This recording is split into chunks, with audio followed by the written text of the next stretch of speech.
Greetings, Ranger fans.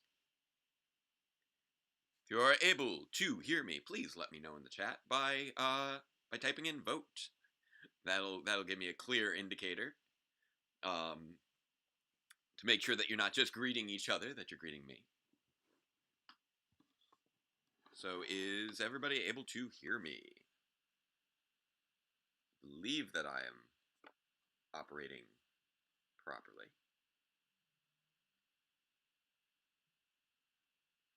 Hello? There we go. Excellent. So a little bit of a delay. All right. Fantastic. There we go. We are ready to kick off day 2 of the Mighty Votin Power Charity live stream, where we will be looking at episodes 31 through 60 of Mighty Morphin Power Rangers Season 1. So, as always, if you do want to join on, in terms of being part of as a guest on the stream, I managed to get my phone set up a little bit nicer so that I don't need to just hold it the entire time. In case you're wondering, yes, that is like a GPS holder from a car, and yes, I did attach it to a hand mirror that is currently in a stand, so that will be my little means by which to conference in our guests. Alright, so let's see here. I hope that everybody managed to get a little bit of sleep last night. I managed to get a little bit. Not too much, but a little bit. Alright. So, as before, if there is anyone who you would like to see as a guest on today's live stream, please reach out to them. Have them reach out to me, so that way we can get them here into my Skype, so I'll be able to have them appear on the phone, the little magic phone here. Yeah. Oh wow, 12 hours of sleep. There we go. People are still processing Power Reviews episode 90 from last night. I know that was a big, we tossed a few new things out there, and gives you a little bit of an idea of what the shape of things are going to be for the other half of year 3, the sort of 5-year long year 3. So just to check, I'm not too choppy or anything, am I? I know that there's a delay, but hopefully everything is working well. I did manage to actually get some sleep last night, somewhere between 8 and 9 hours. So I did go to bed shortly after premiering episode 90, and I woke up about an hour and a half ago to start getting ready for this, so that things will be a little tidier. I hope that you enjoy the guests that we have on here today. So yes, ladies, gentlemen, all things beyond and all things in between, I welcome you to this live stream to raise funds for WeGotTheVote.org. Yesterday, between the donations through PayPal, as well as I know separate donations made by a few other people, I believe that we raised at least $150 yesterday. So that is excellent. And let's see if we can top that today. Let's see if we can double that today. I know that WeGotTheVote.org has been making a lot of progress on their goals in these last few weeks. When I first considered doing this live stream, I saw they were about a quarter of the way to their goal. Then when I announced the live stream, I saw that they were about a third of their way to their goal. And as of this morning, I went to check, and they are actually now more than halfway to their goal. So there's still a fair bit left for us to do. I'd say if we can just get maybe 1 million people on this chat, on this live stream, and each of them donate about $5, I'd say that we'll blow past that goal. So no problem, here. We could get 1,000,000 people on here, right? Right. We got 1,000,000 Ranger fans out there. So feel free to let everybody else know what's going on. Get them in. You guys are going to sort of be my little social media army while I'm manning the stream, and I'm leaving it up to you to like, share, retweet, you know, share on social media, through Facebook. I don't have an Instagram. If you want to tell Instagram about this, go for it. Whichever is your preferred means of communication to the masses. Feel free to reach out to other content creators I haven't had time to reach out to. There are a lot of great content creators for Power Rangers out there, and I was really swamped trying to get things together this week, so I didn't get to reach out to nearly as many people as I would like, but I did get quite a few, as you saw yesterday. So that is your mission for today, and let's see if we can get like regular steady donations throughout the day. Like, if we can pop in at least 1 or 2 donations per episode, that would be fantastic. So all we need to do is just keep tossing people in here. We've got 30 episodes to run through. I know that you're watching. Are you watching the Saban's Power Ranger movie right now? That's great. So, I believe that I have everything operating here. I actually decided to go with a different app on the TV today so that I'm not trying to handle everything through my phone. Oh, nice. You're talking about the Wizarding World of Harry Potter. Yes, that is absolutely where I proposed to my wife, in front of the Mirror of Erised. There are definitely problems with the creator, but it was, I think, a good moment for us at that in that time in our lives. So that was delightful. So, my question to everybody out there: are you ready for some Mighty Morphin Power Rangers? Because we've got 30 episodes to go. We're about 10 minutes in. So I'd say we should get ourselves going with episode 31 of Mighty Morphin Power Rangers, Calamity Kimberly. Boom. This time, I'm using the TV remote, so I'm not using my phone. And we'll see how long this takes to load, because this is a much slower app than the Chromecast. But hopefully that means that I won't have trouble, like, pausing it. I'm free. It's time to conquer Earth. Alpha, Rita's escaped. Recruit a team of teenagers with attitude.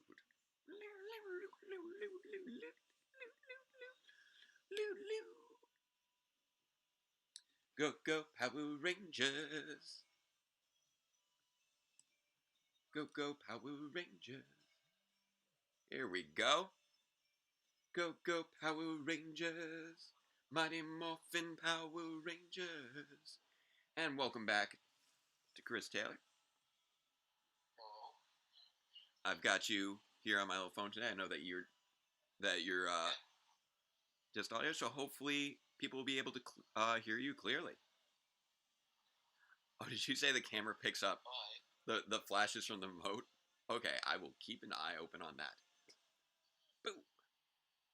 And fading in on Calamity Kimberly. It's got a nice little kitty statue there. I gotta wonder if they just used the same bedroom every time they needed a Ranger bedroom. I wouldn't be surprised if they did.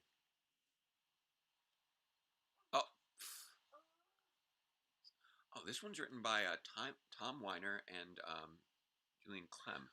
Tom Weiner actually was a voice actor for quite a few episodes. I'm having trouble placing which voices, but he was part of the Shattered Grid's performance at Power Morphicon last time. It was a lot of fun.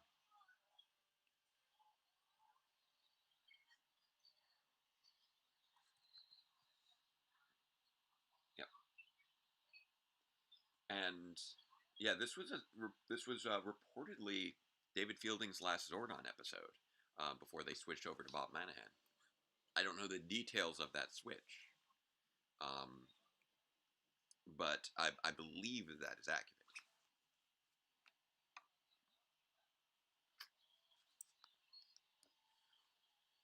What happened to that dress? Like, like that thing was destroyed. Like, seriously, how is that thing in a dry cleaner bag in that state? Like, it's really strange. Oh no, earthquake just cracked the mirror. Kimberly's just having a deeply unpleasant day. Squat's just creeping out the window there. How you doing this morning, Chris? I'm hearing a bit of static noise. It sounds like on the other side.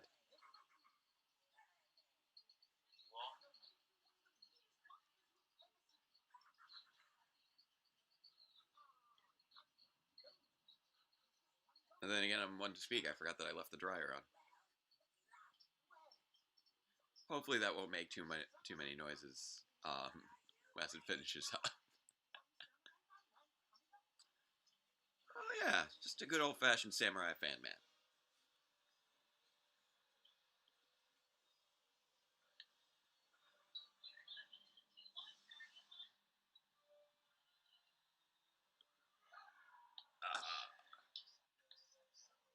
Now I wonder what because there were so many mythological references in here. I'm gonna try and see if I can look up what the deal was with the samurai fan man.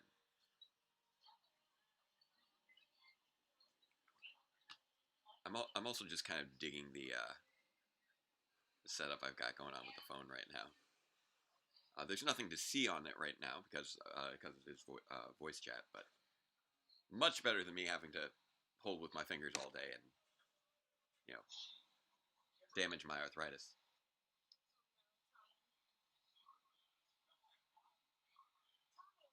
But yeah, I do have Chris on on the phone again. He doesn't have video. Not too much going on at the time. Just mostly I'm hearing background noise.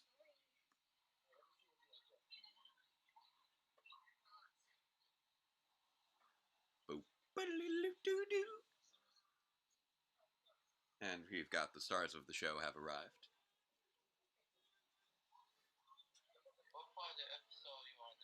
Um, Bulk and Skull have just walked in.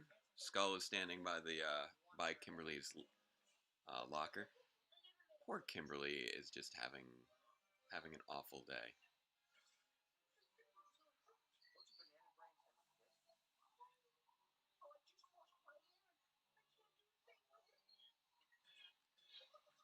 Yeah, they're just being nasty today.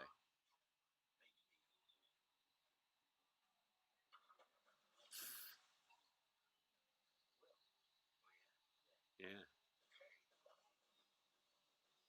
And now Bulk gets to do some sliding. Both.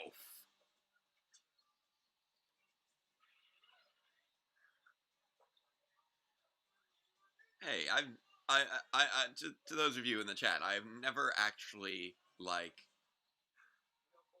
really put things in danger of being on fire. Not really.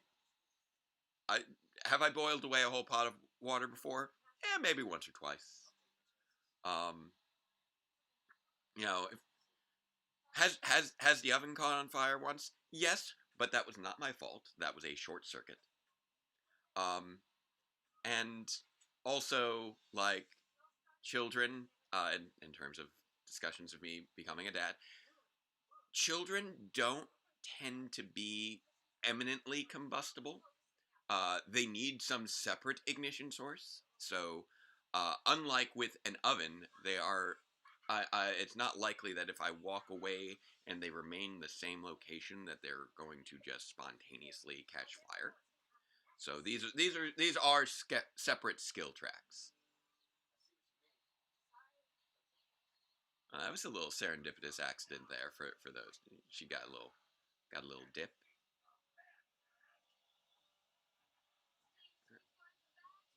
I'm gonna uh, top grab my other laptop here on the side. Be able to look up Little fun facts. Oh no! She's being swirled by yellow lines. And and Tommy just kind of passes out.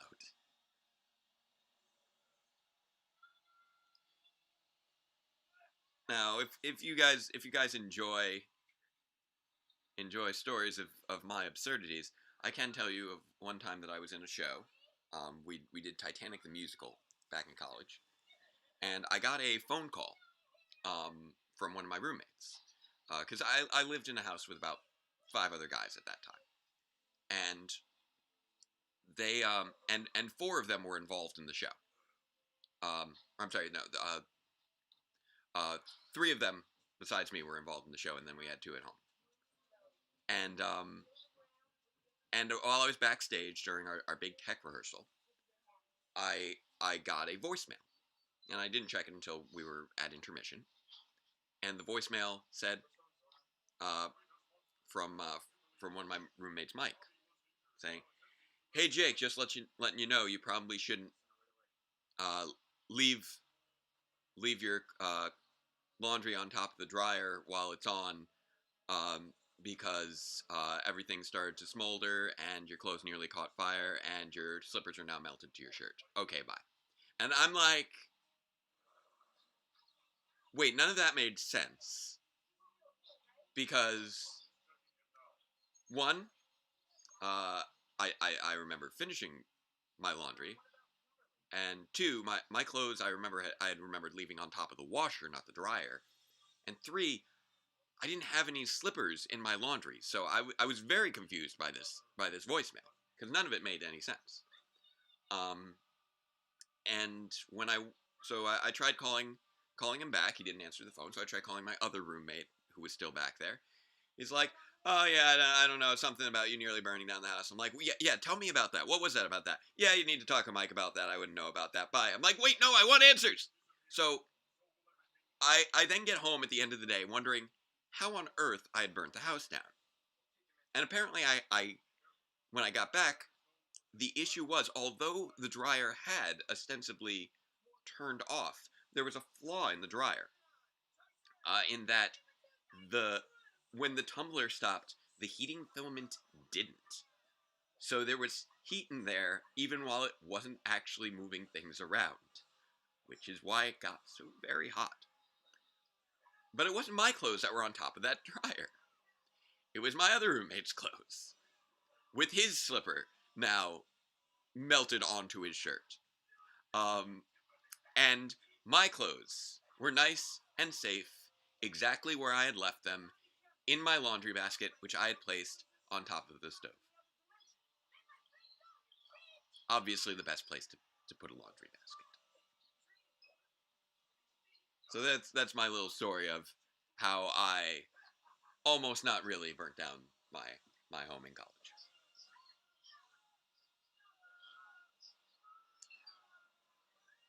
That is a magical fan because it can make people fly away in an arc. That's really interesting. Like, and that's like a little, you know, the little sweeping arc, which is not like how physics usually works. Um, when people are flying away, they tend to go in a parabolic arc to land, not an exponential arc going upwards. So that is a very much a Magic Samurai fan man.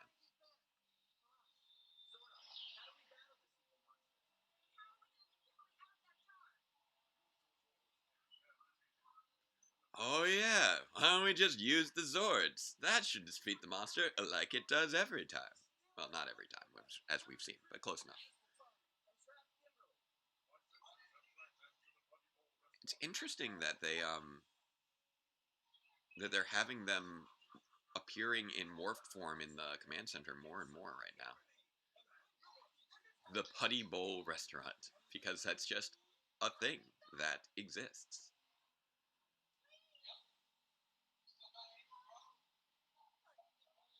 So let's see. Okay, yeah, interesting. Tom Weiner I was trying to think of who he had voiced. And it's not just that he wrote this episode; he was also the voice of the Samurai Fan Man. So that's a fun fact.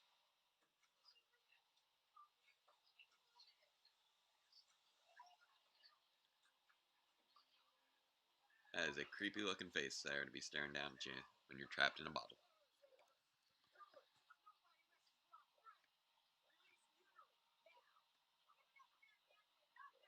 I love the way they just use the roll call as an excuse for them to throw a bunch of taunts their way.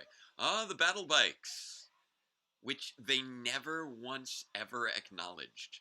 They would just occasionally be behind them in footage, but they never once actually acknowledged them.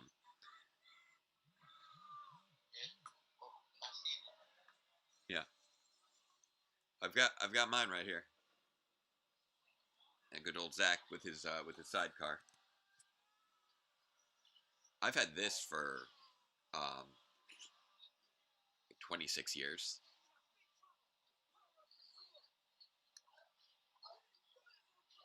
It's funny too because they actually, like obviously they made toys of the battle bikes. So you'd think that they would highlight them in the show because, the show is designed to sell the toys.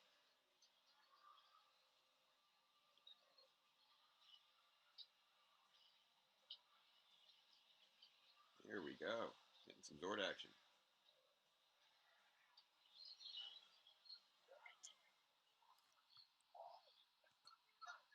Ooh. Yeah, there we go. Goldar really did fight the Zords a lot. Like, I can't think of any other villain who has had that many Zord fights over the course of a series.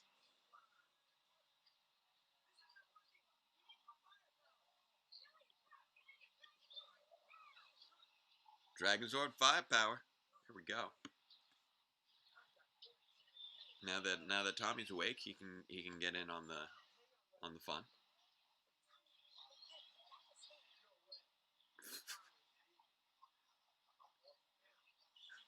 I I like how he was just like very dazed while also trying to be like, no way, friends need me. I'm morphing now because it's time to morph, isn't it? Isn't that what time it is? The time of the morphin. The yeah yeah. It's morphin the time.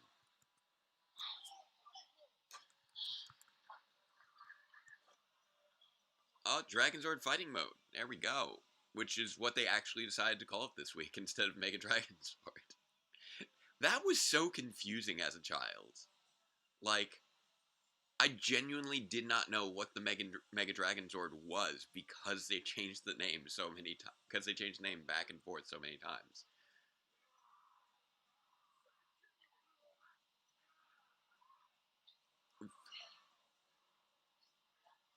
Interesting. The Samurai Fan Man has a rake as well. I know that we saw another monster earlier yesterday with a rake. Oh, now I'm trying to remember which one it was. Um, Still waking up, I guess you could say. It was which one was it? Okay, now I'm gonna think of it. Who had a rake? Wasn't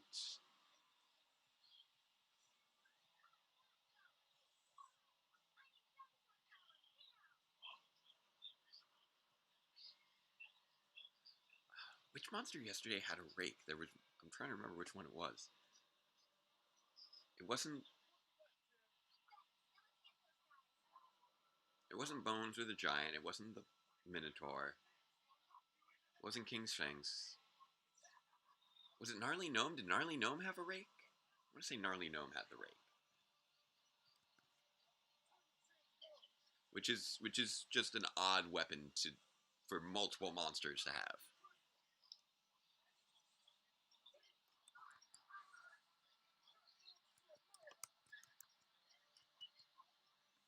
Hello, Jeremy. Welcome to the chat. Good to see you. Thank you, Chris. Yeah. So yeah, I'm let's see here. What was so I was looking up here what the Samurai Fan Man was. It was Dora Kinkaru, and he was based on the monster. Oh, Goldhorn from Journey to the West. Oh, that's interesting.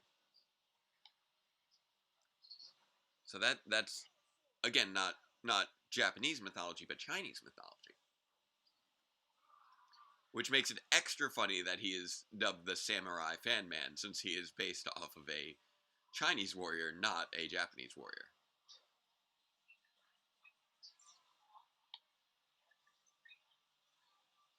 And now it occurs to me that that fan is a little bit more um, like a Chinese weapon. I forget the name of that style of weapon.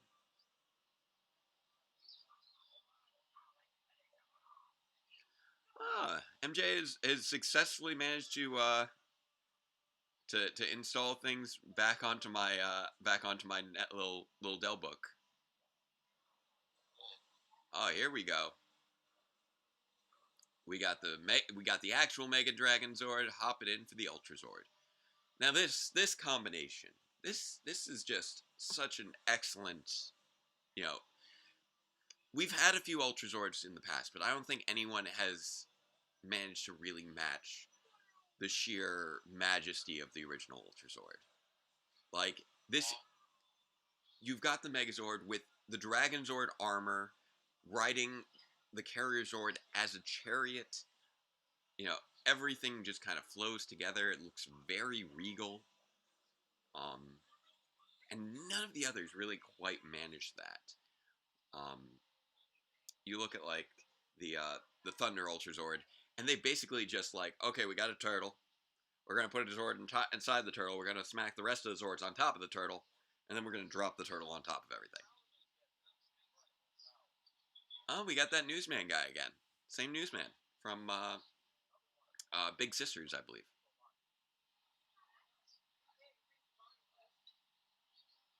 Also, it's great that Billy's just kind of always working on the rat bug. It's in more episodes. Kimberly Kimberly had just a rough day. Right. Now I don't know if this Netflix app is going to do all the skipping around the other one did. Um, see Isaac Florentine on the directorial crew. He's someone who has popped up a lot over the years, if I recall correctly.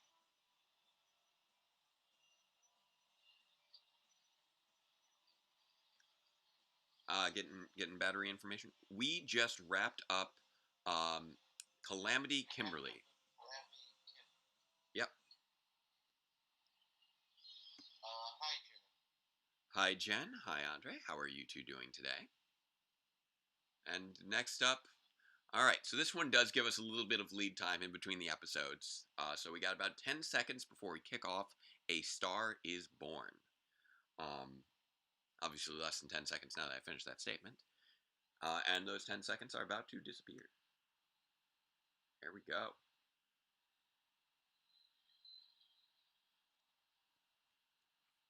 So, and we are doing the skipping of the opening credits. Okay, so here we are.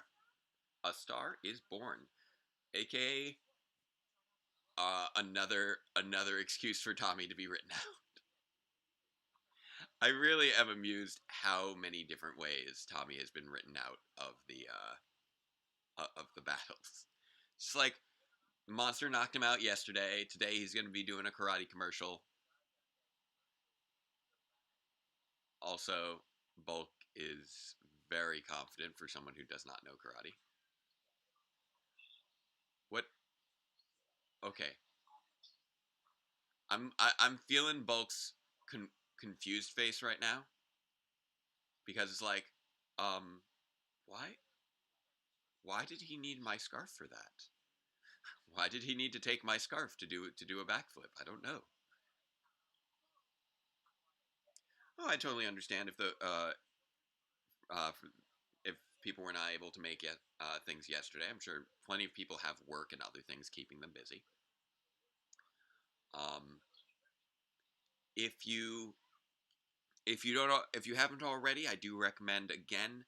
You can use our PayPal link right below this video, or go directly to wegotthevote.org to donate for voting rights. We are trying to restore Floridian voting rights. It's an organization run by the Florida Rights Restoration Coalition, and it's because they are literally being blocked from voting due to various legal fines.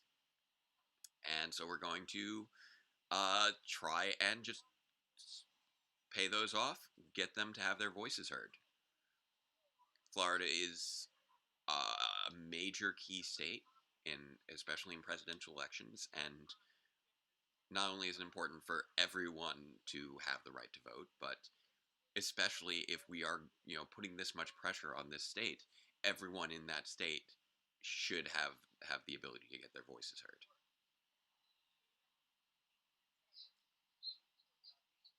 Definitely spent a fair amount of time on the beach. They just went to the beach 2 episodes ago. What is the deal with that suntan lotion? That exploded out of there.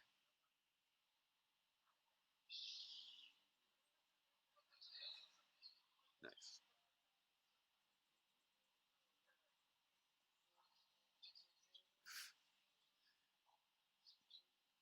Oh no, Skull. Why? Why are you doing that? He already has too much suntan lotion. Why do you need to supplement the excess suntan lotion? All right. Also, but why though? But Skull, why though?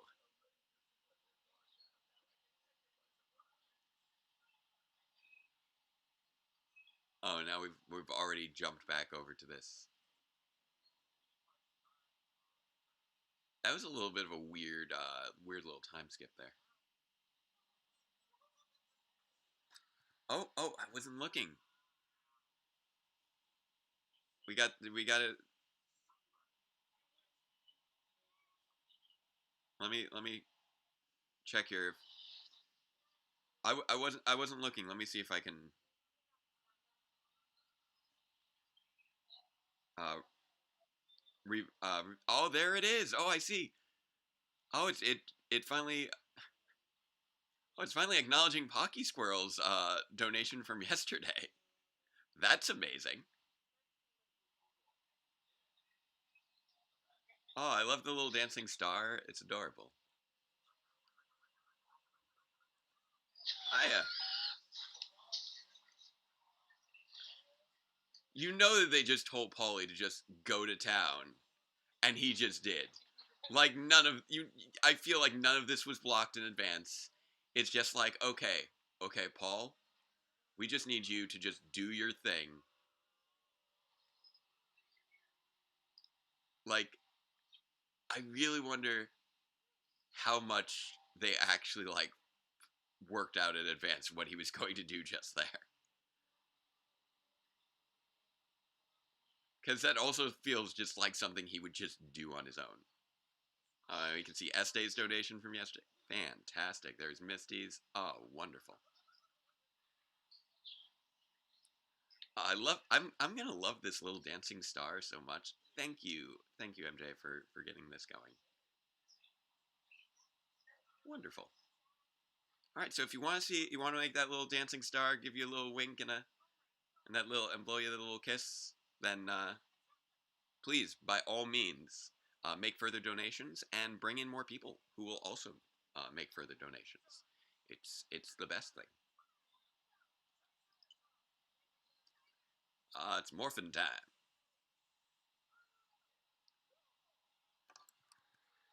So yes, if for any reason you had been waiting on the donation animation to work before making your donation, now's a good time to do it. Oomph.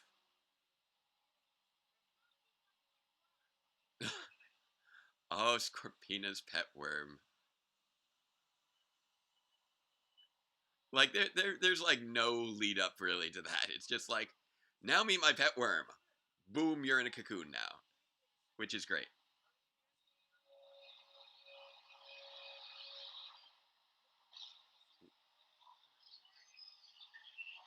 Things are getting a little loud on your end, Chris. I'm not sure what the noises are, but just giving you that heads up.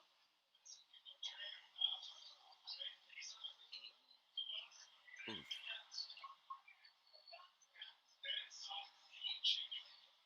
Wait, um, I'm a little afraid to ask. How does Siri respond to henshin?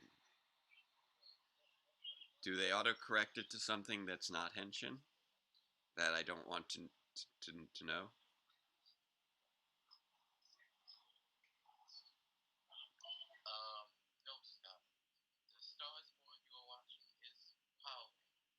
Yes.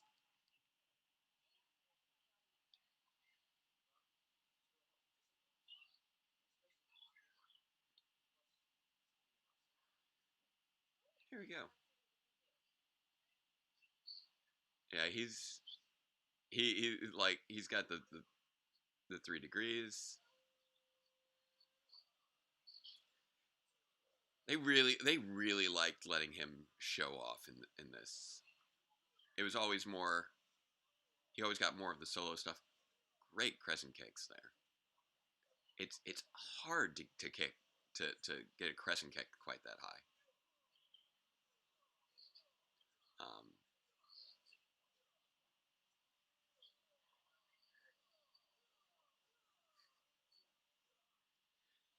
this was the last episode that got reversioned during the reversioning.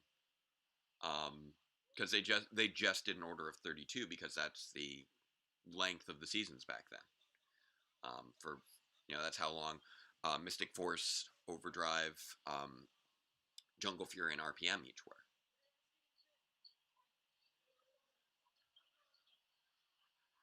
I'm really amused how this same clip of Goldar slamming the railing just now, it was like, yes, haha, and you know that in like another episode, he's done that. No, you Rangers. Like it can be him happy, it can be him angry. It doesn't matter. It's great.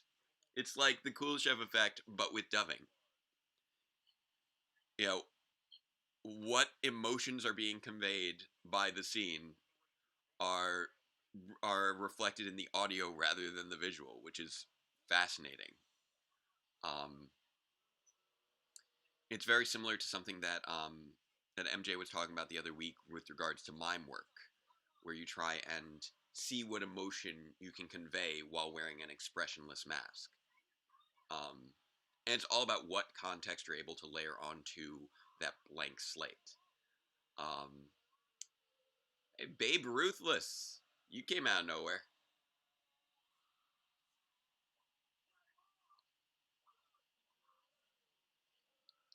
Oof. Um, and that's one of the kind of great things that you have with these monster suits is that you can have them conveying whichever emotion you really like. With Because their faces are always are more often than not completely static.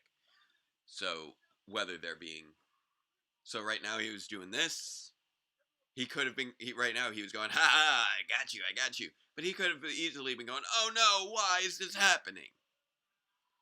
Um, and so it's really on the voice actors to create the characters. And yes, that is how Troy expressed emotion. Um, but yeah, there's a lot of random stuff going on in this episode with regards to the the the worm and then Babe Ruthless just kind of out of nowhere.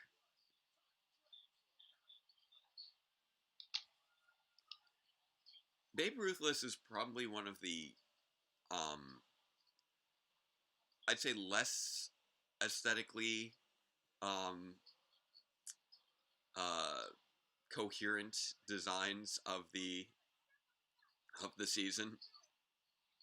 It's probably one of the weakest monsters. design wise, because it's just like you're kind of a bat baseball player, and he's just got these two big baseball mitts. Um, not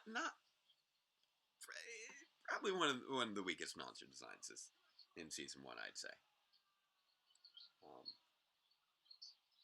Let me see what I can learn about Babe Ruthless. And this isn't even like a baseball themed episode, which makes it extra strange. Like, trying to check on some things here.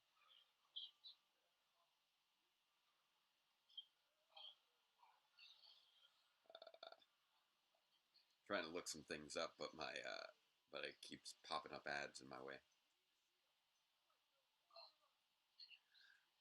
Uh, that's interesting that the staff can just act as a shield. Nice.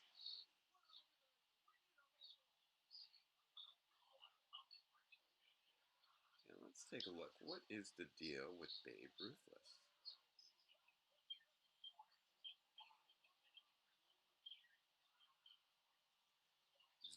Dora Pixie.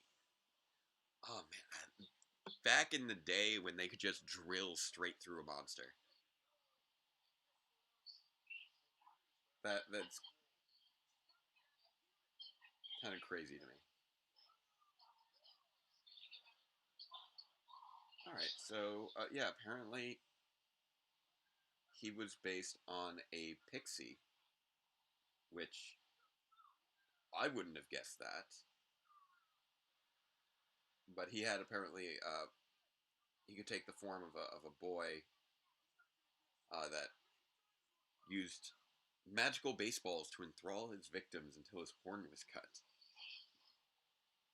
So that's an interesting take.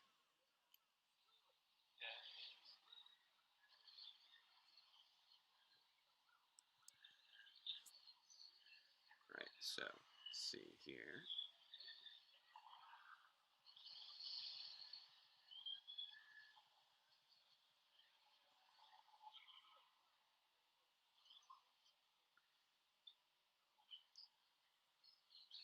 Boom, Megazord time.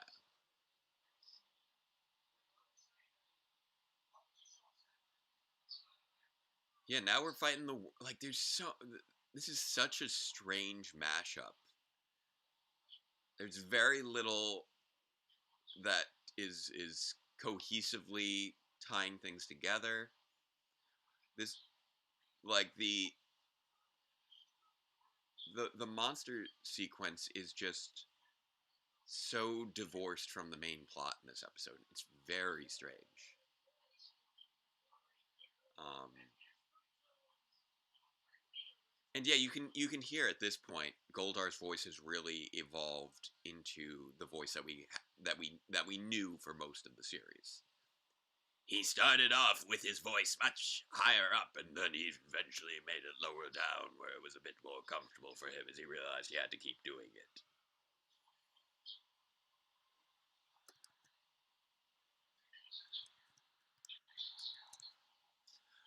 Also, just another check with the chat in general. How is the stream running for you guys today? Is everything running smoothly?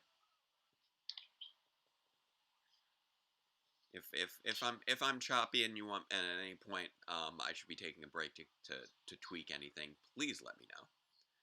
There we go. We got in some Mega Dragon Zord power, which that I feel like the Mega Dragon Zord didn't get a lot of play season one, mostly because it was pretty much introduced the same time as the Ultra Zord. But it is always nice to see.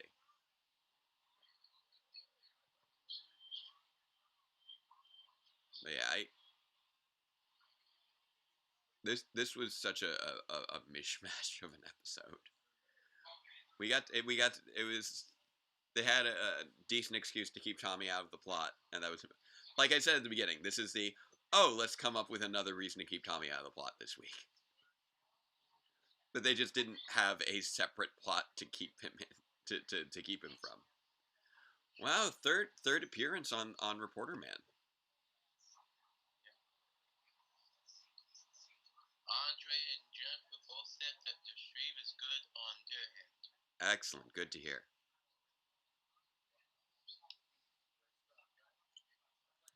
Check checking in to see where we're going here. So again, if you guys do want more guests more guests today, or to help with the cause, please share on social media, to just keep things going. Uh poor poor poor bulk.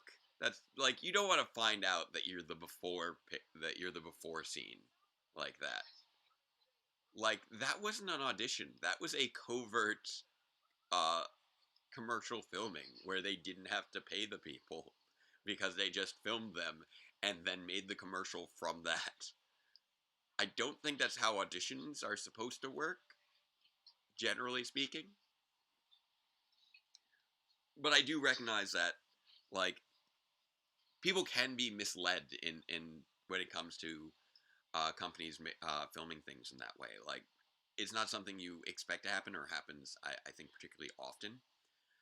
But when we were filming Power Rangers Grid Defense, there was actually a little bit of a filming snafu where we had we were when we did the big groundbreaking scene with the mayor. That was the scene where I actually had like a crowd of people, even though it was a very small crowd. But I was able to make it look like a crowd of people. I had enough people to work with on that. The Yolks on You kicks off in 10 seconds, in case you're wondering.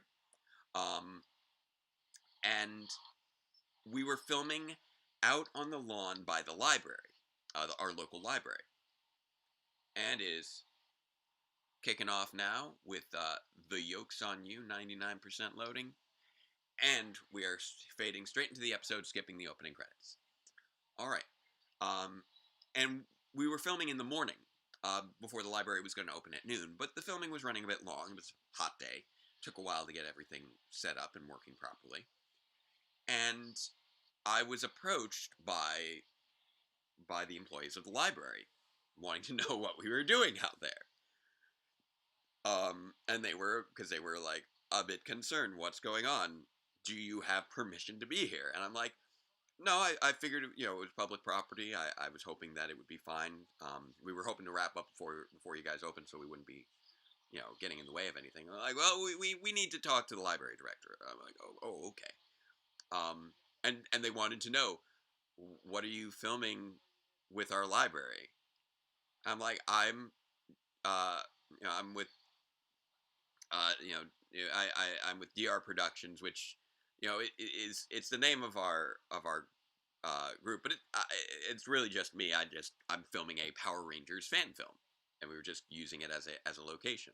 I'm like, okay, um, can you send us the script for that?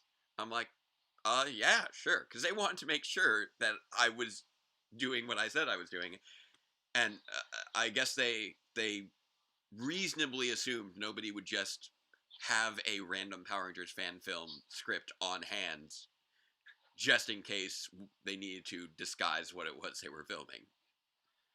Um, so I sent them the script, and they were relieved because apparently somebody had filmed in the library before, for like a commercial or something, and they hadn't looked at the script for what was being filmed, and it was actually uh, like a video that somebody made arguing why the library should be defunded.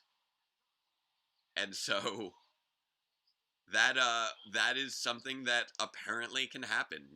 Somebody's like, "Hey, can we film your location?" And people are like, "Oh yeah, sure, great, free publicity." And you find out that it's like a takedown video for some reason, because I guess some people just hate libraries.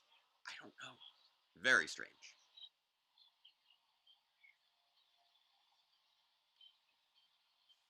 Now back to the episode that we're actually watching right now. Um, I do enjoy Fang, um, with his, I want to say, is it Lon Chaney? style voice, if I'm thinking of the correct, like, classic black and white movie actor. Um, like, I do kind of want to look up to see if that's who he's trying to be. Um, there we go. Bang. Um, and there's Tommy just. Okay, you know what? Tommy is kind of hilarious during this handful of episodes because he just love he's honestly nothing makes him happier than just going off into the woods and doing karate by himself. Like even just now, he's like jogging in his karate gi, he's smiling, and he's just like, yeah, yeah, yeah. And then he just like does a little spin kick at a leaf and he's like, yeah, yeah, yeah. It makes him so happy. And yeah, yeah, putties. Totally like let's just gang up on the guy who's just super excited to be doing karate in the forest. This is only going to go well for you. This is the guy who like beat like six of you on a beach while he was on your side for no apparent reason. And that was kind of interesting when he grabbed their sleeves to slam them together. Because honestly, it's it's so rare that they like acknowledge that the putties are wearing like fabric, onesies. Because ostensibly, you know that's just what they are. But he was actually able to grab the fabric, and so that kind of indicates. Wait, are the putties made of clay and also wearing onesies? I don't know. Oh man, they got his morpher. That is such like this. That is the smartest putty. That putty managed to like grab his communicator and lure him into a trap net and get a hold of his morpher. That putty was more strategically effective than like 90% of monsters. Dude, don't eat the Goonie bird eggs. No, this is only gonna go poorly. Yeah, those belong to the fish. Yeah, don't eat Fang's Goonie bird I eggs. remember in the Sentai, the fish was a female. Yeah. Oh, so it was actually like her eggs in G Ranger. Yeah. Oh, that makes sense. Oh man, this makes us so much sadder if you think of it as being like a mother's children in the Sentai series, whereas here it's just like, dude, you you ate my dinner. That cost me like $50. They were all out at the supermarket. I'm gonna kill you. But in the original, it was a mother upset about her children. So very strange. Wait, Billy, what is going on? Okay, but Billy, why do you have a cowboy hat? Did I miss? I feel like I may have talked over why Billy has a cowboy hat because I totally am forgetting right now why Billy has a cowboy hat.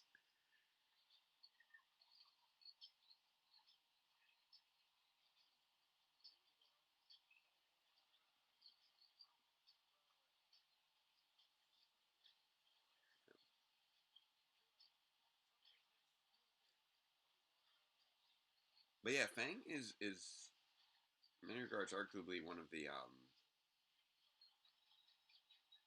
Oh, it's Peter Lorre. That was the voice I was trying. Not Lon Chaney. Peter Lorre. That's the voice they were going for. Um, look up more about Peter Lorre real quick.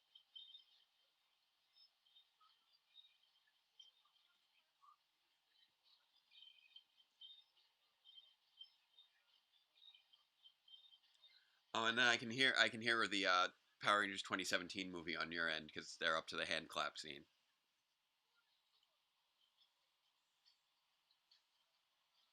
So we've got multiple Power Rangers stuff going on right now.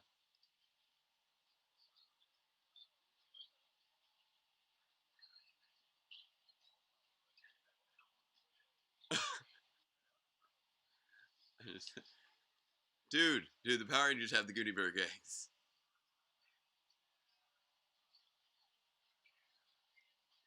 This, like, it gets a little weird in certain regards when it comes to some monsters this season, because most of them are just clay creations, but some of them are, like, just separate beings that just happen to exist. Like, where did Fang come from that he was just chilling here? And what actually is a Goonie bird? Like, I kind of would love to see, like, Goonie bird eggs be referenced at some point in a Power Rangers episode in modern day, just because that's so random. See, I'm trying to. That's right. Peter Lorre was in M. He was in The Man Who Knew Too Much. Um, a bunch of just classic films in the he was in Casablanca. He's always a very eccentric actor. Um, trying to think of if there was anything else that like specific things. But no, Michael Soros is doing a great job with the Peter Lorre voice for him.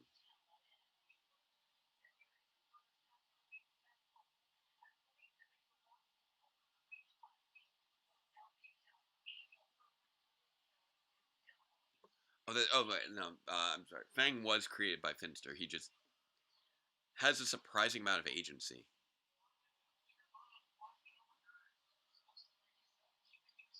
Man, Rita's just messing with this guy. I love how manipulative Rita is right here.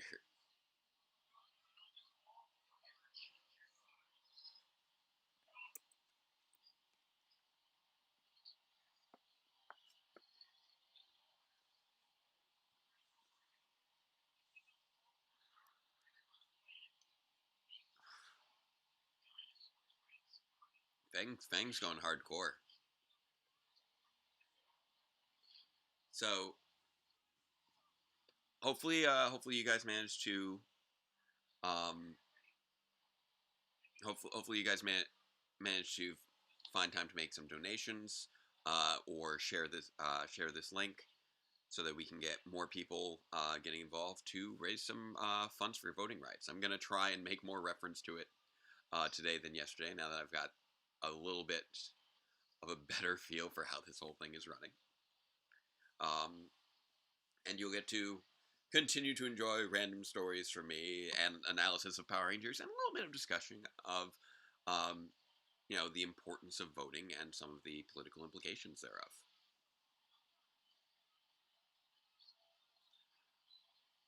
So, and I'm gonna also just try and look up little random tidbits and trivia bits to keep you all informed as we go through.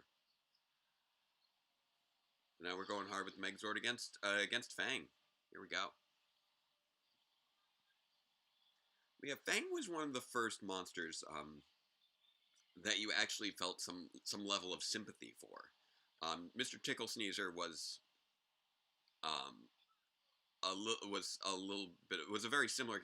Tickle Sneezer was arguably more sympathetic because he actively, you know, avoided combat.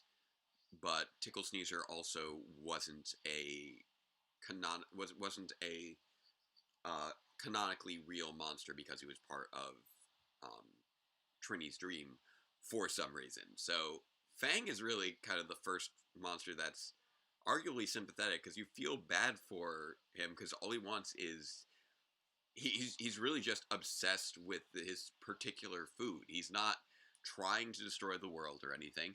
He doesn't really care much about dealing with the Power Rangers. He just wants his lunch. And speaking as somebody who totally forgot their lunch until 4:30 yesterday, I can relate to that.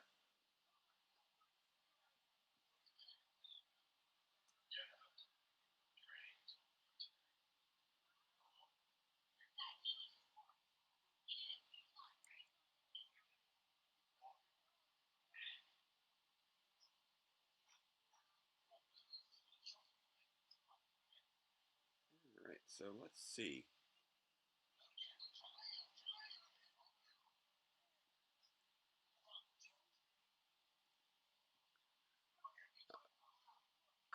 Again, I love Fang's voice, and also we've been in this fight for a long time, and now they finally said we need Tommy's help, and we're actually, and because we haven't seen Tommy since he got caught in that net, which is crazy to me. And now Rita's just having Fang destroyed. Damn, like that's crazy.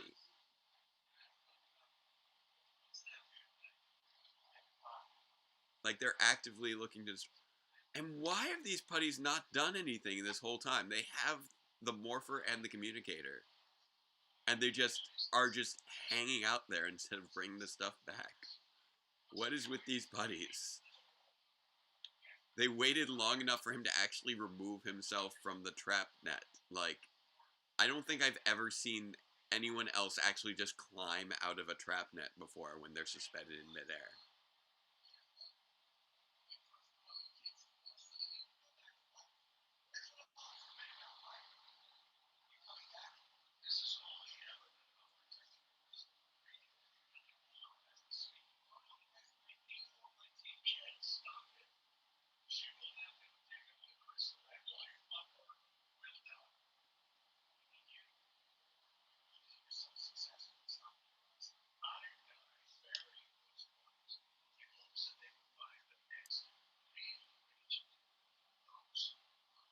So yeah, there are a lot of states that do have early voting.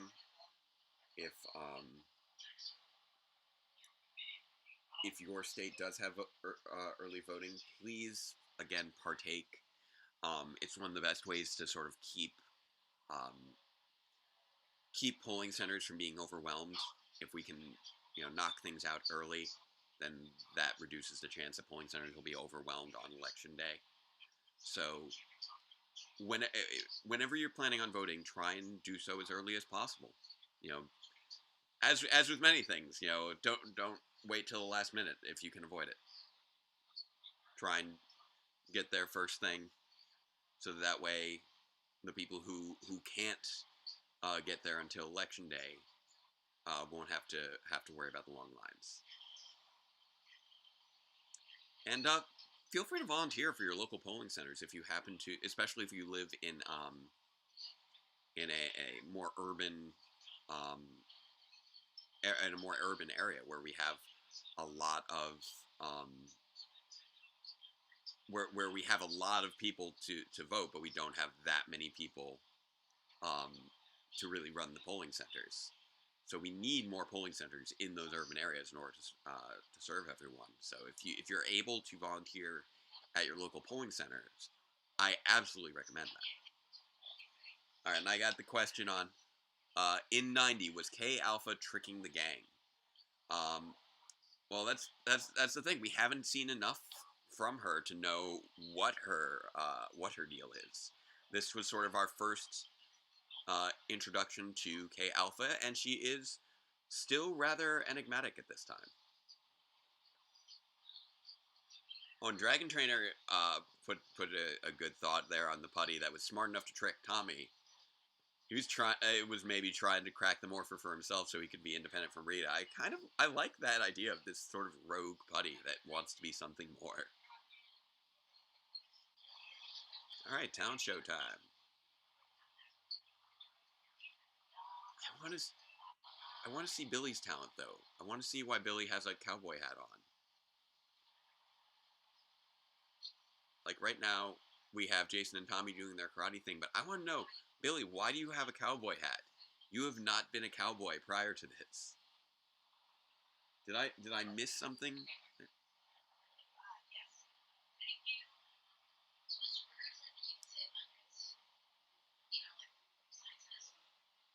Also, Chris, your I think the volume from your TV is coming through my phone a little bit loud right now. If you want to turn it down on your end, because it's just coming through as background noise right now, so I'm not hearing things too clearly. Thank you.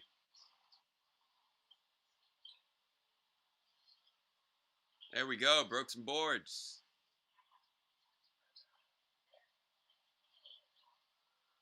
Now let's see what Bulk and Skull are doing.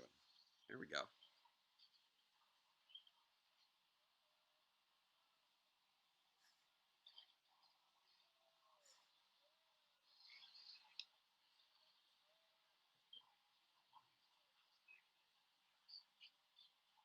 This is a great performance right here.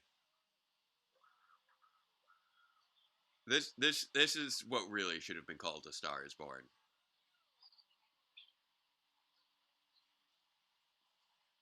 Wait, that that guy in the background, the drummer. I think he might have been wearing Skull's costume from the upcoming Halloween episode. Well, not Halloween episode, but the upcoming episode Trick or Treat. I'm curious about that. Okay, so I'm going to pause this. There we go. It is successfully pausing. All right. So I believe that I do have um, my next scheduled guest coming on soon. I'm going to double check here on the phone to see if he's had a chance to message me yet. So, oops, here we go. Taking this out of there.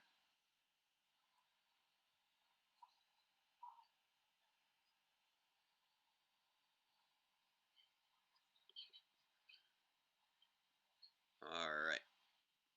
So, popping over here. Oop. Maybe. All right, there we go.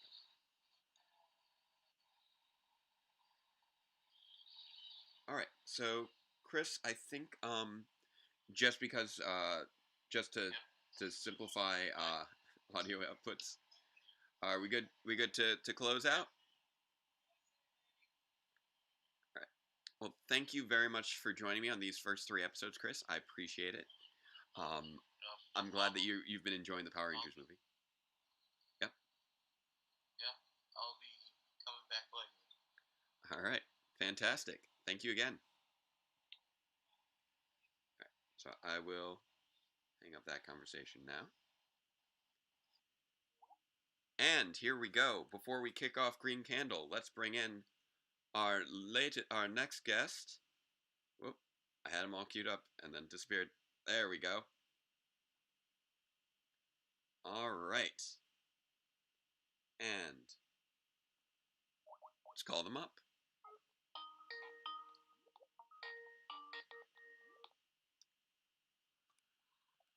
Hello, hello. Jacob Brody. There we go. So, I realized that. Yes, can you hear me? Yes. Okay. So I realized I didn't tell you in advance, but I was having so many technical issues yesterday. And the way that I'm doing things for conferencing in my guests is literally through the phone. Okay. So I'm popping you over here onto my very fancy phone stand that I have rigged to a mirror. Hand, at least. Oh, that's what yesterday was. Yesterday was literally me holding my hand in front of the camera. So, here we go. Ladies and gentlemen of the chat, let's say hello to our new guest, who's far too shaded out right now. Let's bring up the brightness on this phone. There we go. Let me also bring up my own brightness. There we go. Mr. Seamus Kelly. That's me, man. It's great to be here. I don't know if you started the episode or not, or you're still watching another one, but I just paused at the end of Yolks on You in the credits so that it wouldn't autoplay. All right, so I have my DVDs up, so like I'm ready to go whenever you. Nice. Yes, you do hear a Seamus, MJ.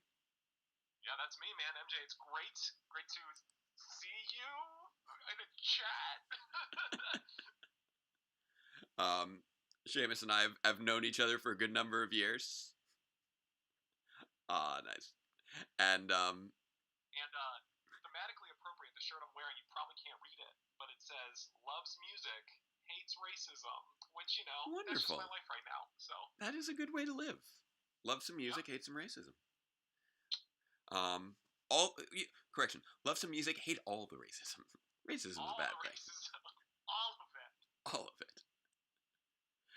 Seamus It has been a part of numerous podcasts in the Ranger fandom over the years. Yes, many, many. I still occasionally show up on No Pink Spandex, but most of my podcasting stuff is I'm kind of taking an extended break from podcasting. I was podcasting for 10 years solid, Yeah. and now I just finished the Robotech podcast that I was doing for Oh, a you're all while, and done. now I'm just kind of taking some time for me. And some Sheree in the chat just pointed out we should state our three opening statements that I usually have at the opening of each live reactions, but we do have right now. It's been a little weirder in the marathoning version of the live stream. At the beginning of each live reactions, we say three statements that we agree should be considered equally non-controversial, and then we also have another three About that we Power Rangers or just in general? in general. So these are what three statements that we consider should be equally non-controversial. Yes. And Okay. the first one is Black Lives Matter. Yes. Number two is fascism is bad. Very bad. Yes. And number three, superheroes are fun. They are fun. We- They are fun, and they should be fun. We feel like these should be equally non-controversial statements. Like saying the first two should be no more controversial than saying the third one. For sure, for sure. Like everything, there's subtlety, especially to the third Yeah. statement. But Oh yeah, and I know not all superheroes are necessarily subscribed to that. but the core concept of superheroes is Yes. I was saying multiple times yesterday, Power Rangers is really, although they are idealized teenagers, they are ostensibly ordinary people who have been placed in extraordinary circumstances, Sure. trying to do their best, and that's kind of where we're all at now. We are all ordinary people in extraordinary circumstances. I think like a lot of things in in science fiction, especially, and Power Rangers is basically science fiction. Yes. Is that or fantasy fiction, whatever you want to call it? Is it magic or technology? Who knows? Is that It's Magitech. it's just the great science fiction out there just uses extraordinary, plots, circumstances, just to tell real stories about real people and to kind of like sort of holds up a mirror to our own lives and kind of lets us look at it in a safe way, but also makes us think about our own lives too. Yeah, exactly. All right. So I think that we are ready to kick off the green candle. Are you ready, sir? Yeah, man, I'm ready. All right. This thing's going to skip past the opening credits, just giving you that heads up. All right, hold on. Let me. So it's still playing the end credits from the previous episode right now, and then it's going to give me like just 20 let me seconds. know when the next one starts, and we'll be good. Okay. Because this thing does like gives me about a 15-second lead time between episodes. Because I'm just doing the Netflix binge. There we go. Sure. So we got 20 seconds left. All right, sweet. And yeah, Seamus and I were also writing partners on a number of little independent projects for a number of years, which was awesome. We got to do some great stuff. Still writing things, still somehow making it happen. Writing for Den of Geek, that is one thing that if you like Power Ranger stuff, reviews are coming out for that. So. Oh, nice! Can't wait to read them. And here we go. We are queuing up. There we go, fading in on Green Candle, with a great fight between Zach and Tommy right there. Those purple pants, man. Oh, those were styling. Gigantic. But like I was saying yesterday, how really Jason and Tommy are played up as the big martial artists, but Zach is just a beast. He's amazing. Also, the Zach and Tommy friendship, there was not enough of, but when it was there, it was effing great, man. I mean, all the Zach friendships, everything with Zach was always just so enjoyable. I want a guitar riff to play anytime I do something athletic. Yeah, I know. Like, hey, I just made it all the way up a flight of stairs. Give me a guitar riff, man. For real. Oh man, I love this. I love seeing them just take Japanese footage that clearly has nothing to do with the American plot and just make it to be whatever the hell they want. Yeah. And then they just have this one little corner for their Goldar suit to be in, to just toss in some Onus exposition. It's like, here, dude, you just kind of wave this candle around. It'll make sense. We'll be good. We'll put it in. Oh, does she have the Lightning Collection figure as well? She's got the little She wand. does. Yes, that figure.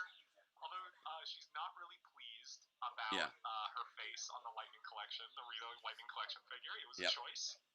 I don't have it in front of me right now. I moved it, but I got the Rita and Zed 2-pack. Of course you did. Because I was very clear to MJ that was what I wanted for our anniversary. I mean, it's good. It's great. Yeah. They had, to be fair, also Rita and Zed had their Jewish wedding. It was pretty great. It was wonderful. Like, clearly that was the model for our wedding. I mean, I was there. Yeah. It was basically the same thing. What y'all don't know is that Jake brought a ton of foam rubber monster suits and made all his groomsmen dress up as them. It was. Exactly. I was like, wow, dude, you've really taken a while. And then they had to explode at the end. We were thorough. You got it. You got to embrace it. Angela has the green band on the hair, which means she's going to become the Green Ranger. There we That's go. How this works. Yeah. You know what? I would. In the Power Rangers comic, there's going to be another Green Ranger that isn't Dracon. Yeah. Just saying, Angela's right there. I mean, physique-wise, it doesn't look like that's where they're going, but that would be amazing. I would love to see that. As you've been watching the show, especially these early episodes, do you find that Bulk and Skull are meaner as the show starts? Yes. And then they just slowly evolve into buffoonery. We've actually been I was discussing this with with Liz, Pocky Squirrel during the first couple episodes, and then Eric Berry a little later after that. How in the early episodes they really just were, very aggressive towards the girls, making unwanted advances all the time, and leaning into those sort of toxic masculinity tropes. And it just slowly fell away across the course of the show. Like if a big difference I noticed was in episode 3, Teamwork. Yeah. When they both try and dive at Kimberly at the same time, and they end up inadvertently hugging each other, and then they scream and push each other away, and they both fall into the bins. That's both 2 levels of not good. But then you see, like 20 episodes later in Itsy Bitsy Spider, I believe it was, where we got like Skull had like a mouse like run up his leg, etc. Yeah. And he jumps into Bulk's arms and like holds him for comfort. And it's such a change from what we saw just 20 episodes prior, where the idea of hugging each other was terrifying to them. Yeah. And now I leap into your arms for comfort. Also, side note, I have been to this location where they shot this. Yeah. It does not look like this anymore. It is not green at all. Well, that's unfortunately the case for a lot of California at this point. Well, especially right now. Yeah. But it is great that there are some, like when I watch, especially obviously the early Saban era Power Rangers. Yeah. You can, as I'm watching some episodes, I'm like, oh, I've been there. Oh wait, no, I worked right next to that. Yeah. It's also just always interesting when you revisit something like All in a Run, and you see the slow evolutions of how, and also those little details that you missed before. I feel like there's definitely a jump. I mean, you're getting close to it now, but like after episode 40, they kind of really start the change, a bigger change within the show and how they treat the main Rangers, especially. Yeah. Just in terms of like, because then it's like, okay, they got picked up. They're sort of like, all right, what are we gonna do with this footage? But also then they start really saying like, oh, this show's popular. What does that do to the show? Which, because they really like just pumped out these episodes so fast. They had no idea what it was going to be like. Like, yeah, for sure. Like a lot of it was probably written before the show even aired. Exactly. Because I mean, there was the infamous because Doomsday episode 40 was supposed to be like the end of the show, and there apparently is a script written to be much more finale-ish.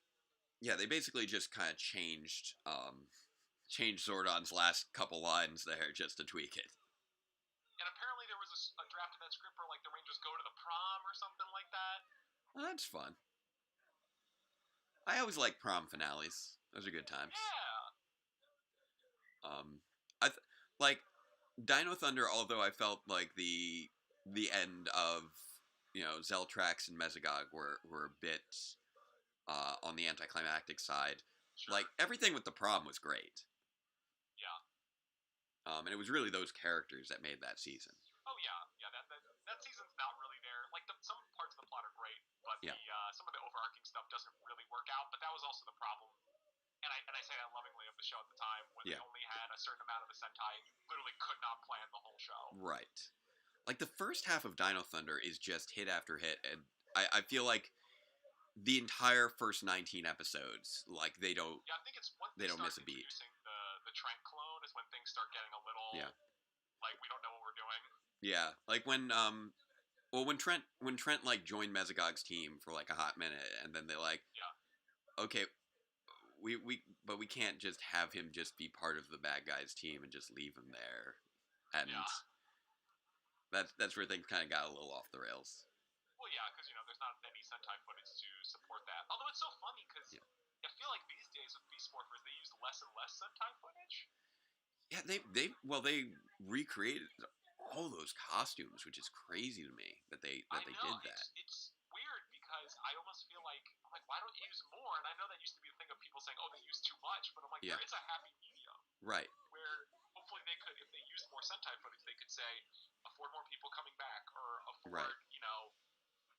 more returning characters. Like who knows, right? Like Yeah. not that that's always the be all end all, but for a season like that. Right. I did just listen on the NPS 15th anniversary episode that Johnny Young Bosch nice. was asked to come back for Beast Morphers, and they were really? like, no, dude, we're totally gonna get back to you. And then they got back to him 3 months later. It's like, we went with somebody else. Okay. I mean, I can get why they went the direction they went, but the communication has never been great there. Unfortunately. Well, yeah, like they asked him back for Megaforce, they asked him back for Ninja Steel. I think at that point they were just picking people that, like, I guess hadn't been back for a while. Yeah. One of my favorite things, the thing that everybody loves to make fun of with Power Rangers, like, oh, they're wearing color coordinated outfits. Yeah. But I always remember I was dating somebody in college, Yeah. and I was showing them an episode of Power Rangers. They had like never really watched it, and they're like, oh, they're all wearing the color of their Ranger suit. That's so smart. I'm like, no, people on the outside, give them credit. Sometimes they like that stuff. Yeah, it's like it does make it a lot easier for a new person to identify who's who. Exactly. Oh yeah, definitely. Especially for those younger audiences. Oh yeah, definitely. Makes it easier for cosplay purposes too. Yeah. Let's be fair. Yeah, which is great. I think Megaforce took it a little too far. Well, that was, you're wearing the same thing. Again, I remember, this may have been in one of the DVD bonus features, Yeah. but I remember talking to Azim Rizek, who played Jake, Yeah. and he said they shot a scene, just like a little interaction, where like Jake walks up to Noah, looks at him, he's like, didn't you wear that yesterday? And like, that would have solved, I mean, it wouldn't have completely solved it, but it would have been just like, there's a simple explanation for that. Yeah. It would have made some people mad, but I think just a small acknowledgement is all you need. Yeah, like we were even we were talking about that. I had Melissa Flores on yesterday. Right on. And she was like, I really wish that we had been able to just like do something to explain like why Jake was suddenly the Green Ranger. We just worked with what we had. Did she like? What was that like having her on? Like, did she have any other cool insights?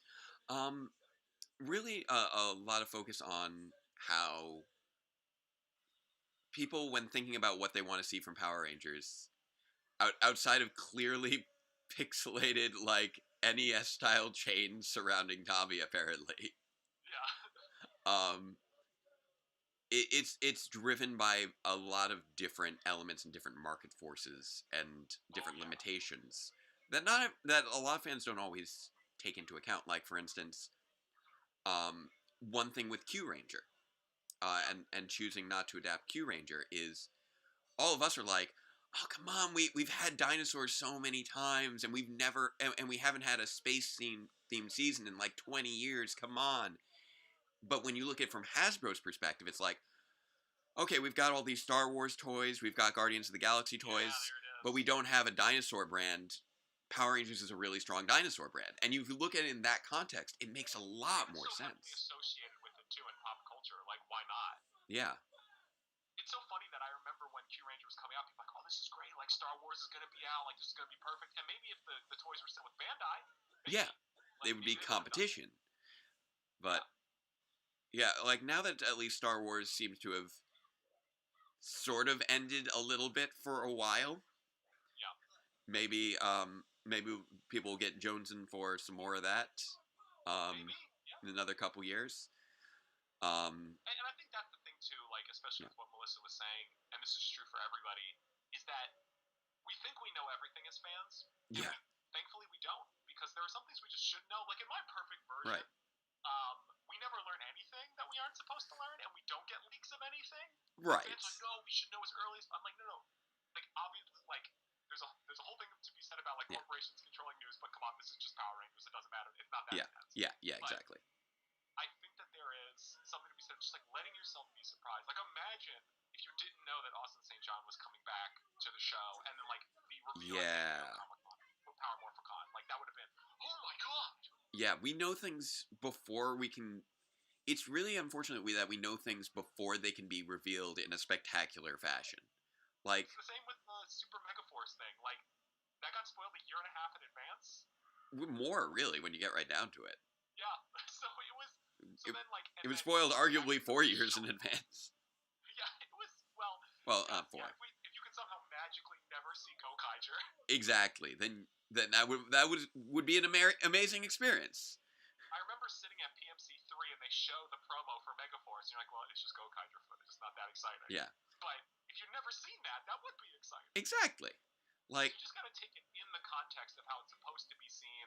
People say, oh, why doesn't Nickelodeon advertise the show more? It's like, well, to be fair, they're running it like every night this week or something like that. right. And also, there's a lot of other shows. Yep. And also, Power Rangers, Nickelodeon does not own Power Rangers, so they have less of an investment to like advertise it. Does that Right. suck? Sure, but Yeah. again, it's all good. You know, and I say this as somebody who's personally on the spectrum, that a lot of times you see things specifically through the lens of your special interest, and Sure. it blinds you to a lot of the outside context that is also acting on things. And I think that it's also, and Yeah. this is just true of a lot of online conversation, but let's apply it to Power Rangers. Yep. Is that there's a great term I've learned called context collapse. Yeah. Where on the internet you don't see the context of why people are saying things. You might see Right. somebody like angrily railing about why Power Rangers isn't on, but it's like, well, you don't know that person's life story or like why they're talking about it or anything like Right. that.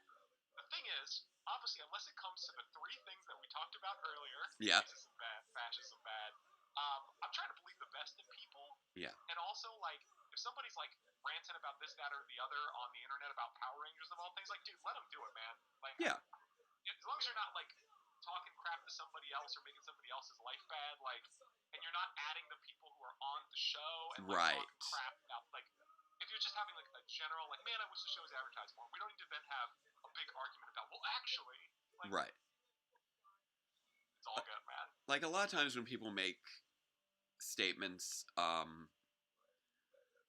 that seem like they're coming from a place of ignorance and could potentially be harmful, I try to give them benefits of the doubt, and if I'm interacting with them, try and treat it as an opportunity to provide context, Yeah. which is a big thing that I am always trying to do, as Yeah. a deep dive Power Ranger analyzer person on the Yes. interwebs, adding new levels of context to things. Oh, for sure, for sure. I mean, like, we do the same thing when my friend Nick and I, who was on some Power Ranger podcast Yeah. with me, when we talk about Rogue Tech, like, Yeah. we have fun and like try to look as deeply as we can into it. But there is also a layer of we don't know how this was made, and also let's have Right. fun with it too. I think that's the thing. Like, choose. This is the thing, right? There's some people who kind of like to hate everything. Yep. And I saw a great reviewer. I don't remember what their name is for the life of me. Okay. Where they were talking about Doctor Who actually, and there are a lot of people who don't like the new series of that. Yeah. And they said, no, the author's name is Elizabeth Sandifer. Great Okay. great blogger about Doctor Who. And she's like, well, I could hate the new series, but I'm going to choose not to because Right. that means that I have more of this show that I love to watch and enjoy. I love that. That's great. Like one thing that I found that I had back to the legendary battle. I'm gonna just this a little. There it goes. Back to the legendary battle. I had a very clear mindset going into that. Yes. And my clear mindset was, I am going to enjoy this. I don't care if it's good or bad. I'm going to Yeah. enjoy it. And I did. I genuinely enjoyed the legendary battle. I think I was one of the very few people who was not disappointed by it because my expectations were set. I'm like, this is either going to be amazing or amazingly absurd. I want to say at the time on the podcast I was on, like we had a lot of good things to say about it. Like we had our Yeah, jokey stuff, right. right? But I think that was the point where I kind of decided to stop needlessly being mad at television shows because also For a little bit I at learned in my least. life. If anybody's been following me for a long time, I was dealing with a lot in my life, and a lot Yeah, of it came out of let me hate this TV show instead of hating the thing that's actually happening to me. yeah. Which you know what is like may or may not be the best way to handle things, but it's probably better to direct it at a TV show than at like people in your life. So That's fair, although it does feel bad that like there's a lot of people who work on these shows that yeah, get a lot of unnecessary hate. that's true. That is fair. This is my public service announcement. Power Rangers fandom. Becca Barnes is just a writer on the show. Yeah, She has not ruined anything. she has She's not. doing her job, and she's doing a great job. Yeah, Please be nice to her. and she's been steadily, I would say, like growing and learning how to do the show better over the years. Power Rangers is such a hard show, man. Yeah. And again, she's also not running the show. Exactly. Like we love to place blame of who's doing what. Oh, also, wait, how are we doing the next episode? Oh, it's yeah, it's auto playing. It's right now. I'm on the credits, and then at the end of the credits, it's going to take 20 seconds to autoplay into the next one and skip the opening. Okay, let me. So that's how mine is running. At the end of the day, my TLDR on my whole thing I was about to say Yes. is that just hey, you know what? At the end of the day, we all don't know how who who's deciding what. Yep. It's easy to say this person is saying to do this person's saying to do that. Right. We don't know. Right. And like never use like unless there's something actively harmful in the work of a creator. Never use the quality of a creator's work as a judgment of their character. Yeah, for sure. And even then, even if there's something in the show that you don't necessarily like, Yeah. it may also not be that person's fault. It's Oh, in there and too. it is kicked off. Just jump. All right. There we go. I can't believe they linked my powers to a candle. Because like I chat with Becca on Twitter, and Yeah, she's great. she's super cool, and she is like next level in love with her cat, and it's amazing. Exactly. And that's the thing, and this is true of anybody on the internet. What you see on social media, or their job for that matter, like you said, does not define who they are as a person. And if you think of them as people, personally, when I'm analyzing beast morphers, for instance, I'm thinking of the writers a little bit more as people. So when I do my analysis, I'm not often actually really like being like, oh, this is bad, blah, blah, blah, blah, is what I'm like. This was really interesting what they were going for, but I think they didn't quite hit what they were aiming for. And if they made these little, like I frame it as if I'm having a conversation with somebody and trying to provide constructive criticism for someone trying to do a thing and trying to hit it better. Yeah, it's so strange. Like I think my Power Rangers reviews have evolved in a kind of similar way. Yeah. In that it's less like rah rah rah and more like I see what you're going for here. This lesson did not get portrayed the way that I think it could have. Right. But I think taking a lot of the, and obviously anybody can read whatever they want into it, less malice. It's just a show. Yeah, exactly. Mystery Science Theater said it best. It's just a show. You should really just relax.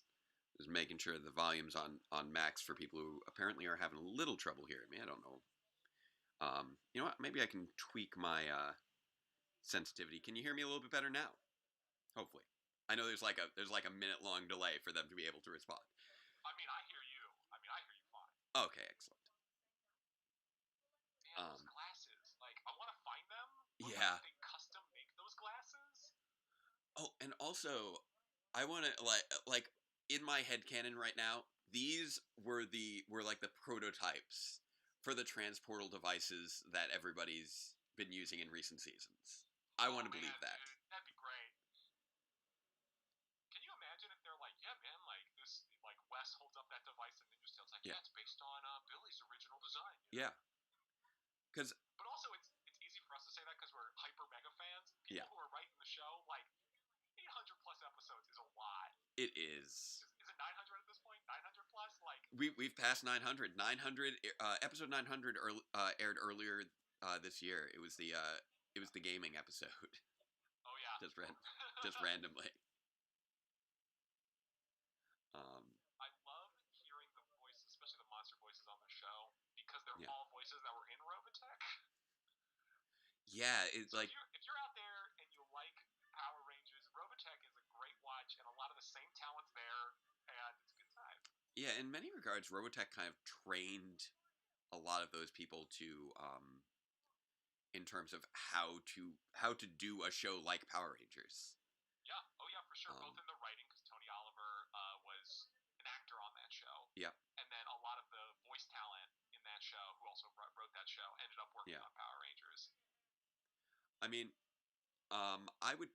And referencing some people discussing Q Ranger in the chat, I would say that there are a few characters that I would totally love to see get gender swapped if they were to ever do a Q Ranger adaptation, or if I were. All of them. It's almost all women and like 2 men. Like I really would love to see like like a heavily alien cast where like Ushi Black gets adapted into like a female Minotaur. I think that'd be great. I think that would be amazing. In my dream version of Q Ranger, it's like all queer people, every single one. There's like there's one straight cisgender person. That's it. It's all queer people. Get even more variety in there. We find out like the people could be into different things. Blue Ranger could be like an actual furry. Why not? Why not? Bulk. Bulk. Oh, you're not living your best life right now, dude. I was just saying in A Star Is Born when they did the karate commercial, like that's not how you do a commercial. You don't like just film the auditioners and then just put that footage in the commercial. That's not legit. And 2, that I want to believe that Paulie just improvised that entire audition where he was just slamming the table and breaking a chair and karate chopping papers that he threw into the air, and that's like a poem now. Look, I've been learning a lot about fashion, right? Wearing that green with that green is a no, man. Tommy, I understand you're a karate expert first. Yeah. Fashion like 90th, but dude, just wear some black pants. Yeah. Like they were just grabbing whatever they could off the rack, just throwing it. It's so wild to watch. I mean, because I've watched all of Jew Ranger. Yeah. And Barai, the Green Ranger there, is like trapped in a room for so much of the show. So to see like this plot of he's trapped in the dark dimension or whatever, it's like that's like the closest they got to Jew Ranger. Yeah, exactly. For that plot. Oh man, I have to admit somebody did come up with just now a great one for the Q Ranger Black Ranger. Would be that it's Bulk who's been turned into a cyborg thanks to Professor Phenomenus. And I'm not gonna lie, that would be kind of amazing. It's just a cyborg, so like if you want to have Paulie, he just does the voice, so he doesn't have to go anywhere, right? Or just have him film everything from Zoom in California and just like drop his head onto the top of it. See, this is my thing, right? Is that especially with all like the filming restrictions and stuff like that. Yeah. Everybody should just be trapped in amber this season, and then they're stuck in their ranger form the whole season. And then when they demorph, they just do it over Zoom call. Yes. Because look, I'm sure New Zealand is doing everything they can to keep people safe. I understand. Right. But also let's just keep everybody even more safe. So you're still shooting the show, just with less face scenes. I mean, we've been kind of seeing that a little bit with Kamen Rider Saber. I think. The first couple episodes that have come out, they're going pretty heavy on the CG and the green screen and not having a lot of people physically in the same shot at the same time. Yeah, people have been telling me that about Sentai as well. I haven't watched Kira Major yet, so. It was so weird. Somebody wrote it up for IO9 actually, and they're like, "What will superheroes be like during coronavirus?" Like, well, this Japanese show, it kind of shows you, and right. I had a friend telling me they were having plots where they would have 2 rangers go off to solve something, but it would be one ranger unmorphed and one ranger morphed. Mm. So I was like, oh, that's interesting. interesting. That is interesting. I like that idea. Or like they would be in the base, but everybody is standing super far apart. And it's like a Yeah. super wide shot. Right. I remember with the Pink Ranger, I believe, is a surgeon in that season. Yeah. So she has a total excuse for like always wearing a face mask. Yep. This is so weird to hear this episode because I remember they used a bunch of audio clips from it on the Rock Adventure album. Oh yeah. So a lot of these Tommy quotes, because I think this is one of like Yeah. the plots of that tape. And for all the people who are too young to remember that or don't have memories like Drake and I, is that so when they put out the Power Rangers soundtrack originally, they were afraid it was going to be like too intense. So they're like, Okay. oh, we're going to splice in clips from the show during the songs.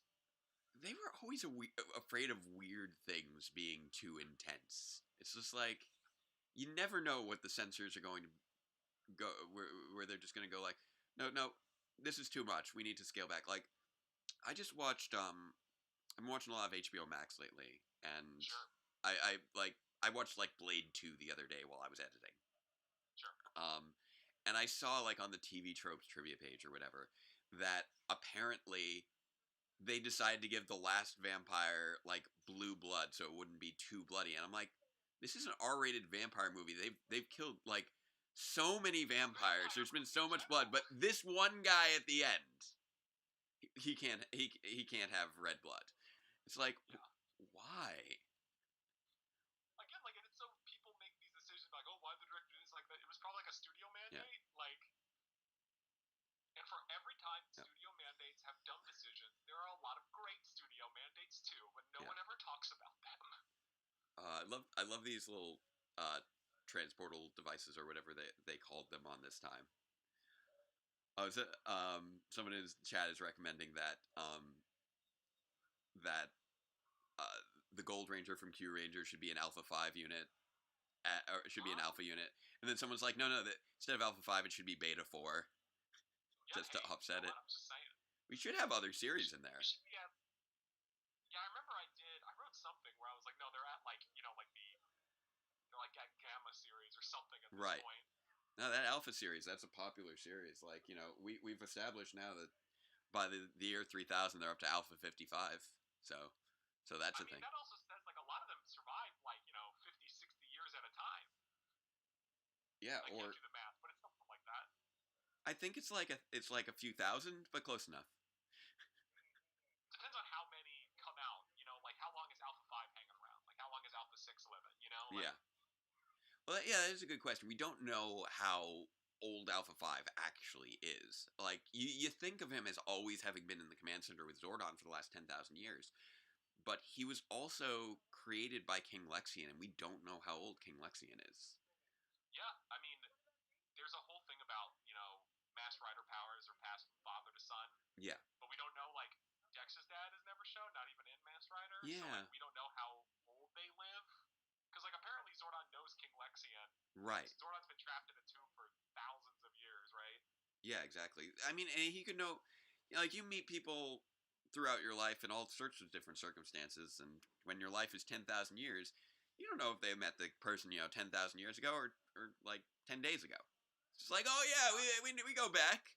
We go back to... It's also, when people are like, Power Rangers was used 10,000 years ago, and then they kept using 10,000 years for like 20 years of this show. And it's like, guys, like, they're being general. They're not going to say 10,020. Right. By the way, just checking. Again, I'm being told that I'm a little quiet in the chat. I just tweaked my mic mixer a little bit. Let me know if that made me at all louder. I'm not usually someone who has an issue with volume, so I am a little curious about that. I don't know if they can hear me or not, or... I hope so. Otherwise, this has been a very awkward... Well, people are responding to what we're saying. So yeah, exactly. So that's good. Oh, that line Zach just had, he might lose his life. Ooh, that's where it got really hardcore right there. This is the kind of thing as a kid where everybody talks about like, oh, standalone episodes are bad. Oh, everything should be plot. It's like, no, you have a regular standalone episode so that a big episode like this hits so hard. You need to have variation. You don't get big impact without it. Well, that's the problem. In today's... Oh, okay. Apparently, I made it worse with what I did. So I just tweaked it the other direction. So hopefully that made it better. That explains why I was quiet. In today's landscape, when you have only like 9 or 10 episode seasons, yeah, you can't really do a lot of standalone stuff. Yeah. Yeah. When That's what I miss. That's what I miss, man. 22 episode seasons. Yeah, there were some bad episodes, but it lets you be a little more free. Yeah. So yeah, I'm sorry that I turned my mic apparently in the wrong direction. So that explains why I was quiet. My bad. I have not been great with the technology this weekend, but I feel like I've been doing well with the improvising element. Yeah. And I feel like we are like in a talk show right now in terms of setup where like I just sort of slid you in even though I'm you're just sitting on the couch, just on a phone. exactly. You're actually even positioned as if you're sitting on the couch next to me. It actually works pretty well. Hey, there you go.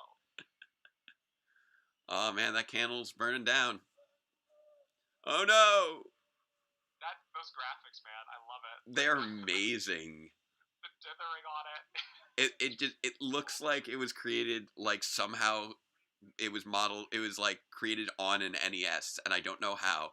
It was like created in Mario Paint. I love that just now when Kimberly like tried to put her hand on Tommy's shoulder reassuringly, and the dragon shield just flops. Yes, oh dude. It's great. I remember I was asking Ryan Parrott, who writes the comics now. I'm like, yeah. So is the Tommy shield gonna be like the real Japanese shield or that cloth crap? He's like, it's how the artist does it. Exactly.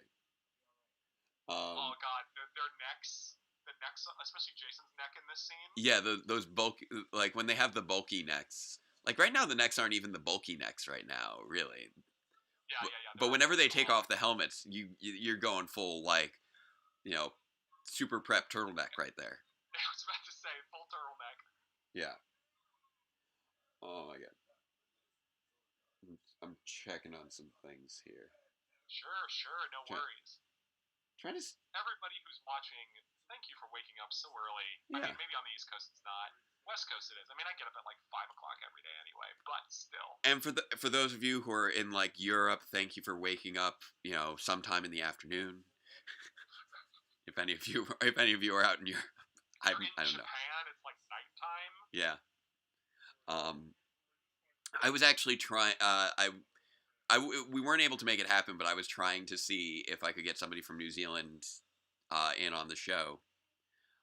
Okay, yeah, it's like past midnight in East Australia, so kudos to you, El Nero Diablo. Hey, there it is. Because yeah, I knew that this, like, when it was going to be 9 p.m. here, it was going to be like, I think it would be like 1 in the afternoon over there. So if they wanted to show up, it would be like nighttime for me, but morning for them.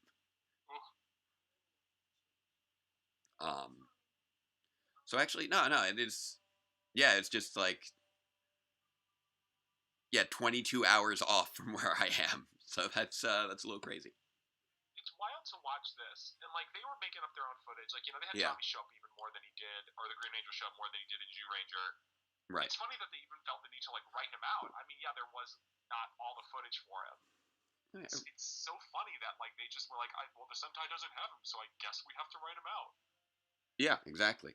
I just realized something, that there was somebody who was supposed to join us during this, and we just flew kind of right through this 2-parter, and I didn't see them pop in there. So I'm gonna try. I'll try to see if I can get them to join in a moment as this episode's ending, because I know they actually wanted to say hi to you. All right. I can stick around for a little bit, man. Yeah. So I'll try messaging them as this concludes. Hopefully the time zone difference, there's no time zone confusion, because I know. Oh, there's the kiss. There's the kiss. I always think about the Power Rangers' funniest moments where they just like roast this scene. What were they saying about it? They were saying what they were like. They like were joking about what they were thinking during the scene. Yeah. Oh, he is here. Okay. I'll okay. Um, just send me a quick message on. Let me see if I see. Reach out to connect me on Skype. Let me see if I can add you in here. Add people. There we go. Don't get to see them go to the dance. Yeah. What about that dance? What about the dance? Trying to. It's always tricky to actually like try and do this on the fly with the. All right. So I can't. I'm not seeing them on Skype. I'm gonna try to see if I can like back out here and I gotta pause. Else it's gonna do the thing. Or it's gonna do the thing regardless, I guess, and then I'll just pause when it's done with its thing. Yeah, let me know. Yeah, I have the next one queued up. Okay. Sounds great. But yeah. So I haven't seen you pop in on Skype yet, so please Add database ranger. yeah.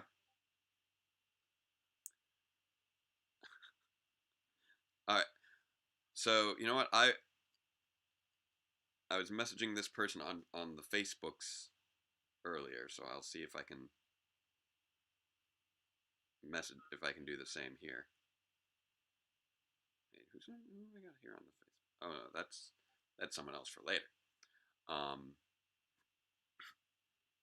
thing, so as Jake is figuring that out, Yes. fair audience, is that so it's interesting, right? That like the new season of Beast Morphers is coming out, and obviously a lot of people have watched it already. I won't spoil it, don't worry.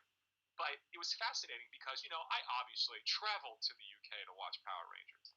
Yes. Never watch it through other means, and but I did that because I wanted to pre-write all of my Den of Geek reviews. So if you're somehow reading those reviews and you're like, why is he writing these like he hasn't seen them? Did he wait that long? No, but I wrote them every day they came out. Right. So I would be able to seem like or create the illusion of it's like, oh, I'm watching this week to week. There's not meant as a deceit, but also there are some people who read those reviews who have not seen everything. So there's a lot of writing in there about like, oh man, like what's the team up gonna do? Like obviously I know now, but writing it as if I haven't. And at the time, I didn't know. All right, so. And wasn't it like Friday night they showed the Power Rangers movie on Nickelodeon or Nickelodeon or Nicktoons? Yeah, which is great. Like, obviously, I was busy with all this and followed immediately by the release of Power Reviews episode 90, which is now out. Yeah. Can't believe I made it up to 90 now. And okay, so I'm gonna try this again. See if I can actually. Maybe if I search through my contacts or something. So as Jake is figuring this out, let me tell you, I'm watching these episodes on DVD from the Legacy helmet with these tins for every episode. Nice. And let me tell you, it is very impressive when you bring somebody over and say, hey, my face is in that helmet because I'm on the bonus features, right? But that helmet is just not conducive to like storing it because it takes up so much room. It's gigantic. It does make for a great display piece, but also to get the episodes, I have to like pull it out of its space, turn it around, pull these tins out, figure out which episode is on which disc. It's a lot. Okay, man. Because we're experiencing the struggles here. I think I might be able. I think I might try something different. Something different. Something new. I'm gonna try to see because I have them on Facebook. I'm gonna try to see if I can just call them on Facebook since the Skype does not seem to be happening. Oh snap! All right. So let's try this out, and then if that works, I'll loop you into the Facebook conversation because I have you on the Facebook. All right, man. The Facebook. So are you going to call me through Facebook too? I will in a moment. I'm going to see if this works first. I don't know how my phone is going to react to all the things I'm asking for it to do. So this is exciting. I mean, I can like jump off here and then jump onto Facebook if you want to do that, if that's somehow easier. Yeah, let's try that out. Okay, should I hang up this call? Yeah, let's hang up this call for now. Yeah, yeah. Then Yeah. hit me up on Messenger. Okay. Yep, I think my phone is just freezing with all the things I'm asking it to do.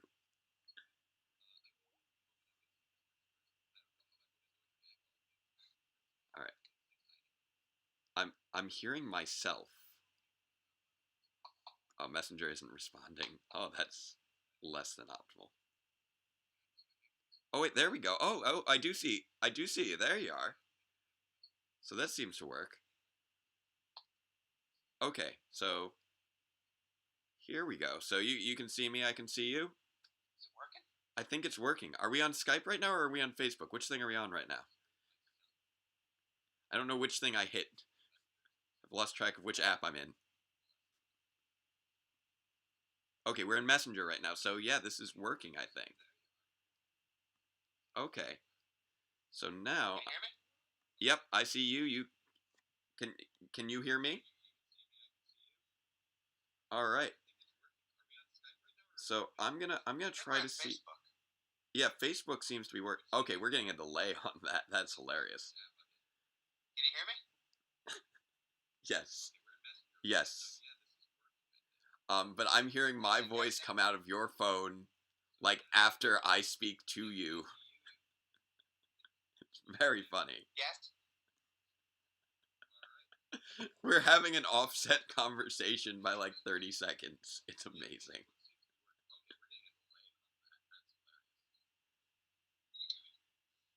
I said that like 10 minutes ago.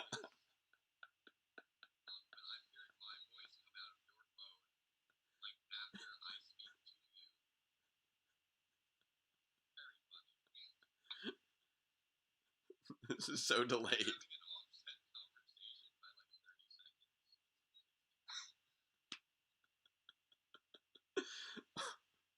Apparently, Facebook is not equipped for real-time conversation. Like, I'll speak and then you can respond 30 seconds later, but I feel like that's not the most engaging conversation. Oh, man.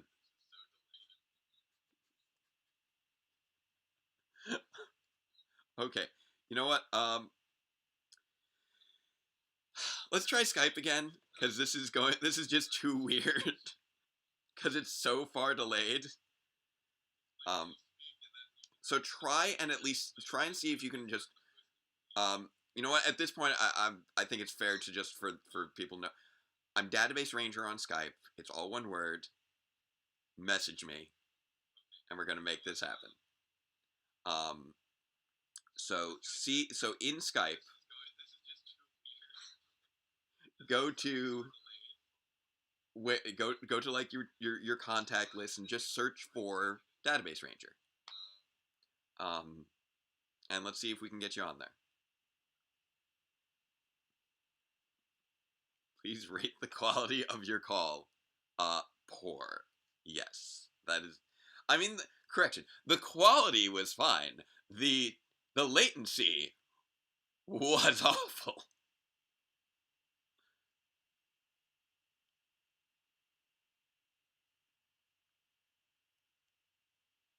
Because for whatever reason, haven't been able to actually like find each other on the thing.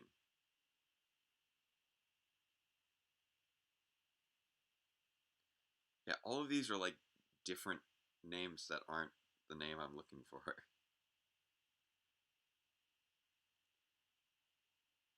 So hopefully he can shoot me a message. We'll see. This is, I'm sure, riveting for our audience. According to Este, this is peak comedy. Um, I'm I'm trying here. I'm trying. I'm struggling. Hasn't quite been running smoothly. Um, wow, this is not working. Not even a little bit. So that's disappointing.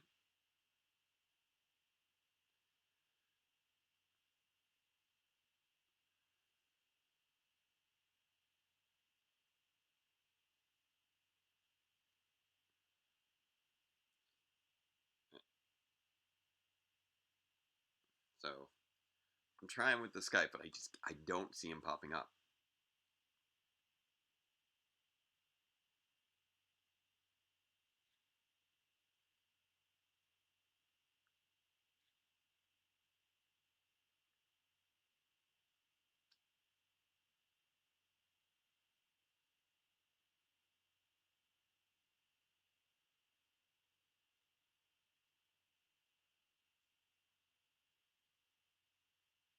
All right. We're kind of troubleshooting here in real time, so I apologize for the momentary delay. I'm gonna try looking at things on my end so I can describe things for him on his end and see if we can get everybody together. Let's see.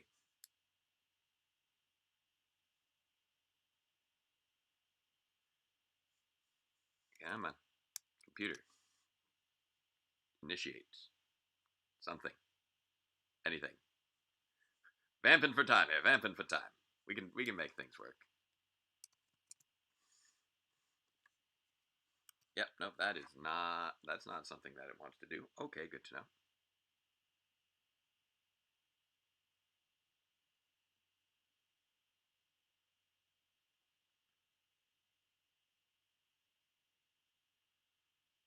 Maybe we'll just try FaceTime on the phone.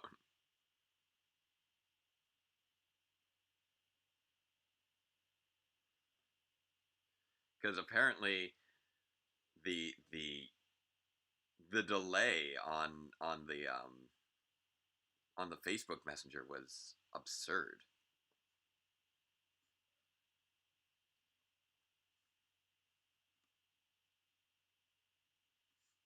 So, yep. Time is flying by. Time flies by when you're having major technical issues. So, what can we do about this? What can we do about this? We can remind everyone that if you haven't already, please, and even if you have, donate through the PayPal link below if you would like to see a nice little star animation go by, and contribute to wegotthevote.org to restore voting rights as part of the Floridian Rights Restoration Coalition. It's a great cause. They've made a lot of progress in the last few weeks, but they still have a long way to go. Also, if you happen to live in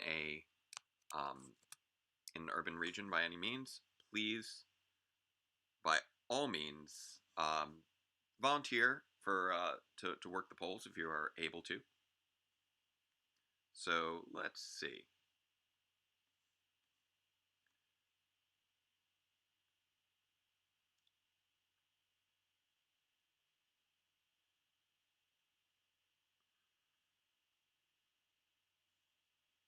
All right, so yes, thank you, MJ, for dropping the link in the chat.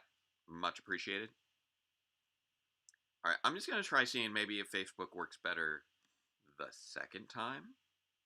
We can see. It's worth a shot. Why not? Who knows? It's crazy time up in here. So, because I know we all would love to watch some more Power Rangers. And again, if there's anyone who you would like to see appear in this stream, please contact them, get them over here, and we'll see if we can set them up.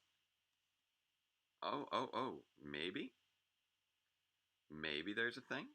Let's see if there's a thing. There's the thing. Yes. Wonderful. Haha. Oh, there's that sound. There's that wonderful, wonderful sound. We'll see if he answers.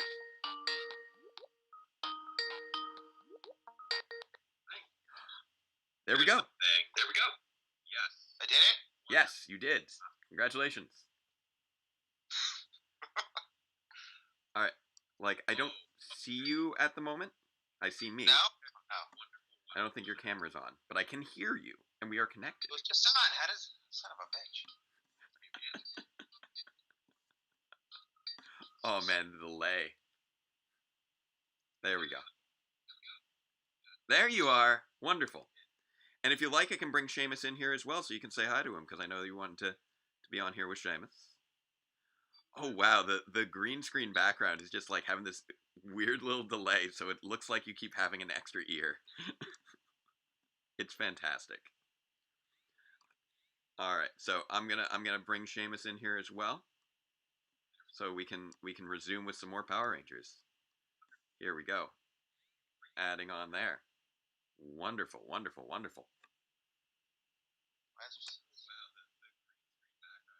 Hey. Also, I'm gonna say turn down the volume on. Like, am I coming out of the same audio output for both the stream and the Skype? Because I think that's gonna create some problems. It's Bruno. It is. It's Seamus. It's me. It's you. It's me. We How we are you, man? we have here slightly offset because apparently so Bruno, move over to your left a little bit because right now it's off center. There we go. And then yeah, for some reason when it puts two people together, it likes to offset them in weird ways. Now I can see both of you. And now the chat can see both of you. Wonderful. So welcome to Bruno of MMPR Toys. We made it. We did it. Technology. Pleasure to see you, sir. So, what episode are we on? We are on Birds of a Feather. Ready to kick it off whenever you are. It's already skipped past the opening credits, so the title is on the screen for me right now. So, if you're ready to go, I'll hit play. Let me know when you're ready to go. All right. Here we go. Ready? And Ready. Go.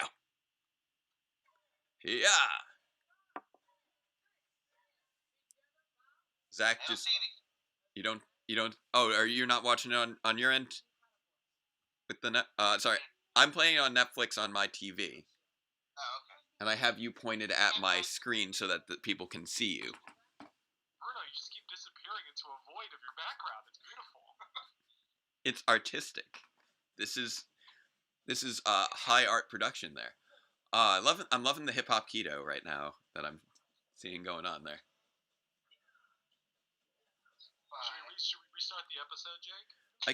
I can restart it. I can pause it, go back. We'll see how how well my TV app likes what I'm doing to it. Okay, so it looks like it wants to rewind all the way back to the opening credits. So that's fine. Let's take it from the top of the opening credits. Is that where you're at, Bruno? Hold on. Yes. There we go. So we're starting from just right like the very top Yep. opening credits. You ready? Yep. Ready? I got the rainbow wheel spinning. We're making it happen, man. We're making it happen. I love it. I love it. All right. This dumpster. Oh, she's coming out. There we go. Okay, let's go. I'll go on my end too. She's after 10,000 years, she's free. She's free. She's free. Freedom. What did she do? What did she do in there for 10,000 years? I've always wondered. I mean, like if you read the comics, you know. Yeah, if you read the comics, you know that. Bruno, have you kept up on the Power Rangers comics, or should I watch your videos to get the answer for that? Watch my videos, Seamus. The answer's no. It's a lot to catch up on. Like if you're not reading it month to month, it is a lot. Right. Yeah, I'm behind because I was I wasn't going out and buying things during like once the quarantine kicked in. And it was like months later, I'm like, well, I guess this isn't really ending, so I should just go find the comics. And I found out that I'd apparently missed an email from my comic book shop, so they had stopped holding things for me. So now I've got to figure out how to get caught up on the whole Necessary Evil plotline. I left off. Actually, the last comic that I read was the one where we found out what Rita was up to in her dumpster for 10,000 years. There we go. All right. Did she have Netflix? She did not. Well, see, the problem was she did have Netflix, but she had a really bad connection. So it wasn't that she couldn't get it. It's just that every like 5 seconds it would do the loading screen. Yeah. That's annoying. I mean, that's hell. Yeah, I could just try and imagine that for like 10,000 years, and that seems like one of the worst tortures. Like I experienced that for like 20 minutes, and I'm ready to put my head through a wall. Like, Be cranky. So here's a question, right? Is that obviously we have all these lightning figures coming out, and everybody yeah, has their opinions about what should be released, what shouldn't. yeah, Here's my thing: if they're gonna just keep releasing MMPR, that's fine. right. But you have to go all in. I want the juice bar playset. Yes, I want the command center playset. I want the park playset. yes. I want play sets. We don't get like Yes. we don't get play sets anymore. I love those little mini play sets that we had for a few years. Those things were amazing. I forgot about this kid.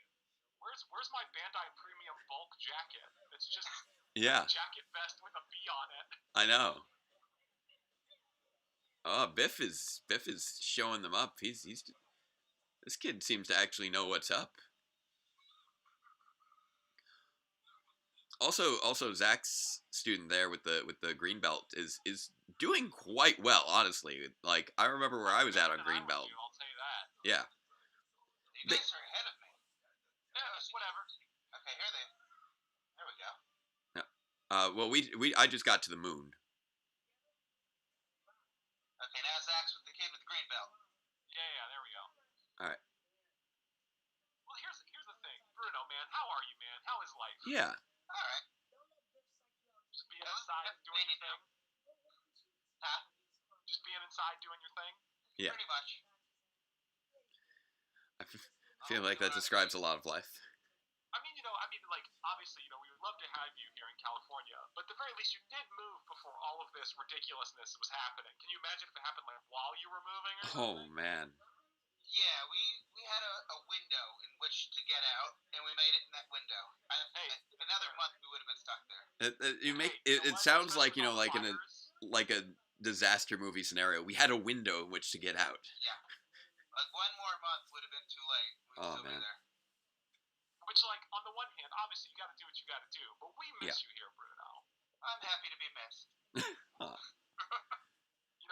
We'll see you hopefully next year for PMC if that happens. If not, the next year, whatever it is. Yeah. Hey, you guys should come visit us over here. Yeah. Honestly, that's not a bad idea. Where are you now? Again, you're down in like Pennsylvania now. Yeah. Okay. So you're a couple hours from me. I'm up in upstate New York. The background behind you, Bruno, is that Pennsylvania? Yeah, that's actually one of our diners. Oh, nice. Oh, yeah? Yeah, I took this photo. Oh, nice. That's beautiful, man. It's a lovely photo. See, everybody here, you all know Bruno from MMPR Toys, but if you aren't watching Divided as One YouTube channel, you gotta watch it. That's where all the good stuff is. That's where we get Bruno uncensored. That's where we get all the things. I have to behave to some degree. Bruno after dark. Liz is loving the upgrades right now. And because we just got Pocky Squirrel in the chat. She was my guest at the beginning of yesterday, so she had to deal with me figuring out that I was going to be streaming people through my phone. So she was the first one. So I was just holding my phone like this, like all day yesterday. And now I have you set up attached to a hand mirror, which is wonderful. Like this is what you're attached to right now. The little stand. Does Zoom not work for this? Zoom. I don't know Zoom that well either. I Zoomed once with my aunt does Zoom, so we did like a birthday thing. What I love is that a lot of older people and very young people know about Zoom, but like everyone in our age range is like, what's that? It's so weird. I feel like grandma with these things. Like, what is it? Is this a sign? What am I doing? Yeah. What am I doing here? What I love is that you see me, Seamus? You're incredibly proficient with animation and video making, but other things of technology, and I get this too, I'm the same way. We're really great in one thing, but we're terrible. Twitter. Well, Twitter's awful, Bruno. Don't go on Twitter. You see, I still, like, I haven't even touched, like, any of the, like, image-driven social medias. Like, I don't do anything with, like, Instagram, the Snapchats, the ticker-talkers. I got none of that. Yeah, I don't need the TikToks. Well, it's basically illegal now anyway, so. It is really funny that TikTok is, like, yeah, basically illegal. Everything's so weird. We live in a weird time. And in this weird time, it's important that people can vote. So, anyone who hasn't donated yet, we actually finally got the little animation working. after a day, so that if somebody donates through the PayPal link, we should see a little star pop up to congratulate That's you. great. Hatchosaurus. I should also say, look, everybody should vote for all of the things that we've talked about before. Yeah. Because, people, need rights, all that sort of stuff. But if you're also this kind of person, a lot of the trade disputes going on right now between our country and other countries are impacting Hasbro's bottom line. That should not be your main reason for voting. But you know what? All you care about is Power Rangers. If that's what gets you going, that gets you out. Yeah, if you want more like quality in our trade deal, so we can get more Power Ranger toys, more Power Rangers, which like. Oh man, that was one of those things where when I realized that it was influencing Power Rangers, I'm like, you are coming into my house with this now. Like, I was already upset with what you were doing out there. You coming into my house? No, sir. No, sir. Not acceptable. Man, we totally, some of the dialogue in the show, man, we totally shredded that thing. Why isn't that like in our pop culture vernacular now? Well, I think it got adopted by Tony Hawk. He took that. Yeah. That's a Tony Hawk phrase now. So we're not allowed. That's his word. That's now his word. So guys, as we're watching this episode, but there's big updates coming in the Power Rangers world. What are you guys most excited to come out of Hasbro PulseCon? Oh yeah, that's next week. Toys? What kind of toys are you hoping for, Bruno? What do you want? Well, I wouldn't mind Dino Thunder in charge. Yeah, all the Dinosaur Rangers, because then I could do some animated thing with the Dino team up. Oh, that'd be great. I think it should have been. By the way, maybe it will be. I haven't seen the episode. No. You're right. No. You didn't. Or maybe Bruno, you traveled to England to watch. Yes, there we go. Wait, you're somewhere already? We travel to England every Saturday at 7 p.m. Oh yeah, forgot about that. And our little no. Because remember, it was airing daily. You traveled there daily. The jet lag is just. Yeah. I forgot about that. Because I don't like flying, so Exhausting. stuff. Look at that popping up over Bruno's face. We just got MJ just made a little $1 donation. Hey, that's great. Something on my face? Yeah, there was a little star dancing on your face just now. It's delightful. It was adorable. So just sort of own that. No, it's off. You're good. You're free. You've been freed. Especially if you put your shirt over your head disappears, so then it's definitely off. You have a cloak of invisibility? Where's that on Hasbro Pulse? What? I got it at Universal from Harry Potter. Oh, okay. What I love is even in the Sentai footage, you get some of the bulky necks on the Rangers. Yeah. Where like the white part is too thick. It's so weird. I don't know if it's like a protection thing, so that maybe it's so the helmet doesn't dig into their throats. Because I can tell you that a helmet will do that. Like, I've got this thing here. This thing, like, it's rough. It's rough trying to perform with it. I'm still working on getting the hang of it. Like, Hasbro Pulse, man, you guys got to do more monsters. Like, again, it can be MMPR. Like, I'm a reasonable person, all right? Pudgy Pig is right there, King Sphinx. You got to do it, guys. I still want to see some things that we never got, like Vintage Palace monsters for one. Ooh, yeah, that's true. Which one? I mean, I come at this as like a filmmaker person. I want to be able to recreate like an episode. Yeah. I want to like have all the characters that you need. Right? Exactly. You gotta make the monsters. See, like we're doing all these like 5-packs of Psycho Rangers and maybe A Squad could happen. Like we need like episode play sets. Yeah. So like, I want a Monstermatic. We need a Monstermatic. We need a Kid of the Day. Yep. Yes. Which Kid of the Day? MMPR Kid of the Day. You can only have one Kid of the Day. It's clearly the kid from Second Chance, obviously. Oh God. Skylar De Leon, yeah, everybody's favorite. Obviously. No, it's got to be the one from whatever that chicken episode was in early season 1. Oh, Maria. Maria is so weird because she's so obviously dubbed and it's so disorienting. Yeah. Like we were talking about the last episode that we watched last night was the Rockstar, episode 30, and the kid Jeremy was dubbed by Brianne Siddall, who played Circuit, years later, and that was so disorienting once you finally hear the voice and you're like, dude, this kid is just channeling Circuit, and it's weird. Do we know why? It was just bad audio, or they didn't like his voice? Probably his acting sucked. Like, I can only suspect. Like, I don't know what the deal was with those kid actors and their voices. Because, like, in the New Zealand years, it was like, oh, their accent is bad. That's probably why they did it. Well, actually, what I think might have been the case with that one, I don't know if that was the case with Maria. I don't think it was the case with Maria, but I don't know. But what I suspect was the case with that one was that kid was out on the beach a lot. Yeah. Oh, yeah. And so they must have needed a lot of ADR. Yeah. And then they probably didn't want to pay him to come back into ADR himself. And he probably wasn't that great an actor, let us be fair. And ADR is a skill that you don't necessarily expect a child actor to have. Like, it's one thing when you're just doing the monster voices, which is hard in its own way, but when you have to match actual lip flaps of a human being, exactly. Like, difficult. I gotta say, Wendy Lee does great work here as Scorpina. Like, she does really good lip sync work as Scorpina in this season. As I watched this episode, I remember this, like, Cardiatron fight, and I remember it being, like, such a big deal.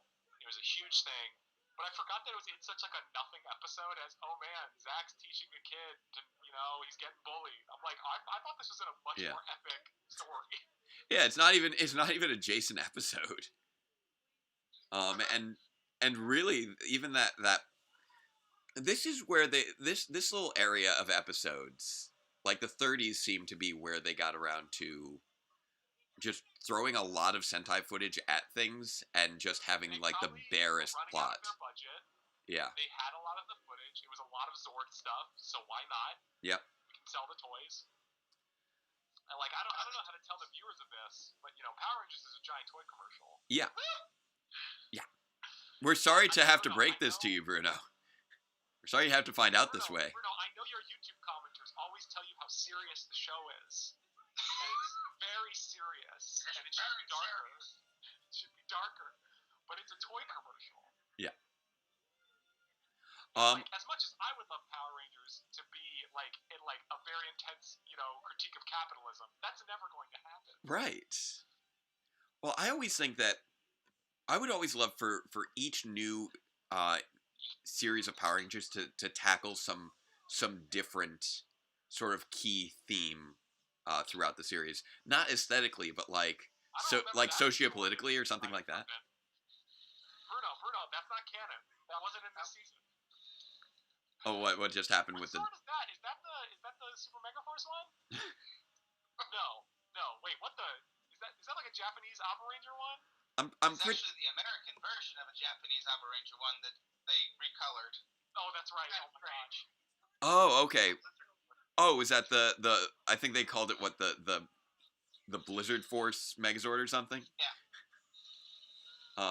Oh, hey, we got Lisa J and Speed Racer Flubber in the chat right now. That's right, as it should be.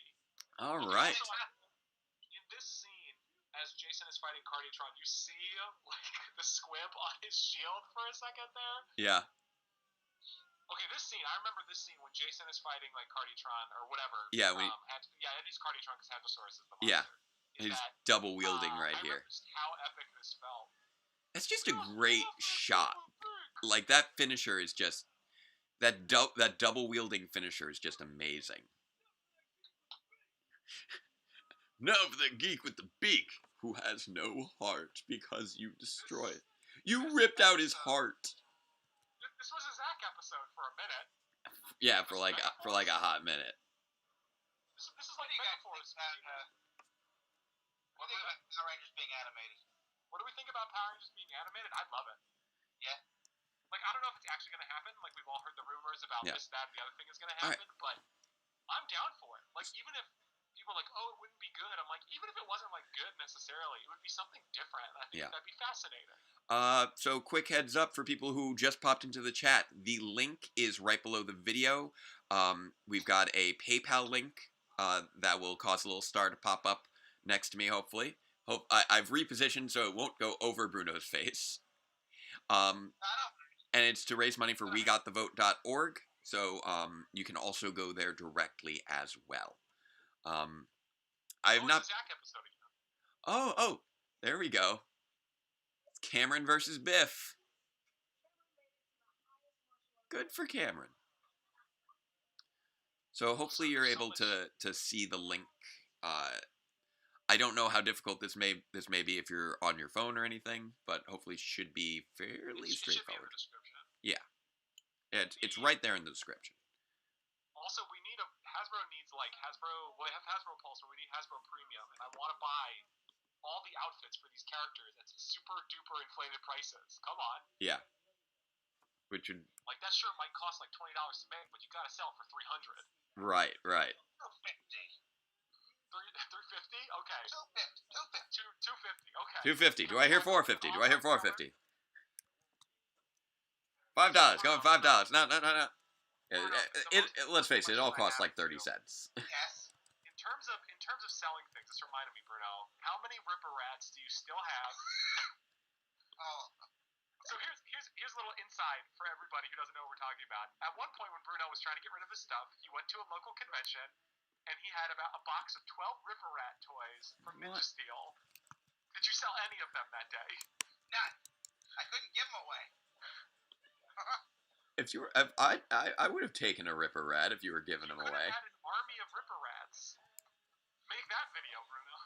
Like, Seamus knows he had a bunch of you had a bunch of toys that just were that you had gotten from various events that you just kind of wanted to get rid of, and I was over there, and I'm like, oh yeah, I'll take this. Yeah, sure. I'm like a little gremlin that way. I just kind of I just kind of acquire things. Like, I don't really go out and buy things. I just slowly acquire things and people get rid of. I was once living in a lone apartment with 5 couches. That's a lot of couches. That was a lot of couches. Well, Jake, what the viewers don't know is that you have contacts in the high up, couch empire, and they just give you free things, and that's why you say such nice things about couches. That's the only reason you say nice things about couches is because you want free things.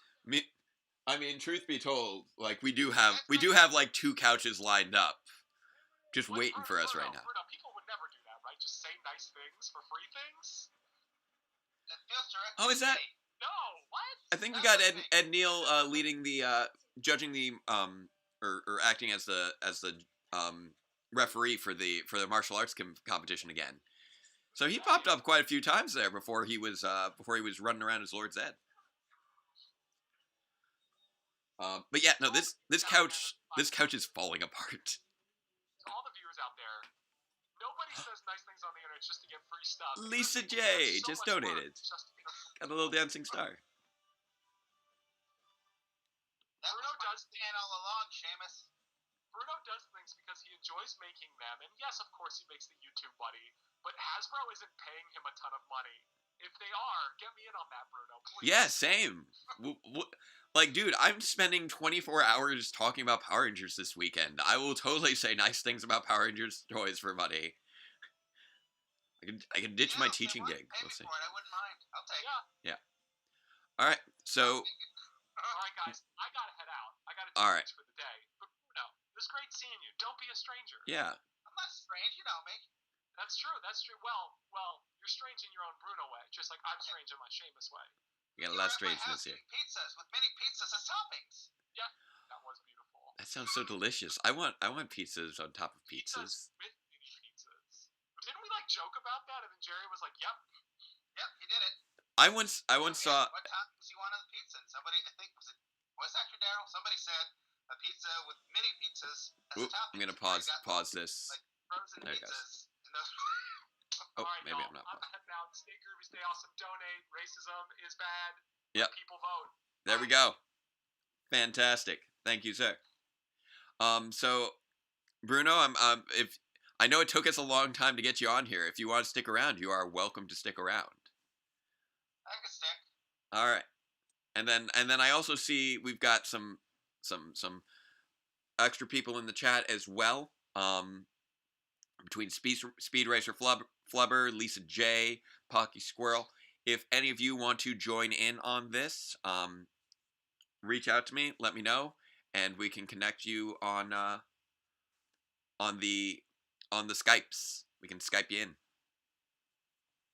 So let's. Now I'm on the side. You're on the side of justice. Side of justice. Side of justice. We see everything just. We'll see everything moving to the left. All right. So, if anybody else does want to join in, you are welcome to. Just let me know. And if not, let's kick off. Let's get some environmentalists up in here with the cleanup club. So it's already skipped past the opening credits for me. So I'm at 1:04 is the time code right now. And then welcome Mega Black's Mega Posting. And whenever you're ready, I'll hit play. Okay. Here we go. Just getting out of a dumpster. Okay. So I'll hit play once you're at the end of your opening credits then, because it skipped over. All right, I'm my cleanup club title. Okay, there we go. Yep, and I'll play now. It's coming up. There we go. Written by Mark Hoffmeyer. He wrote quite a few of those early episodes. I don't know if we've seen Mark Hoffmeyer.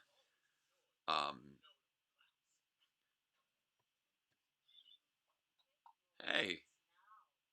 And this is how their YouTube channel in the comics got started, obviously. This was how Bulk and Skull became YouTubers. I haven't made it that far. You haven't made it that far? Okay, I'll pause mine a moment so that you. Comics. Oh, in the comics. Okay, yeah, it was like the first episode or the first couple issues. Yeah, it was like the first comic. I know. You gotta read. I'm sorry if I spoiled things. I know it doesn't show up until like the second page, so my apologies. So I do remember looking at the first page. Yep.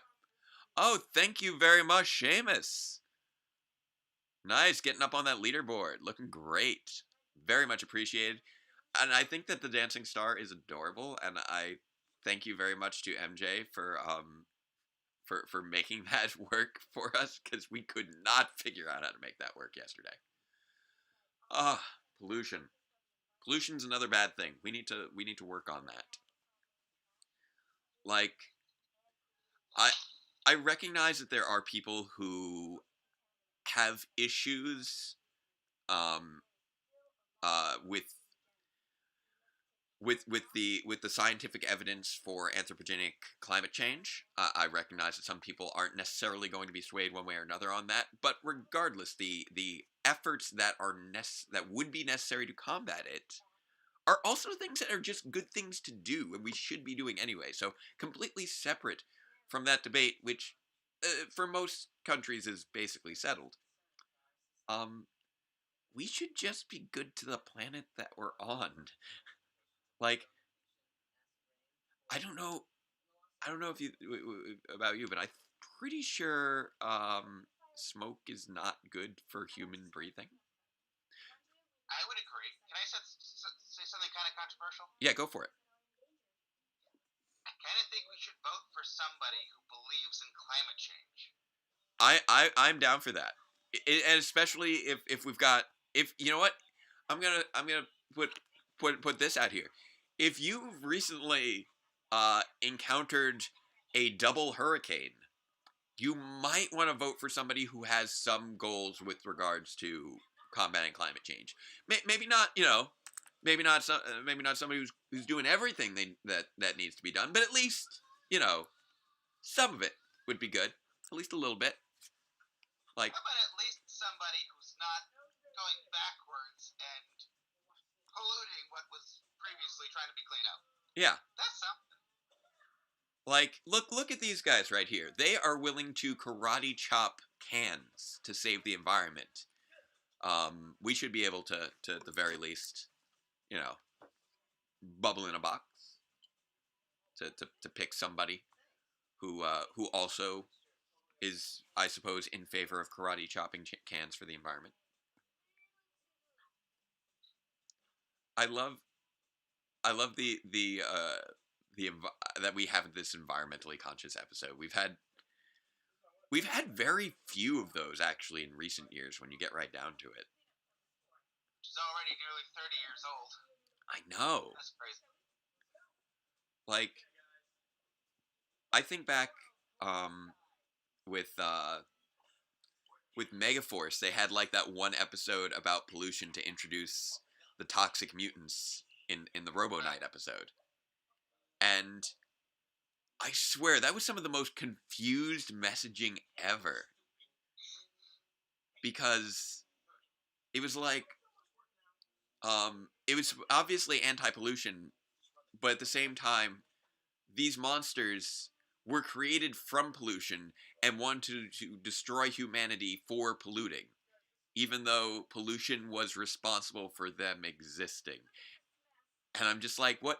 Well, maybe they didn't ask to be born, you know? That's a dark. I'm a hideous monster. You did this. I know. You're pollution. Yeah, Pocky's right. It would be great to see like the Rangers running a voter registration drive. Like that would be so on point. This team would definitely have done that. Yeah, exactly. So yeah, I do have to once again say kudos to Lisa J and to Seamus for getting in those big donations right there, hitting the top of our leaderboard. So if anyone wants to try and beat them out, kudos to you. I would appreciate it. But even any little bit can always help. Every little bit goes towards paying off the legal fees and fines that are currently blocking Floridians from voting. So, hey, your club. You could call it the cleanup. That you got the shirts already. Hey, I see what you did there, Jason. You're the wordsmith.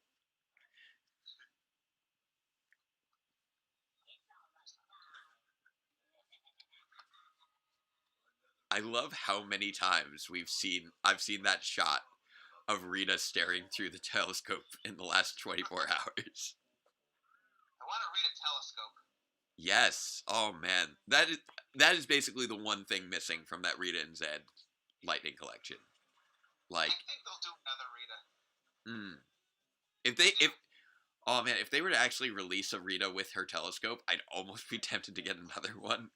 I'm not like you. I don't like double up on a lot of toys. I'm not because of the channel, but well, exactly. It's what it is. I mean, I can't compete with those 12 Ripper Rats. Yeah, Bandai, we were like trying to get to a thing where maybe they'd send us some advanced stuff so we could do our thing and not be like the last people on the internet with the video. Because some people they like our animation, other people they only care about the toy. So they want to see whatever the thing is first, and if we're like animating it and doing like a thing with that, it takes a long time. So they sent me a box. It was supposed to be the assortment, and it ended up just being No, that is the assortment.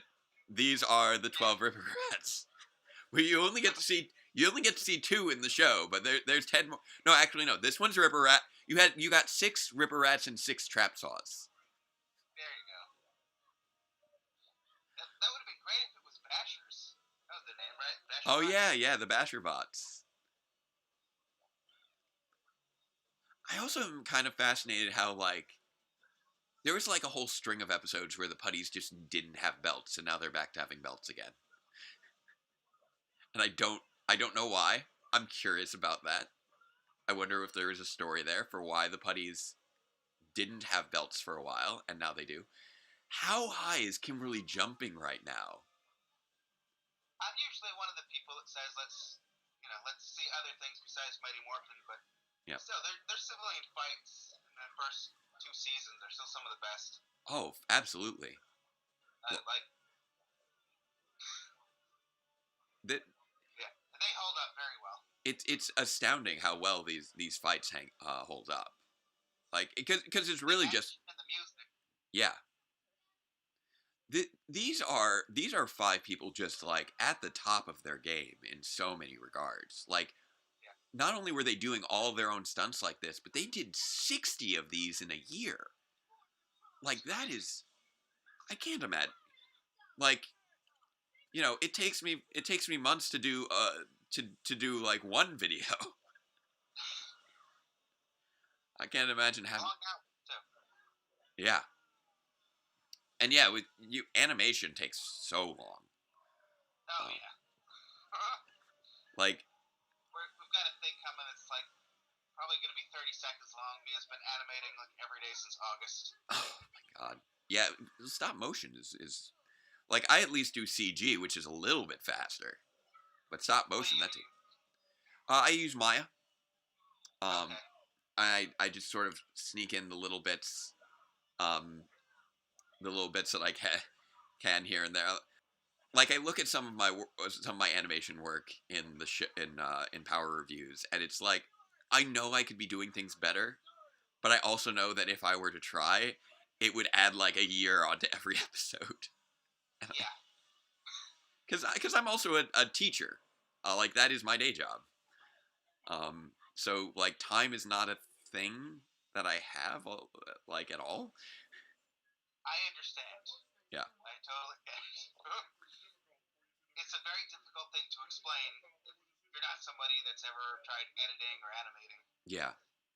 Good try, but it's Like, I wanted to, like, in the episode that I just released last night, like, I was going to slip in like a bunch more shots of like our spaceship that we're flying around in right now, and I'm just like, but every single background for every single shot so far has been a CG background where I had to go in, reposition the camera in Maya. Okay, now it lines up with where the actors are. Render out a frame to test. Okay, no, I need to adjust it. Okay, go back in, render out that frame. Okay, that one works. Now I render out the whole scenes, because it's like I have like this whole crazy fortress where the walls are swirling because I hate myself, I guess. So there's so much CG in episodes 89 and 90. It's 4:00 in the morning, and you swore it was just 9:30. Yeah. And the cat's wondering why you didn't put her to bed yet. And the cats seem to have been forgiving of me being up like crazy hours the last few days this week. At like midnight, Friday night, when I was like trying to release episode 90 for the next day, like, I was trying. Okay, I just need like this one shot of the door, this CG door from an angle. Okay, gotta open up the door. Open up the door. Like open up the file for the door, and that file would not open. And I'm like, okay, maybe Maya's just having an issue. Maybe I need to just like, restart the program. Nope. Okay, maybe I need to restart the computer. Nope. Okay, maybe I need to do this. And now, like, I'm having issues with Premiere, and I need to like re-render everything. And so I lose like 3 hours because this one file refused to open. I'm just like, okay, so I'm just gonna cut out that shot of the door, and that's just not gonna be in there, because I didn't want to have to model a new door. It'd be like, okay, this, if for you, if we were like, all right, so just now his arm just has to move like this, just has to move like his arm. Why won't his arm move like this? And the arm breaks off. It's like, okay, just forget this shot. Just forget that. We don't need this. We don't need this shot. Oh man. Somebody in the chat, Howard in the chat is just Bruno.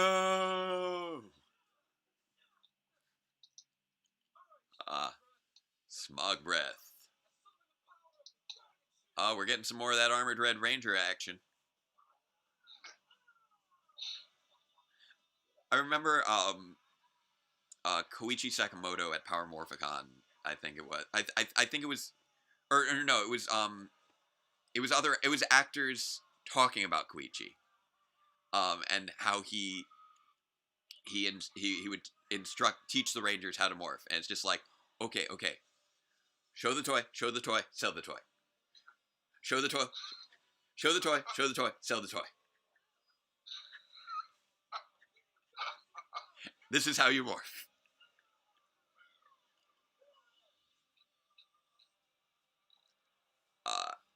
Excellent. Ah. I'd be down for an animated Power Rangers like they did with Transformers Prime. That was a cool show. But I mean, like when I was a kid, seeing this live action, the shot of Jason just there with the two swords and the effects like that, like I love that. It's gorgeous. It was, like they were real people. It wasn't just a cartoon. Like cartoons, anything could happen. Seeing it live action is what did it for me. There's a tangibility to it that you can't really replace. Yeah. I like sparkles. Also, I just kind of love. I think you're a little bit behind me. But when the Megazord just sort of flies in to deliver this sword strike, and it's just like, whenever they have anything fly through the air during these early seasons, like it's moving in an arc that just makes my physics brain, because I'm a physics teacher, just makes my physics brain go, no, that's not how that works. You're swinging in an arc right now. It looks like they're engaged in like an exponential curve upwards when they swing away. It's like, that's not how projectile motion works. It's a parabolic downward arc, not an upward exponential. That's not how gravity works. The T-Rex sword especially just did not care about gravity. No.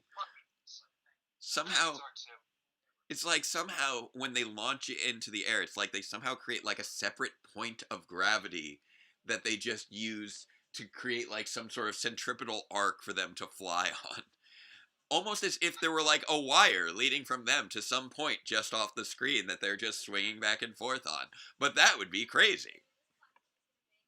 You can't attach a Megazord to a wire.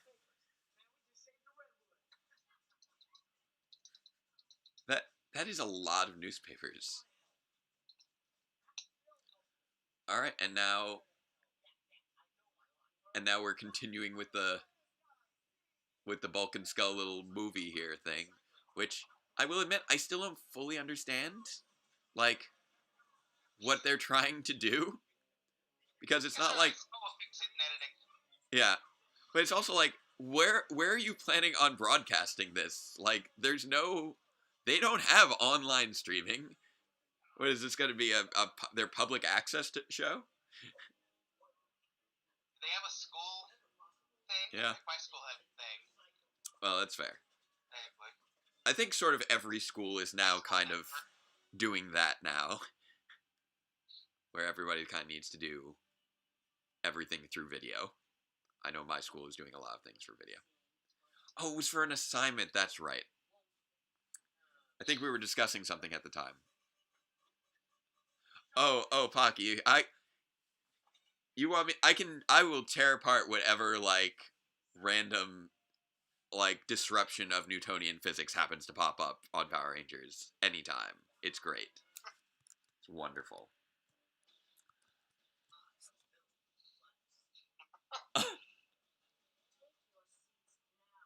love this ending.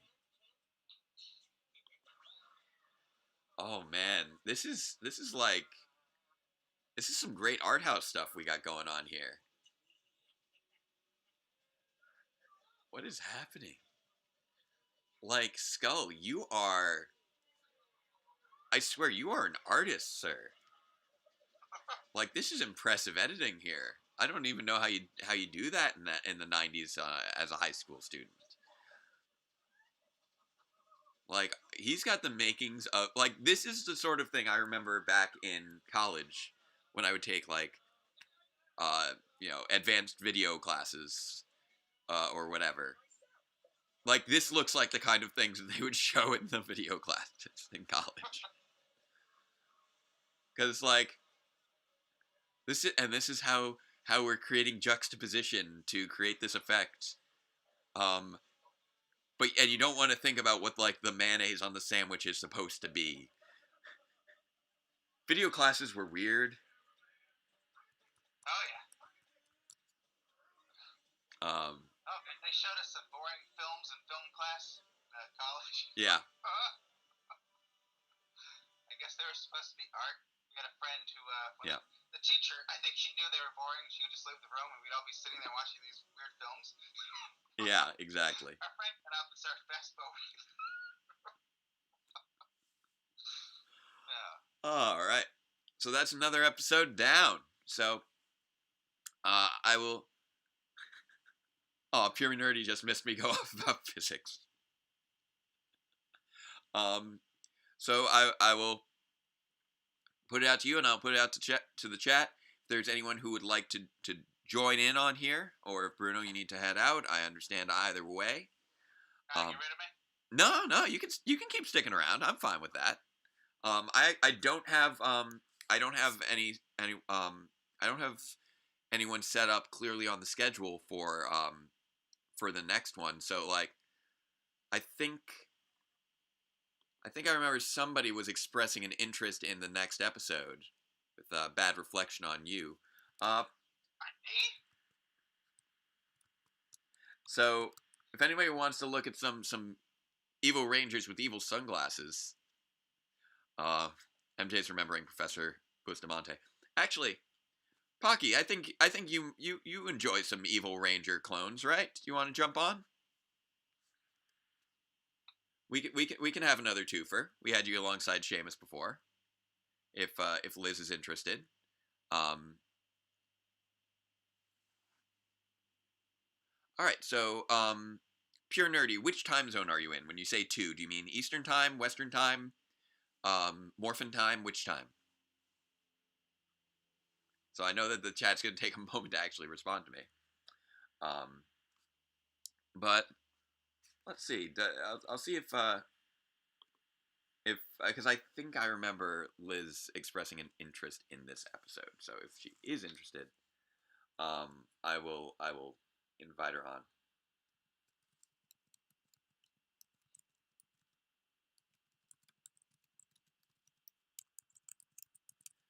So you having fun?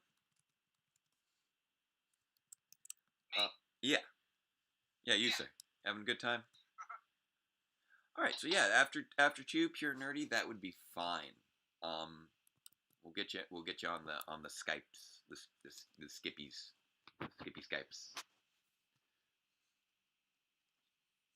All right, I'm just checking to see. There we go. It looks like we got people sort of sharing us on the social medias. Good job. So if you haven't shared this stream yet, people, please by all means, let's spread the word. Let's get more people here in the chat, more people donating.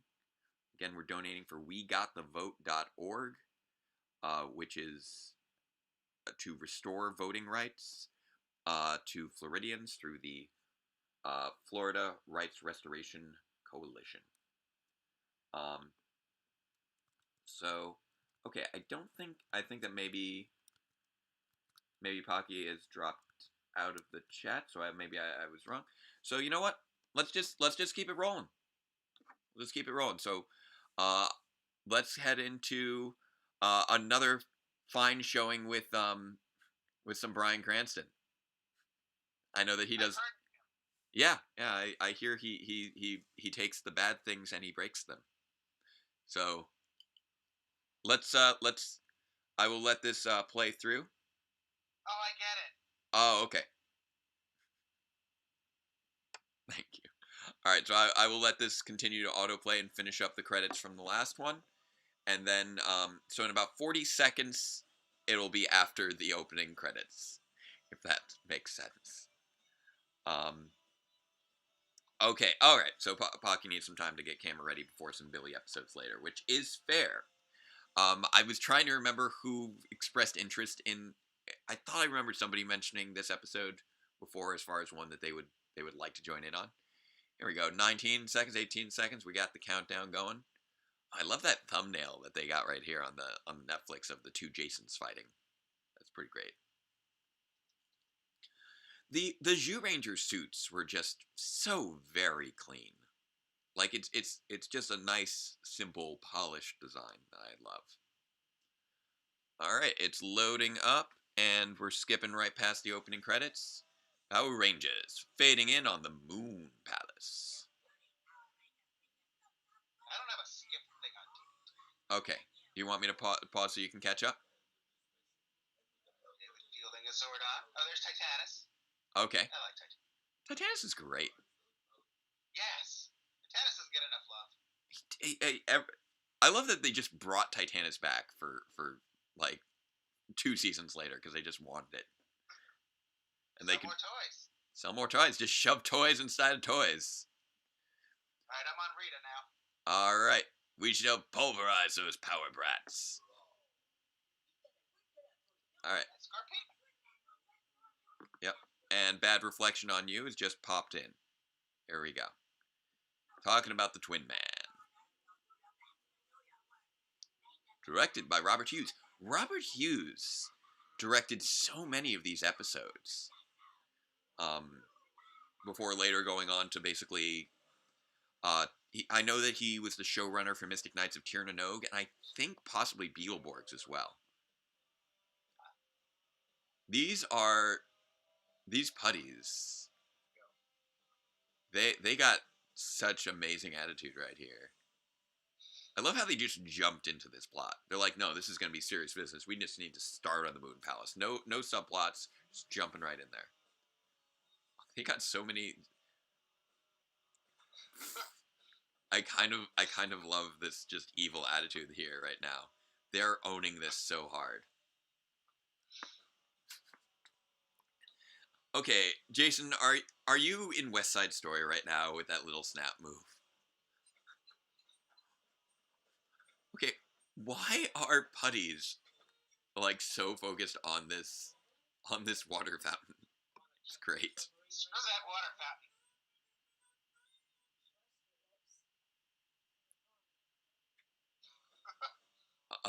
She just melted his brain. He's like, what?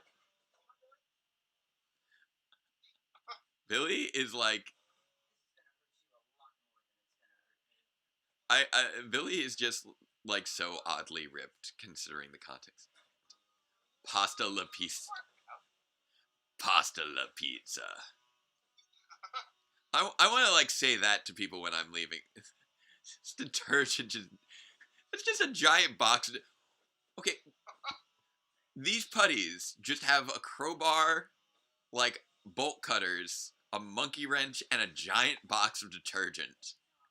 Like, they were prepared for this. This is a well-planned plan. Oh my... Okay, this is genuinely funny. Just... Kaplan's just, like... It's like they just put a fire extinguisher in there. It's amazing. I wonder how they did do that. That's an interesting effect. Like, it's like a foam cannon.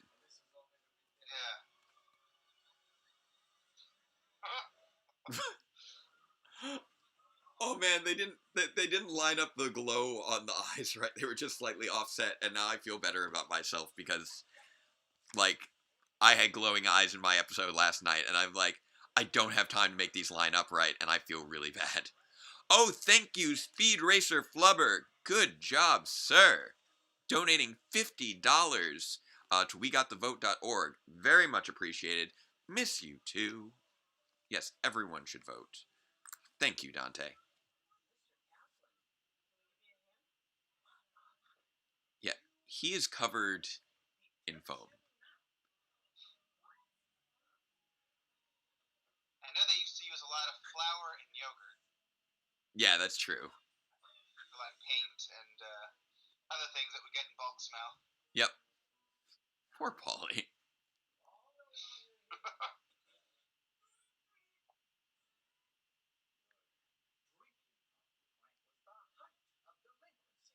Apparently. I kind of love that they're wearing the same outfits that the evil thems are wearing, just slightly different. Like, Billy has his overalls over his muscle shirt. And evil Jason, you know it's evil Jason because his shirt is completely unbuttoned. Evil Jason only has time for one button. He picks and chooses. This is the one button Evil Jason's got time for. Ah, this is great. I remember this. Bulk. Bulk. Now, here's the thing, though. Trini, who are you to judge on that? It's his name. Like, he doesn't see the opening credits. Within the context of his world, maybe that is his preferred way of spelling his name. And we've just all been ignoring that for the last 26 years, 27 years.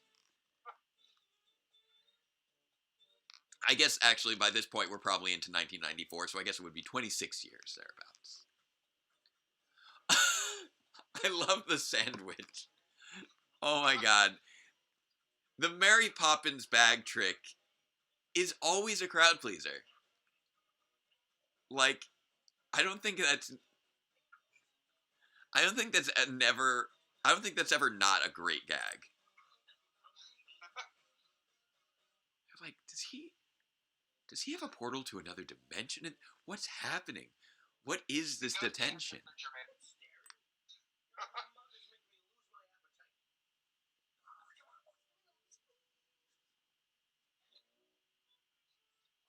If you were able to see the episode in the stream, would YouTube get you? Entirely possible. I don't know for certain, but I often try to avoid those risks. Plus, as we've established, my technological savvy has not been quite too very spectacular. Hey, I win. That was a process getting you in there, but we got through it. I called Mia. Yeah. What? I mean, I do have the advantage that my wife is literally an IT person at a hospital, so I can't really take too much credit. Like that little dancing star, I could not figure out how to make that thing work. This whole thing is entirely thanks to MJ being able to figure out the things that I don't know what's going on with. Okay, so the girls are smart. Yes. Technically, MJ is non-binary, but yes. Okay.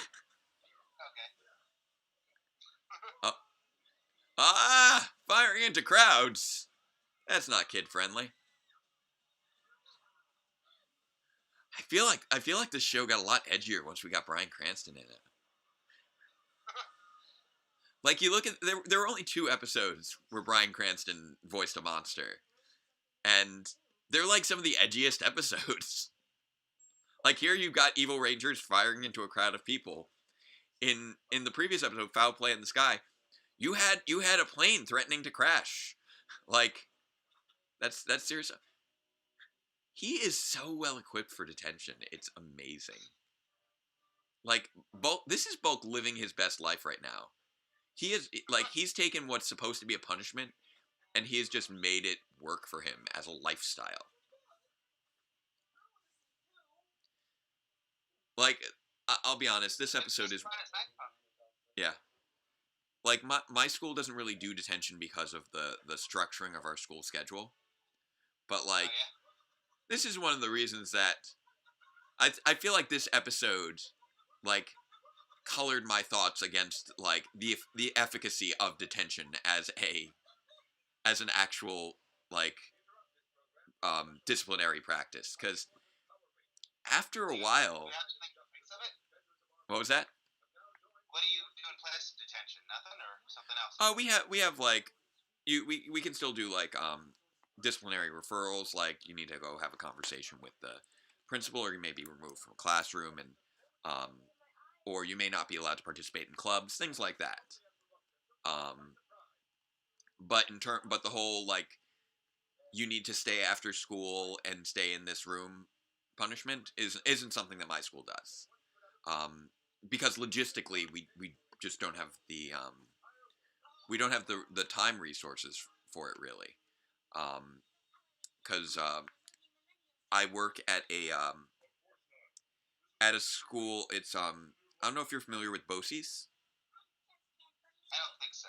Okay, it's a program that New York has, where it's sort of a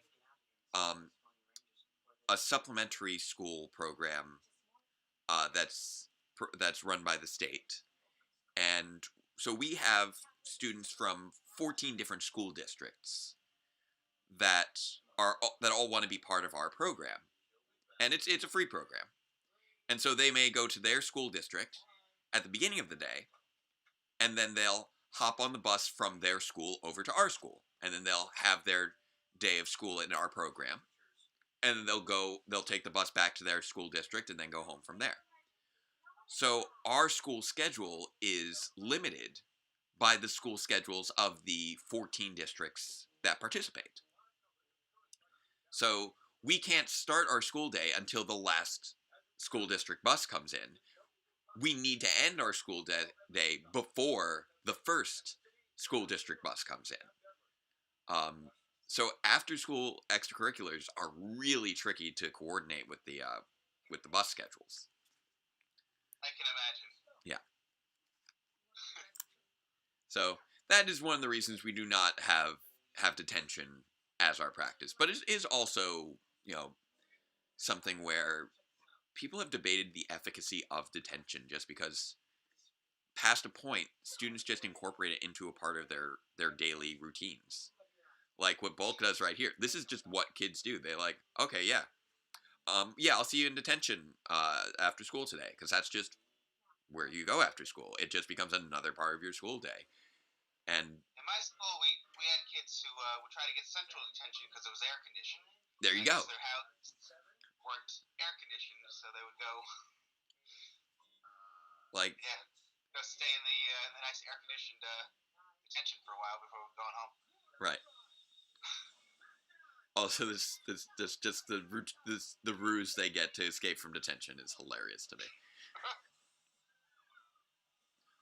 Oh man, that evil Red Ranger is so intimidating.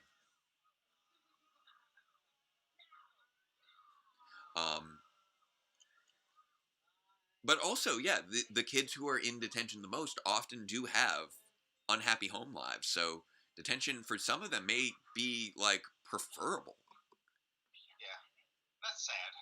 It is, and that's why I know a number of teachers try to push for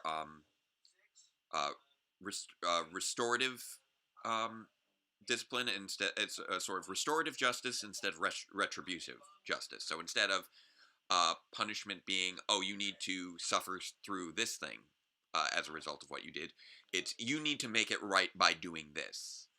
Like you need to, contribute in some way to make right what went wrong. If you damage something, you need to help fix it, basically, which I think is a more effective and empathy-driven approach to discipline. I support that. Yeah. No, it's fine. Pocky, I don't know if I ever mentioned that my school was part of BOCES program. I know I've mentioned where I teach. I don't publicize it on the YouTube channel, but I've never mentioned before. I think that it was part of the BOCES program. It's a great program. Students actually get to take college classes in the classroom.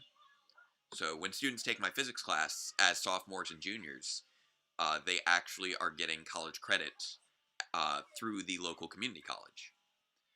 And all the local juniors and seniors actually go down to the local community college to take college classes there, so that when they graduate with their diploma, they also get an associate's degree at the same time.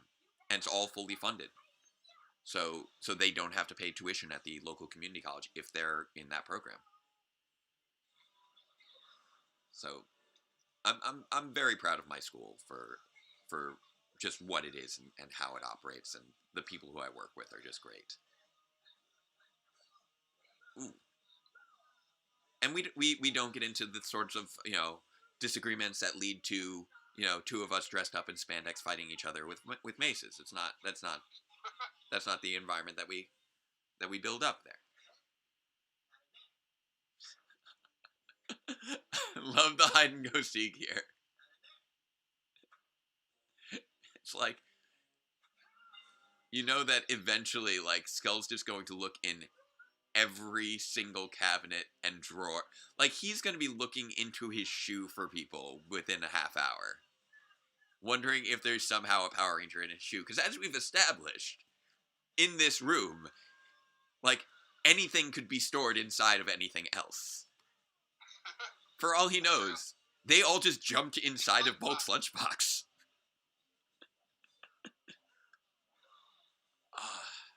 I love match fights where you just have two characters who are so equally matched in so many regards. It's stylistically great.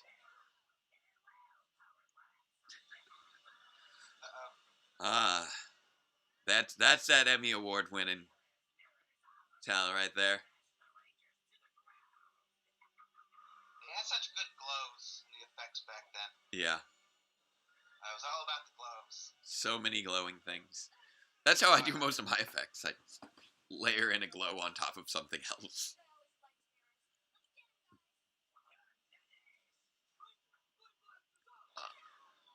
The classic tower formation with the blade blasters.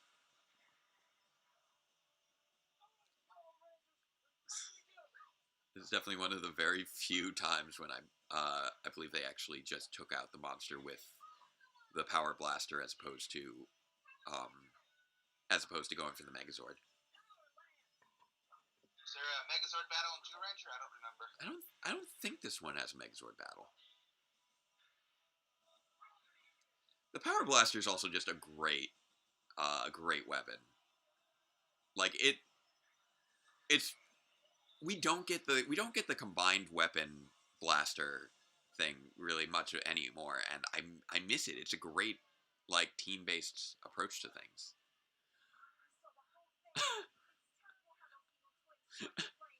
I love how these people they have in the suits are just like not doing anything while the other people are running up to them. They're just standing there with their arms just hanging down. But yeah, I think we can agree that one major plot development that we got out of this episode was the revelation that Bulk is functionally a Time Lord. You see, there they go. They're checking the drawers.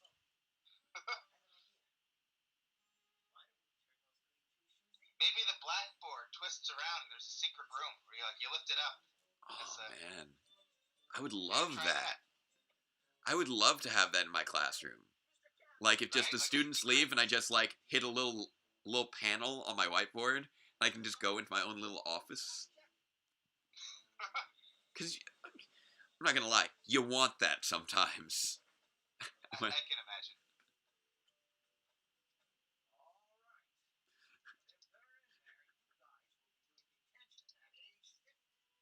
Principal Kaplan was in so much of the first season. And I forget how recurring of a character he was in those early seasons. Where's my Lightning Collection Kaplan? I know! Let's get some Principal Kaplan. Like, let's see him at like Power Morphicon. Come on. He's never been. No, actually, that being said, I don't know if the actor is still living or not. I was wondering. So I would need to look into that more. That is a detail that I don't have squirreled away in my brain. Well, we just get to hold on that shrug there between them. All right, let me double check my schedule. So how are you doing there, Bruno? You holding fast? Yeah.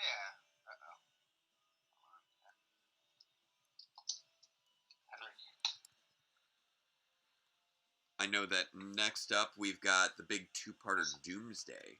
So, if you wanna keep going, I can hold on while you queue up. And if anyone else wants to join in for Doomsday, please let me know. I think Chris was interested in joining in for that. He's a fan who's been with us in the chat this whole time.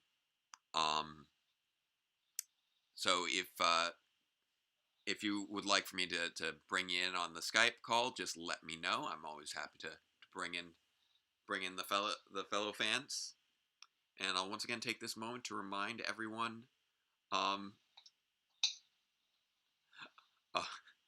just saw this thing in the chat of MJ saying not to compliment them for the IT job on this stream, because apparently by professional IT standards, this is shameful. Voyagers TV, we are coming up on Doomsday. That is going to be episode 39. Is Henry Cannon the actor for Mr. Kaplan? Possibly. I don't recall off the top of my head. So whatever you're looking at is probably like as legit as anything I'm looking at right now, because I wasn't looking at anything.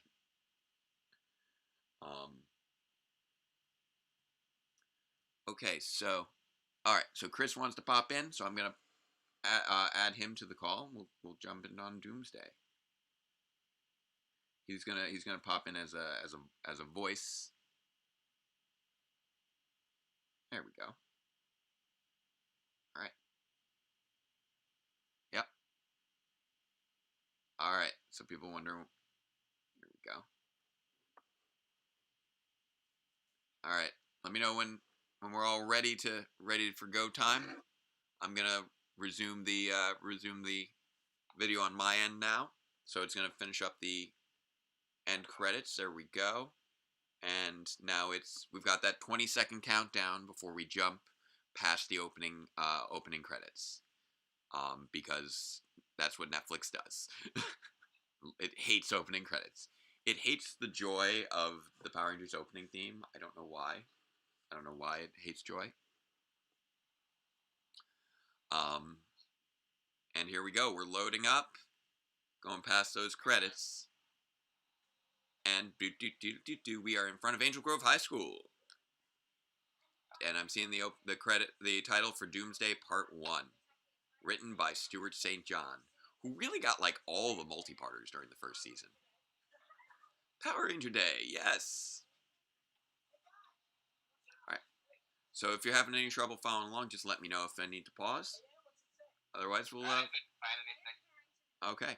We just kicked off Doomsday, Scott. Right now, Kimberly's reading from the newspaper about Power Rangers Day. They're planning on showing up to Power Rangers Day to appreciate the appreciation. Vulcan Skull has got plans.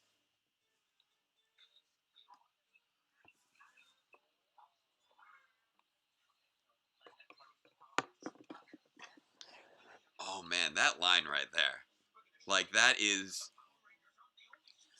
how you know that Paulie is a professional, like, comedy performer. That he's able to just spit out, that party they're planning for the Power Rangers in the park? Like that alliteration. Moi.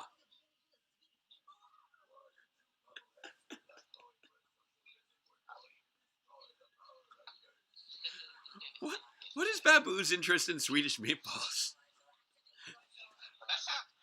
I mean, I'm sure they would be great. It's just like,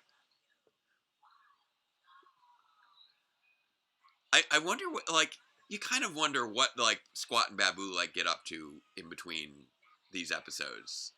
Like, they're not, going to be like, I imagine Goldar just, like, training himself in the Dark Dimension, but, like, and, Finster's always working on his sculptures. Squat and Babu, what are you up to? Have you been just, like, observing human life and how it's evolved over the last 10,000 years? Because I imagine that would be just a fascinating way to pass the time. It's like, I think that's what he's doing. Maybe. Just like, today we are taking a look at Sweden. They have meatballs and IKEA. Oh, this is exciting. They have good meatballs. So I have heard. What we had last time was like they were like maybe we had veggie meatballs too that were also good. Ooh, I would try that because I don't personally, I don't eat mammals. So I do like ground turkey, but I haven't. I wouldn't mind trying some veggie meatballs. That sounds good.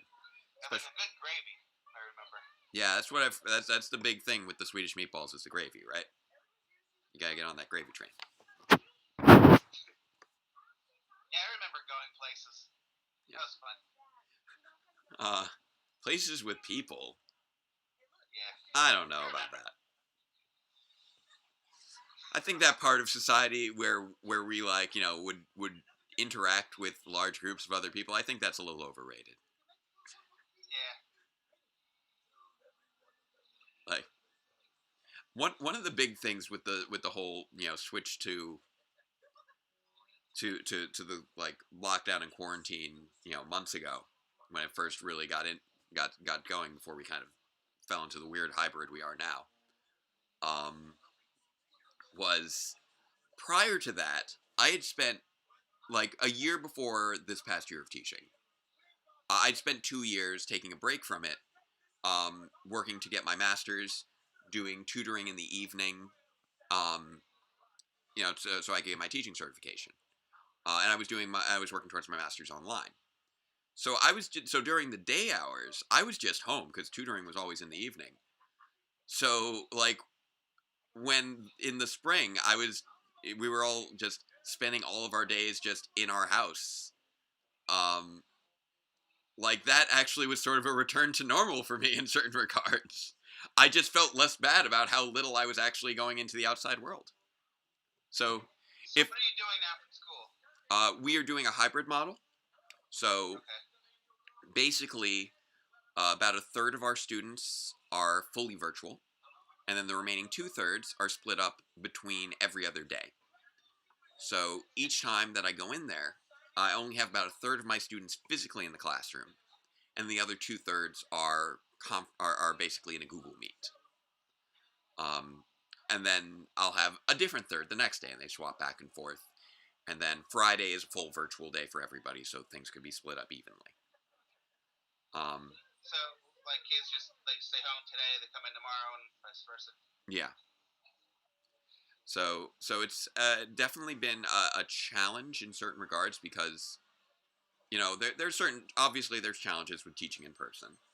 There's challenges teaching fully virtually. And then there's the challenge of somehow doing both at the same time. It sounds like a headache.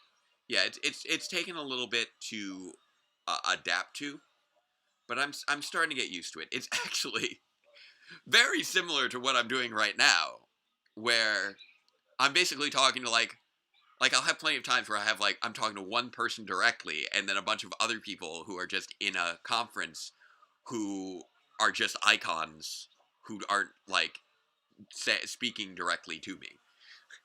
And that's actually and I'll be in a classroom just doing this. And I'll never know exactly of how much I'm saying is actually getting through. So it's exactly like this live stream. So I've been training for this, obviously, for the last week and a half. Yeah. All right, so somebody in the chat is wondering, okay, so whether or not RPM actually stands for revolutions per minute. No, for the truth, it doesn't. Yeah. Like, they never state in the series what RPM stands for. Well, it stands for Racing Performance Machines. Yes, that is what the press release, I believe, stated.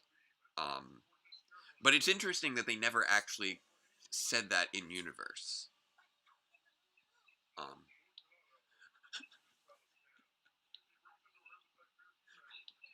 But how can the moon move? Alpha, it does this every month. It goes around. We talked about this, Alpha. It's not just like a silver dollar pasted to the ceiling of the sky.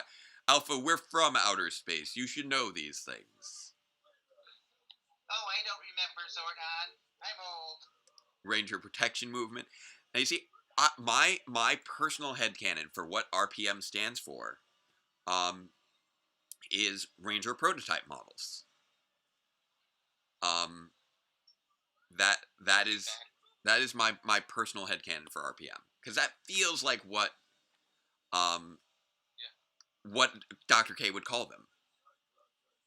I would agree with that. Yeah. That being said, I've also been writing things for the character of Dr. K for the last 8 years. So I do think a lot. Oh, thank you, Trekkie. We got Trekkie donating again. We got another $10 in there towards We Got the Vote. Thank you so much, Eric. It's good to see you again. I know Eric was here yesterday, and as with all of my wonderful guests, always willing to have you return again. I'm double checking on my timelines here to make sure I'm not overlooking anything. There we go.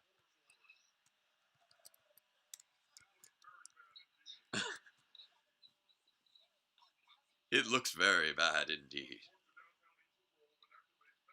Now this is where I feel like at this point I feel like Bob Manahan's kind of slipping more into the role of Zordon, and it's more of the voice that we're kind of used to for all the later seasons now.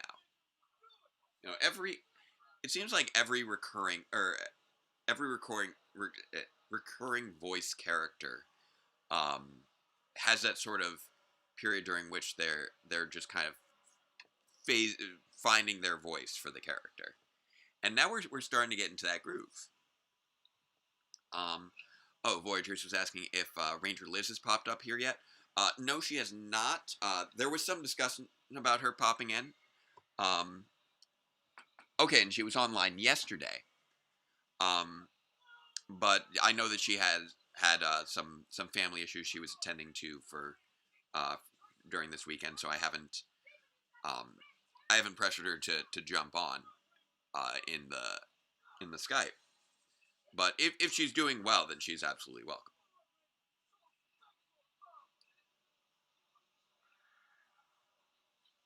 But yes, I know we have two well-known Power Ranger fans named Liz, so it can be a little confusing sometimes. But yeah, we had Pocky Squirrel Liz yesterday. Ranger Liz we haven't had as a guest yet.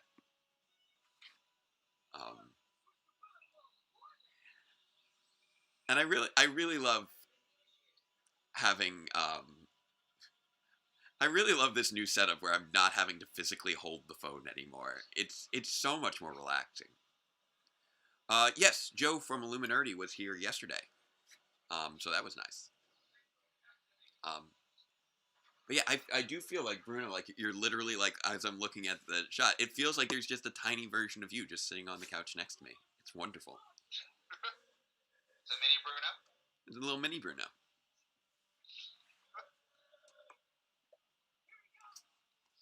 I've got my own Lightning Collection Bruno sitting next to me here on the couch. It's great. Now the question is, do you have a swappable head or are you one of those that only has the one?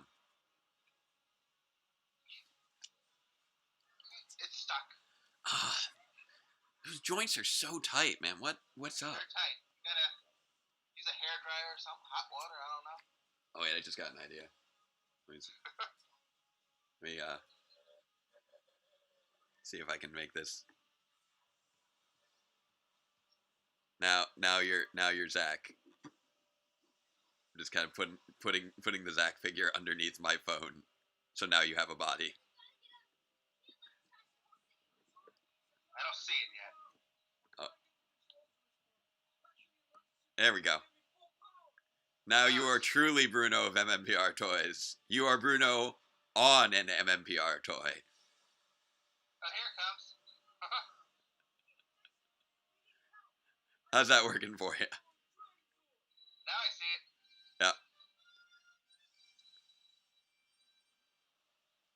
Bruno is now the Zach. It turns out after Zach and Adam, Bruno was the next Black Ranger. Clearly. I don't know how sustainable this motion is. Okay, here we go. I'll pop that back down.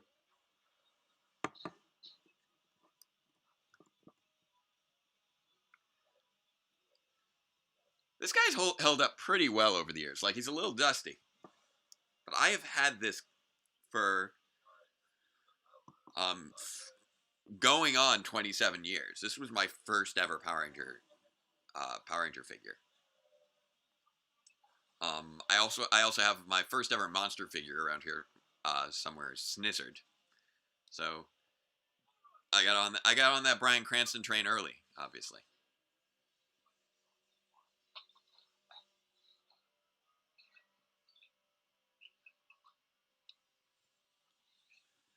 Hey, Dragon Sword fighting mode is like so much about the design of the original Zords was just great. I love that we had Dragon Sword fighting mode as an alternative to the Megazord.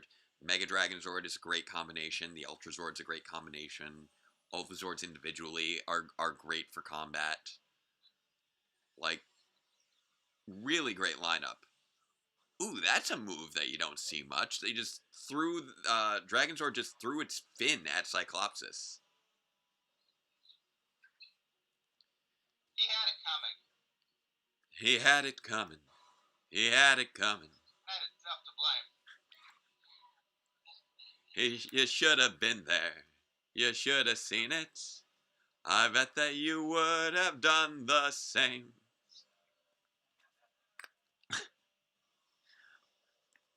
Pocky's apparently very surprised over being thought of as a well-known fan. Oh, we got Elliot on here. Good to see you. We got Athena on here as well. Excellent. Always a pleasure. And as always, if anyone wants to join on the Skype, just let me know in the chat, and we will make that happen. We'll go Power Rangers. I always loved Ultra Zord episodes. It's so nice. It's gorgeous. And like the way that they put the little pieces on the Megazord to just add those gold, those white and gold accents. I love it.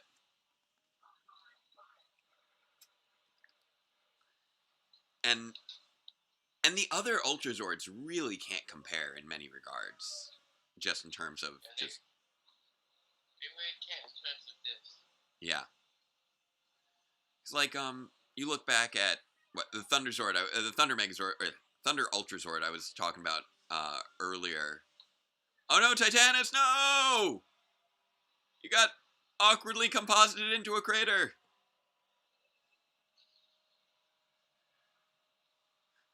And now you're being strangled. Oh no. Titanus, you're being dropped into a crater and strangled at the same time. Just having a bad day. Oh, he's being buried. They kept Titanus? They just buried Titanus. Which exploded. It's so sad. Rita apparently just has some crazy abilities to mess with the Zords that she just only occasionally feels like using. Like in the other episode where she's just like, oh, Dragon Zord's easy to tend with. I'll just drain its power. And it's like, what? Why don't you do that all the time? Oh no, Lokar's back. Time for that Robert Axelrod cackle.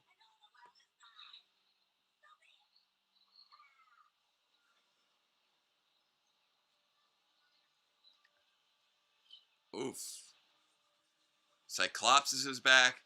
Everything's coming back. You can't keep a crazy War Zord down, I guess.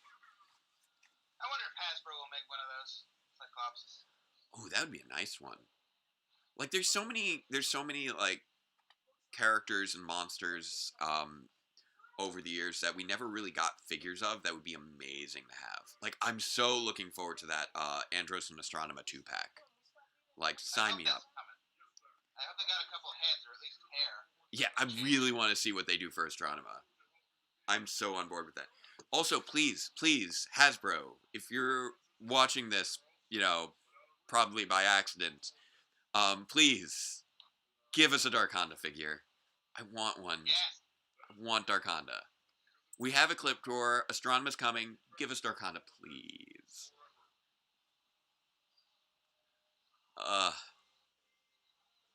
Oh, people are gonna be lost forever. Yikes, forever. Alright. and it's just gonna I'm just gonna keep letting it roll on. So I'll hopefully Bruno, let me know if I need to pause at any point for you to catch up. But considering the timing, if the autoplay should time out pretty well, because it also has a little 20-second delay between things. Howard's saying that he's got the theory that Lightspeed Rescue took the turbo cars to build their cars. Yeah, that's I think a popular theory. I think even David Yost is behind that theory that like Billy was behind remodeling the destroyed Rescue Zords into or not destroyed Rescue Zords, the destroyed Turbo Zords into the Lightning Rescue Zords. Oh, and I see what Athena is looking for. She wants a good old fashioned. I've yelled this on the channel a number of times. Gurkanda! Oh, and it's resumed now. So I'm back with the written by Stuart St. John. So if you need me to pause, let me know. I should probably eat and get started with my editing. Okay, you're gonna leave off on the cliffhanger. I do want to know what happened. I know. You don't want to get spoiled. Oh no! Don't spoil it. Like, will the Power Rangers win at the end of this two-parter? Who knows?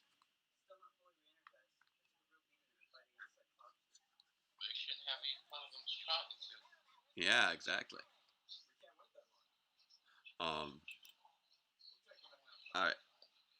So I mean, if you do have to run, I totally understand. I don't want you to feel pressured. But if you want to stick around for the second part, you're absolutely welcome.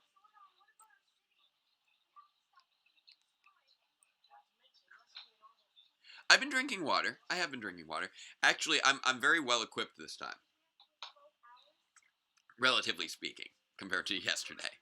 Like, I've got my stand here, I've got my helmet here to create sort of an ambiance, and I've got like I have my entire assortment of granola bars next to me. I grabbed all my granola bar boxes.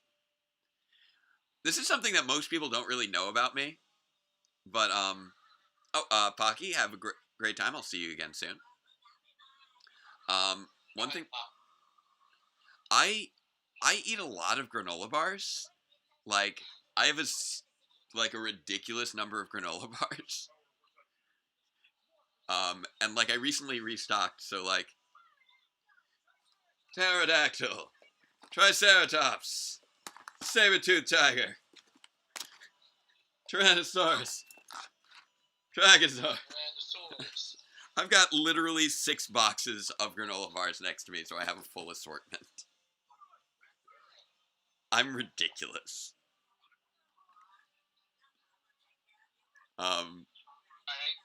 It's later than I realized. I probably should go. Okay. That is perfectly fine. The question is, can you find your way out?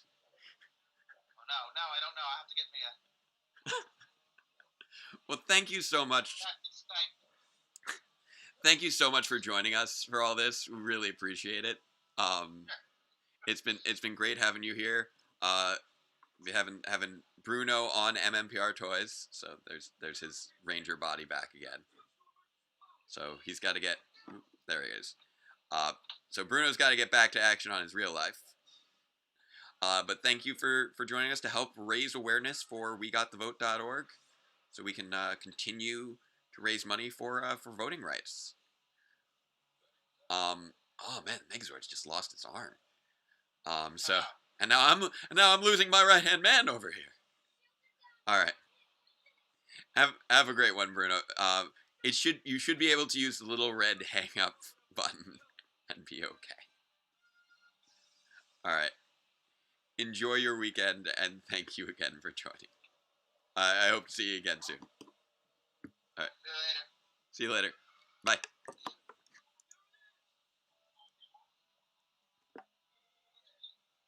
Here we go.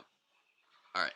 So now, since Chris is solely involved with voice, I'll move this away, because otherwise it's just going to show the image of the laptop back at the laptop, which might be a little confusing.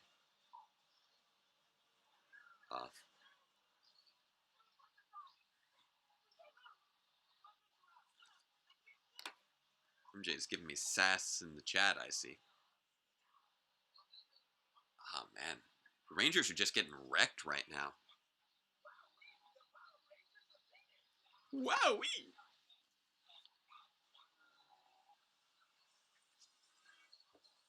If I recall correctly, I believe Babu is Michael Sorich as well.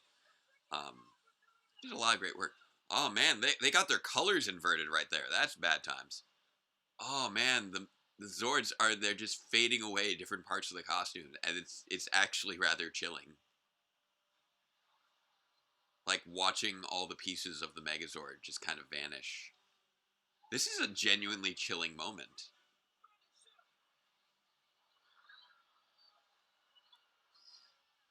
It's been so long since I've seen Doomsday. Like, this was really them getting just, like, pushed to their limit in many regards. These two-part episodes this first season were pretty great. Honestly, with regards to the pizza, it should make a sound when it's done, and I think I just didn't hear it. I was too distracted by the sounds. There we go. This is system on the Zords. It's important. It's helpful.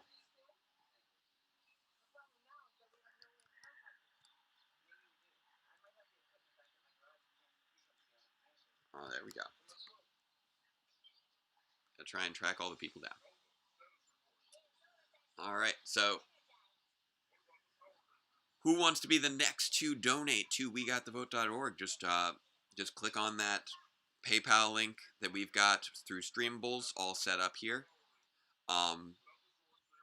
Again, we're trying to make sure that the people who are being blocked from voting in Florida due to legal fees and fines are able to have those paid off so that they'll be able to have their voices heard in this election in November.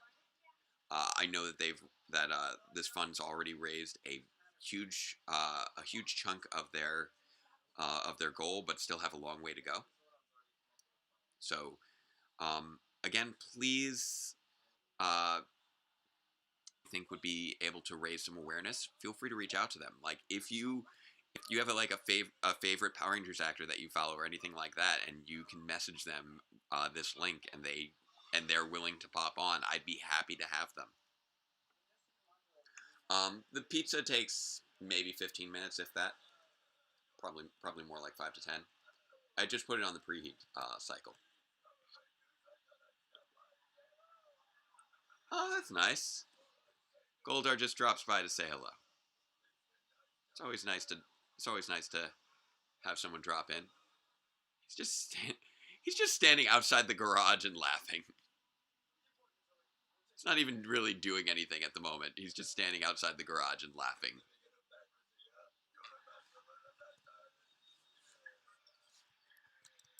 This is really, like, hardcore right now. He's just, like, knocking over their stuff. Like, we may not have had any point in Mighty Morphin where the villains really, like, stormed the base, but this is the closest thing we get to that. Like, Goldar messing up Billy's garage. I love that apparently Rita's got a computer full of her spells, as apparently a thing that exists.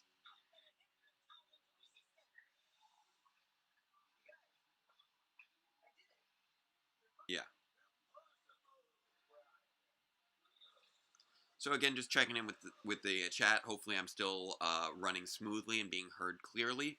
So please remind me so please let me know if there are any issues that I may have missed somebody mentioning a while back or anything like that.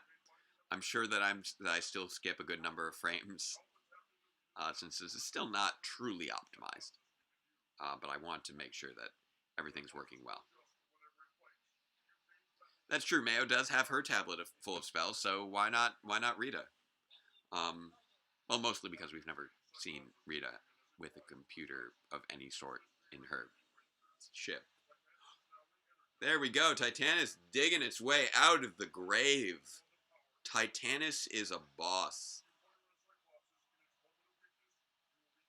Oh, Titanus. All hail Titanus. We've got like, oh yeah, we got to do the mode changes, which is an interesting approach, and really again highlights the diversity of these Zords. This is just kind of a great little Zord fight. All right, so yeah, pop my helmet back over here so it looks like I have someone here on the couch next to me again. It's me. It's me next to me.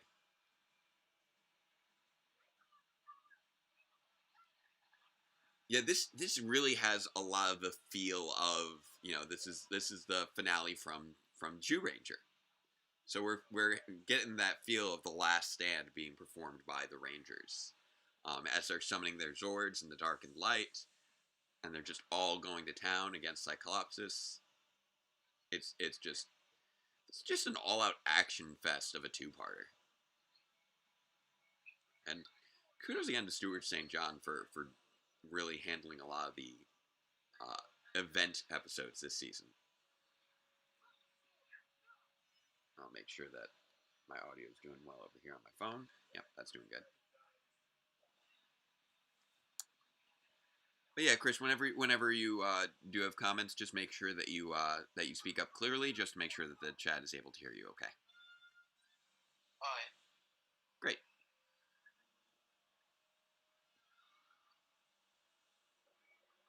Dragonzord time. Nice.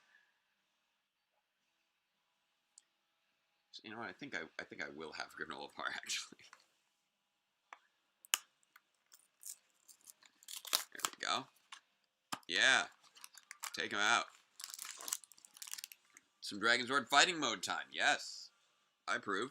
Yes. This is the show the toy, sell the toy time. There we go. So I apologize for the crinkle. I will remove it from its wrapper there.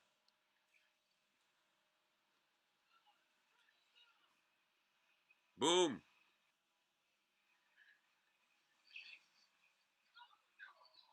If you have a giant robotic Brachiosaurus on your command, you call that thing out whenever you can.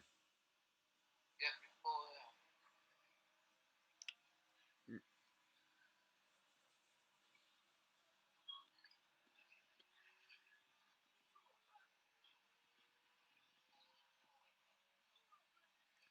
Anyone tuning in just now, I could imagine being like, what is this thing? Has this been like 5 straight hours of some guy dancing with a granola bar?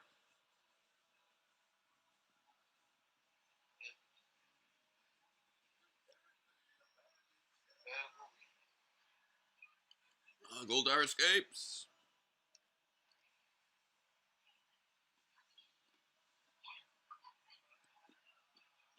If David Fielding wanted to hop on, that would be amazing. I know that he's a busy man, but if he is at all available, that would be fantastic.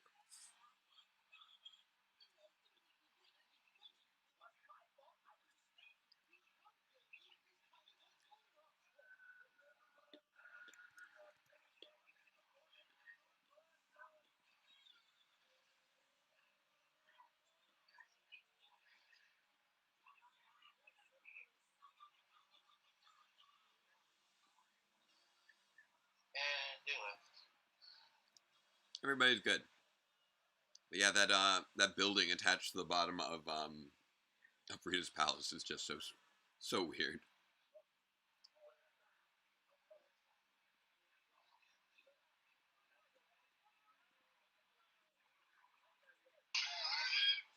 Nice.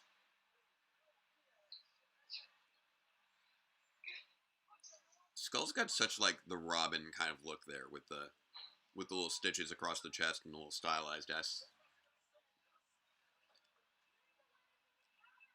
They're like, we don't know what happened, but they clearly saved us.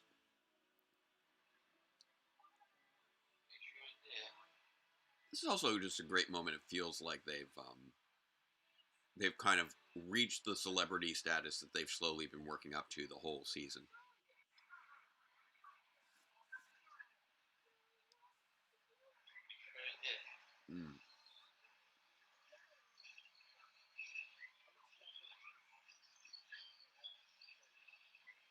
That's just a nice little cameo from Tommy after not having appeared for the last several episodes.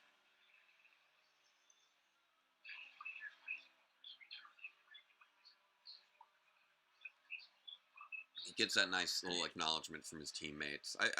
It's a sweet moment.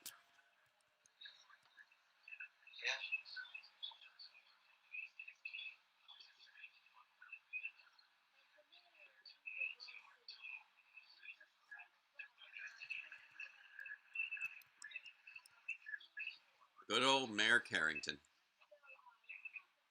Now, if I recall correctly, this is actually the same mayor that they still had, like, 4 or 5 years later in Power Rangers Turbo, for when they had their whole big cleanup day.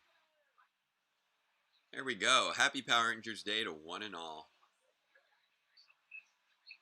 I love that August 28th is officially Power Rangers Day now. Fun fact about me growing up is I actually did celebrate Power Rangers Day on an annual basis, and I made it an actual, like, event in my household, to probably the consternation of my family. But every year when there was a new season premiere, and this I did for 8 straight years actually. Every year, when there was the new season premiere of Power Rangers or some other big Power Rangers event, I would choose the date based off what was going on with the show. I would create a Power Rangers costume to wear and display to my family for Power Rangers Day, and I had like a banner that I made, and so each year I would just like, hey, happy Power Rangers Day, let's watch the new episode, here's the new costume. And like I even had I managed to get my grandmother involved in it a few times. I had my brother involved with it for a number of years when he was young enough not to be mortified by the whole thing. I even one year had the family dog as the Astro shuttle from Power Rangers in Space. So I did sort of go all out with that. The dog was such a good sport on that. But like I made like an Ivan Ooze costume for the first time, while my grandmother was Rita Repulsa, and she just had like 2 conical party hats on the top of her head. I think my little brother, was Zordon, so we just like we took a big, like, we had like a refrigerator box or something lying around from something, and we just cut a hole in it so he could just stand in it and stick his face out and be Zordon. But yeah, I did that for years. I did that from the premiere of season 3 with Friend in Need up through the last Power Rangers Day that I did was when I was 17, and we celebrated the premiere of Forever Red. Instead of doing the season premiere that year, I did Forever Red, and I dressed up as the Isis Megazord, and that was probably my best costume, because I did that all with cardboard. I had the huge wings. The Isis Megazord was just a gorgeous design, and you can probably find pictures of me somewhere online. Actually, I think might be saved somewhere. The Netflix finally decided to call me out. They're like, "Are you still watching Power Rangers?" You know what? I think I am. I think I am still watching Power Rangers. I think I will continue to watch Power Rangers. But I will also remind all of you who are still there with me. I don't know how many people we have in the stream right now. But again, thank you for we've now watched another 10 Power Rangers episodes today. We got 20 episodes left to go. Cracking the knuckles. Yeah. So let's keep raising some funds. We have already, just in these first 10 episodes, raised more today by a notable margin then we raised the entirety of yesterday. So that is fantastic. Let's keep building on that. So, I'm still using Netflix. Netflix just did the "Are you still watching Power Rangers?" So we are up to Rita's Seed of Evil. So we are at 41. So we are now past Doomsday, when they are just like, oh, we need to keep making these. So let's see this next one here with Rita's Seed of Evil. It's already sort of started, but Netflix just wanted to make sure that I'm still okay. So, am I still watching Mighty Morphin Power Rangers? Yes, Netflix. I am. Continue watching. Written, once again, by Stuart St. John.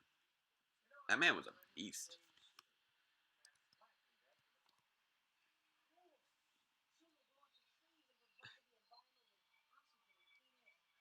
That is so wholesome right now. Such wholesome environmental exposition. It's adorable.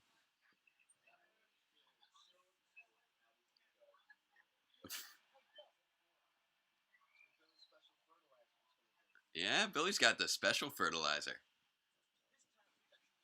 What did Billy make this special fertilizer from, I wonder?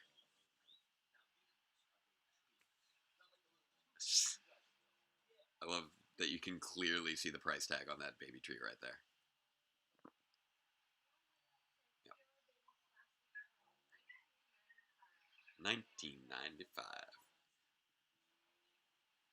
You know, for whatever reason, when I was a kid and I first saw this episode, when she read off that it was 1995, I don't know why I didn't connect that as being, oh, it's a $20 tree. But in my head, I thought she was mentioning the year. I'm like, oh, does Power Rangers happen in like a year into the future? Because that's really cool. I don't know why my brain adopted that, but at the same time, that also would make sense because I know they graduate as the class of 97, and they were driving around like 4 years before that. So if Power Rangers was a little bit different on its time frame, I think that would work a little bit better.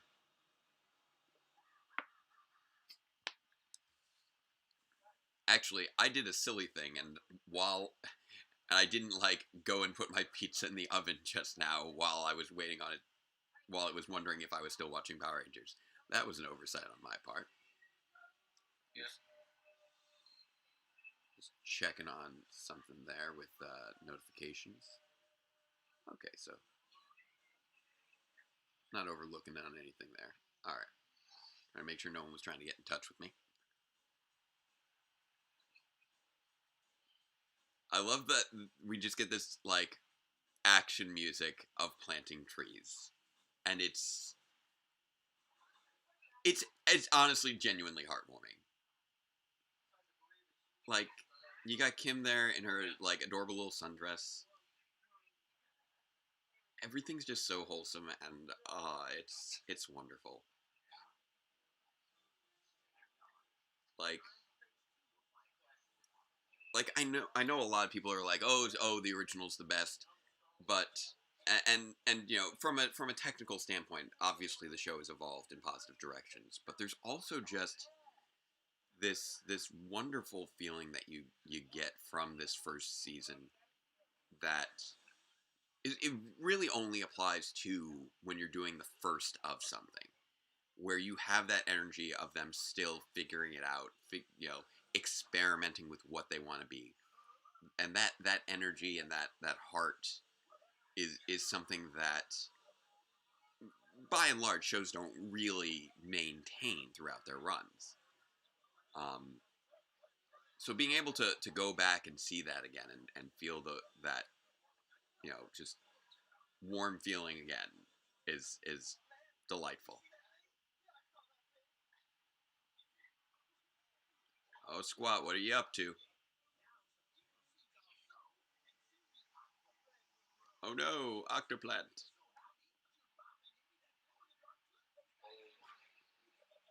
I want some glow in the dark toothpaste.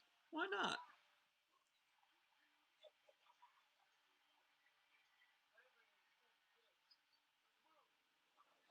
Oh, putty time. Stop. Putty time.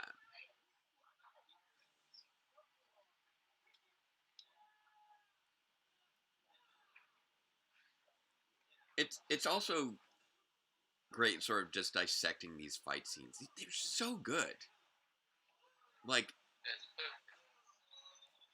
but also if you sort of know how scenes like this function, you can also see how they're kind of setting each other up to perform their various actions.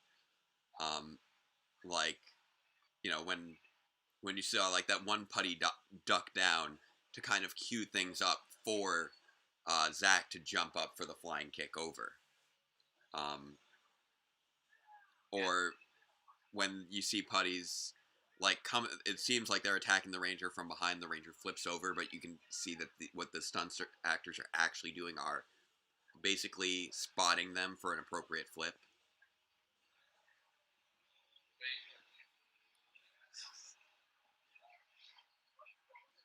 Yeah, you guys are in a porta potty.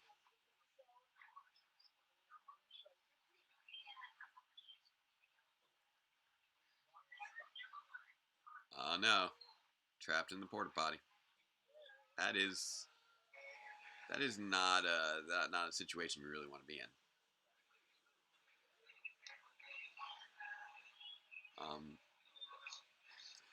And Billy can fully flip now. Yeah.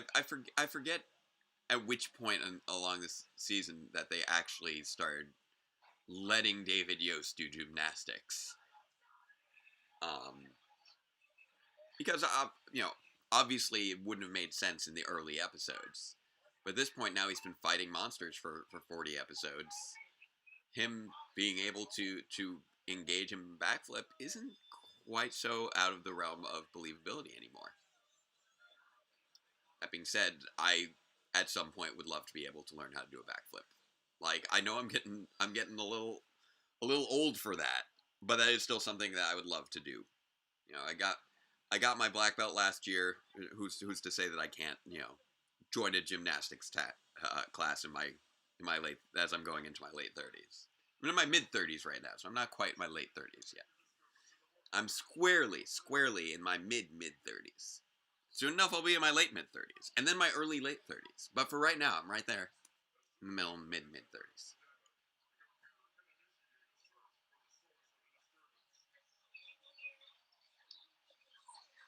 I know the feeling, Alpha. Mm. Life keeps you busy. Life comes at you fast. It's like when I'm stuck grading. It's just like, yeah, so many figures, so little time.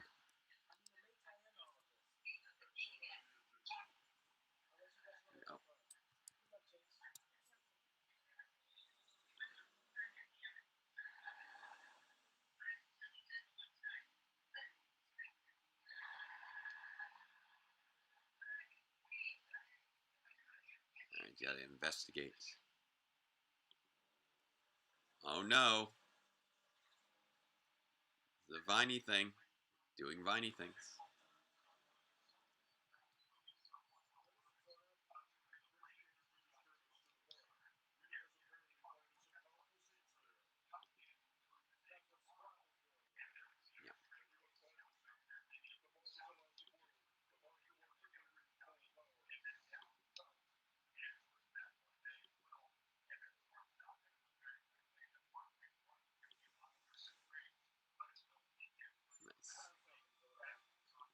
I'm gonna try and spread a little bit on the social medias to remind people to come join us.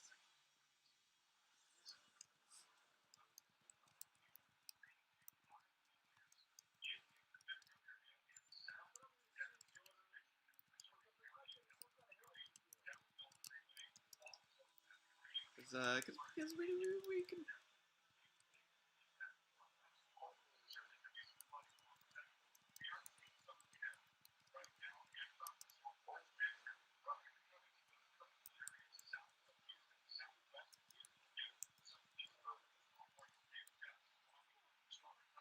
Yeah.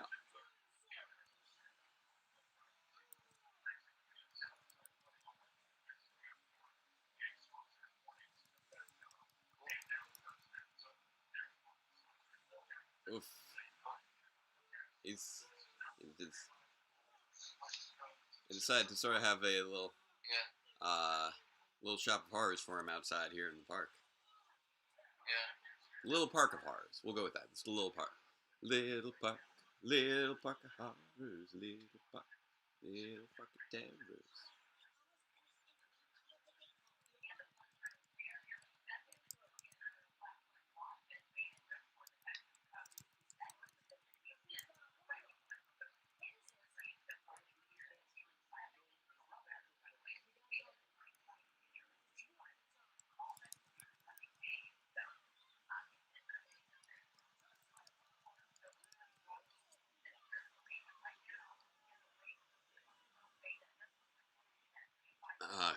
Yeah, Jason's had a rough time with that, but he's gonna be okay. I think he's gonna be okay.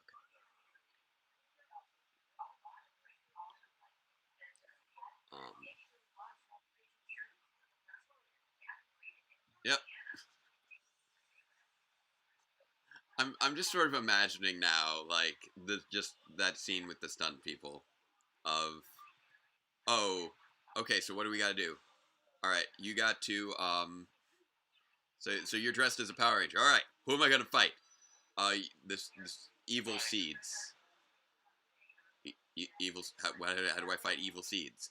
You gotta dig this hole with a shovel. Did you just hire us to do yard work dressed as Power Rangers? Like, no, you're fighting evil, totally fighting evil. We also need to, if you could mow the lawn though, that would also fight some evil. If you could do that, that'd be great.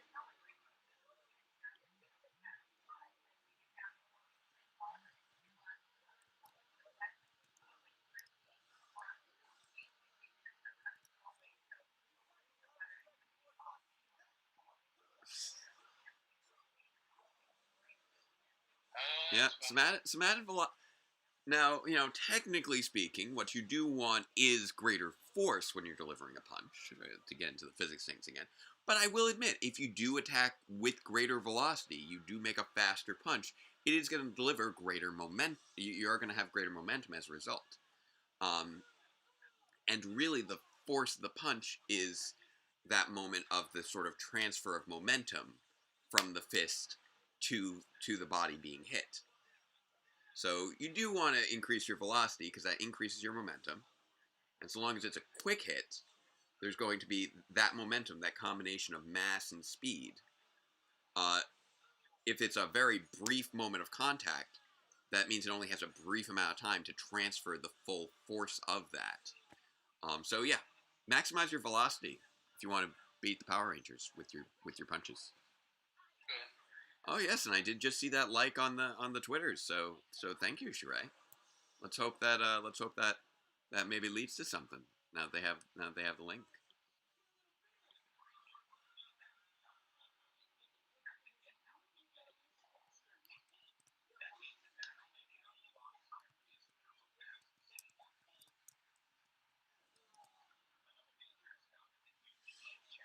Rangers having a rough time of it today. Now I'm not sure if this episode was if this was the beginning of Zhu 2 or if this was just a Zhu Ranger episode that they had previously skipped. So that's actually something I want to check.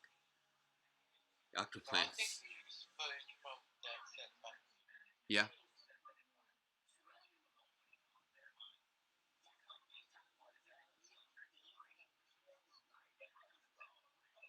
Oh, did this computer fall asleep and doesn't want to wake up?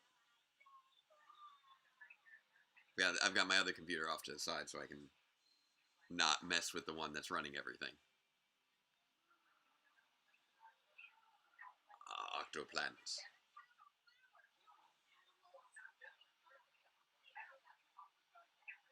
Yeah. I do also just love the giant arm motions that they make as they are making these announcements that you would never see the characters do in their civilian forms. Like, just imagine. It's funny to imagine them in their civilian clothes instead of their ranger clothes doing those same actions. Like, can you imagine Trini talking to somebody like she's doing semaphore and waving in, like, a plane landing. Well, I'm sure about that. Yeah.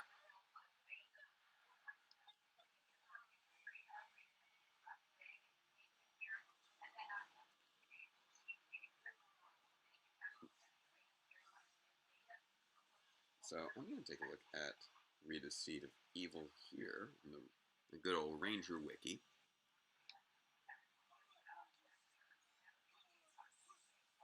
And see if that has any information on. Shares in the chat said that David Fielding liked the tweet. Yeah, I saw. So we'll see if he's we'll see if he ends up popping in. That would be fantastic if he could. Like I said, I know he's a busy man, but if he's able to join us, that would be an honor, honestly. Any like, you know, now I'm stuttering over myself. Honestly, any Ranger alumni joining on would be truly an honor and fantastic. And you know, someone who was there from the beginning, like David Fielding, having such an impactful character that he originated, it'd be great to have him in here.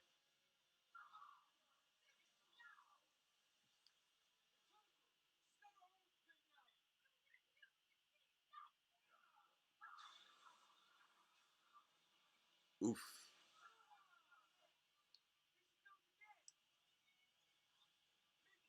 Okay. It does look so. This was from Jew Ranger, not from Jew 2. So I did want to double check that to see if there were more details. But it was apparently one they'd avoid using before because there was a lot of unmorphed footage.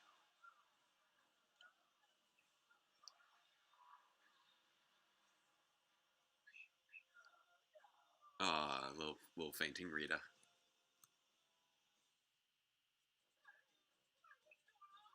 Can't believe Vulcan and Skull have just been trapped in this porta potty for like the entire episode. Yeah.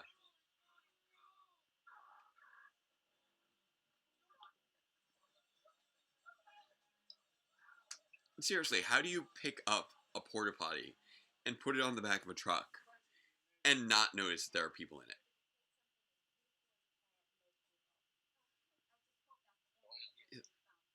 Kimberly's outfit here looks like it could easily be a pajama onesie. It looks very comfortable.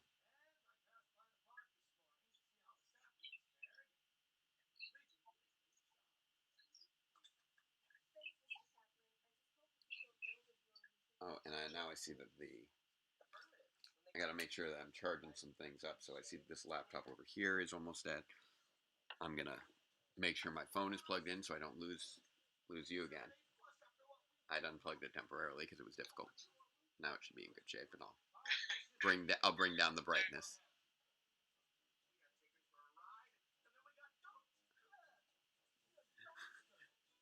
We got taken for a ride, and then we got dumped.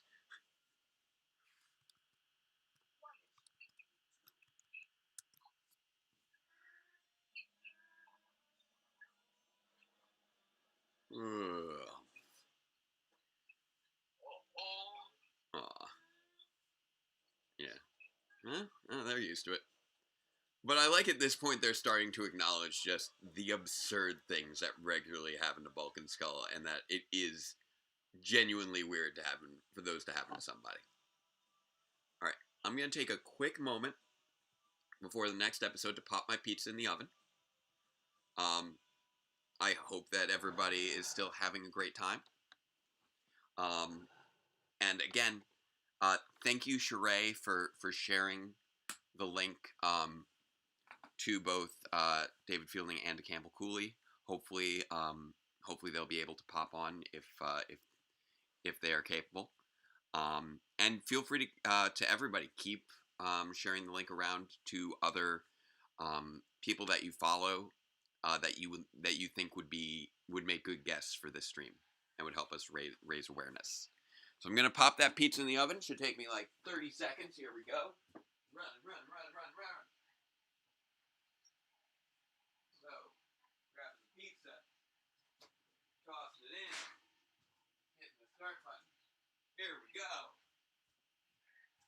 So now, because one of the things that reminded me is we've got somebody coming back on our next episode who's who always likes a good meal.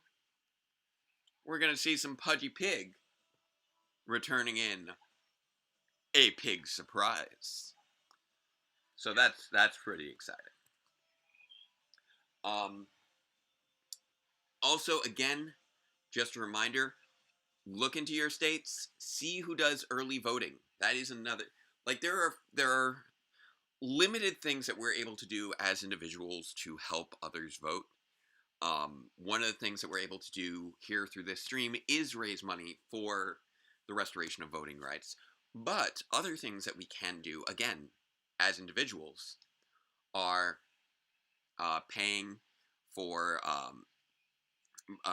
besides paying for voting rights, making sure that that we vote at the times that are going to make it more convenient for others. So us doing early voting, that means that for people who can't do early voting, there'll be more room for them to be able to get their votes in. Volunteer as poll workers, so that way we have more polling locations that can be better equipped. All good things that we can do that are tangible things we can do, outside of the more generalized raising awareness or trying to win over hearts and minds. Let's make it easier to vote. That is the big thing that we can actually do, and in specific ways. Absolutely, also volunteer to help promote candidates and donate to them as well. But it's one of those things where we need to have the avenue for them to be elected, and that's through voting. This whole adopt a pet thing is adorable. Aw. Okay, Norman is genuinely a cute pig. Oh, Kimberly, you just made that old woman cry by saying yuck to her pig. Yeah, and if you're able to drive people to their polling places, that's also great. I know that it's really difficult to interact with people right now in the current environment, but if you can make it work that you can give people lifts and do so in a way that is safe for everyone involved, please do. I love this old woman who's clearly a putty in disguise. But they had her do the weird putty running movement before she turned back into a putty, and it was fantastic. And I want to believe that woman had a lot of fun that day.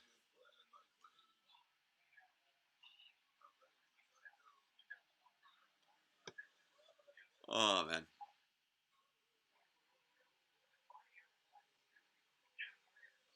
Yeah, if you have friends who don't have access to reliable transportation, that is definitely a day when you can be helpful to them, both on election day or on early voting day. Tell your friends about early voting if they're concerned about being able to actually vote in a timely manner and being able to make way to their polling places. And polling places might be different on early voting days. Like there's a small community center that works as our polling place usually, but I believe our early voting place is the local library. So that's obviously going to change for every different voting district. That was a nice little different kind of fight for Zach just now, where he did all the rolling on the ground. It's almost like, okay, guys, I know I do a lot of flying through the air and these crazy kicks and spinning around and whatnot. Can I just roll on the ground for a while and not get up? It would be appreciated.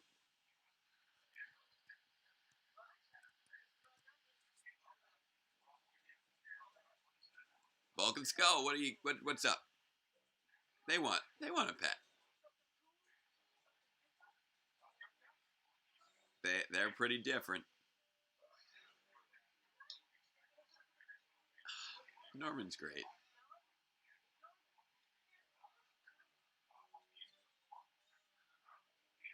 You just pass him off.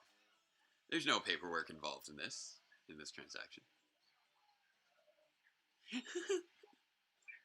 I like how they're just like, wait, what? No, actually, we're into this. This is so sweet. This episode, like, I don't remember really that clearly outside of it being, like, a really great kind of humanizing episode for Bulk, especially. Both Bulk and Skull, but especially Bulk. Who had been the more belligerent of the two up till now.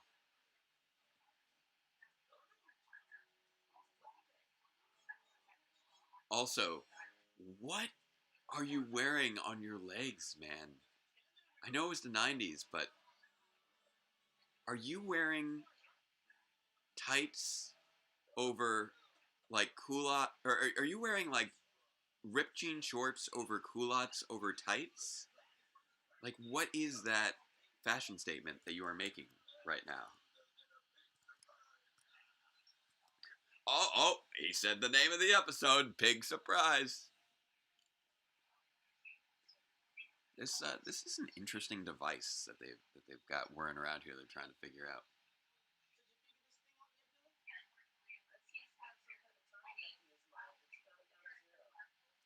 Well, that's worrisome. He said it has a timing device on it that's counting down to 0, but I have no idea when that will occur. What is this like? Is this like a loading bar? Is this where it's only kind of approximate and everything is constantly changing? Because if it's counting down to a time, then the time when it's going to go off is 0, generally speaking. If you're able to determine that it's counting down, you should be able to determine what it's counting down from and to. I would think.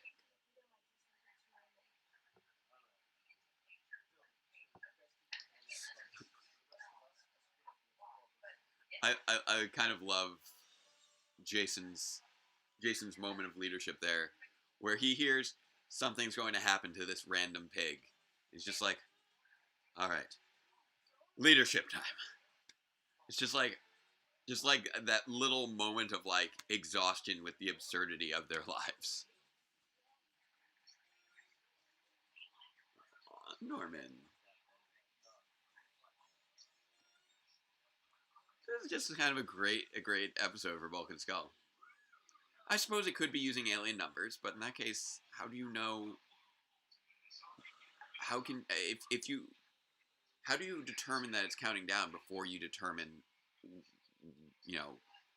what the symbols are in relation to one another? Like, that's interesting. Oh no, timer reached 0.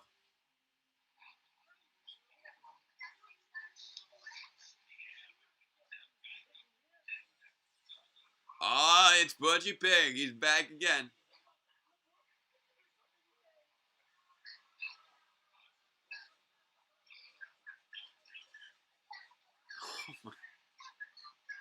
There was a moment there where the suit actor for Pudgy Pig was flailing his arms so much that I think that the arms actually disconnected from the body, and you could see the bodysuit of the actor underneath. Oh, I can still see it. I think I can see the separation between the arm and the rest of the body. I don't know if it's my imagination or not, but it's hilarious. Whoa, there we go. And Zach's just like, okay, yeah.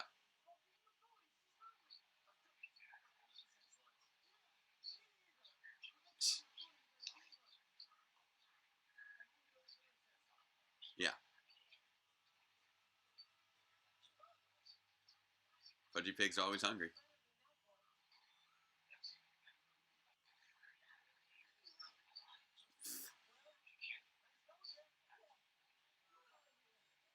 Yeah, Pudgy Pig doesn't really fight a lot of. He doesn't really, physically threaten people so much as he just is always looking for food.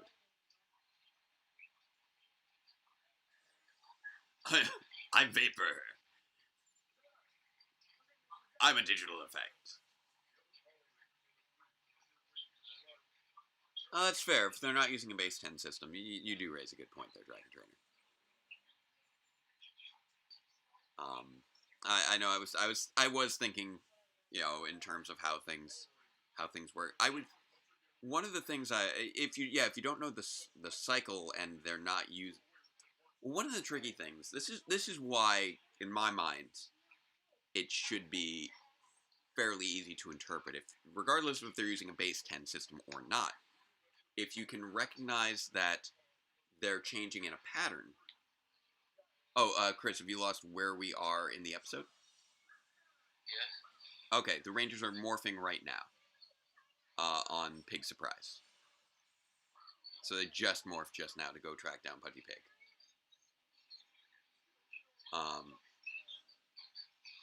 So the thing that I was talking about with the alien timer, yeah, I know it's not necessarily going to be a base 10 system, but if it's acting in a pattern that allows you to recognize that it's a timer, then that means that we have digits where, okay, regardless if it's base 10 or not, if you have multiple digits, you have one that cycles down, and then the other one will change, and then this will cycle down, and this will change, and this will cycle down, and this will change, right? That would be the cycle that would make sense as a pattern. But if you're seeing that, then you can see the order in which it cycles down for the, ostensibly the ones place. So regardless of which base they're using, whatever the next place is, you should still, when you should be able to know what the pattern is and what that's counting down to. Because you would have seen the ones place always counting down that way. That's my logic on there. Oh, I forgot to grab the charger for this laptop. I'll grab it in a moment. It's okay. I think that laptop just shut down next to me. So that's why I say the base 10 system isn't necessary, because even if you had like a binary system, you recognize it's switching between 1 and 0, and that whenever you reach a 0, so, the front digit changes, or the digit next to it changes. So you'd be able to at least identify what the 0 is if you're able to identify those patterns. So that's why I'm like, if it's counting down to 0, you can usually infer that it's counting down to 0 if it's a timer. And if it is something that you can interpret well enough to determine it's a timer, you should be able to interpret well enough to determine which symbol represents 0. So that is a weirdly in-depth tangent on interpreting numbers, but I'm a math teacher too, so I'll roll with that. Now, that being said, there is a dancing pig on my screen, so I think I'll focus a little bit. That is such a weird pickup line, dude.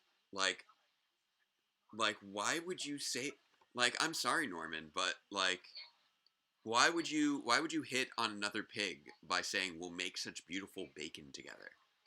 That's like, hey, it's like walking up to a woman in a bar and being like, hey, want to feed some cannibals? No, why would you say that? That would be a really weird thing to say. Why would you say, we'll make such beautiful bacon together? Oh, we got Goldar attacking those same buildings again. He does love doing that. Oh, we got Scorpina back. There we go. Also, I love how they just kind of like went over, had that one little scene in the farm, and now they're just back in the city again.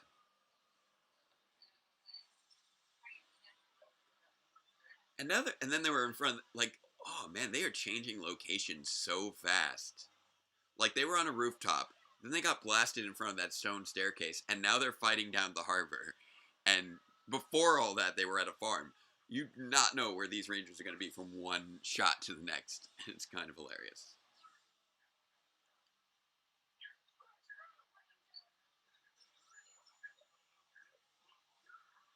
Oof.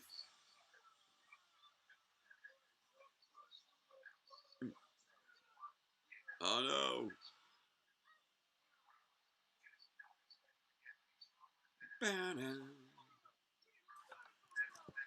Yep, Zords would be helpful when fighting a giant Goldar. Always a good thing to do.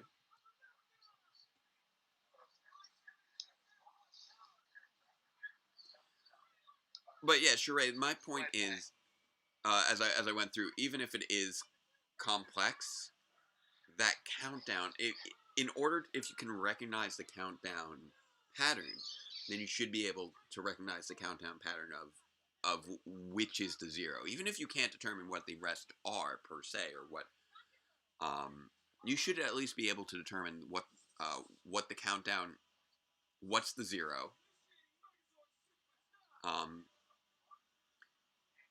Like if it is something that's like a base, if it's something that was like a base 200, yeah, you're like if there are 200 in each place. That's true. You wouldn't necessarily be able to determine what it's counting down to, but you also wouldn't necessarily be able to determine that it's counting down, since you don't have any context for the symbols to assume that they're representing a numerical system. The thing that would indicate that's a numerical system would be that cyclic nature to the symbols. Again, that's my interpretation. But which is why, if there was only one digit, if it was counting down like 9, 8, 7, 6, 5, 4, 3, 2, 1, but none of those symbols are familiar, so you don't know which symbol represents what. Yeah, you wouldn't know what 0 looks like because you haven't reached it yet. But you also wouldn't know it's counting down, as opposed to just throwing. It could be spelling something for all you know. Like it could be throwing out POWER, and you wouldn't be able to tell that it's showing numbers versus letters. The thing that makes it more indicative of being a timer would be that pattern.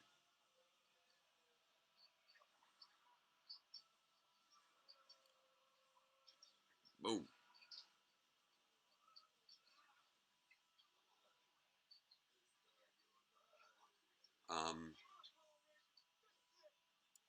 Also, timer would have generally operates working on regular intervals, so you could extrapolate pretty quickly, especially if you're someone like Billy, where the 0 mark would be.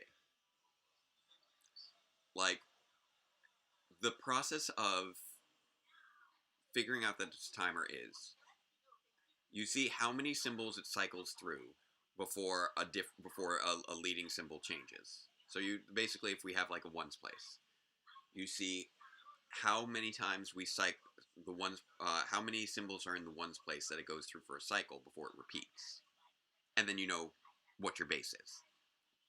And then if you can tell which one causes the change in a different digit, then you've figured out what your 0 is. So you know what your base is, you know what your 0 is, and if you're timing it, like with just a stopwatch, then you're able to determine how long each interval is. And now Norman's back to being Norman. Awesome.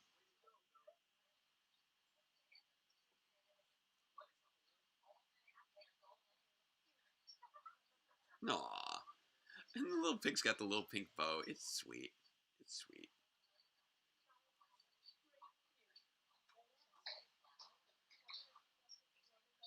Oh.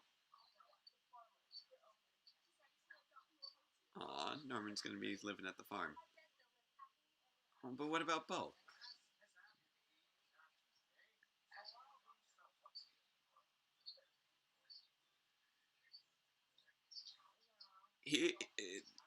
Principal Kaplan is a very proactive principal here. Like, he's involved in so much.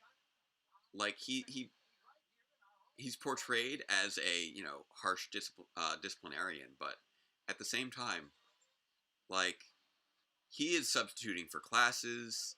He's engaged in all of the different activities on campus. Like, he's a proactive principal.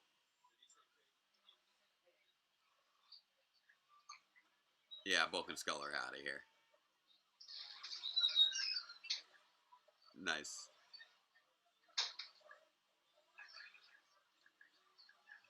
It's always fun to see what ends up being the big thing that kicks off the topic of discussion for a given episode. In this case, just that one line of, it's a timer, but I don't know what it's counting down to. Just led us to this whole long conversation about just the nature of like deciphering numbers, and that's kind of hilarious to me. Okay, so I am going to quickly grab my pizza because I believe that another guest is almost ready to go. I could be mistaken. So I'm pausing that for the quick moment here right at the end. I'm going to message my next guest to make sure that they're all good.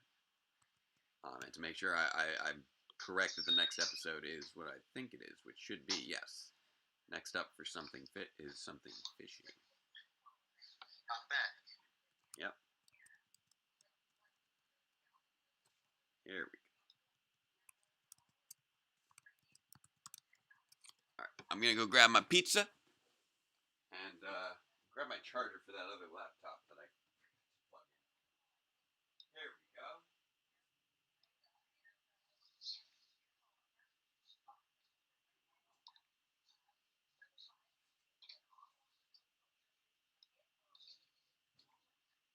Lovely, lovely. Here we go, here we go.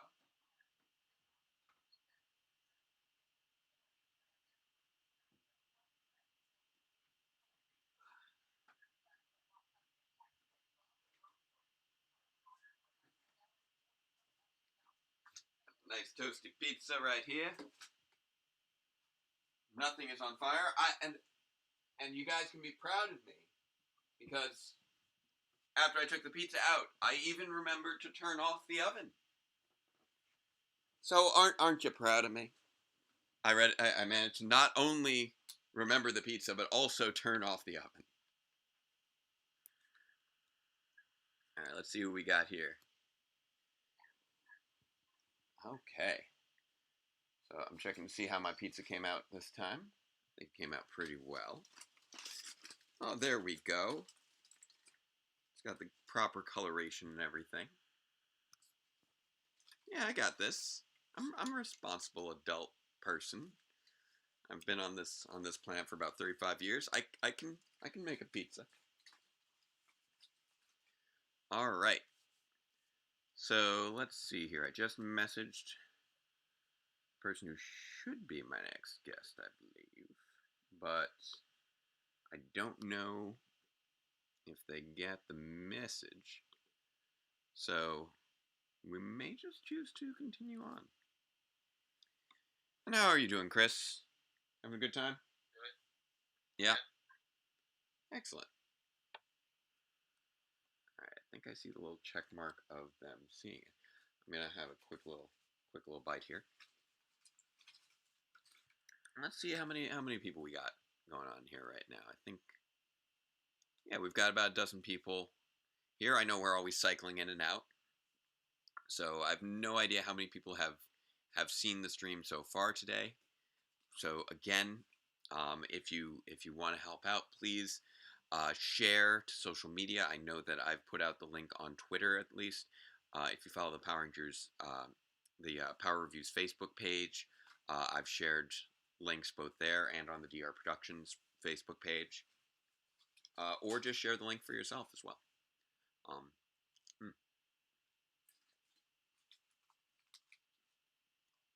Well, I don't see a response down here. Oh, Pure Nerdy is back. Pure Nerdy, did you want to join in on the Skype? I know you were expressing as such.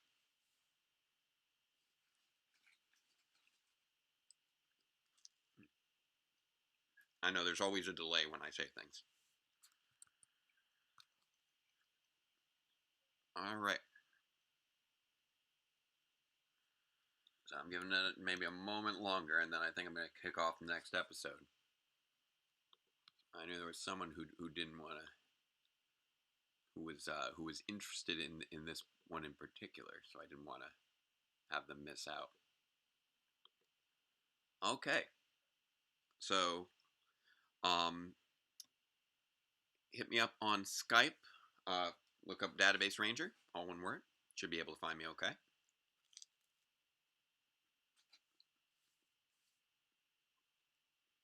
And I will check to make sure it's working on my end.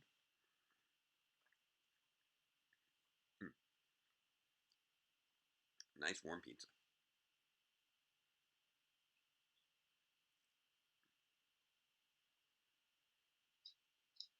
Okay, so I already see that one.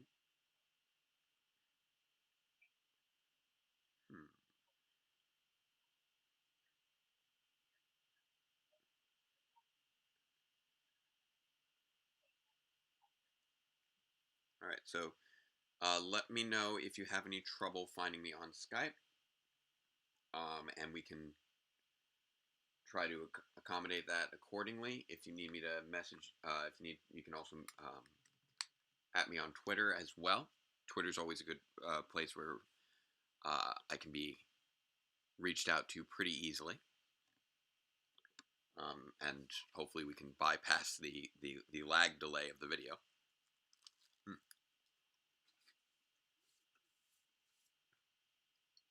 But we have been chugging along at a good clip.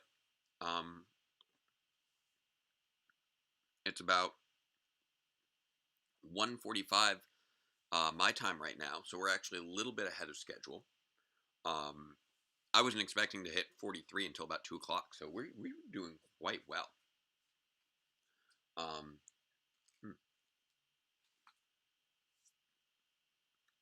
Now, here's a question.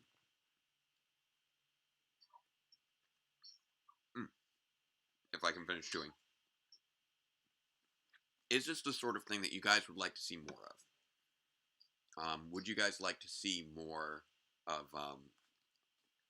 these sort of long-form charity streams in the future? And if so, you would, Chris? Awesome. Now, the next question is, if so, how frequently do you think you would like to see this sort of thing? Like, I know it's something that can be fatiguing if it's too much too fast. And obviously, I also have plenty of stuff going on in my life as well. But when would you guys, if you wanted to see another one? Honestly, if you're here with me today, I imagine that this is the sort of content you enjoy. When do you think you would like to see this be done again? Because I am considering maybe next month during the 3-day weekend do something like this again. I haven't decided. A big thing is going to be dependent on whether. That's the answer I'm going to go with. Yeah, about maybe monthly. Because one of the big things to consider is how effective this ends up being. Because I do want to make sure that, I'm using my time well to make a difference where I can. So I want to make sure that this is, productive use of that time. So if you do want to see this happen again, the donations are going to be one of the big ways to make that work. All right. Pure Nerdy, do you follow me on Twitter? Okay, so you need to handle something. So if you want, we can go live with the current episode, and I'll just loop you in when we're able to. Okay. All right, because I don't want to drag things too long, even though we are currently on track and having lunch break. So I'll go with this. While you're sorting things out on your end, I will finish my slice of pizza, and then we can kick things off. So yeah, feel free to message me on Twitter, or at me on Twitter, and I will communicate to you through there if that makes things a little easier. And after I finish my slice of pizza here, we will kick things off with episode 43. So we're almost at our halfway point.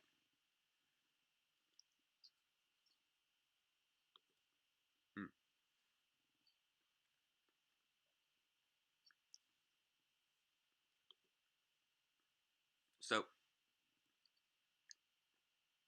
if you have donated so far this weekend, feel free to mention in the chat how much you've donated. Let's see who's been pitching in.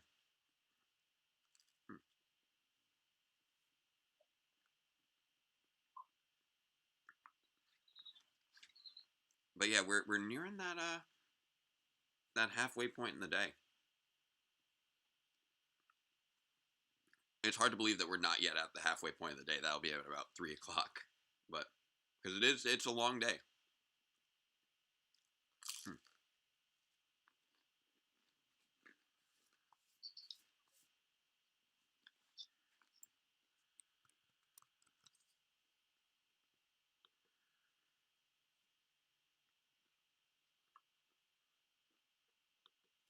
But I know Dragon Trainer, you've donated.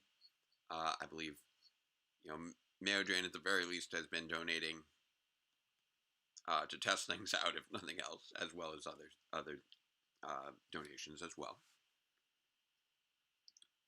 Who else have we got in there who's made donations?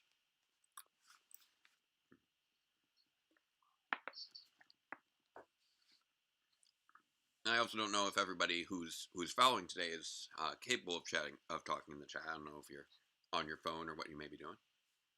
Welcome back, El Nero Diablo. That sounds like you've been having fun with your streamer friend on Twitch. Twitch is something I've never actually gotten into. It seems interesting. Oh, there we go. The Pocky Squirrel's senses have guided her correctly. Would you like me to loop you in? I know I tried to reach out to you on Twitter. So if you're good to be looped in, I can loop you in. Just give me the go ahead in the chat, and I'll send the invite on Skype.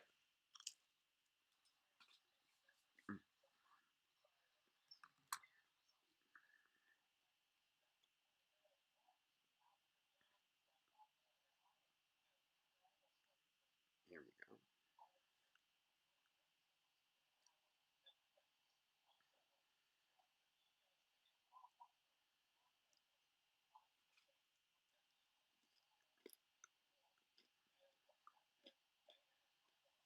Yes, we're up on a Billy episode. We're about to hit it.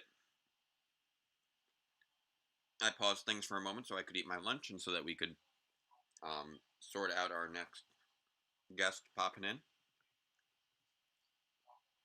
who I'm about to send a little invite to. Here we go.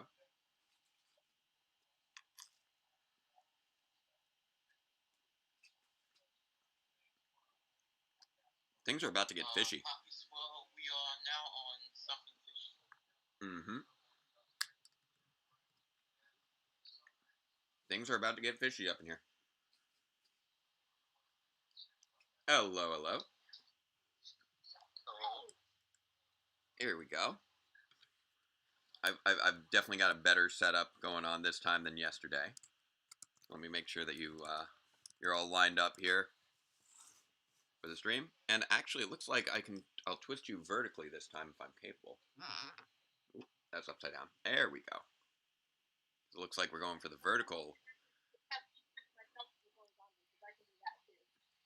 Well, it's up to you. Welcome back, Liz, aka well-known fan, the Pocky Squirrel. I will never get over that. This is your surprise Pikachu face of that. All right, Chris, I think that there's still some background noise on your end. Just giving you that heads up again. Oh, okay. All right. I don't know. It sounds like I don't know if it's traffic or what it may be. All right. Are you ready for Billy to deal with his aquatic anxieties? Is that something in your wheelhouse? I don't know. Slightly. Billy dealing with some sort of phobia, that's not at all like putting any of your worlds together. All right, I know it seems like your volume's a little low, but I don't know what we can do about that. I've got my volume maxed up. Yeah, I don't know if maybe your hand. You can always also check to make sure your hand isn't covering your mic, because I know I've been doing that plenty over the last 2 days. I've been muffling myself. I have it. I have it over. Okay, great. All right, so let's just go for it. Here we go. we are hitting play on this, and it's going to take about 20 seconds to auto play, and it's going to skip the the ending credits or opening credits, the credits of ending opening. That. So wait, are we actually ahead of schedule today? We are. Yeah. Wow. I know. I wasn't supposed to hit this till 2. Yeah, that's why I was like, I was trying to time myself to get back into the chat around 2 o'clock, and I'm glad I was able to come in early because Yeah. the time was perfect. Here we go. I already see the title on the screen. I've been letting it autoplay through things, so it's been moving along pretty quick. Directed by Robert Hughes again. So many Robert Hughes episodes. Hey, Bulk and Skull. So you're able to track on your end too. So you're able to track. You've got the episode all lined up on your end. You're able to watch it right now too. Yeah, well enough. I mean, it's not one of those things like. Right. I like to think that this is one of the episodes that I know pretty well anyway. Oh, really? Really? You've seen this episode more than once? Not just once in your childhood and never again? Yeah, not often. You know, just like a time or two. All right. So, Chris, I'm gonna just because I know that you've been largely quiet, and it's okay. If you don't mind, I think I'm actually going to mute you for now, just because the background sounds are making things difficult. But we'll chat more. Okay. All right. Thanks a lot.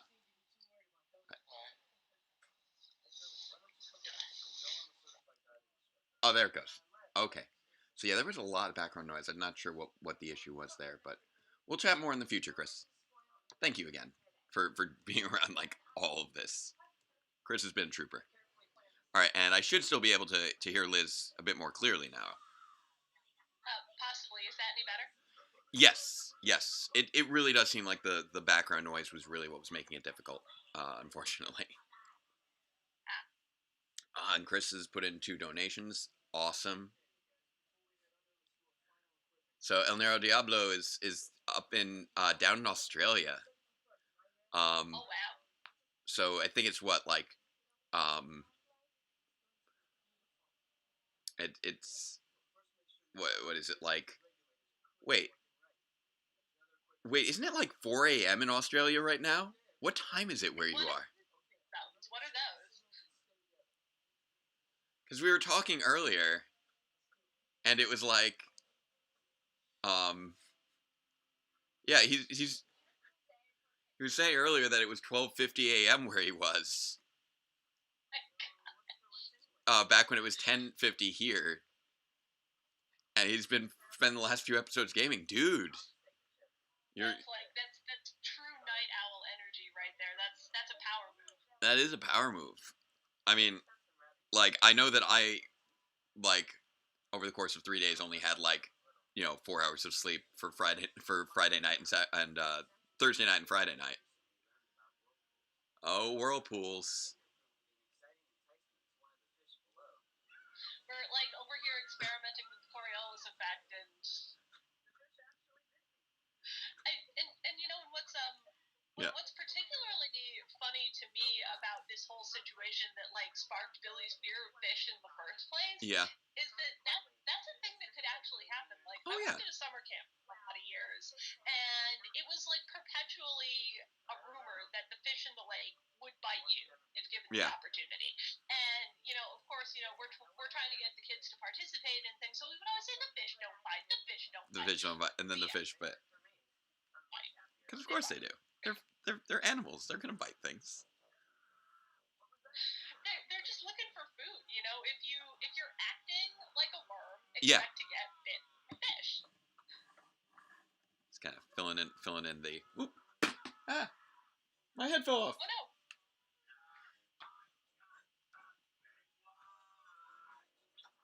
no. There we go. This way it feels like the couch has like 4 people on it now. I really like the positioning of the phone because it does play out as if there's literally just a smaller version of you sitting next to me on the couch. I feel like that one episode of Big Bang Theory where this is like my virtual presence. You can just put me on a Roomba and move me around a little bit. We actually have one of those like robots at the school where I work. We've never used it, but where it's just like where you put just a tablet on a pole on a Segway, basically. And it was supposed to be for like allowing disabled students to conference in, but we've never actually had an occasion to use it. So it's just something that just sat in the closet of my science classroom all last year, and it's just like. Well, now that we're doing online learning, is there a use for this thing, or still no? Like, you'd think so, but at the same time, it's like we never actually got around to figuring out how to work it, and I don't know where it is right now because we changed buildings. Oh my gosh. We lost the robot. It's going to come back and get us. But one thing that's really funny with my class lineups is some of my classes are really small before the split. So it's like, and I have different splits between students who are, it's split up between students who are here on Mondays and Wednesdays versus Tuesdays and Thursdays versus fully virtual. And I've got two classes that are only like 6 kids. I've got one that's like 6, one that's like 8. That's then divided up in that way. And those 2 classes are mostly virtual. So for my first class of the day and my second class of the day, I literally only have 1 student in the classroom and the rest are virtual. And it'll change. And they'll have 1 student in there on Mondays and Wednesdays. I have 1 student in there on Tuesdays and Thursdays, and everybody else is virtual. So it's for social distancing. It's a fantastic social distancing move for those first 2 classes of the day. Really helps, keep the anxiety down. Yeah. So I'm looking at the chat right now, and I see Dragon Trainer 201 saying that that the whole thing with like sticking your hand in the water and acting as is like an actual fishing method. Yeah. And that's wild to me. Like, I'm also thinking about those TV shows with the guys that stick their arm in the water and like the catfish, like and they just grab it by the mouth. Also, that's insane to me. I would never want to do that. I also like how Kimberly just said hey, you did great, Billy, and he's like, thanks, but we need. And it was just sort of like briefly acknowledging that Billy has gotten weirdly gymnastic in his ability, and then like, thanks, but we gotta go talk to Zordon. And it's like, yeah, we're acknowledging this, but we're not talking about it. It's like, Billy was like a white belt at the beginning of the season. He got his yellow belt, with the help of Uncle Howard, and now he's able to do backflips. And I'm just like, that's a steep learning curve there. It's one of those things that I think would be a really interesting thing to like come up with a Watsonian explanation for. I mean, I don't know. Maybe he's like making use of the morphing grid to like accelerate his development in this area. Maybe he's like hacking into the same part of the powers that allow you to like magically figure out how to drive a Zord when you're in the cockpit for the first time. He's like using that like Matrix style teach himself martial art. I don't know. It's sort of a Magitech version of juicing a little bit. Because keep in mind, we didn't see Billy's arms for like those first 10 episodes, and then when we did see Billy's arms, it's like, Billy, you got some arms. There's a fanfic in here somewhere. Yeah. Maybe I'll write that fanfic someday. I don't know. Yeah, about how he got so buff and how he changed his style, from the overalls to more mature clothing. Also, I love that the Jason, Zach, and Trini scuba diving thing this footage totally gets used again in season 2. Because it's one of the few times that they, like, that it was just the three of them off together. And it was, you know, it's something that you need to use when they are in that situation. Like that Morphin time call, I'm fairly certain popped up in season 2. At least once. I mean, this was like, I guess this was their first scuba diving trip, but they must have gotten really into it because, you know, they started like going scuba diving all the time. I think there was only one episode where they actually did that in season 2. But then you have Jason and Kim. Jason basically teaching Kim to scuba dive in the Turbo movie. So he must have really gone onto that interest. Yeah. I don't imagine there's too many opportunities to scuba dive in Switzerland. You see, that's why he was the last one to show up on Earth in Forever Red, was because they had to leave a voicemail because he was underwater at the time. Communicators don't work in the ocean; they work every place else. That's why they weren't sure if Jason was going to show up. It's like, I guess he couldn't make it. And it's like, I tried to call him, but I just had to leave a voicemail. I don't know, maybe he was underwater at the time. I can just like imagine what that voicemail must have been like. Hey, Jason, it's me. So like, yeah. Do you want to go to the moon? Maybe it'll be super cool. I don't know, man. I don't know. Like, I've really been working on my scuba game. I don't know if I'm going to be able to make it. What's going on the moon? What's going on the moon? Oh, we got robots up there. Oh, robots on. You know, I guess I haven't been to the moon in a while or ever. So if we got robot, wait, did you say there are horses? Yeah, let's go, dude. I want to go check out those horses. Come on, man, let's do it. Why didn't you lead with that? I love horses.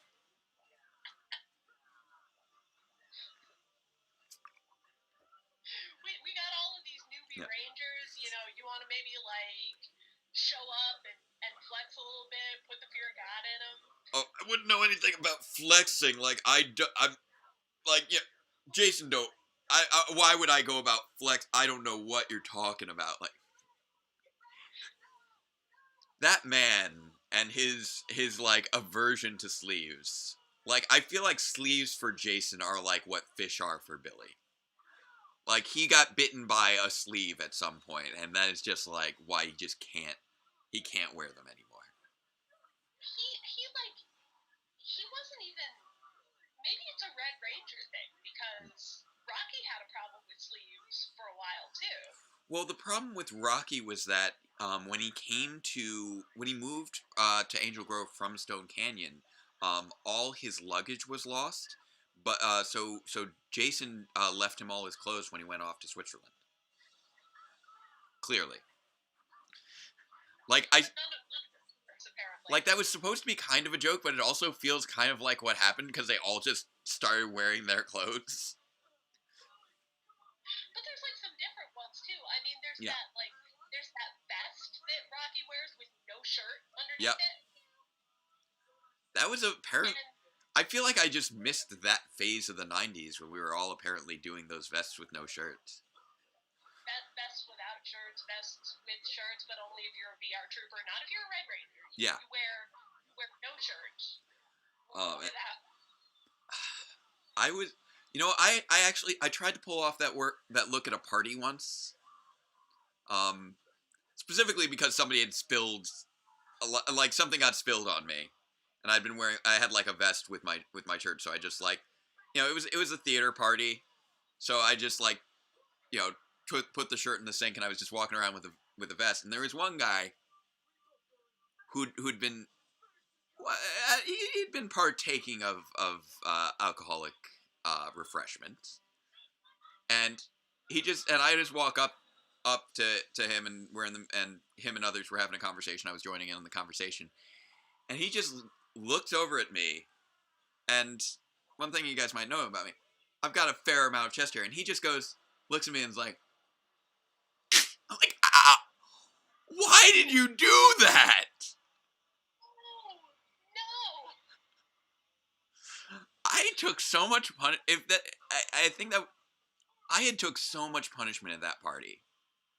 In various regards. Like, I got, I went to have a soda and everything went down the arm, so I had to get rid of the shirt, and then somebody tries to rip off my chest hair. And I think that was that same party. I do again want to preface this. Theater party, everybody's very affectionate. So two friends of mine, two friends of the female persuasion, were both sitting with me on a couch. They were each on my lap, and they were kind of flirting with each other and with me, and we were all joking around. And somebody walking by tripped, and they had been, I guess, trying to properly hydrate themselves because there were a lot of people who had been drinking. And so they had a cup full of ice water that fell directly in between the two girls and landed squarely in the middle of my pants. And that was cold. And I'm just like, and I just look up at the two of them. I'm like, what? Why aren't you moving? Why aren't you moving? Please, I need to get up. And this was all the same party. And I was and this was in my home where I was, this was in my place that I shared with several people, and I was the designated driver. So I wasn't even drinking during any of this. I was the designated driver guy, and I just was taking so much punishment across the course of this one party. Oh no, the goo is jamming the servo! Also seems like something that you'd run into with a problem at a theater party.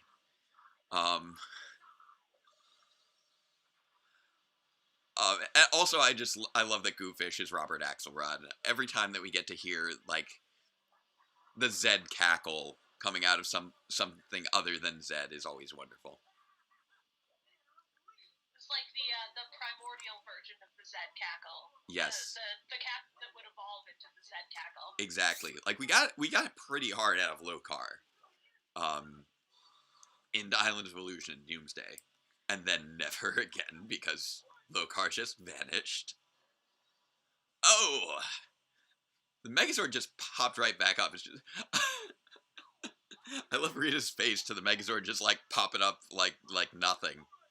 It's just it's just had a can of spinach and she's just like,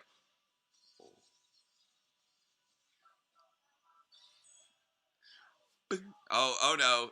Yeah, you know what? It's true. They did cheat. They played the footage in reverse, so they were standing up again, and then they started playing the theme song, and you didn't have a chance.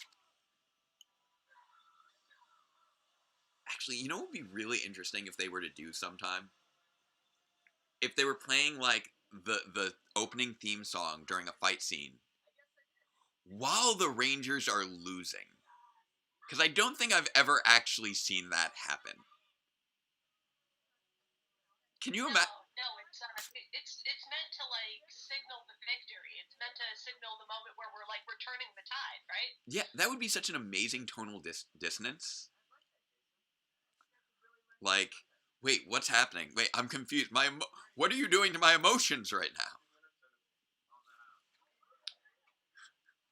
Billy's yeah, I've gotten over my issues with fish. Now I'm going to hunt them and make them pay for all those years. I have learned not to live in fear, but to live in vengeance. This is how we deal with our phobias, by taking vengeance. I'm terrified of criminals. That's why I beat them up. I'm Batman.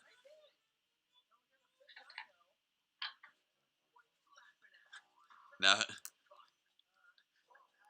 to defeat the fish, I must become the fish. That is why I'm moving to Aquitar.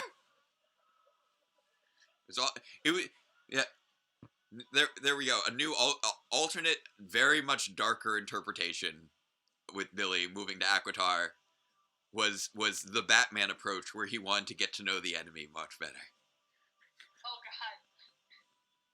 I've always said that of the original Rangers, if any of them were going to be turned evil in any meaningful way for a period of time, Billy would be the scariest one. Oh yeah. Can you imagine having to fight that? Oh, I think I've told you before about the fan fiction that I was working on back in like high school, where I had a plan for like an evil Billy arc. And it would have been great. That sounds delightful. Well, it would have been him leading a ranger team and dealing with his. What's that? I said I'm here for it already. Exactly. Anything with like Billy and the leadership role. Oh, this would have been a whole story. Oh, by the way, it's already auto playing through to the Lions and Blizzards. They're running through the tires now. Yeah, I am gonna have to pop out and attend to the food that I'm cooking momentarily, but it'll be fine. It might just be a little browner and a little drier, but it's totally going to be edible. I proved that yesterday. That you can leave pizza in an oven for 2 hours and it'll be fine. It will just be a little louder to eat on a live stream. It's on the stove, and I'm not trying to burn my kitchen down. Well, when are we ever really trying? Like,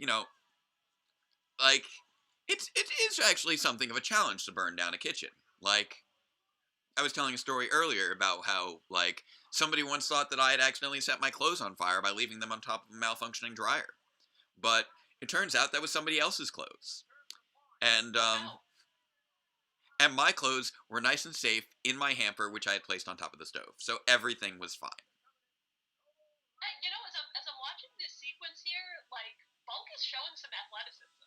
Like, he does actually have a surprising amount of athleticism when you really get down to it. Like, we know he's a crazy lifter, apparently. Because he had that record of over 1,000 reps. But also... the only reason he didn't, like, catch up to Jason there in the wheelbarrow race was because Skull doesn't have any upper body strength. Yeah, exactly. But, like, even when he's doing, like, the bad karate, when he's showing off how bad he is at karate, he's get some height on those kicks. Like, a lot of people can't do that, including people who I have had on my show and asked to participate in fight scenes with me to their heavy chagrin. I deeply appreciate them rolling with that on me. Rolling with that with me. It's a challenging thing. But oh yes.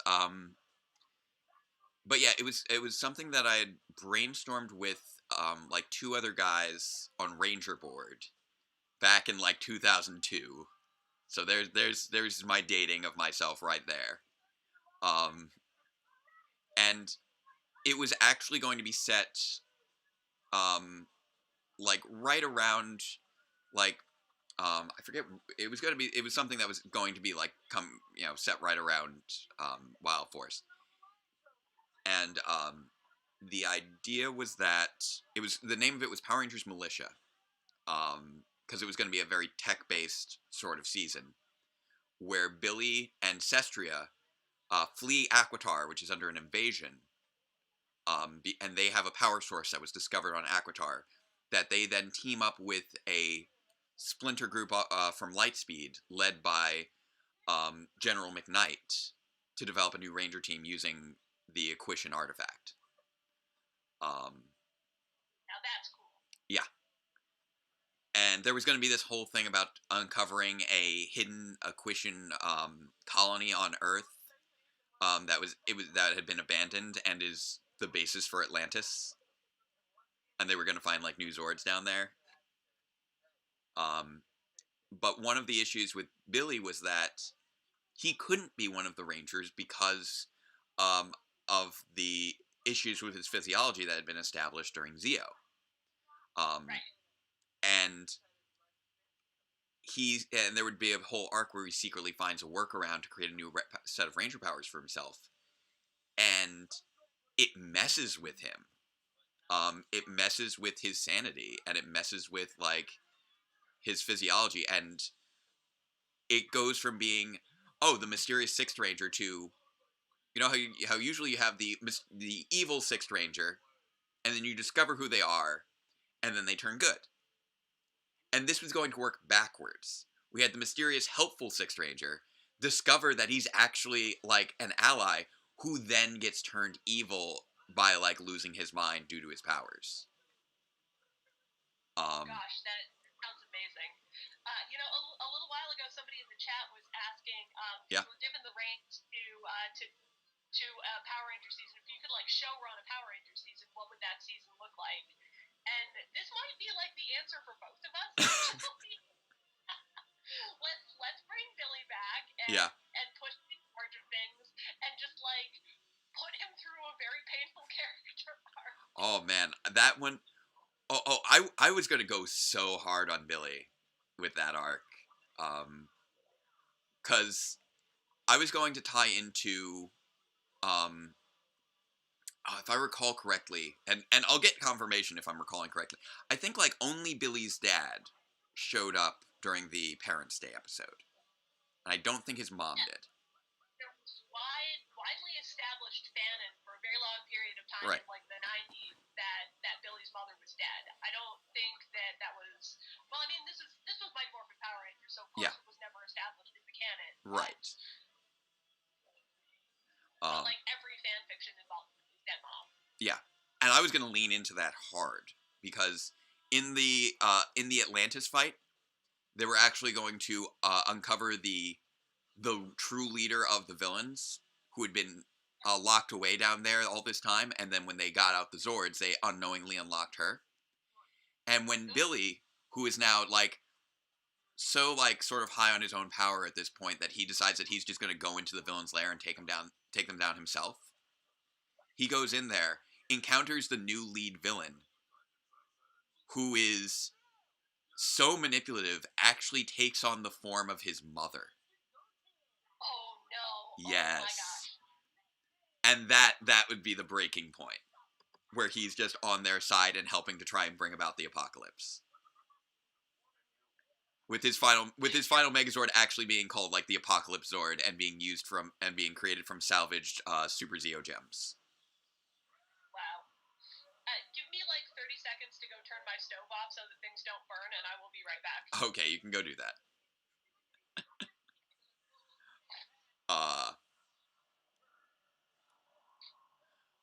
Things are not going well for Bulk and Skull right now. They're covered in mud and being just sent into a pond by crazy. You gotta watch out for those yellow stripes through the sky. They're dangerous, apparently, as we established back in Calamity Kim. Goten's like underrated. I actually really like the design of Goten as this lion goat creature.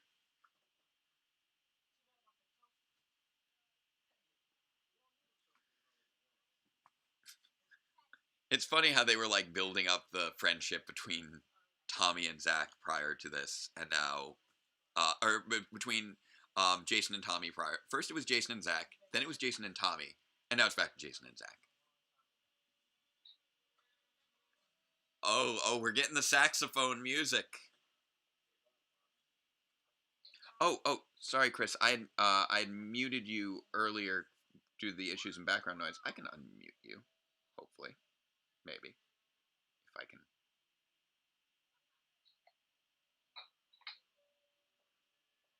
If my phone will agree with me. Hello? It's not. I'm hitting the button and it's not doing anything. I'm sorry, Chris. I can't hear you and I can't seem to unmute you. And I don't know why. So I'm sorry about that. Actually, Chris is still listed as being part of the call. He's just muted. Because we were having the issues with the background noise.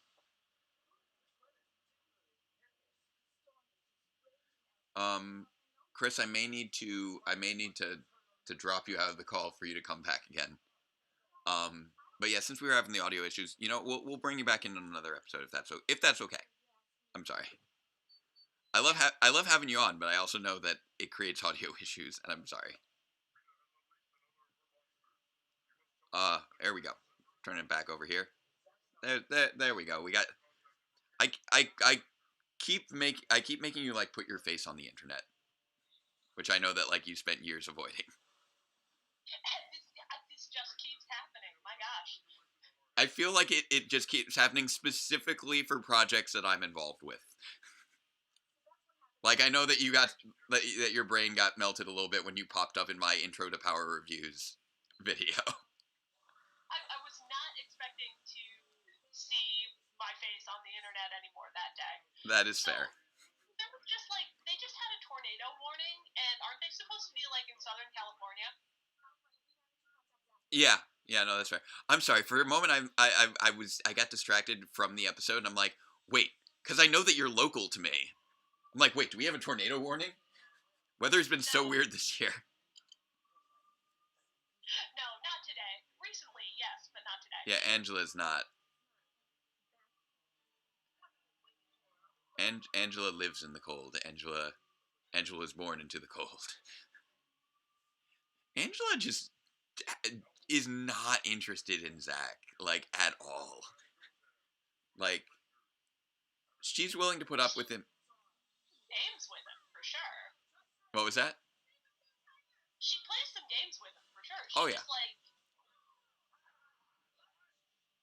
but she's definitely not, like, not less than half. Yeah. As much into Zach as Zach is into her.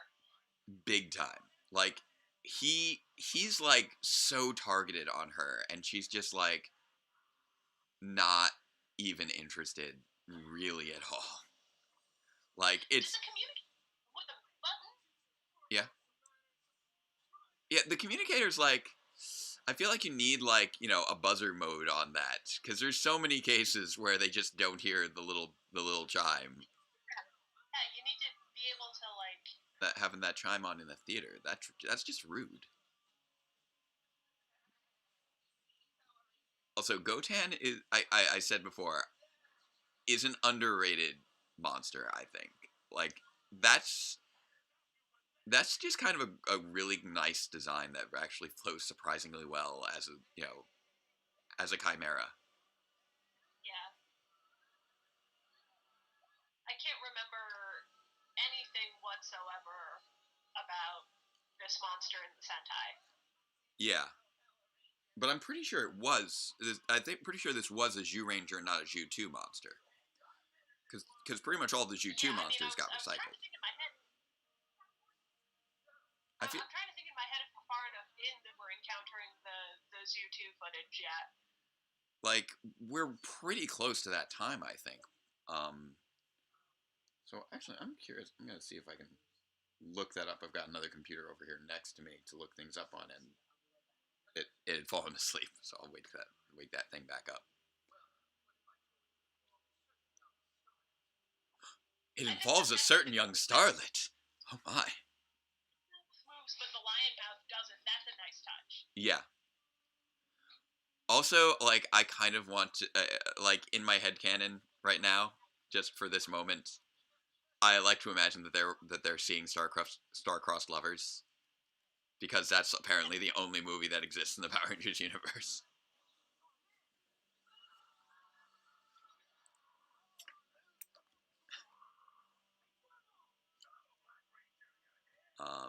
Maybe like the original star-crossed lovers, and then the one that they were watching in the other episode was like the remake. Right.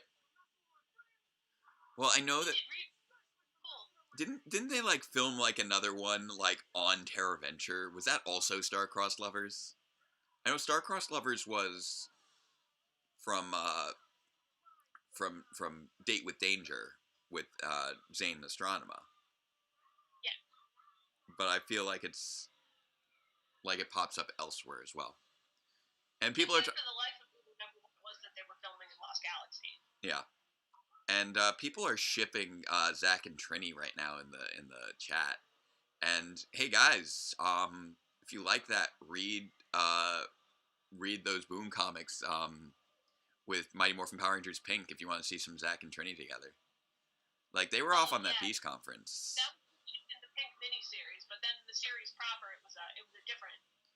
Yeah, it was Trini and Jason, which, like, Trini was working through the rounds there, which is especially it was notably odd because so many people ship Trini and Billy. that she actually in the comics has now dated all the other guys on the original team except for Billy, which is a surprising subversion. They're all really valid ships, I think, and and I think that there's just as much out there for Billy and Kimberly as there is for Billy and Trini. That's very fair, especially switching places. Gets to sort of set some things up there. But then that also got hamstrung by canon because the canon ship obviously was Kimberly and Tommy. Yeah. But also, but you know what? That ship ended. Yeah. I still find it so interesting in Foul Play in the Skies when after Kimberly landed the plane, there was that one guy hitting on her, and his name is Matt. Like, I really want to believe that was the basis for Matt in Go-Go, but I don't know. I would have to double check I would have to reach out to Ryan Perrott in some way. I'm laughing my head off at this Zord footage right now. Like, yeah. The Megazord is a popsicle, and it just... This is... You know what? I want to be able to just, like, I see the ice cream man, driving his truck down. I want to be able to get that from an ice cream truck. That would be amazing. That was a merchandising miss right there, not to make that. Like Megazord popsicle? I want it. Like, you just say that and I want one. That would be great. That'd be super tasty. Oh, big time. Oh, what else? Oh, a little bit more on that Power Rangers Militia headcanon thing with regards to after Billy goes nuts and is working for the bad guys full time, he stops demorphing. And he doesn't demorph he wouldn't have demorphed until the finale. At which point his system's just been wrecked, and he's back to being an old man again, and they need to heal him all over again. Oh my gosh. Yeah. I was like, you've seen what I've I always forget. I don't know how much of Power reviews you've seen, but like, I do not go light on my characters. No, if you're not going to make the characters suffer, then what even is the point? I know. Like, at this point, like, the guy who's probably had the easiest time of things to a certain extent is Guy, who has the running gag of getting kicked in the face. And he's in many regards had probably the easiest time of things at this point. Gosh, poor Zach.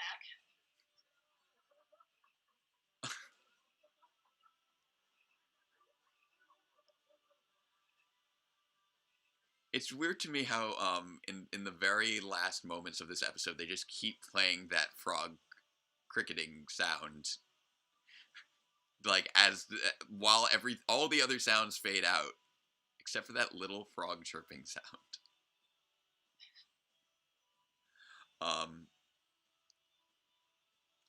But yeah, I don't know if you're synced up in the same place I am or not. Where did my remote go?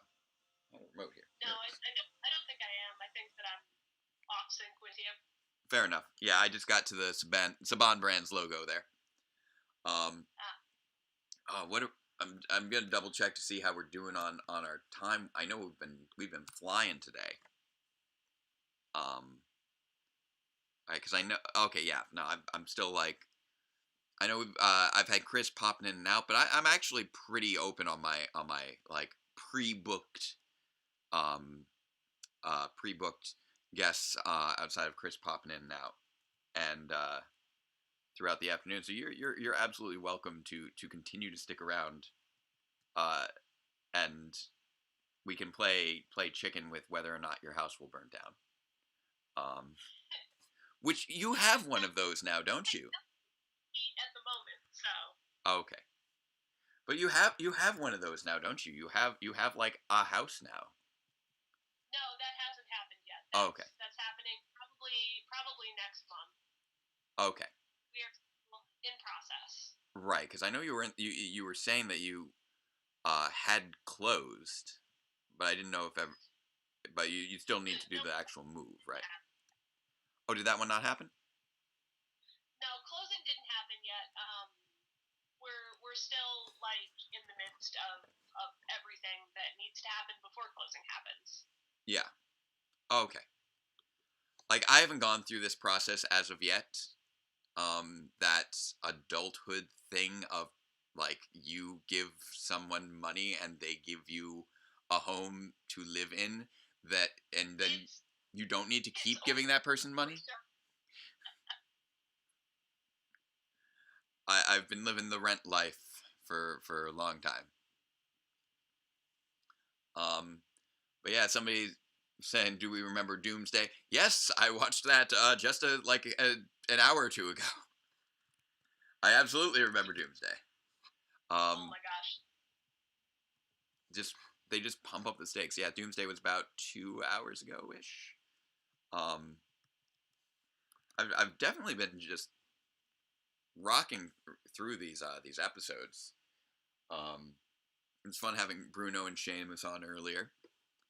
And yeah, overall everything's been going smoother, especially thanks to my the little like guest repository that I've built over here. That makes my life so much easier than just holding the phone the whole time. All right, so yeah, this is the best technology. I have developed hand mirror technology. Very advanced. All right, are we ready to keep rolling on to clip show time? Crystal of Nightmares, ready to dive into the Ranger's brains? That's not in your wheelhouse at all, is it? Oh no, not the slightest. Oh my gosh. All right, I'm letting that autoplay roll. It's gonna do its like little 20-second countdown and then like 5 seconds of actually loading. Crystal of Nightmares. But yeah, it's a shame that I never got to finish writing Power Rangers Militia because I had fleshed that out so thoroughly. And then just time got away from me. I was even planning for cameos from like Jason and Tommy, and Billy was going to make them fight. Because he was going to be so messed up. Here we go, and we are fading in on Crystal of Nightmares. We have our title on the screen. And again, to those of you who are joining us in the chat, we got Doug Sloan writing on this one. Wonderful. We've been working our way through all of Mighty Morphin Season 1 today. We are nearing this episode will mark our 3/4 point. So we'll be halfway through the day. And we are doing this to raise money for voting rights. Again, we have, this is for wegotthevote.org, to restore voting rights for those who are currently being denied the right to vote in Florida, based off various legal fees and fines that we are all collectively working to try and pay off, so that all these people who live in a state that we have pressured for some reason to be the like most pivotal state in most presidential elections, like we should make sure that everyone in there can vote. So this is one way that we can work together to do that. So if you haven't donated already, please do so. We do have a link right below. That's the Stream Bowls link that will go straight to the PayPal, and that will lead to a nice little star dancing on the corner of the screen. And then yeah, I want to see the star again. Please give us the dancing star again. We want to see him. He was adorable. He like spins around and he like does that little blowing and kiss sound motion. It's wonderful. So if you can donate, please do. Even like $1 will help. More is obviously more help, but any little bit will help. I believe according to our leaderboard, Seamus is currently our chief on the leaderboard at a $90 donation. So don't be afraid to go a little bigger if you feel comfortable with it. Or if you're not in a place where you can donate, just share this video where you can to raise awareness, bring more people in, and maybe bring in more guests. I know people have been tweeting at a few actors that they'd like to see. If you want to keep sharing with those actors and see if they want to join in for the chat, that'd be great. And then you get more people sitting here in my little virtual couch seat, like Liz. Yay! Hey! I just noticed that Jason is wearing sleeves. What is wrong? Oh, he's not okay. He's not okay. Jason, have you been sleeping well? Oh wow! Wait, is this the? I just looked at Goldar's face. Goldar's got the new face, I think. When did Goldar get the new face? A Vulcan scholar in drag for no real reason. Yeah, that's just what they do. Just sometimes they're just like, the situation calls for it. Or it doesn't. But we say it does. So we're gonna go down. And you know what? Do you guys? Yeah, exactly. Be your authentic selves. Like we established, way back in I Guy that they could work it. The situation calls for it. Which in that case, the situation was forcibly being somehow removed of their clothes and placed in women's clothes, which is not really okay. You shouldn't do that to people. Like regardless of their gender, you shouldn't do that to people. Unless it's like a situation where, it's like a medical emergency and you need to remove their clothes and give them new clothes. Okay, I get that. But don't just do that to people or make a machine that does that to people. Like the person who developed that machine, that person's not okay. Why did you build that? Sexual assault machine. It's a little terrifying. Not okay. Guys, after it slammed your head just to the floor, just keep your head down. Also, this is just adorable. The guys are having a sleepover. And just like... the scene where all 5 of them were like sprawled all over the room studying together is just super cute. Like, these characters are so wholesome and pure. I love it. I love it. I feel like it's so difficult to really capture that sort of wonderful, like, adorable chemistry. And, all the casts do have that to an extent. It's just a matter of successfully conveying it. I love that we finally have the proper Goldar mouth. Like, the Goldar that we know from all future seasons. They have that face now. I wonder what the story is behind that. Like, what led to them changing it up. Oh, okay, so it's... I don't know, maybe animatronic malfunction, or... Oh, I get it now. I understand what's going on with Jason, why he was wearing sleeves earlier. Because he can only wear, like, on average, half of a shirt. So since he's now sleeping in the bed shirtless, they had to give him a full shirt earlier so it averages out appropriately to him wearing half a shirt for the episode. You know what? That's valid. The math checks out. Exactly. It's almost like I teach that sometimes or something.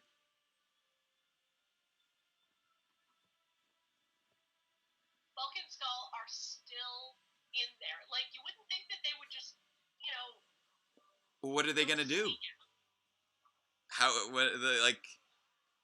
Can't risk it. Oh no, Billy's remembering being eaten by a frog. Going into Billy's brain first. That's just like where you live. How is it in there? Is it nice? Is it a nice place to live?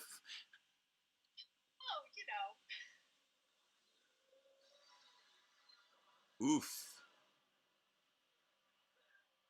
We did get some interesting clip shows in season 1. Like... Yeah, I was just saying this in Discord when a bunch of us were watching Ultraman on Friday, is that a clip show doesn't have to be a horrible, tedious thing. Right. it's all in how you frame a clip show. You know, a clip show can be like, oh, yeah, roll your eyes, this is garbage, we can fast forward right through it. Or it can be something that, like, gives you enough to contribute to the development of the storyline, the development of the characters. Yeah. Like, it's here too, you know? and Skull's finger is still on Bulk's nose, even now that they're asleep. Oh, this is the most epic scene of, like, all of season 1. Burgosaurus and Dogosaurus, yes. Go for it. There we go. You know, he morphs with a burger. Yeah. Like his belt is a He's versatile. Also, this is also crazy to me because they have a set for the Megazord cockpit. And this is the first time that we've ever seen that they physically have a set of the Megazord's cockpit. And they use it for this, and this alone. and enough Sentai footage of the Megazord going berserk. Like, right now it's flying through the air. This is amazing. But yeah, we've had 2 different clip shows. This is, you know, obviously there was Island of Illusion Part 2, and now this. And neither of them have the, hey, remember when? Like, that is just the clip show structure. No, it's like, gosh, you know, if you really want to think deeply about that pair of episodes, they have in common that they're using these memories of the past as a form of psychological warfare on the Rangers. Yeah. Like, it's almost like having to fight evil and save your planet when you're 15-ish years old, maybe traumatic a little. Yeah. Oh man, like right now the Green with Evil fight with Jason and Goldar. That I imagine must have scarred him because he felt so powerless in that moment. There's so much that happens to these characters, and they maintain a good, you know, vibe throughout all of it. Oh, this scene of Zordon just rejecting them. Like that being that being the one that caps it off is just so heartbreaking, because just like you see all the suffering they've went through as Power Rangers, but the thing that hits them the hardest would be not being able to do it anymore. Like, that's amazing. And that fits in really nicely with the idea of trauma as well, because one of the things that we think creates more symptoms of PTSD in people who have experienced trauma is that feeling of helplessness, powerlessness to do anything to, like, exert control over their situation. Right. I mean, you know, you look into, like, people who, you know, have been in like active warfare scenarios, and all of a sudden they're no longer in a scenario where they can fight their way out anymore. Not physically, which was something that, you know, is tangible, that you can take an action on. And then when the acute stress reaction right now, look at that startled response. Yeah. No, I'm familiar with it. It's awful. It's rough. And I know it's being framed through the lens of it being basically a spell, but it's very much how it works. It's like the type of spell that doesn't create emotion or behavior out of nothing, but that amplifies something that's already there. Exactly. Ooh, it's like they're teleporting, even being like flickering out and not quite working. And like they're all messed up, and they're still doing it anyway, because they know what they need to do in order to take back their power. Stay afraid, but do it anyway. Yeah. I think that's kind of the life that we're all living right now, in many regards.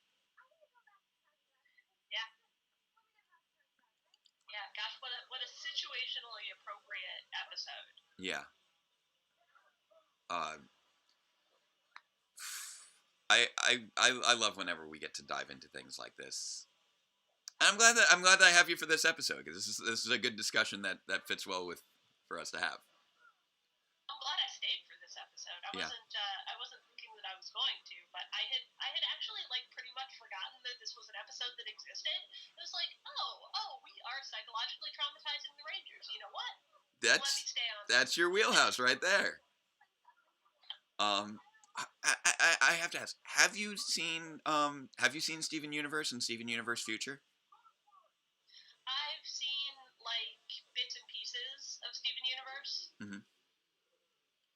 Steven Universe Future is kind of amazing because it actually goes to the places that we've been discussing.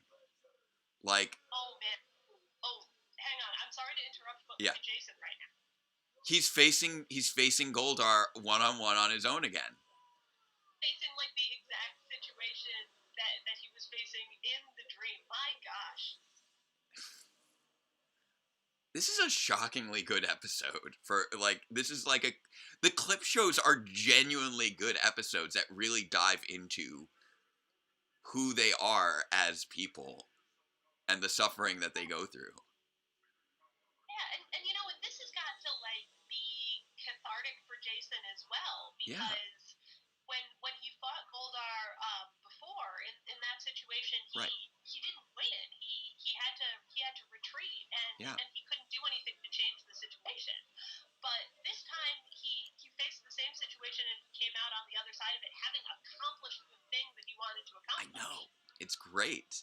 Like, previously it was literally like Goldar had a sword to him and it was going to be over, and then Green Ranger was brought in to play with him. And then even after that, it was just his friends rescued him. There should probably be some fanfic about that too. And you know, that whole episode was just like such a pivotal moment for Jason's character that like I'm really surprised looking back on it that, well, I don't know, I'm behind too. Yeah. The comics haven't really dived into that too much, have they? With his exchange, his fight with Goldar there? No, that is not something that they've explored to my recollection. At this point, they're well past that time frame. So, yeah, they never really explored that. They actually dealt more with Goldar's feelings of failure over it than Jason's, which is weird. Because Goldar felt like he needed to repent for having failed his Empress for that little arc. Strange omission there. Yeah. There's so many different ways to interpret these characters and their story, and you know, I know a lot of the fandom really kind of rolls their eyes at this point of, we're doing another retread of Mighty Morphin. Right. Why can't we move on to Mighty Morphin? Is because there's so much there. Yeah. That can be explored in different ways, and that can be re-explored and looked at from different perspectives and different angles. You know, it's not that solid a story on its own. Yeah. But it's solid enough, and it leaves enough open that it lends itself really well to a lot of additional exploration. Right. There were so many things they just kind of introduced over here. They didn't know what the show was when they first created it. They didn't know how it's supposed to run. It was all experimentation and frantic energy and short deadlines. And when you do that, you're going to end up coming out with a lot of different ideas that you're not going to be able to fully explore, but you're going to at least be able to introduce and play around with. And it puts so many different thoughts into the minds of your audience of of filling in those gaps. And again, because there's so much of it, as opposed to later seasons, once they got down to more of a process, a routine, a machine on, okay, this is what we do to make this show. You're not getting that same sort of experimentation anymore, more often than not. And I always think that Power Rangers is at its best when it's like really experimenting. Like, that's one of the things that made Power Rangers in Space so great. Power Rangers RPM was so great. Like, they tried to do something different with the show and went places that they hadn't gone before.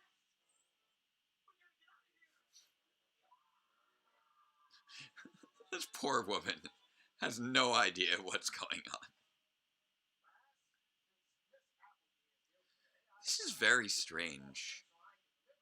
This is the second time that in just a handful of episodes that Miss Appleby has been out sick and Principal Kaplan has had to cover for her. I'm a little concerned about what's going on with Miss Appleby right now. She's really only been she's been in probably less than half as many episodes as Principal Kaplan. And it's weird that I remember you remember her being so much in the show, but really she was not in much of it. Yeah, she's just iconic. Yeah. But Principal Kaplan was really more of a recurring character. She was more of an occasional guest, really. I'm really uncomfortable with the fact that, Principal Kaplan is berating them for their grades in front of the rest of the class. Yeah, that's not okay. There are elements back and forth, though, that Principal Kaplan, who they need to keep finding ways to blow off his toupee. Principal Kaplan is a very involved principal. He shows up at everything. Also, some really suspect decisions. Yes. I mean, between this and the other thing that immediately pops into my head is how they handled everything with Billy. How do you just not realize that somebody is graduating and just be like, "Oops, we goofed. Bye. You don't need to be here anymore." On the one hand, yeah, that's horrible. On the other hand, I know how crazy things get with scheduling in counselors' offices and keeping track of who's got how many credits. It shouldn't happen. But I can believe that it does. It's actually... It's not outside the realm of possibilities. Especially during if you're in the beginning of the school year, there's a lot of weird stuff that goes on with student schedules at that time. By the way, I'll pause for a quick moment. I don't know if you're going straight into to flee or not to flee, as well, if you're sticking around, or if you need to take care of your dinner or lunch or meal. I can stick around for one more, I think. All right, so the next episode, to properly reflect Liz's dilemma: to flee or not to flee. The eye catch for this episode was actually Billy in his lab with a bunch of chemistry equipment, so I'm like, oh, that'll do it. There you go. But Billy's doing the science. I better stay. Oh, we got another Doug Sloan episode here. Going out of business. Yeah, you can't shut down the juice bar. Not while Ernie's still there.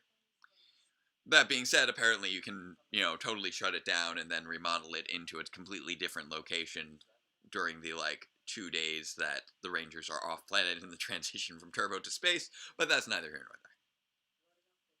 It really makes me wonder, this is a youth center, but is it a privately owned and operated business? Do they receive funding through the community? Is this something that taxpayers have a hand in running?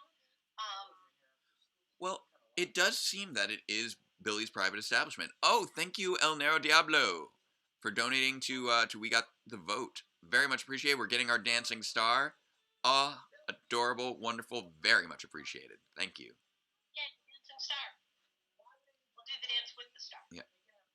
But if it is if it considering that they're using the term going out of business, that does heavily imply that it is a private establishment run by Ernie.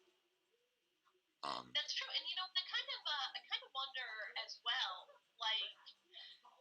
At this point in the series, how much of an economic impact have Rita's activities had on Angel Grove? Is that like the reason why there has been such a downturn at the youth center that's leading to this? Because right. it seems that like before this and after this, it's relatively financially solvent as a business. Yeah, exactly. Now I feel a little bad that there was something I meant to bring up with Seamus. Because we had talked about I think we were yesterday talking about whatchamacallit, monster insurance as a concept. Oh yeah. And I wanted to bring that up while Seamus was on here because we literally, one of the first things that Seamus and I wrote together as writing partners when we were working on a spec script was we wrote a spec pilot basically about that concept of monster insurance in a city that's constantly dealing with weird stuff. It wasn't specifically solely monster insurance, but the main character was literally an insurance agent for a company who was he was going around like interviewing all these different people who just had like, oh yeah, like a gargoyle smashed through my wall. What can we do about this? And I can't even remember all the different crazy like side gags and background gags that we wrote into that script. Like, there was something where like I think their child had been like possessed by a demon or something, and they wanted to check to see if they were liable for the damage that the child had caused.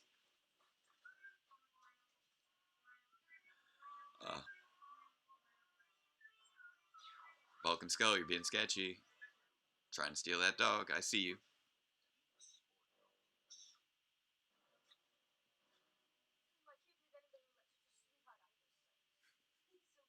I wonder why.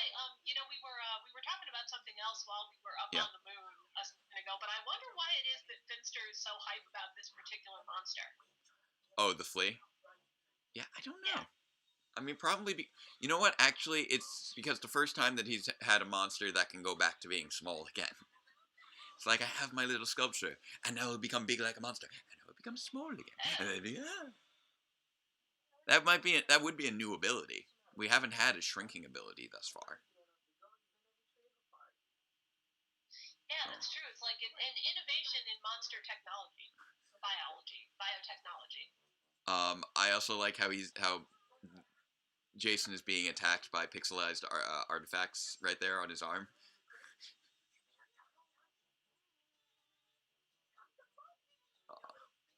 Oh, now they're gonna get the fleas. What in the world is this top that Jason has on? It's like a sleeveless hoodie, whatchamacallit.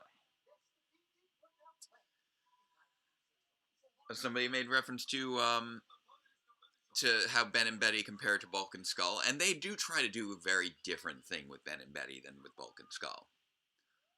And I think... Yeah, I mean, like, on Power Rangers, they've tried multiple times over the years to sort of, like, recreate the comedy duo, and... Yeah. And sometimes they succeed not in replicating Bulk and Skull, but in creating something different that has, like, worth in its own right. And sometimes they just fail, and it comes off as, like, the Diet Coke version of Bulk and Skull. Yeah. Like, we had, Cassidy and Devin were obviously the most successful example that we've had. Oh, yeah, they were fantastic. And it's because it was very much driven by their characters and their goals, which, is always going to make characters more engaging if they have clear goals, which is one of the reasons that some people love Victor and Monty, specifically because Victor has the goal of getting his 50th trophy. Jason just flees to a putty. How does that work? I don't know.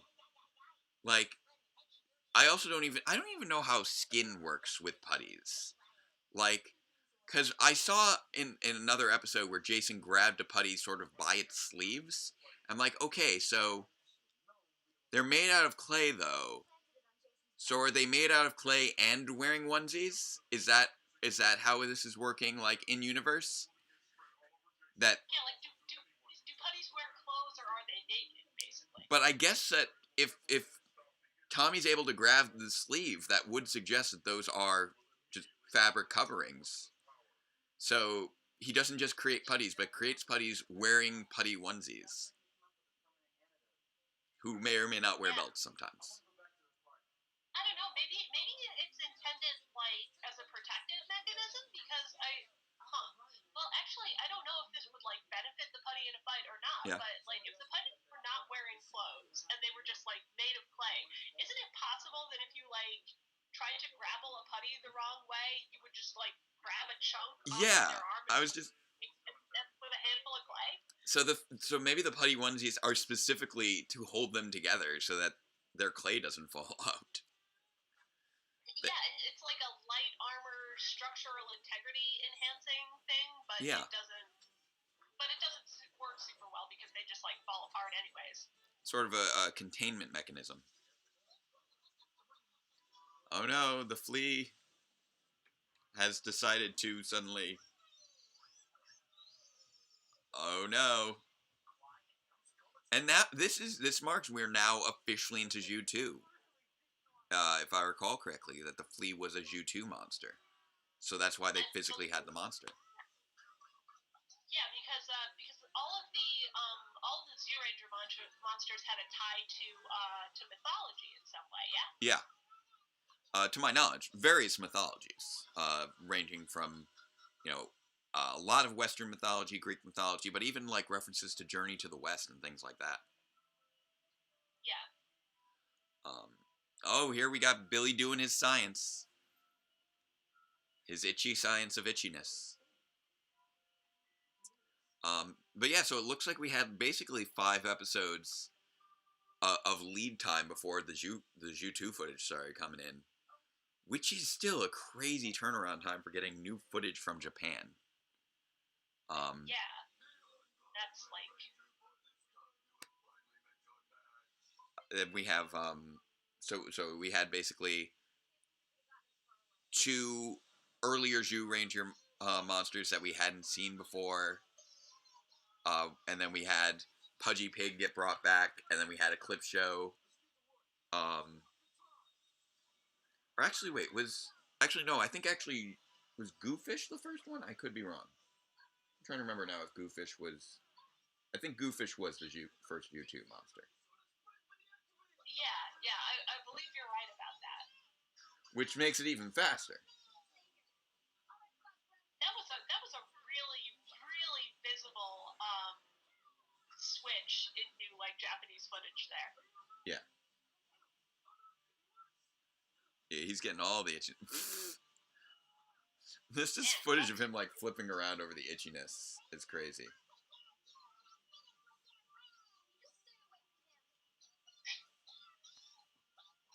Yeah. It's a little like flea proboscis darts.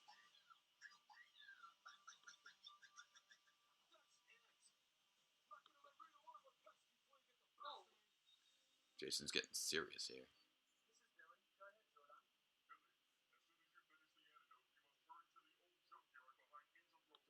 And we've still got the pixels there to indicate that he's itching. Yeah. So many little pixels. People are continuing to share in social media. Very much appreciated.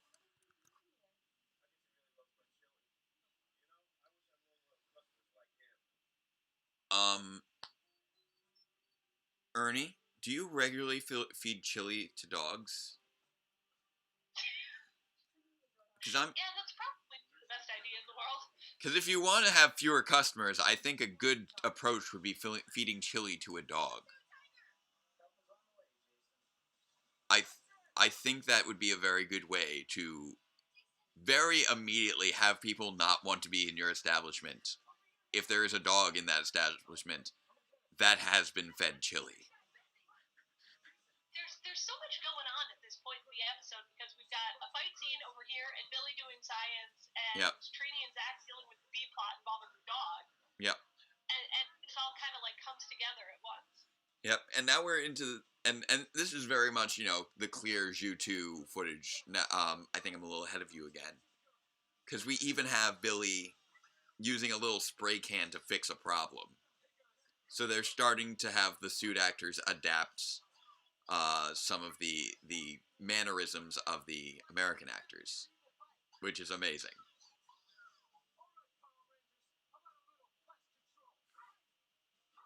Nice. And Scott just commented in the chat about this being the part where like original fight music starts happening too. Yeah, we're getting more and more of that, which is great. Gotta love those original fight songs.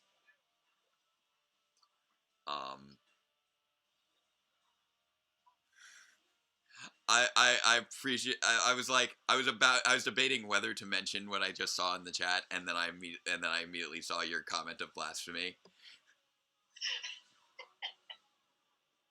I know where your loves lie. They lie in the Equation sky. Rangers in the chat and not have me say anything. Yeah, no, I know. Like it's interesting to me how in many regards, and it's weird that things in Power Rangers get hate for not being long enough. And that's just a weird thing to me. That, we only have 20 episodes of this season, and this season is so bad. I'm like, well, if the season's so bad, why do you hate that there's only 20 episodes of it? Like, more of a thing isn't going to make you like it more.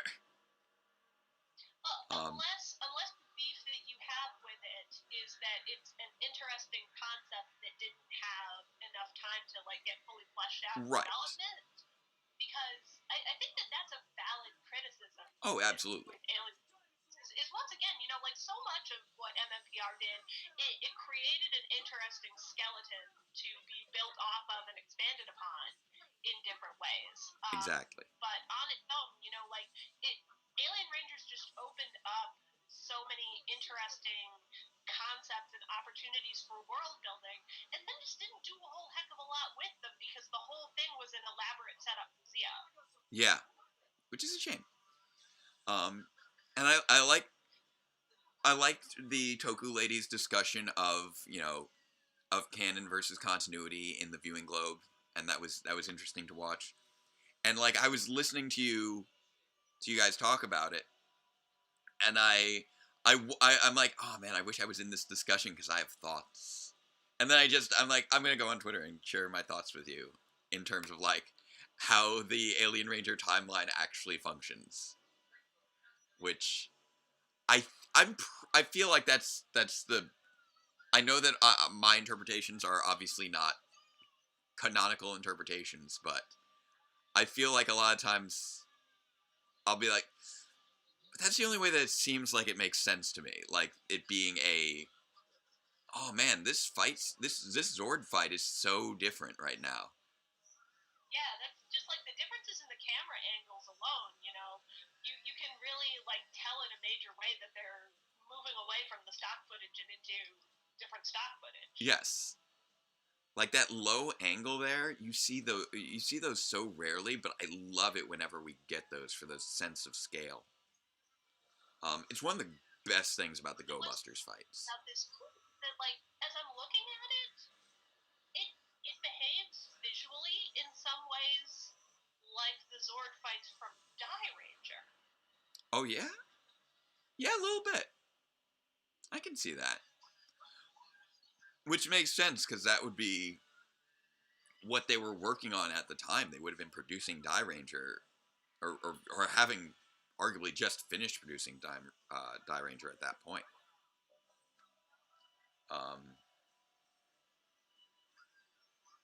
But yeah, I will admit that a lot of times we do want those seasons to breathe a little bit more.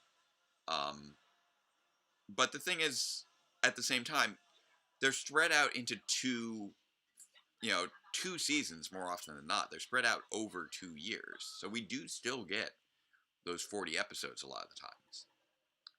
I'm referring primarily to, the Neo Saban era that has that shortness criticism.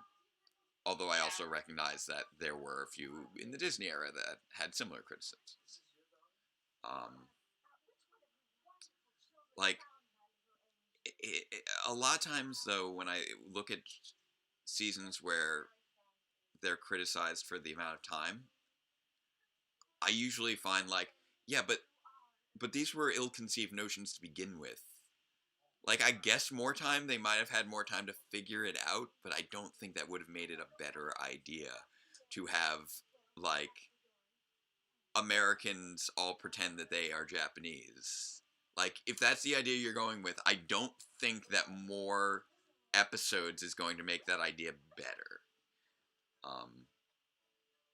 But that's more. I recognize the general argument, but it feels like that's not always what actually ends up applying to those seasons. But that's my perspective. I definitely would like to see a little bit more focus in certain regards sometimes. But I have appreciated how they've been getting better on a lot of things. Yeah, and I mean, even like when you look at some of the other toku that's out there, and you see things like recent Ultraman put a fully fleshed out story arc into a 26 episode season. It can be done. Oh, absolutely. You just have to be careful about what you're focusing on and how you're choosing to advance the story. I mean, people love Akiba Ranger, and the first season of that is only 13 episodes, and we get all sorts of like critically acclaimed series that only have like it's a first season of Breaking Bad's like six episodes. So it really comes down to execution, in terms of quality, in my opinion, more often than not. Now, I will admit, Megaforce did present a major challenge to the writers, having to squeeze 50 episodes worth of fighting into just 20 episodes, as well as going even tighter with Super Megaforce. Yeah, there were a lot of things that Megaforce, I think, could have done differently. Yeah. To address some of the big pacing issues that it had. But that's like our perspective as fans too. Is that we would do a lot of things differently if it was up to us. I mean, I remember that question from earlier in the stream about if you had like 22 episodes to do whatever you wanted with a Power Ranger season, and more recently in the chat we're seeing like, there wasn't enough time to flesh out Alien Rangers. That's what I would do. I would give them 22 episodes of Alien Rangers. Or something like that. Sorry, if I cut you off, keep you. Oh, it's. No, I'm looking at the chat now. Scott thinks that we should redistribute the dog owners' wealth. Eat the rich. Now I'm just imagining like Rita sending down a monster that only goes after wealthy people, and then the Rangers being like, maybe we could wait a couple hours. Maybe a little bit. See how this plays out. Alien in Ultraman who eats money. Nice. I wonder what that concept would look like in Power Rangers, and what kind of moral they could use that for. Or how about this? How about a creature with a giant blue shell that goes after whoever is the wealthiest person in the world? Nintendo references. I like it. Yes. All right. So I know that you said that you only were able to squeeze in that last to flee or not to flee. Yes, I'm gonna tap out for a little while. I do want to come back on later and do Grumblebee if that is a possibility. Oh, Grumblebee is absolutely a possibility. I don't think that there's anything that would exclude that by any means. Yeah, that'll be right after Return of an Old Friend, so that'll be great. And then, yeah, for the most part, I have people popping on more a little later in the evening. Yeah, I'm not trying to stay on too long, but once again, it's a Billy Focus episode. It summons me. There we go. That's the way it works. So I'm going to be checking out some jellyfish and a mantis, and then we'll be seeing the return of of Ponytail McMullet.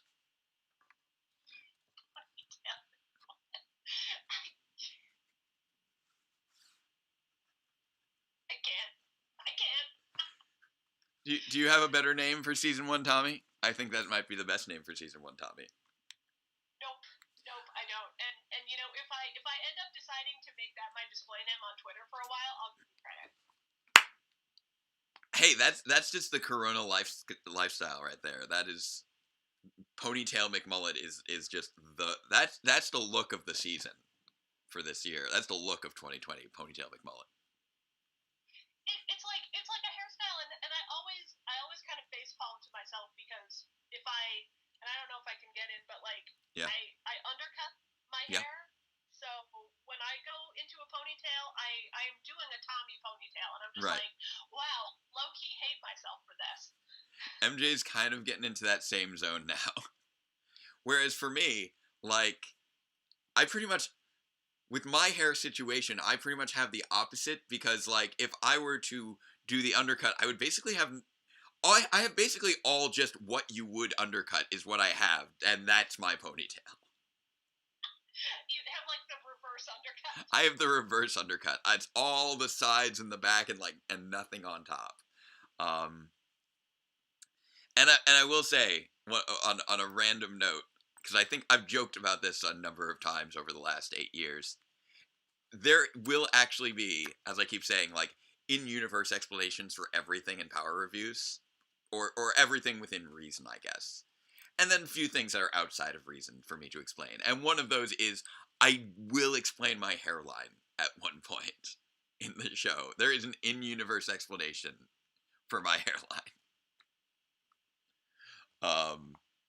Like, I haven't gotten into, like, the origin of my apartment or my chair. Like, everything has an origin and a background. And we still got 10 episodes left. I'm so looking forward to get, I finally made it halfway through year 3. It only took me 3 years to get halfway through year 3. Almost there. 5 years for the first 80 episodes, another 5 for the last 20. Jake, David Fielding's in the chat. Oh my goodness! Hello, sir. Welcome. Oh, that is delightful. May the power protect you indeed. Oh, thank you. Thank you for joining us. If as you can see, we have a interesting setup here. Since our streaming abilities are limited, my guests have been Skyping in via my phone, and I've been watching Power Rangers on Netflix all throughout the day. We've now watched a total of 46 episodes from season 1, to raise funds for WeGotTheVote.com. So thank you so much, and thank you to Sheree for sending the tweet to inform him of the stream. Fantastic. But yes, if at any point you would like to Skype in to say hello to fans, in terms of audio or visual, I am available as Database Ranger on Skype. It's all one word, and I would absolutely be happy to put you in the hot seat of the phone. I'm gonna clear the way for that possibility and go make food. Okay, well, thank you very much, Liz, for having, once again, it's always great to do our psychological discussions of Power Rangers, and you're one of the best people to talk about that with, and I appreciate that. And you can continue to have your surprised Pikachu face over you being a now well-known Power Rangers fan. I'll probably be in and out of the chat over the course of the afternoon, and I will be back on for more Billy focus later on today. Awesome. Yeah, we'll see about that Grumblebee business. All right. So thank you again. I just booped your nose to summon the thing. All right. I'll close this out. Thank you. Here we go. Bye for now. Bye. Here we go. So that call is ended. So again, if you'd like to join in on the Skype calls, that is Database Ranger, all one word, on Skype. And so if you give me a call, you're welcome to join in on my little, virtual couch here. And yes, once again, we are raising money for WeGotTheVote.com, .org. I keep making that mistake.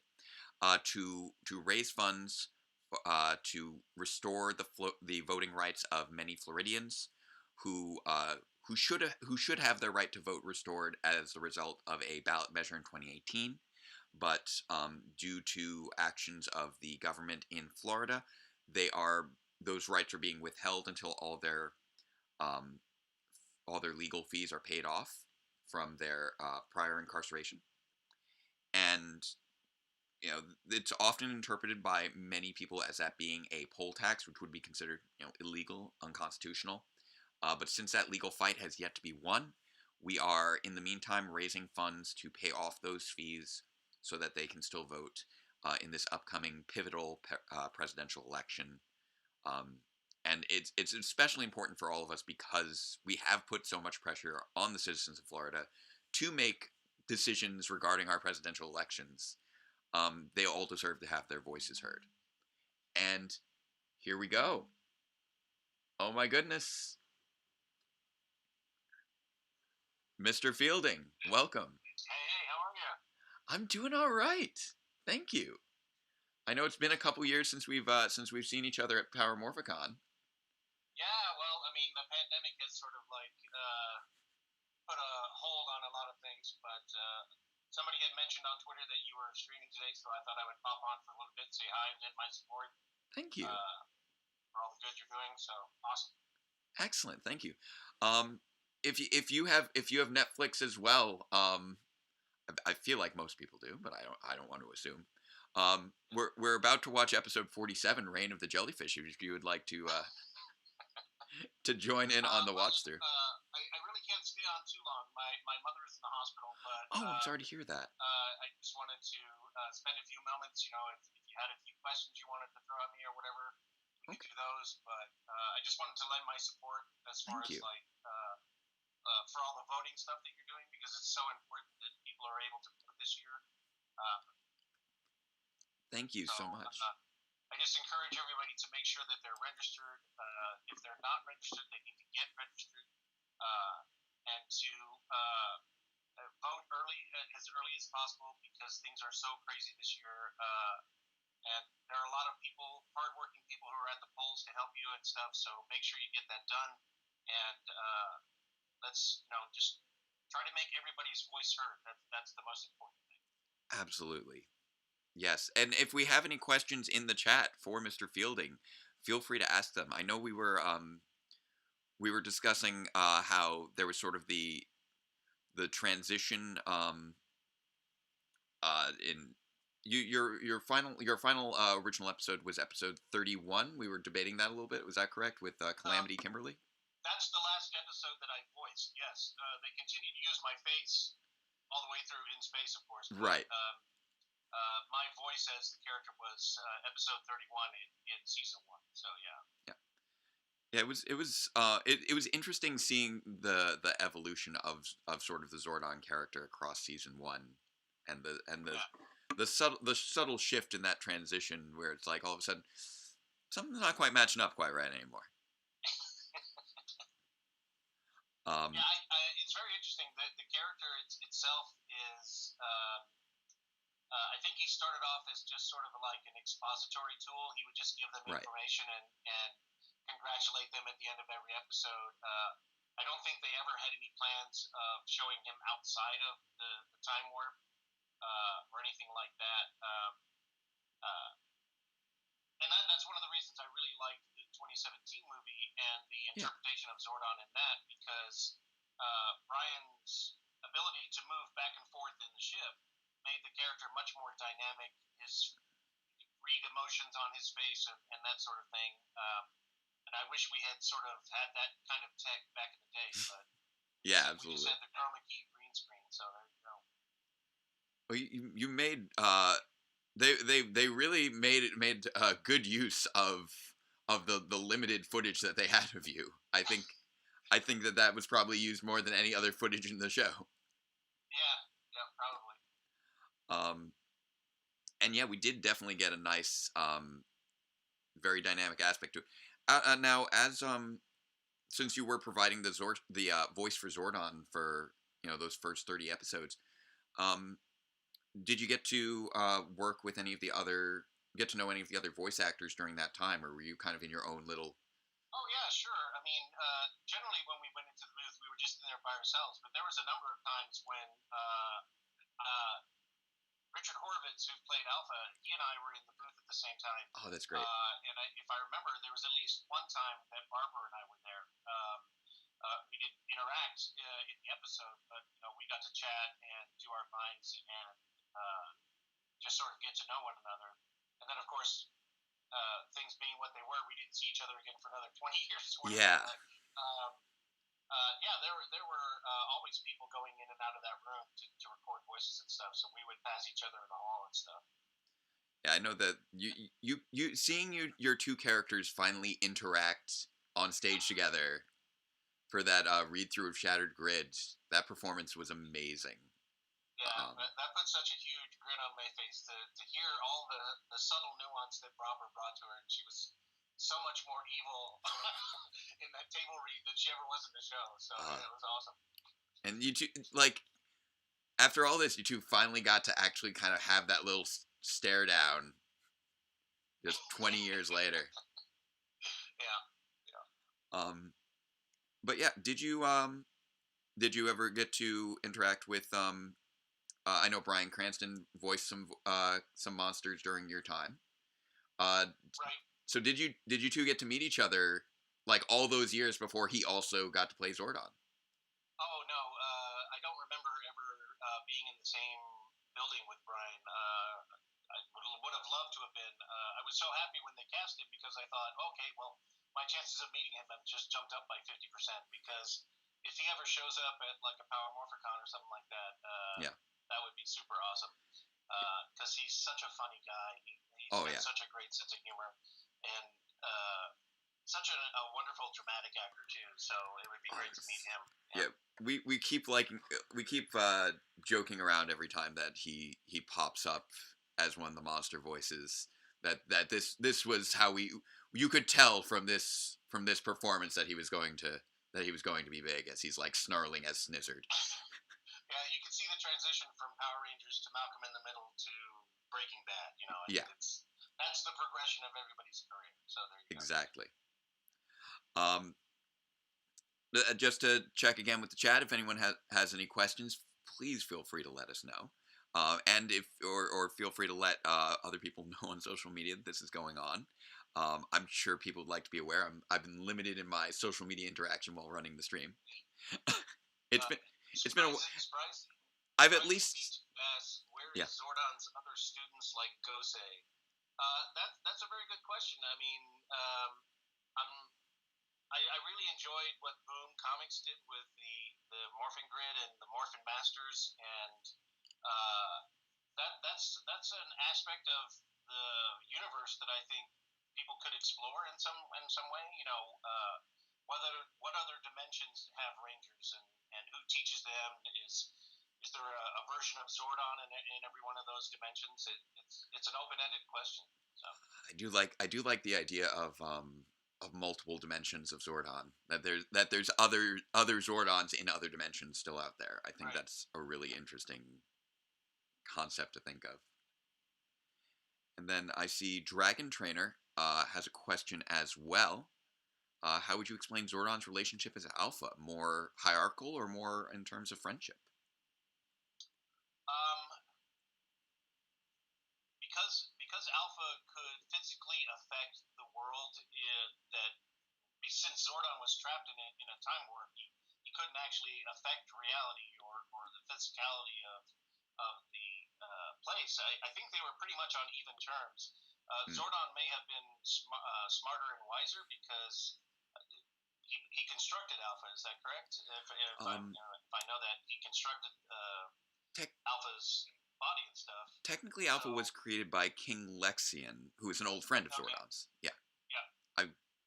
This is what I do. As far as their personalities, I think they're good friends. I mean, Sandy Zelner and I would joke that we need to do a spin-off series where Zordon and Alpha would take a Winnebago and just tour around the southwest of the United States and I'd love that. Food at Burger King and just have like funny little Vulcan skull type adventures, just together themselves. But I don't think it's a master servant kind of relationship. I think it's more friendship type stuff. So I hope that answers the question. I think so. I like that thought. In many regards, he was sort of Zordon's physical extension of him, physical representative in the world, and so there's definitely, although Zordon is taking the lead, he does rely on Alpha, and there's a certain level of trust. He has incredible patience for Alpha too, because Alpha could be very bumbling and mess things up a number of times. So Zordon would have to have some patience. I know that there's a piece of sound. There's a sound bite that was left on the cutting room floor where Alpha was bouncing around the command center and sparks were flying everywhere. I just spoke into the mic. I was like, "Idiots! I'm surrounded by idiots." But that never made it into the show, of course. But yeah. Oh, Rangers, I have a headache. I'm taking a week off. Man, I imagine there were just tons of great bloopers in those old recording sessions. Yeah, I mean, because some of the lines had to be said so quickly, and you would get tongue-tied trying to say them. There were lots of outtakes of people cursing and stuff because messing up a line 7 times in a row can get very frustrating. Right. Yeah. Oh, exactly. I mean, I one of the things that we do in our web series is I have my wife play our own version of the Dr. K character from Power Rangers RPM. So I just bury her under so much technobabble, and it's brutal.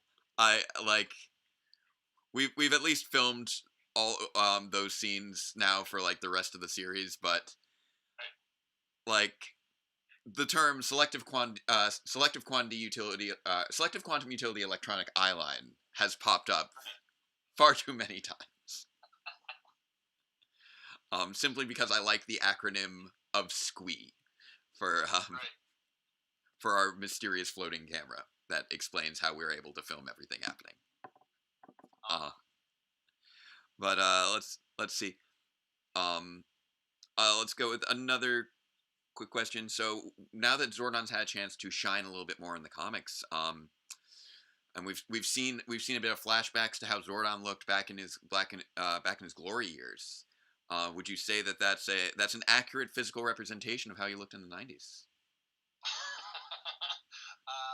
I think Zordon was a little taller than me, and I think his backside was a little bit more trim than mine. So I would hope that I looked that good in the 90s. But I think the art and stuff that they did for those comics was so awesome, so amazing. Yeah. Dan Mora and all the guys that did all the pencils and stuff were so great at being able to capture how dynamic the Ranger universe is. So it's awesome. Yeah, absolutely. So. I love the work that Dan Mora has done on the Heroes of the Grid game. We've been playing that recently. We've had our weekly game nights before the summer ended, and I had to go back to teaching. Right. Have you gotten have you gotten your own copy of your new Lightning Collection figure yet? I know that's. I did. A great gentleman named Raz on Twitter actually mailed me one, so I actually do have an Alpha Zordon. I haven't taken it out of the box, of course, so I haven't seen it light up or anything, but I do actually have one. So yes. Wonderful. I'm glad. It's very cool. it's after all these years, did you? I know there was the play sets back in. I think that was the only other Zordon thing we've had. You've gotten a copy of that as well over the years, hopefully. I've signed a lot of Power Domes. I've never actually owned one, so they actually did do. Funko did like a little miniature Zordon 2. Yes. And then there was the Alpha Zordon head, the head that looked like Jean-Luc Picard. But this Lightning set, I think, is really, really cool. Yeah, they've gotten so many great characters, and I'm looking forward to what they continue to roll out there. So I know that you've been working on other projects that have keeping you very busy. Would you like to tell us at all about some of what you've been working on with your writing? I know that's been a major part of your life as of late. My first Lincoln Bright novel, which is a paranormal urban ghost story kind of series. Nice. The first novel called Glimpse was released in February of this year, and the second installment of that will be released in February next year. So, nice. I'm continuing to work on that. It's a 4-book series, and because of the pandemic, I get a lot of time to write because there's nothing else to do. So fair. But yeah, just trying to keep myself entertained and not to go crazy by just staying at home all the time. So yeah, that sort of way leads to acts of madness, like watching like 60 episodes of a TV show like in a weekend for some reason. At least I decided not to do it all in 24 hours. That was well. There you go. That's a good thing. I think my wife would have injured me if I had chosen to do that. Well, you should get back to episode 47. I just wanted to pop on and say hi and lend my support, and to urge everybody to vote and to support the vote, and just get out there and do it. So. Well, thank you again so much. This really means a lot to everyone who's watching, and to myself personally. I very much appreciate this. You bet. And best wishes to your family. I hope everything goes well with however whatever's happening with your mother right now. Sure. So best wishes. I think we'll all be keeping that in our hearts that everything turns out well. Awesome. All right. Well, you guys have a great time. Thank you. And may the power protect you. May the power protect you as well. Farewell. Have a good one. Thank you. Bye. Bye.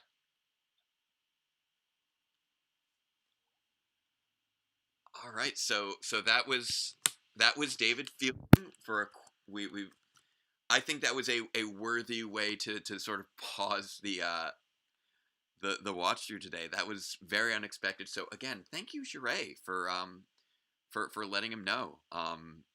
And thank you again to David Fielding for joining us. That was a very surreal and fantastical moment that I will very much remember when thinking back on this weekend. So thank you. Probably gonna get a little choked up now. So I should get back into watching some more Power Rangers. And again, if you haven't donated yet, please do so. We do have that link right below the video. It's the Streamables link, so you can donate right through the little through the PayPal and get our little star friend popping up in here. And let's keep raising money, keep restoring those rights, keep spreading the word. If there's more guests that you would like to see this weekend, we've seen that anything is possible. So feel free to keep reaching out, and you're making a difference. So that definitely made a difference to me, and I think that probably made a difference to a lot of others as well. And let's keep making those differences and keep things rolling.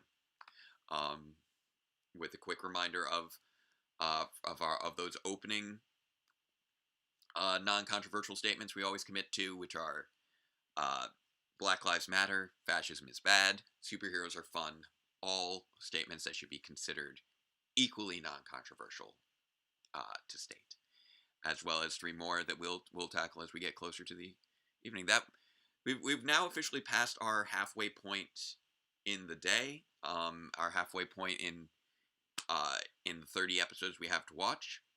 So let's keep on chugging. So, following that up as my very emotional verklempt here, let's take a look at Reign of the Jellyfish. Here we go.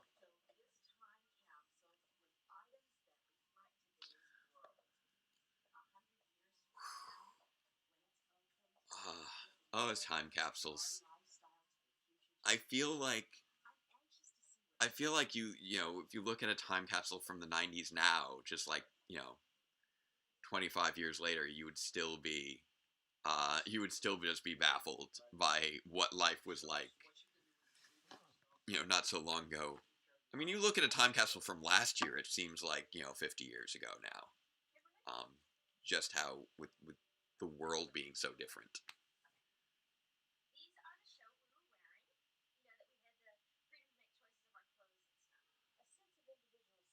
I have to.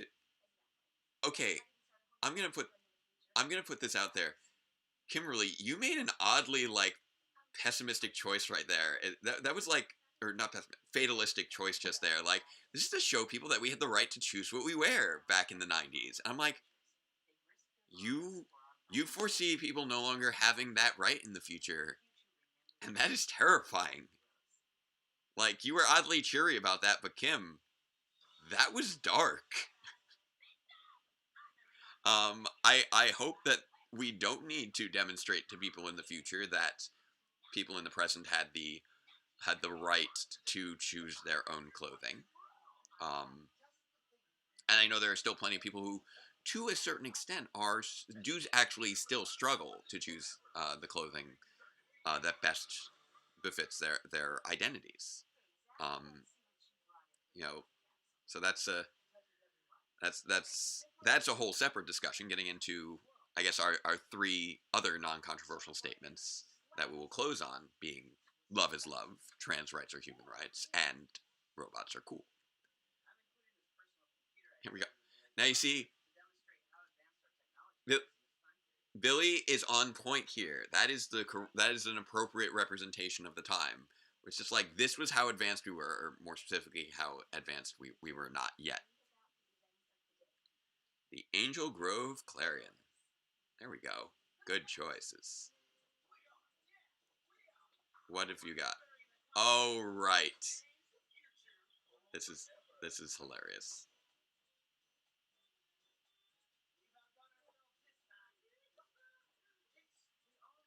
Oh, okay. Yeah, I could see that Dragon Trainer, that Kim was actually one to show that the 90s weren't all horrible. You know, I don't think anyone would accuse the 90s of actually, no, as I'm thinking about it, like, probably one thing that people could look back on in the 90s in 100 years is, wait, you mean that people had a choice and chose to dress like that?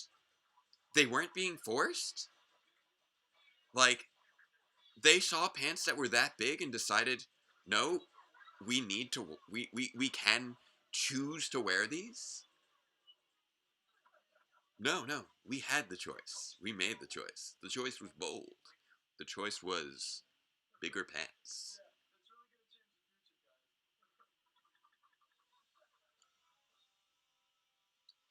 It's like, then again, maybe in the future, people will be like, oh no, these weren't big pants, because everybody's just larger in the future.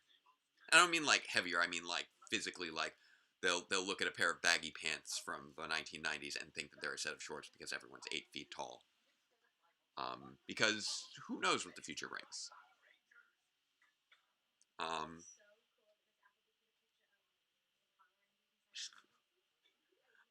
Kim is just like kind of glowing right now. That's super cute that they're just like, oh, we're gonna be in a time capsule. Nobody knows when it's us, and we're the time capsule, and that's super cute, and that's just adorable. That is a hefty time capsule. You don't usually see time capsules that big. They're usually like these little like steel like boxes kind of things. Not like a giant plastic globe, which I don't know if that's going to hold for 100 years. It does not look very durable. I'm gonna shift some things around over here.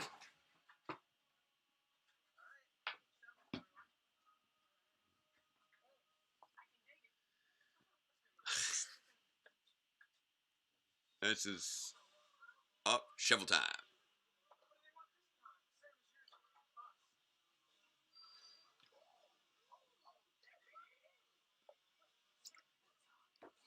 You'll be happy. Running out of time.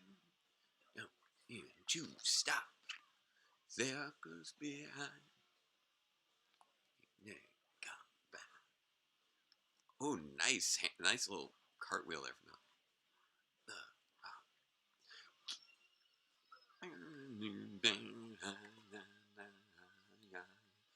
We're getting these songs now. You inside, yeah.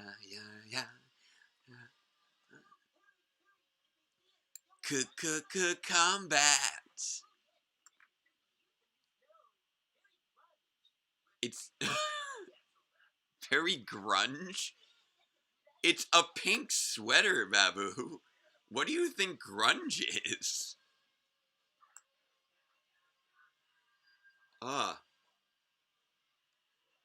So how long would the bulk witch last in the time capsule? Oh my god. That thing is going to just destroy everything else in there within like a month.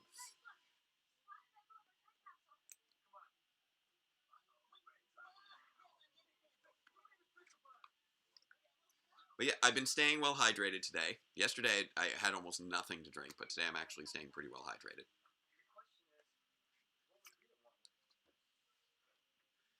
Yeah, they're just like, I love Jason's face there. It's just like, what is this villain that we're fighting? Like, why does she want our time capsule? Like, she's destroying our parade floats. She's like making us adopt pigs for people. Like, what is this lady's deal? Like, Jason's just so done with all of this.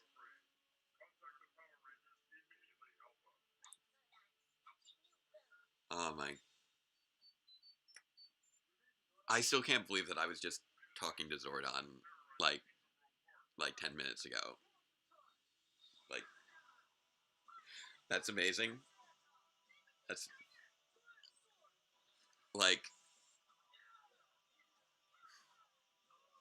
that's gonna keep sinking in. I'm just like, Zordon called me up on the phone today, and that's amazing. Like, oh my goodness. So this makes me feel like this is I think that defines a pretty successful stream in many regards. I would love to continue to have experiences like that. That's delightful. I'm gonna put Zach over here to join me. Oh man. Retreating, oh no.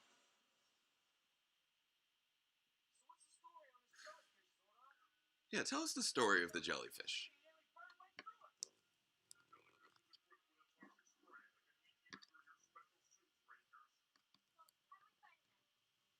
Just kind of adjusting my framing a little bit there, since I don't have my anyone on camera at the moment.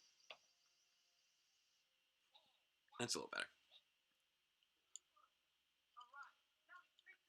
I love some of these episodes where they're just like, we have a challenge with this monster. We go back to the command center. We're gonna use this ray that's gonna make things different, but still look totally the same, and now you're good.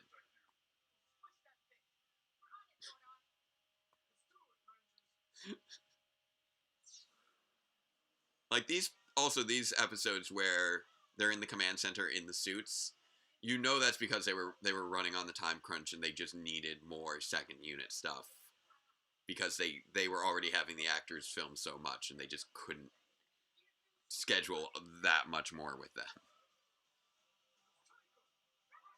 Power Fishies versus Meower Rangers. I'd like to see some of that. Ooh, Dino Fury and Time Force teaming up for sort of a Mighty Morphin callback would be cool.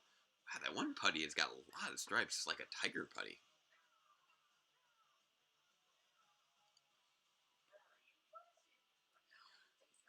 The music in season 1 Power Rangers is also just, it's excellent. Like, ooh, that bench is in rough shape. But yeah, you're right, Scott. It's functionally an early version of the metallic armor, which is hilarious.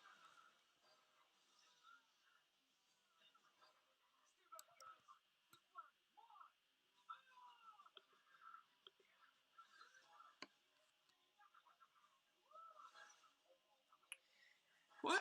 Why does the jellyfish have a parasol? Why is he fighting with a parasol? Is he Kirby? I feel like Kirby is one of the only other characters I can think of in media that has fought people with a parasol. There's probably others I'm not thinking of, but Kirby is the one that comes to mind. Oh, I missed a comment from MJ earlier that Kimberly had read The Handmaid's Tale. That is fair. If I was in high school and had just read The Handmaid's Tale, I suppose I would probably have that similar response of, "Hey, look, people of the future, we had a choice of our clothing back then."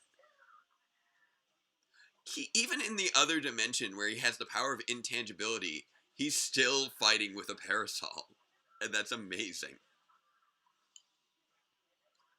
Also, the jellyfish is just like such a weird, like, not an actual jellyfish.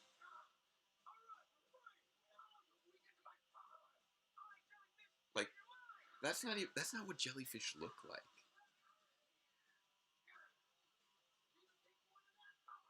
And it's not even like he has a name that like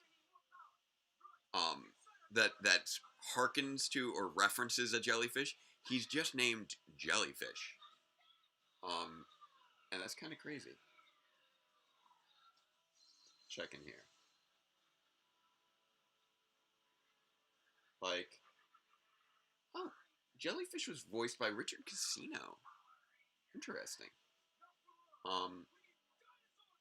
One of the interesting things with Richard Casino is Richard Casino was the first voice of Jindrax before they decided to make Danny Wayne Stallcup be both the suit actor and the voice actor.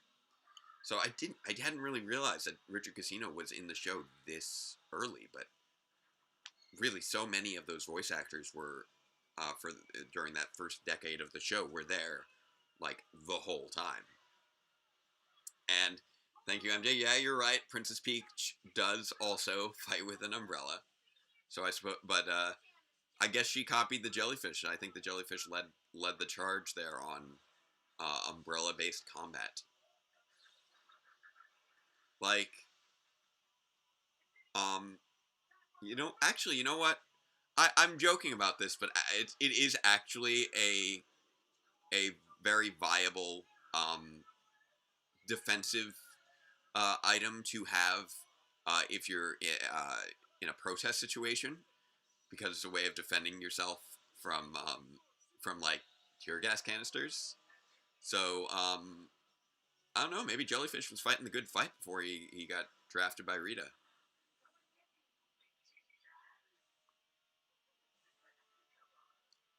Like, it's good to have an umbrella on hand. You never know when you might need it. Whether it's because it might rain or because you need protection in some other way. A good, quick, collapsible, lightweight shield for any sort of particulate-based attack. Obviously, not so much useful for direct combat usually, but still useful item. And it seems that that this jellyfish is very slippery.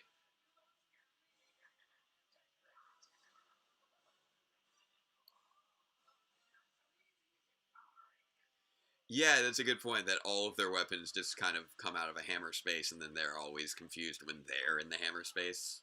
That is kind of the Ranger life right there. Just selective confusion. I also have always found the Megazord's hands to be, like, just hilarious. Like, while fighting, the Megazord almost always has the just giant block fists. But then, when it needs to actually use the sword, then they will need to have just the regular gloved hands grabbing, and they're just so much smaller. Or else the sword is just firmly planted in that fist.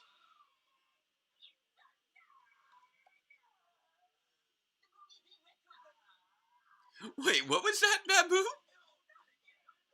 Babu just said the moon is in retrograde?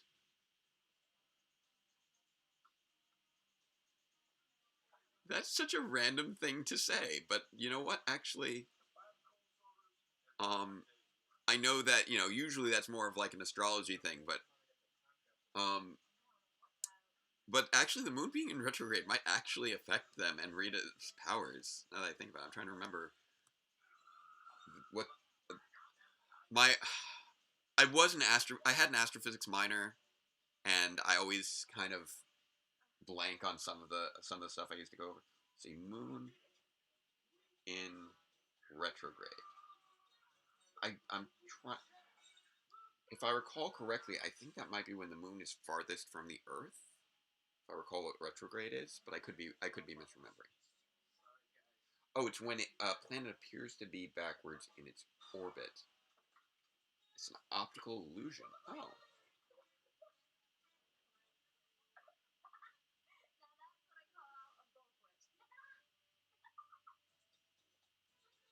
So. Oh, now I get it. Wait. So, actually, come to think of it, I don't think the moon can be in retrograde.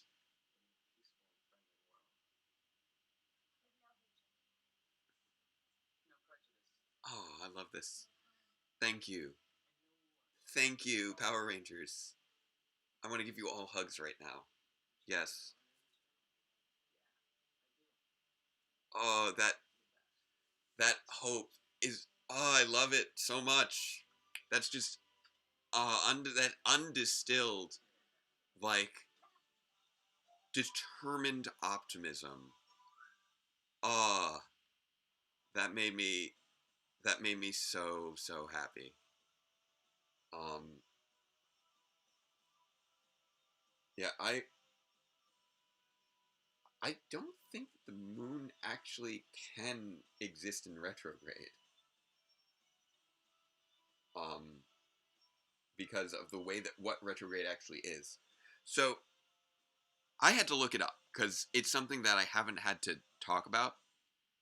But retrograde is a phenomenon where it appears as if a planet is spinning backwards.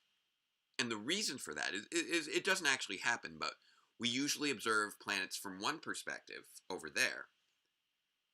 But they may occasionally be from a different perspective, because you may see a planet on a different side of the sun than you're used to, so it'll create the optical illusion that it's rotating backwards.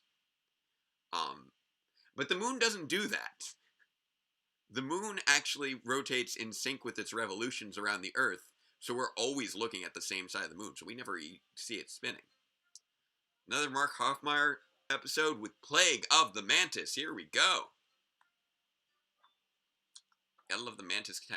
Now, is that Tao from VR Troopers? I'm not sure. I don't want to, like... I'm probably wrong. I'm probably just misremembering. He definitely got a very similar look. But yeah, the moon being in retrograde isn't a thing that actually happens, like, outside of possibly over the course of, like, millions of years of tidal influences, impacting, like, slowing its motion. But so I guess I'm going to go with that in that statement from Babu of the moon being in retrograde. I'm going to go with that being a metaphorical hyperbole. The moon's not actually in retrograde, but he feels like the moon is spinning backwards because he's so scared. I'm going to go with that. I don't know why I just spent so much time dissecting that line. I guess it's just because it was, an astrophysics reference that I wanted to dig into it.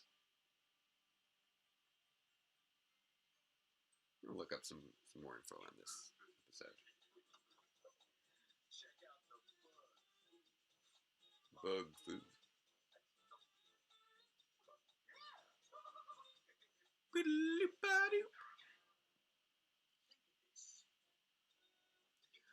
I really have to wonder, in certain regards, how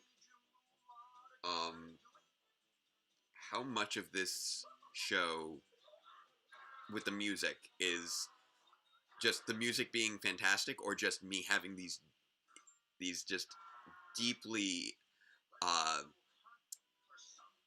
these like deep-seated nostalgic memories connected to the music that just makes it feel so good. Check here.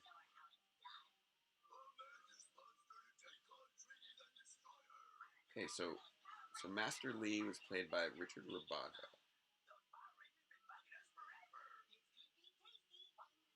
That is Tao from VR Troopers. I thought so.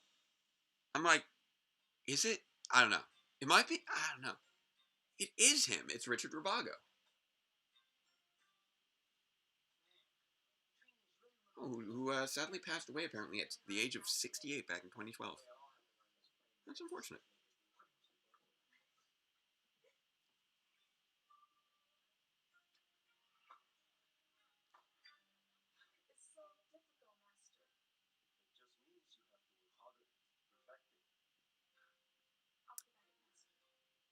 It's true. The more difficult something is, the harder you are going to have to work at it. Like the Zach's still weirded out by some bugs. I feel like Billy just loves to memorize the scientific names of various animals.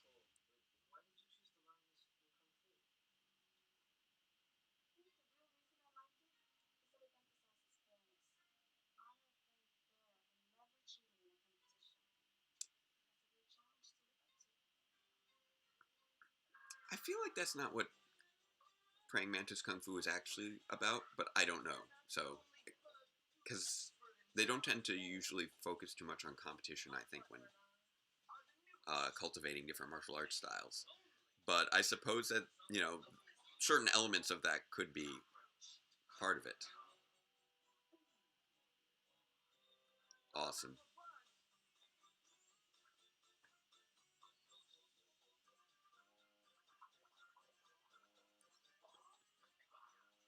He's just doing, like, Jason Narvy's just going to town with that random, like, juggling a cockroach.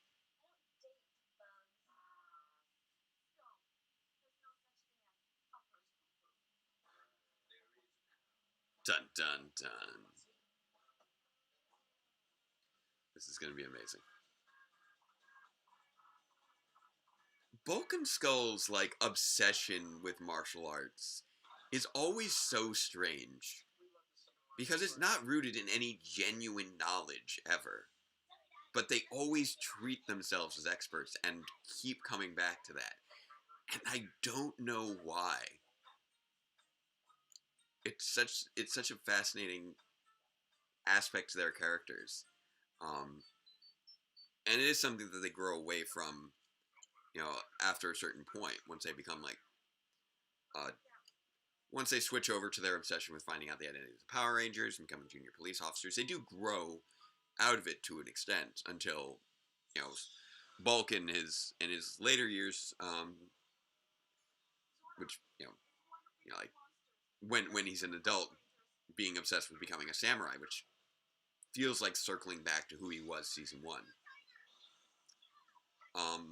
And I think that was one of the issues with Power Rangers Samurai, with having Bulk and Spike, was that it was very much a regression for Bulk after he had evolved so far over the years.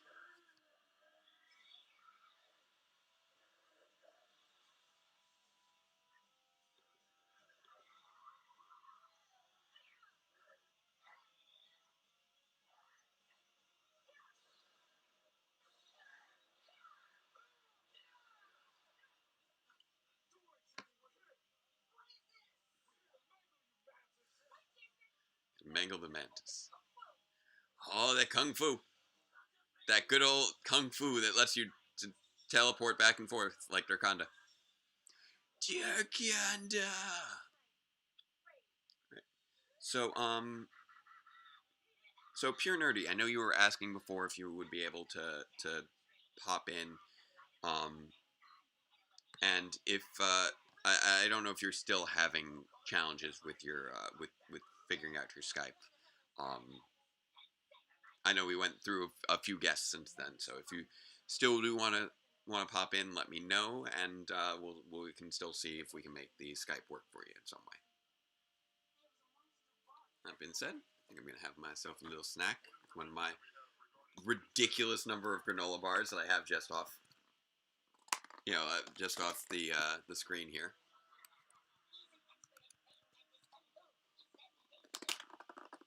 Gotta watch out for praying mantis kung fu. Oh, this is a fresh box. I haven't opened this box yet. Okay. Ooh. Wow. You know what? I actually kind of want to look up a little bit about praying mantis kung fu, because I want to know more about the actual praying mantis kung fu. This is one of the amazing things, though, about living in this current era of having access to the internet. You can watch your favorite television shows from your childhood and then look up things here on this, worldwide accessible database of information that you can have in the palm of your hand. You can have in a little book-sized device next to you. It's just kind of fantastic.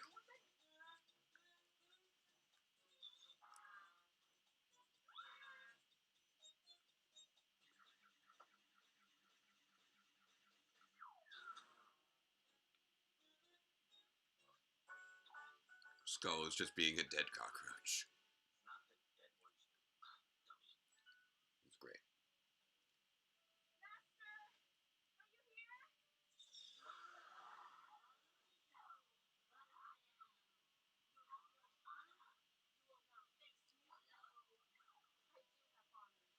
Oh, that's interesting. There are apparently two different styles of praying mantis kung fu.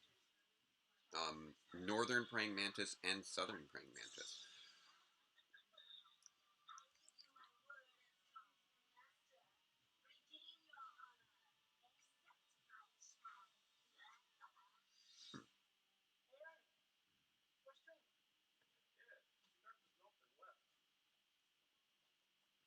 I feel like Wikipedia is just like one of the most amazing things that we have accessible to us. Just there's so much information on there that's so widely accessible, and although it shouldn't be used for research purposes or ever used as a primary source since it is an aggregate site, just that so many people have dedicated themselves to creating such a rigorous repository of information with sourcing linked on all these bits of information is astounding to me, and really speaks to the type of work that people will do just out of a passion for knowledge.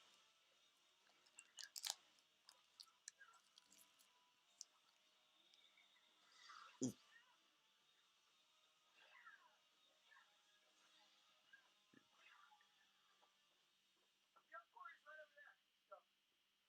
Okay, so apparently the northern praying mantis kung fu is named after the praying mantis because of its aggressiveness. which is something I never really thought of. Apparently, praying mantises are very aggressive. That's the northern style. Let's see about the southern style.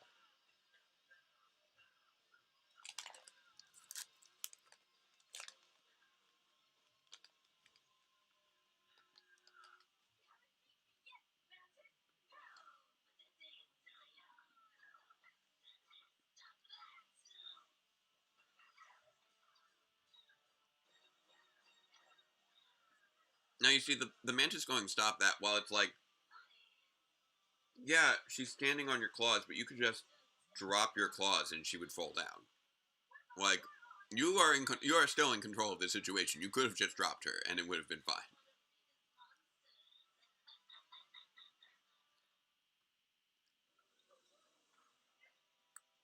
I mean, it does.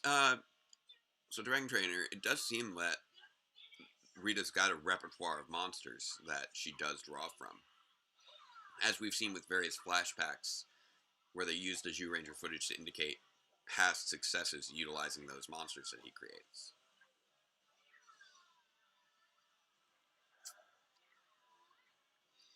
Although Zordon does often also seem to have insight into monsters that he probably shouldn't.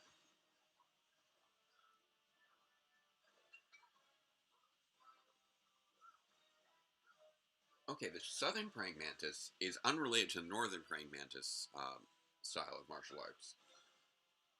And it's known for its short power methods, emphasis on the hand and arm techniques, limited use of low kicks. So it's a heavy emphasis on close range fighting. So that's interesting. All right. So, Pure Nerdy, I know you were having trouble with Skype.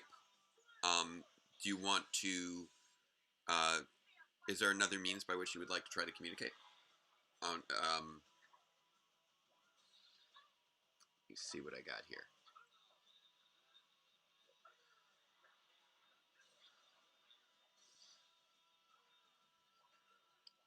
So, again, I am Database Ranger on Skype, all one word. So if you search for me, you should be able to find me. And then you can just send me a little wave, and that should allow us to connect.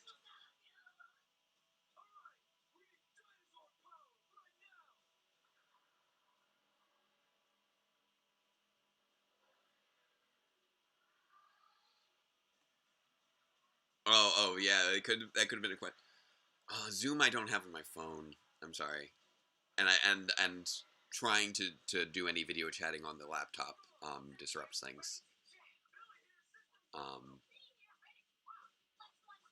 So unfortunately, Zoom's not gonna work.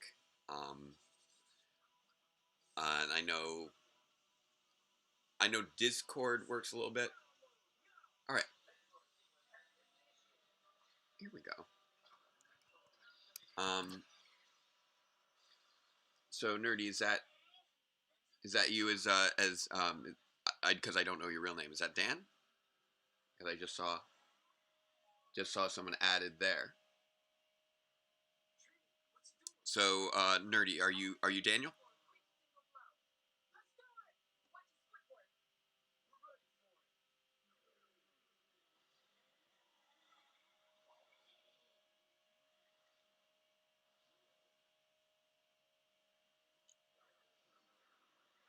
Oh, there comes the mantis. All right, so I will accept. I'm getting that invite now. So if you're good to go, I can connect you through right now. There we go. I'll send you the call. I know we're in the midst of fighting the mantis. I can bring you right in.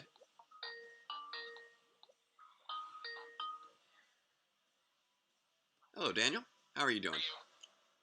Welcome. There you go. Do you want me to put you on the screen here? Yeah, go ahead. You're fine. Okay. Let's see if okay, and you're vertical, so I'll make sure to keep you vertical there. There we go. Welcome to the stream. Here we go. Thank you. I'm honestly excited. excited about this one, about being on all day. I'm glad. We were able to make it work for you. It's been great having guests on and off all throughout the day. I figured, because honestly, I was looking forward to seeing some of who you were going to bring on, because I know you guys said it was going to be some people from the show, so yep. I was curious to see who it was going to be. Yeah, I was surprised. David Fielding was a surprise. That was one I didn't know in advance. I do have somebody planned for a little bit later in the afternoon. Or actually, it'll be early evening, I believe. By that time, it'll be around 7 o'clock when we're getting towards the later episodes. Put this guy back here. This is I found you by accident. Oh yeah. 7 years ago, and I started, and I fell in love immediately. I'm glad. I always like to hear that people are enjoying our content. It takes a lot of time, so I'm glad that it's creating that entertainment. Yeah, I know. Because I remember for year 2, it took you almost 2 years, and yeah. I loved every minute of it. And I'm like, oh wow. That was happening.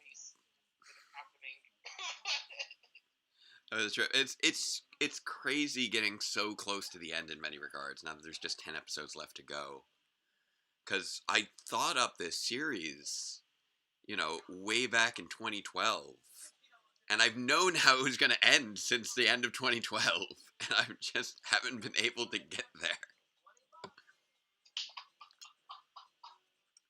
I'd say hopefully maybe by the beginning of the year you might have it done. My goal right now is by fall of 2022, when we hit the 10-year anniversary of the series. I'm thinking by then we should be able to get to episode 100. Hopefully, that's my goal. That would be awesome. Yeah.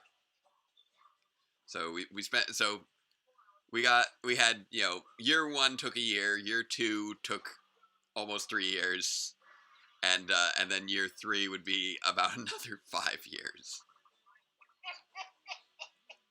It seems to be how it's functioning. So. Yeah. I mean, it was a channel that inspired me to start trying to YouTube and start trying to do some things. Oh, great! I'm glad to hear that. So, what do you do on your YouTube channel? I'm sorry to say I'm not familiar. So I'm going to, once I start it, I'm going to be doing gaming, a lot of reviews. Okay. I am a huge Star Wars fan. I'm obviously a PR fan, also a Super Sentai fan. Nice. So I'm going to do reviews. I'm actually going to start, because I like the game, so I'm also going to do Pokemon playthroughs. So I'm gonna overall just be myself. That's the best way to be. You commit to what you enjoy, and just try to. It's something. YouTube is one of those things where, unless you're focusing on something that you enjoy, that is important to you, it's just so much. It's so much work to get things out. And it's not going to be as impactful for people unless it's something that you are passionate about. So it's good that you're sticking with the things you enjoy. It makes it more fun too. Yeah, it is true. I have seen people complain about it, because I watch not just PR content, but I also watch a lot of vlogs. I watch MMPR toys. I watch a lot of different stuff. Oh, by the way, just letting you know, we're up to Return of an Old Friend right now. I think we were talking about Billy having the single dad, I think has just walked in. Yes. So I can watch along. Hold on. Yeah. So we've got we just had that little arm wrestling contest between the Kwans and the Lees. Directed by Worth Keeter. Wait a sec, Worth Keeter. That name. I'm gonna double check that. If that's who I think it is. From somewhere, I don't remember where. We've got. I love that Skull's parents are just so bizarre. They've been my favorite parents of PR. Like, I actually did not grow up on Mighty Morphin. I actually was born 6 months after it came out. Oh, okay. No, 4 months after it came out. Yeah, I know. So, I know. I'm old man Jake over here. You're not old. You're just wise. Oh, I like that. I like that interpretation. I don't know how many others will agree with that, but I like that interpretation. That's what I always tell people, like, because a lot of my friends are older. Yeah. So when I tell people, like, I don't call them old, I call them wise. I like that. Yes, Chris, we are on Return of an Old Friend. So if I know that you were saying before that you wanted to be a part of it, I wasn't sure if you were still in the chat. Sorry, I was just letting it autoplay for the moment, so I forgot where I was. So if you do want to be added into, I know that we always add you in as a voice. If you want to be added in as a voice as well, we can have you back in. Chris has been volunteering for like half the episodes. It's kind of great. I know, that's what I was like. I figured you might want a little switch up, so that's why I said, you know what, I'll jump on. Yeah. Variety is the spice of life. It's always good to, like I appreciate whenever anyone can be, reliably through the whole thing, but also, bring in new people, changing it up, good times.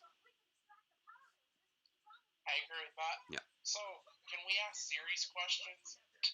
Yeah, sure, whatever. I know. I know nothing beyond my needs, so that's because I've always had a few questions that I've always wanted to ask.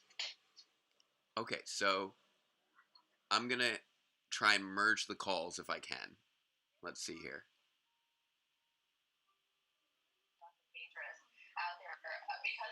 And then I'm gonna wait. It said I can merge the calls. How do I merge the calls? Coastal advisories for you as well, with the waves really picking up and the rip currents again being a very high danger. I don't know how this actually works. Oh wait. Can I do? If I hit resume call, does that allow me to merge, or did that put one on hold? Did I merge the calls, or did I just swap calls? I think you might have just swapped calls because you put me on hold. Okay, trying to figure out how merge calls work. If you have to, Jake, drop me and then I'll stay on because I'll be right here. Okay. You know what? Here's what I'll do, because I already have you on here. So I'm gonna okay, so I'll end your call. I'll resume the call with Chris, and then I'll invite you back in. So then we'll have both people in one call. Okay, that works fine. Okay, I think that's how this works. Here we go. Okay, that's fine. All right, great.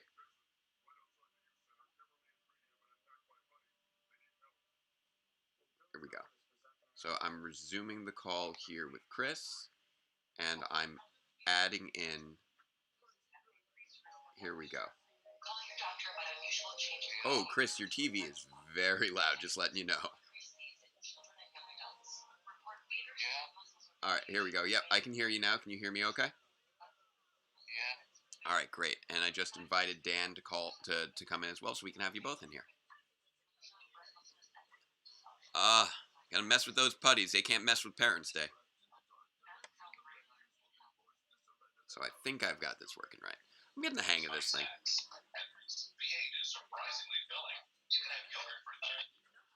Oh, wow. Yeah, Dan, you're just letting you know your TV is very loud. I can hear the commercials off the TV. Okay, that's much better.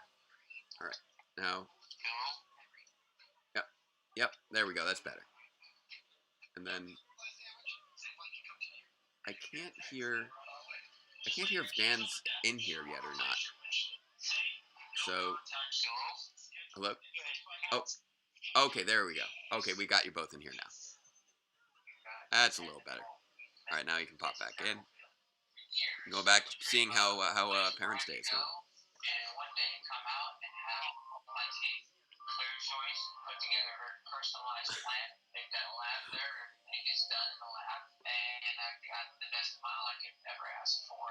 Okay. All right, Dan. I'm sorry, Chris. I think. Yeah, your TV, for some reason your TV keeps overtaking your audio. So okay. All right. So now we're good. Now we're back onto Return of an Old Friend. Billy is getting blasted with the Dromel's underground gas ability thing. And that's where we are. All right, now we've got our audio going. I feel like everything just becomes more amusingly awkward if you put in enough adjectives and then end with thing. Like I could describe my TV as it's a wide, black, rectangular telecommunications device thing, and that just becomes automatically funnier, more awkward.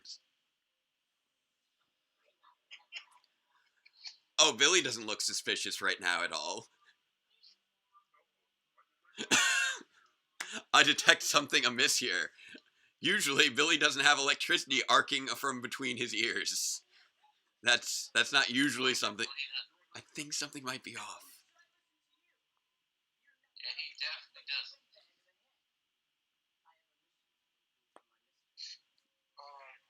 Also, I don't want to read in too much to this, but does anyone else find it a little bit odd that Rita's spells always seem to make the Rangers following her call her mistress? Just a little bit odd. Yeah. I've always wondered that. Like, I've always wanted to know, like, why her spells always did that.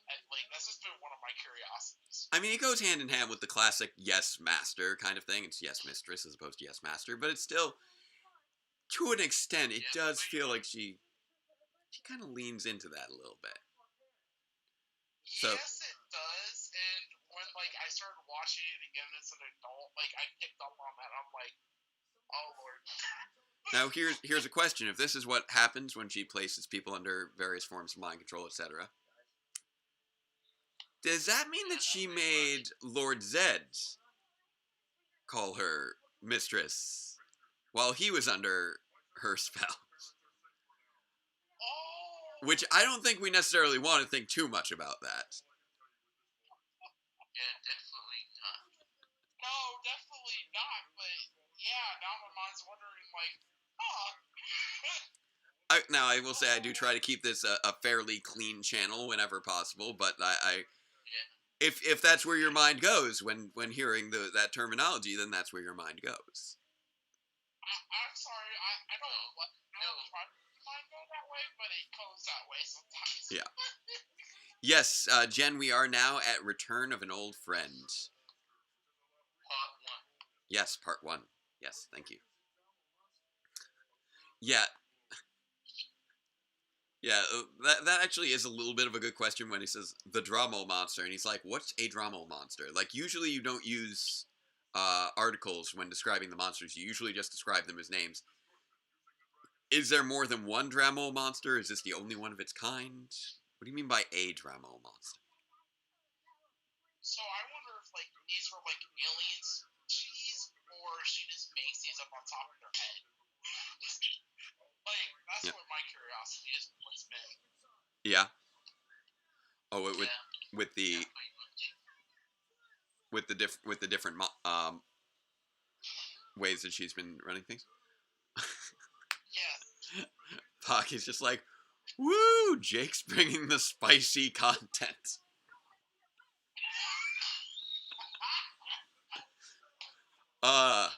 Well. Hopefully we don't. Hopefully, Pudgy Pig's not in this chat. I don't think that he'd like the spicy content. I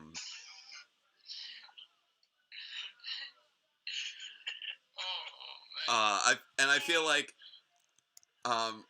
Pocky had,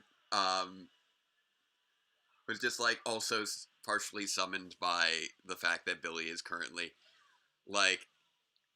Pocky, Billy is the one currently calling Rita mistress. So I feel like that is really where your attention must be at this time. Definitely. I'm loving this original fight here in the Dark Dimension with Goldar. This is actually like a really good Goldar fight. Like, actually, it's my favorite Goldar fights in the whole series. Yeah. 100% honest. Like, by season 2, he stops having really good fights. But he's just a beast in season 1. I think he was more OP in season 1. Big time.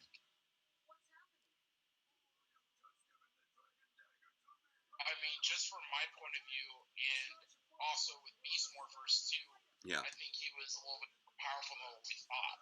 Yeah. I would have liked, I don't want to talk too much about the spoilers, although I know it's already been revealed it's already been revealed through our live reactions, and people have seen the trailers now that we do have a version of Goldar returning. And the people in your Right. I thought we were past that episode. We are past that on live reactions, but I'm just saying, in case there are people who have been waiting on the U.S. airings, they at least know that Goldar is returning in some form because the commercial has aired at this point.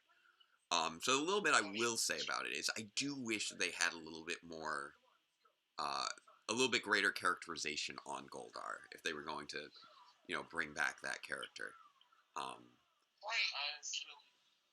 Because I don't think it's too spoilerish to say that he does sort of play out with just more of the generic brute kind of personality, and it's not tremendously specific to him how he was in Mighty Morphin through Zeo. Right, exactly, because he grew, like, in Zeo, since he wasn't a villain, he grew so much as a character. Like, when I watched those episodes, I was like, whoa, like, everything's been pretty much erased. Yeah. That he grew. Like, over the course of, like, after season 1, Goldar became increasingly just done with everything. Like, when Rita returned, he was, when Zed comes back, Goldar cuts bait and, goes straight for Zed and is just, he spends most of season 2 just heavily trying to suck up to Zed. And at the end of the season 2, when Rita comes in, he's just, like, frustrated with her return, making him look bad. He's like, oh no, I turned against her and now she's my boss again. Oh, this is awkward. Hate when that happens. And now her brother's in here and I have to work with him, and it's just like that exhaustion with Rita and her family. We've got the modified combo right now. We got this slight alternate version of the Megazord combination. I think. Is that, or did I miss? Yep, there it is. Where the Megazord is fully formed sitting and then stands up, which is it's a cool alteration, but it's also very strange because I don't know why they went through the effort of creating a second version of that combination. Right, and I've always, because they've always shown it as a tank, so I just thought of it as a Megazord tank formation. Right. But then when they actually showed it in the show, I was like, okay, that doesn't make too much sense. Yeah, like, also just from a production standpoint, it's like you already have a stock transformation sequence you've used like every episode for the last like almost 50 episodes. Why are you changing it up now? And I'm wondering what the story is behind that. You imagine there's got to be so many different stories behind these choices. Like, I can imagine some of the stories from behind the scenes that we don't know about. Right. That would probably blow most of our minds. Right. Be like that. Indeed.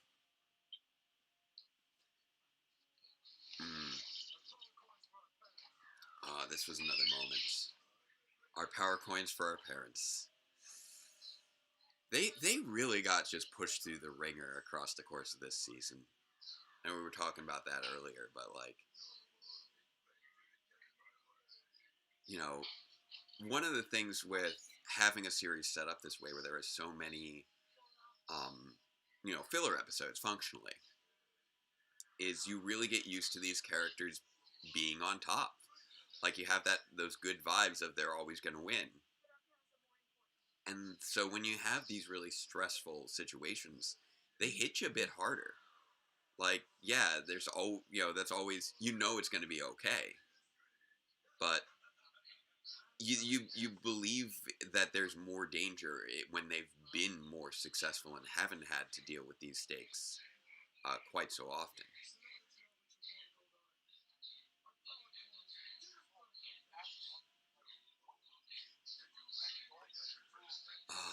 And then Goldar pulling off that double cross. It's just brutal.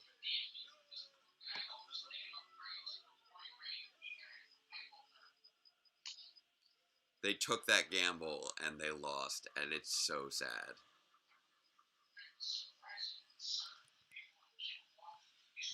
I'm just checking on messages and whatnot because I keep hearing little buzzes and whatnot.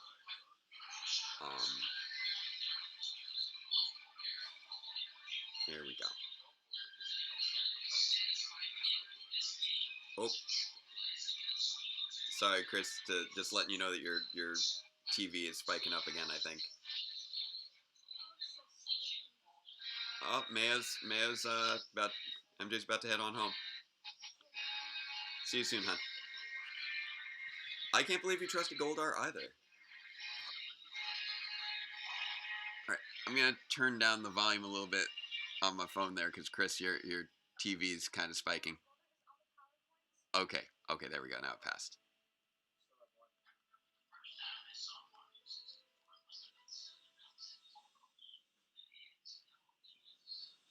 Yep, there's still one more person here. Now, it is interesting. The mechanisms of the green power coin aren't really ever properly explored. Like, ostensibly, Rita was draining the power from the coin for herself, but then they gave it to Jason. And there we go, Green Ranger, go. There we go. That was a great way to end that episode with just that little tease of the new insert song. And that new look for Tommy. He's got the undercut. He's got the ponytail. He's now switched over into that, sort of more iconic look that he would then continue to have all throughout seasons 2 and 3. So it's cool to have that little change and that little stinger there. I don't feel like Tommy's necessarily the most well-developed character, but this two-parter did push that along a lot towards him being a better developed character. Instead of just, the kind of goofy guy who's good at martial arts who hung out with them for a few episodes and then lost his powers. Because when you get right down to it, Mullet Tommy is fairly underdeveloped compared to post-Mullet Tommy. Oh, and my TV, again, dares to cast aspersions upon my life choices. Yes, Netflix, I am still watching Power Rangers. Why? Did you have something you wanted to say about that? Are you casting some sort of judgment on my choices? I know that this was just another 10 episodes straight in a row, and that is not something that a normal sane person would do, but I don't think that you are in any right to judge. You are the one providing me with this service. This is like, the people at the all-you-can-eat buffet saying, haven't you had all you can eat yet? And then being like, excuse me, sir, I was just ordering more food. I believe it is your duty to serve me. So, yes, Netflix, I am still watching Power Rangers. And I believe it is time for the continuation of Return of an Old Friend, Part 2. Boom. That's what I have to say to you, Mr. Netflix, sir. Good sir.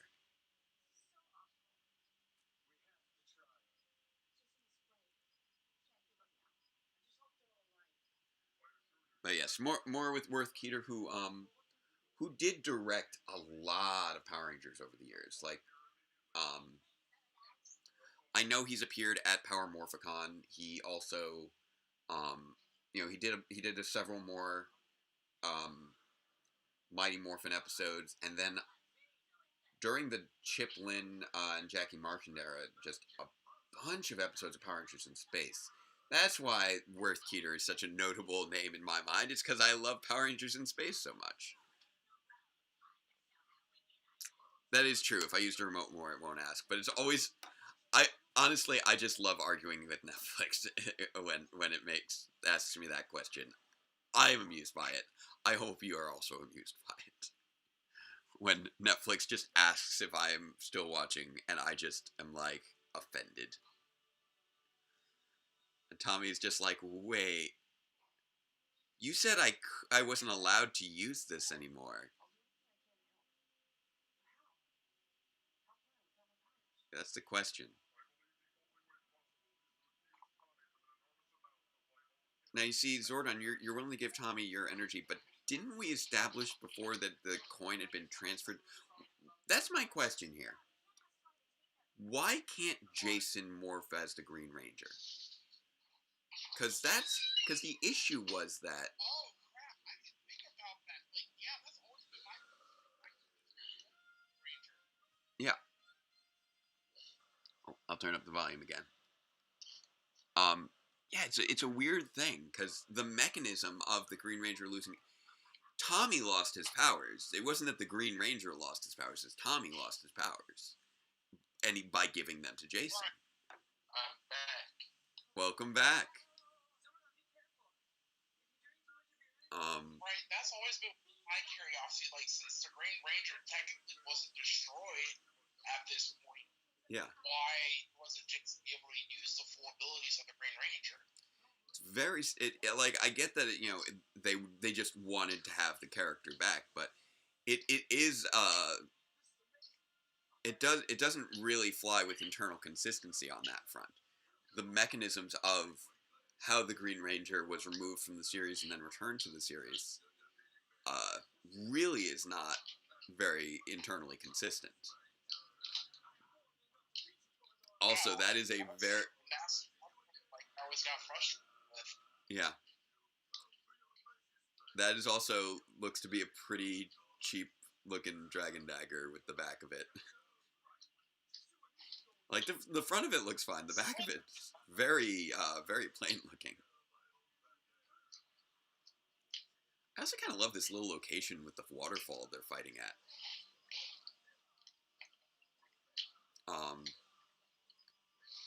And it's great seeing them, like, this is where they finally really started to lean into creating their own fights with the morph footage. Like, they're leaning into Goldar, their Goldar actually fighting more. Tommy pulling all these flips. Like, usually we're seeing that in the Sentai footage. I don't think throughout the whole weekend we've really seen any American fights with with them in Ranger form. No, because to be honest, I don't think we really started getting Ranger suit footage until what, maybe midway through this. Yeah. Jake. What's up? Did you stop the episode already, or? Oh yeah, we autoplayed right into it. I'm sorry. What part are you on? Tommy is fighting off the putties right now. Alright. He just got another boost of energy. We've got Squat and Babu cheering things on. He's having this rough fight with Goldar. This is like one of the best fights with Goldar. This two-parter has just some great Goldar moments. Like, he just smashed through that rock. Goldar just did a split. Like, I didn't know Goldar was that flexible. No, neither did I, and that was like, holy crap. Yeah. And then I'm also just amused by this. I was like, wait, how was a officer suit that flexible? Like, it's astounding what these stunt actors are able to perform in these suits. Like, I'm still astounded by the fight in Power Rangers in Space between Goldar and Darkonda, because the Darkonda suit actor just does a string of handsprings. And it's like, dude, that's impressive. We had the suit. I think the most recent one that really impressed me was in Power Rangers Ninja Steel. We had some impressive flips from Cosmo Royale, and just seeing those acrobatic monster moves are great. Right. So many of them, like you just hear like say, "What?" Yeah. Having heard so many of the interviews from like Yoshi and a few others actors, I'm honestly not surprised because I know a lot of them were specifically trained for the role. Right. Oh, did I misspeak and say Goldar versus Darkonda? That would be fun. Oh man, I would like to see. Fan fiction. Yeah. Like, let's get some more, like, inter-season villain fights. Like, let's face it. One of the many great scenes from Thunderstorm was Lothor versus Mesogog, and that's something we don't get a lot of. That is it's great to see old Rangers team up with old Rangers against old villains. But seeing old villains fight against new villains is really, really a lot of fun. It creates a really interesting dynamic. We've got to see it in a little bit with the Machine Empire and Rita and Zed. That kept things very exciting throughout Zeo. The rivalry between Divatox and Astronema was always fun.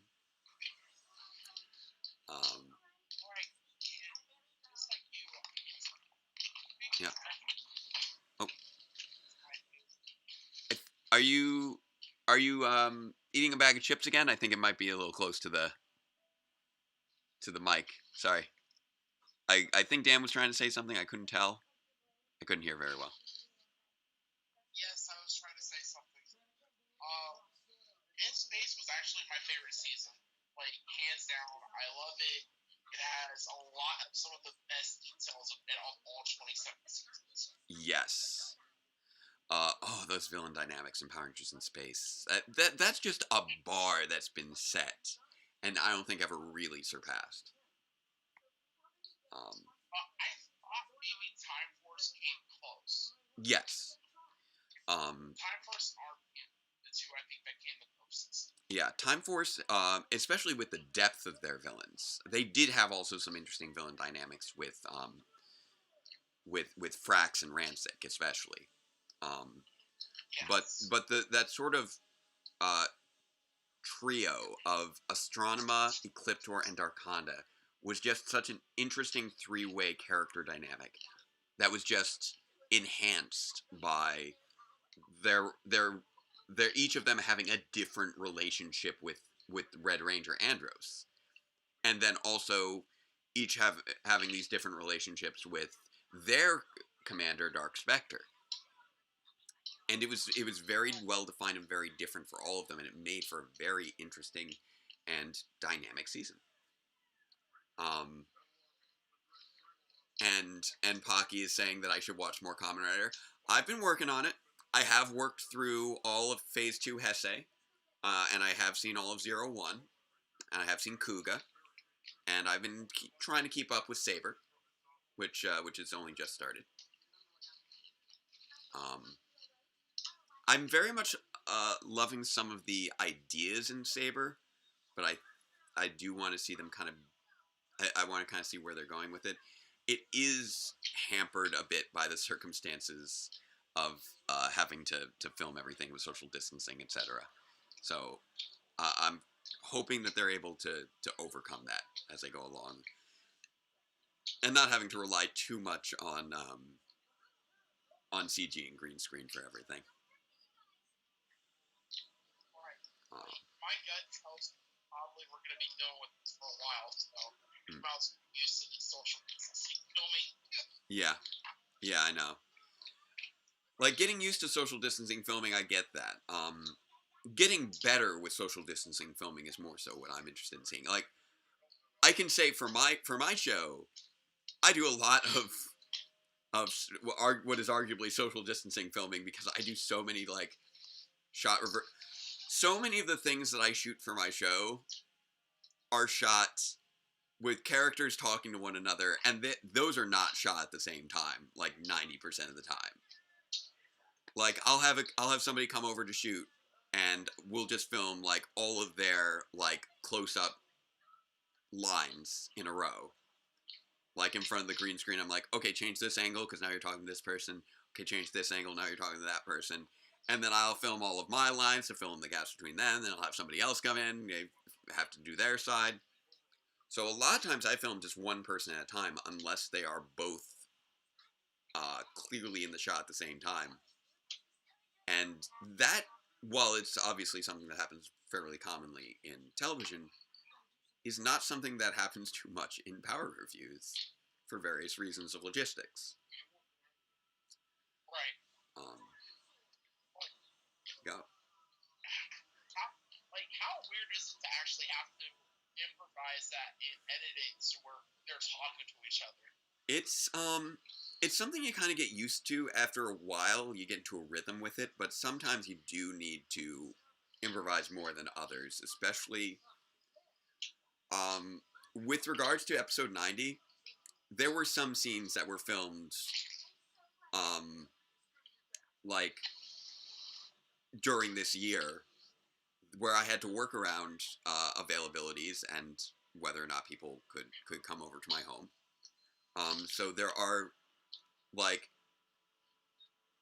I actually took a piece of my set to a friend's apartment to film with them for, like, 2 lines this week. Like, Wednesday, I'm like, wow. Like, a few weeks ago, I realized that I was missing 2 lines from a person, and it's like, oh no, how do I get this? Oh no, because it's, like, such short notice.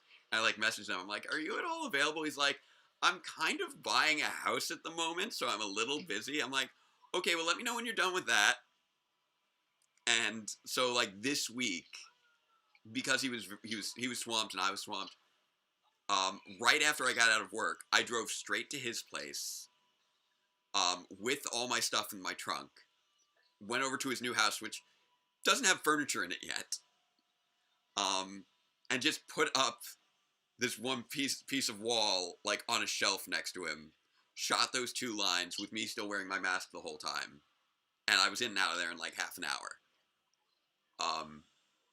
So if you watch episode 90 closely, you might notice that there's, like, one character who only says, like, 3 words in the whole episode, and there's a little bit more echo to their voice than there is to everyone else's, and that's because that was filmed in a different room that had no furniture in it. I actually noticed that, and I'm like, wonder what that was. I was actually, like, sitting there thinking about that last night. Yeah, I had to keep that shot a little tighter so that you couldn't see that they weren't in the usual setup. There's another character who I couldn't film his pickup shots, so we had to get voiceovers.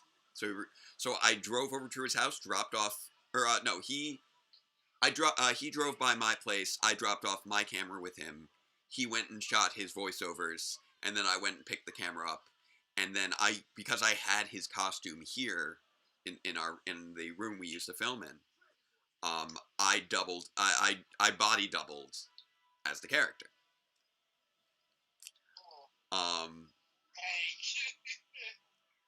So, and yes, Sheree, you have correctly ascertained who had the slightly echoier voice and was shot in his own house. Yes, that was Dr. C. Who legit is, like, one of my favorite characters. I love all of my characters. Dr. C was someone who, that character was not originally planned to be a major part of the show, but I just kept bringing him back because I just loved his performance. and he's a great guy to work with. I remember when I first started following, and I saw Dr. C. I'm like, I can relate. Yeah. relate. I knew I needed a mad scientist character for an episode, and I'm like, I want you to be my mad scientist, and he's like, okay, and then he was just always up for doing whatever. So I'm like, you know what? I was just gonna have like there being a bunch of different characters at Alphabet Soup, but I'm like, I want to keep bringing this character back. I really like this character. And you kind of work with what you got when it comes to Alphabet Soup things. Because there were just, I was going to be dealing with a lot of different. I was going to be okay with like, okay, I'll swap out these characters, those characters, but then I started finding that some actors were more available and more reliable to work with than others.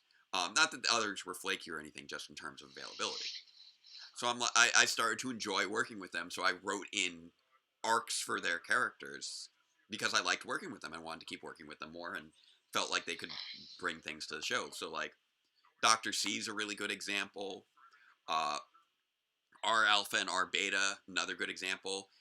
The T agents who ended up Agents H, who didn't even get a name until after they had already been through a portal and back. And that's why I always wondered who he was. And when like he came back in episode 80, I'm like, what? It's like this guy who just had like a few appearances early in year 2, and then got sucked into a portal and not seen again. Like I'd been thinking about him, like, because I had him in like 2 episodes prior to that. I'm like, I'm gonna bring you back, and I'm gonna let you be like a significant villain in the finale of this season. And it's like, oh, okay. Because it's Steve. He's a great guy, and he, I worked with him in Grid Defense as well, and he did a great job. Always great to work with. Food fight time. Yeah. I actually, like, Ghostbusters was my first Sentai. Yeah. So I actually was like, food fights are just fun to watch. The whipped cream pies. Oh, poor Miss Appleby. Oh, yeah. So what actually happened at that panel that day? What happened?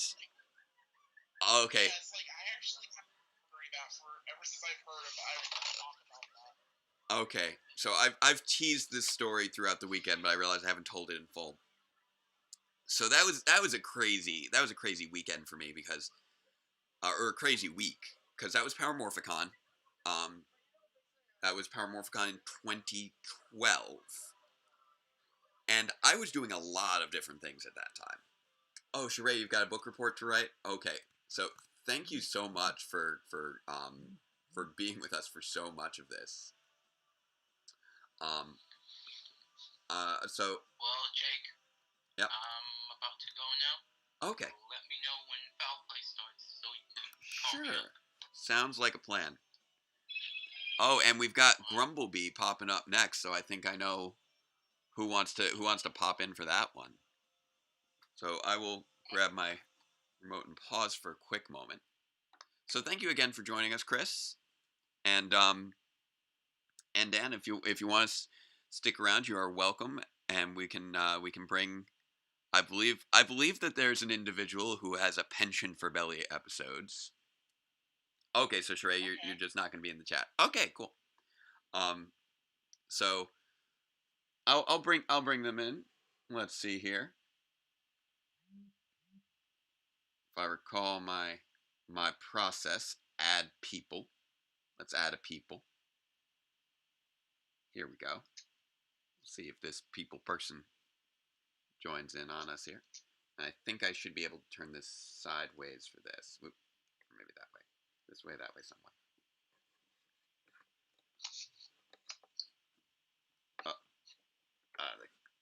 charger cable is not liking me trying to twist things. There it goes. Okay. Put me in, Coach. There we go. Welcome back to Liz. Okay. There we go. I got this working pretty well now.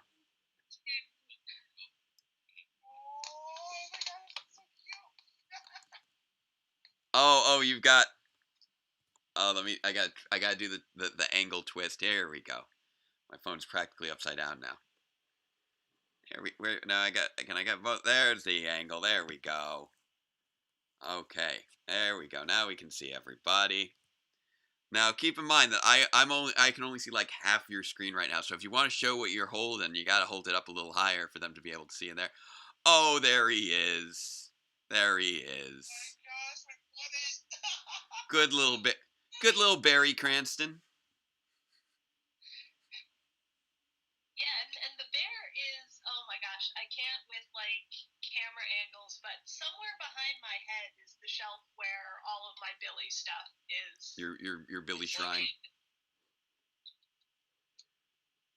I'm trying to make sure that I'm getting a good angle on things, so we're getting good brightness. I know it needs to be like. It's interesting that it needs to be at like a very specific angle when it's sideways. I don't know how virtual. Actually, come to think of it, I'm curious. How does vertical look when I have two people? Do you get stacked, or do you both just become really skinny? If mine is any indication, we stack. Okay, all right. You know what? I'll keep the stack then. I think the stack works a little bit cleaner. Although now Dan just kind of looks like a growth at the top of your head a little bit, which is interesting. Just because like the top of your head is kind of cut off, and like the bottom of his chin is a little cut off, so it looks like he's just an extension of your head with the framing. Okay, there we go. Now we've got a little bit more differentiation. We're making it. We're doing our best. We're doing our best. That's the best we could. Like, yeah, we're all just trying. We're all just trying to do what we can. All right, so we are once again ahead of our schedule by like 15 minutes because these episodes do run short. I allotted like 25 minutes per episode, and they do run actually pretty short. With some of them, really, they're really only like 20-minute episodes, not 25. So Dan did ask for the story with the whipped cream, which I believe you've heard this story probably a number of times at this point. So here was that week. You know, actually, here's the question: Do you want the story just of the panel, or the story, or do you want the full flavor of the story? I want the full flavor because I've been curious about this for 2 years. So all right, I so want to hear about it. So the full flavor of the story really relates to how my week was. This was an intensive week because this was 2012, during which time I was working as a knife salesman. That was my job, and I had simultaneously 3 different things going on the same weekend. I had a conference for work in Ohio. I had Power Morphicon, and 2 of my best friends were getting married, who you may know as the performers of Mitch and Mary Moore Potsner. That was the weekend they got married. It was that Power Morphicon weekend in 2012. So I had to be 3 very different places in the country basically at once. So the way that I planned out my weekend was I carpooled out with the people from work to the Kalahari Resort in Ohio. So we drove out Tuesday. I was there at the conference for Wednesday and Thursday. And it's a great resort. It's got like the America's largest indoor water park for some reason. It's just in this resort in Ohio, which I do not recommend going to in the current environment of our world. Apparently they've already had outbreaks, I think, in the current situation. But at the time, it was amazing. Got to do like rock climbing and stuff.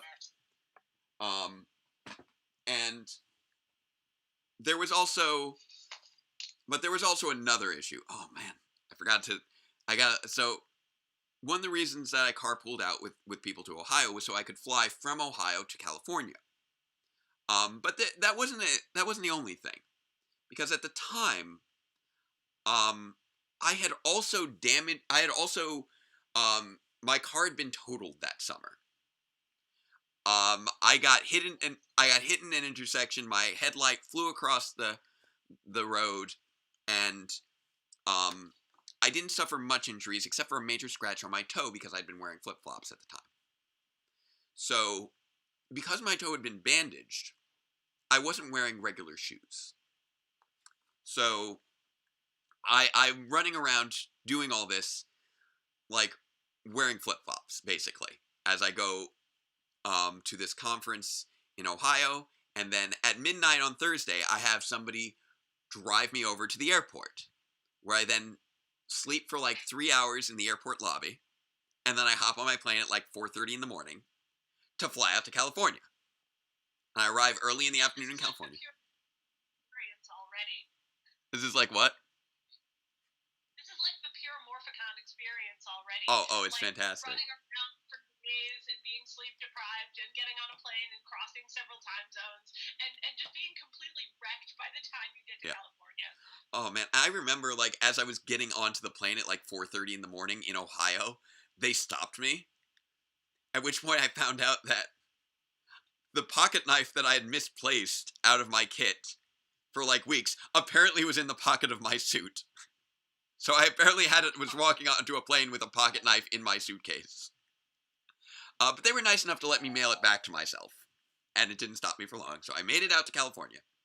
I hop in my shuttle back to Power Morphicon. Now note, I had not really planned out a bunch of this weekend. Oh, and here comes MJ was not here for any of this, because I did this whole trip myself.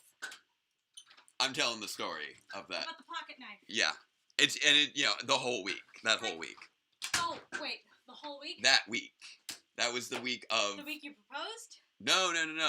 This wasn't the week of the flip-flops breaking. Yes. Okay. So that was the thing. I got to Power Morphicon. Jake's really good at disaster trips. And while I'm there, I started walking the floor, and my flip-flop broke. And I didn't have any other shoes. So I'm running around Power Morphicon on staff, running trivia, moderating panels, with no shoes. And what color are his shoes? I'm gonna get to that. Because that's the thing I'm actually supposed to be talking about. So I'm running all over the place. This is my first time really moderating panels, and I'm trying to help out. This is at the Pasadena Convention Center.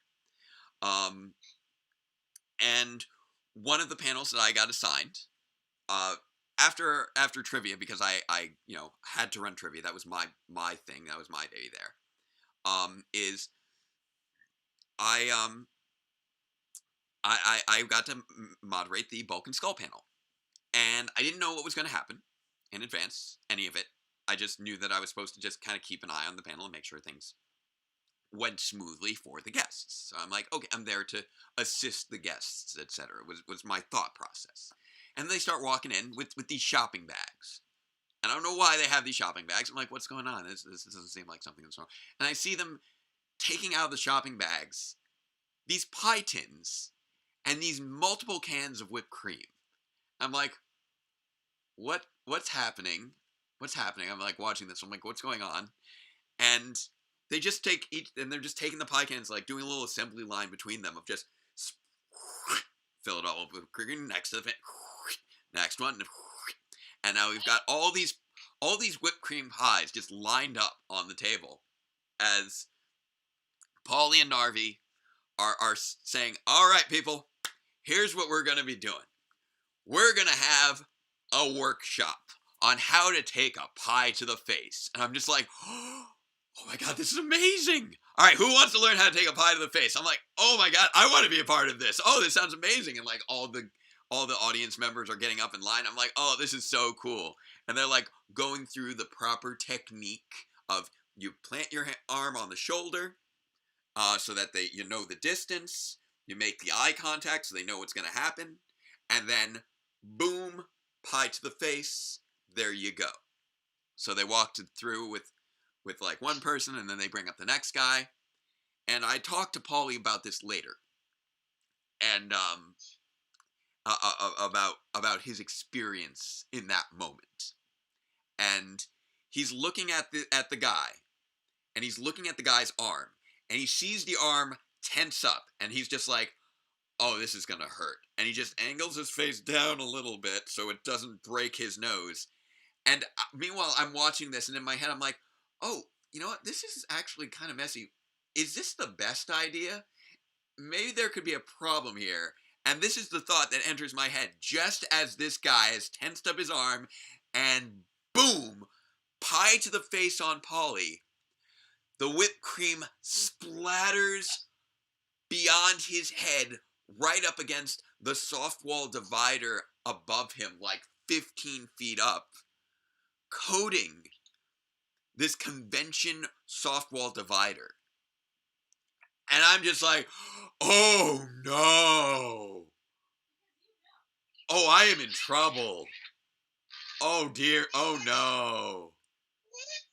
So I just like, I bolt for the bathroom. I'm just, paper towels. And I just run back. I'm like, okay, we gotta mop this up. And they're like, you know, the only other thing we have are like, you know, the water bottles for guests. So we're just like dumping water on it, like smearing with the paper towels, trying to clean it all up. And I'm just like, okay, we're just gonna stop this for now. Okay, quick announcement to the audience. By the way, just so you know, if you ever intend to do this at home, Home Depot sells cheap plastic sheeting. Always useful to have if you're ever planning to do this. And so we just like mopped up everything we could. And then they try and do their Q&A while I'm like literally like behind them, like trying to just use paper towels with my bare feet, wiping up this whipped cream that's all over the floor. And apparently they had like, you know, like booked a cleaning service in advance to like take care of things, but they hadn't really like squared it with anyone. So like someone had to take responsibility for this. And although, and so Scott's like, yeah, Jake, I'm sorry, man, we just can't have you moderate any more panels. Like, we get it, it's Paulie and Narvi, like, yeah, like, no one's gonna stop them, but, like, somebody needs to be held accountable, so you're not allowed to run any more panels. I'm like, that's fine, I'll finish just my trivia contest, and that'll be it for today. And one of the nice things about that was that I was able to reasonably guilt Paulie and Jason to gift us like some signed Bulk and Skull prints for trivia contest prizes. Because my trivia contest prizes are always improvised. I just go around the floor to vendors and see who wants to donate things. I never have anything prepared in terms of prizes. Because there's never any time, and I have no budget. Right. And I do also want to note that, as I said, I did not plan out this trip thoroughly. I hadn't really planned how I was going to get to the airport again to leave. So, because keep in mind, I'm only there for Friday and Saturday, and this happened on Saturday. I had to be gone for Sunday because I had a wedding to get to. The Moore Potsner's wedding. And there was like this one fan there who had been like kind of trying to flirt with me to like find out like what the inside info was on various events. And like I ran into her and her brother at like the Ice Shrine concert. And she apparently was because I realized, oh, I heard her and her brother mention that they were local.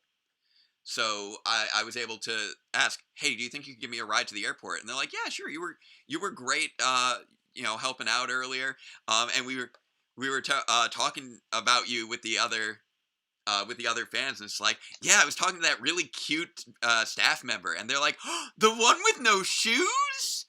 And I'm telling, but before I leave, because it's like 10 o'clock at night, I need to leave by midnight.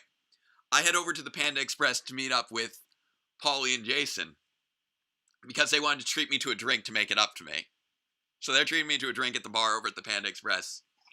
And I'm telling them about how I'm leaving on a plane at midnight, and quoting what I just heard from this girl, and Narvi just kind of stares at me after hearing this, because I'm telling him about it, and Jason Narvi just like, wait a sec. I've been talking to you all weekend, man. How have I not noticed that you have no shoes on? Like, I don't know. And he's like, hey, Paulie. He's like, yeah, what's up? Because he's at the end of the bar. What color are these guys' shoes? And Paulie just stares at him, doesn't look down. He's just like, fleshy. I'm like, I was the only one who didn't notice. And so from there, I left with these two people who I had just met at the convention. They took me to the airport. I hopped on the plane. It was like midnight. I arrived by like noon back in New York. MJ's there to pick me up. I change into a suit in the car. Finally, have shoes again. Just in time to go dance at my friend's wedding. And that was that week. You had a hectic week, but dang, oh my gosh.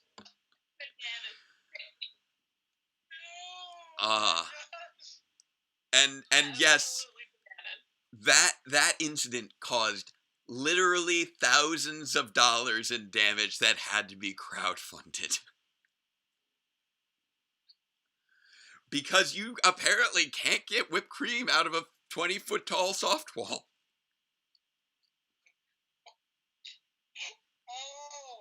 Oh my gosh. Oh no. So were they ever banned from the convention?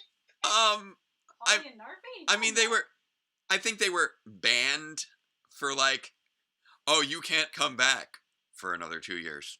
Because, of course they're going to bring them back. So, of course, yeah. So I did kind of pause the show just now for that, but I figured you guys would want that full story without us being without interruption.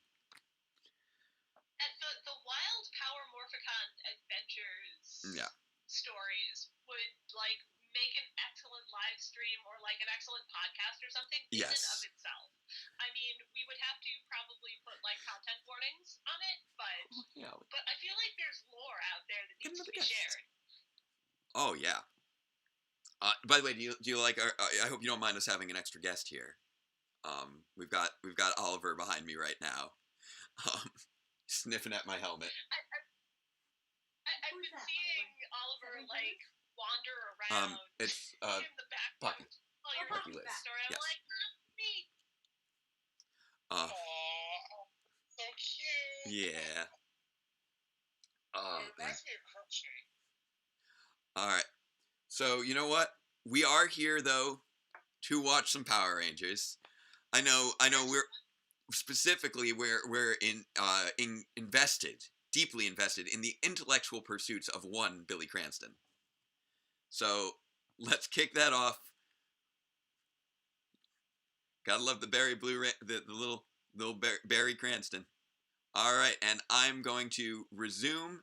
Now we've got the 20-second countdown before it skips over the opening credits to kick off Grumblebee. We are into the 50s now, people. We are coming up on that home stretch. Ooh, getting there. We are so close. We've got just, 10 episodes left to go now that we've done Return of an Old Friend. So it's been a crazy ride. There we go. It's loading up now. About to skip over to 101. And here we are. 1 minute and 5 seconds in. Grumblebee on the opening credit. There we go. Everybody, written by Cheryl Saban. Dun, dun, dun. Oh shit! That.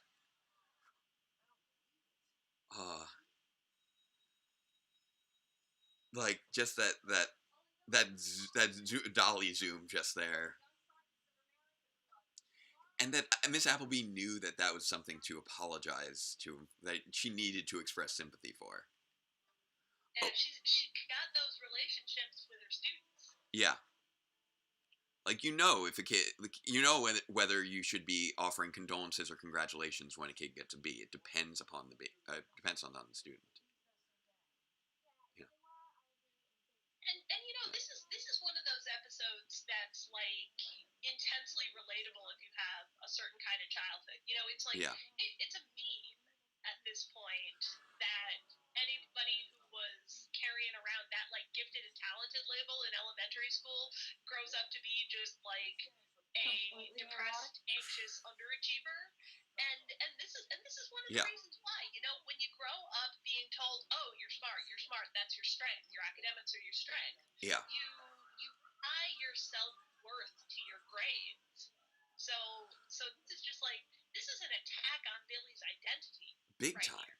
Oh, I knew a kid back in middle school who I actually ended up going to the same college as, just coincidentally, even though we hadn't seen each other for 4 years because I changed school districts. But he was one of the few kids who had, grades just as good, if not better, than mine back in middle school. And this was actually one of the moments where I started to divorce my self-worth from my grades, because I was always a very good student. Was he had gotten 100 on like everything, and then he got like a 98 or something like that on a math test, and he literally just put his head down on his desk and cried, and it was very sad.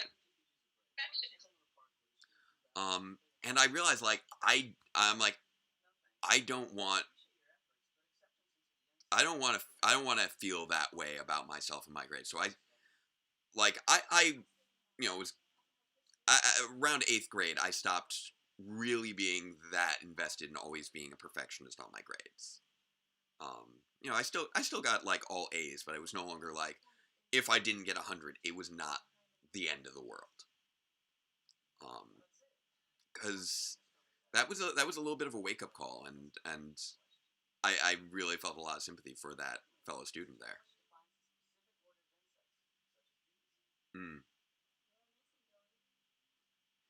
Good student Billy, looking at why you didn't get the grade you wanted and correcting your knowledge. Like, I want all my students to do that. I offer retests specifically with that in mind. And I think too many students think that, if I just take it again, maybe I'll get it right, as if it's like, a game of chance, rather than, no, you need to understand why you got what you got wrong, so that you can correct it. It's a learning experience. It's all a learning experience. And it's really cool as well, like the cornerstone of Billy's characterization is that he's this kid genius, but you see him studying with everybody else so often, and now you see him studying on his own for this important test, and it shows that he's not like resting on his intellect alone. He knows how to study, right? And he's willing to put the work in. He probably could like still get mostly A's if he just slacked off all the time, but he's not willing to do that. Right. Exactly. He's willing to make himself. Yeah. And I will admit, I kind of evolved into more of the, okay, I don't need to kill myself over my grades to Speaking of people who do posted well. by on their intellect. Speaking of, you calling me out a little bit there? I am calling you out. Yeah, I did kind of learn to lean into that because I wanted to understand how to interact with people better. It was something, because like I always had very high grades as a young kid, and as an older student as well. But I was very lonely. I did not have a lot of friends growing up. As I've said before, I'm on the spectrum. Social interaction was something that took effort for me to understand, and and after that point, I started to focus a little bit more on not trying to get always be perfect at the things I was already good at, but try to be better at the things that I wasn't good at, which in that case was making friends and interacting with people. And I like to think I've come a long way from there. Character development as well. Yeah. That he's not leaning into the stuff that he's already good at. He's, really aggressively like challenging himself. Yeah. Okay, I can't fight, but I gotta save the world. I'm apply myself to this. Yeah. And I feel like that's the way you kind of, you know, I feel like that's a good way to live life, not just like always relying upon your strengths, but learning to find new challenges for yourself. Learning that's the way you get better. And it's tempting to just be like, oh no, this is what I'm good at. This is what I'm gonna stick with, regardless of if it's something that necessarily makes you happy. It was something that meant, that meant a lot to me about this particular episode as well. Yeah. Are you saying that you were also a little nerdling as well? Yeah, just a scotch. Just a scotch. So actually, Jake, I didn't know you were on the spectrum. So now I can understand why I relate to you so much. Thank you. Yeah, Power Rangers is a special interest. Yeah, it's kind of how I'm Database Ranger. Yes, Power Rangers is my special interest that I have obsessed a lot over. Yeah, it's all of us. It's like it's everybody in this room right now, and it's a huge portion of the fandom community as well. Which Jake and I did a video about. Yes, I'm very proud of that video. That's one of those videos that I'm very proud of having worked on, and I'm glad that we got to work together on with that. And I want to do more videos like that, that sort of just can celebrate difference in that way. I really want to, flesh out the type of videos that I do eventually when I can get to the other side of power reviews. And also I have become more well-rounded in a lot of respects that I can, talk about other things and look at other things in this channel. Like, we have been just within this stream trying to really draw attention to something that is outside of Power Rangers, the voting rights in the real world. So again, that reminder, if you haven't donated yet, or even if you have and want to donate some more, please, by all means, use that link below, the streamable link to contribute to the PayPal for wegotthevote.org, so that we can keep building up the funds necessary to restore those Floridians who need their voting rights back. They've only got like 6 weeks left before that election, which is terrifying, and we should try and do what we can in the time we have available. To paraphrase Gandalf a little bit there. Yeah, I can't get LibreOffice working on here, but everything else is working. Oh, that's nice. So I'm gonna pop into the chat and start moderating. Okay. Looks like the Dell book is back to mostly operational status again, so that's excellent. If you could just use Google Docs, yeah. First of all, having an IT wife. Yes, so. it is. That is a very nice thing. Like, there's plenty of stuff like I can figure out, but I need time, which is always like, I don't know if any of you know how to manufacture that. I've been working on it. Doesn't seem to function too well to just kind of make more.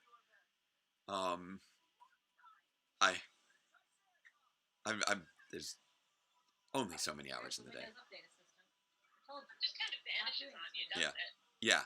Yes. Especially this past week. Oh my god, it's been exhausting. But after this weekend, I'll get a little bit of a break, and I only need to worry about teaching during a pandemic. So, like, just that? Oh, you got this. And expecting our first child. Well, there's that too. But we've got a couple more months. Okay. So, yeah, whenever you want to join in a little bit. I know we're going to be probably having dinner in a bit, and I think the next scheduled guest is around like 7. With Chris popping in on again as well. So, Alpha, release them from the rope technology. There we go. Gotta watch out for that rope technology. I've been paying more attention to my conversation with the two of you than I have to the actual episode. So with like, I'm periodically glancing over at my other screen. I'm like, oh yeah, they were tied up in magic rope.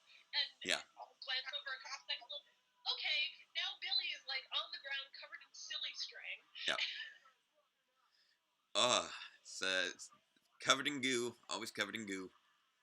I still think that one of the weirdest monsters that we've ever had is probably Mr. Goo-rific from Power Rangers Turbo. It's like...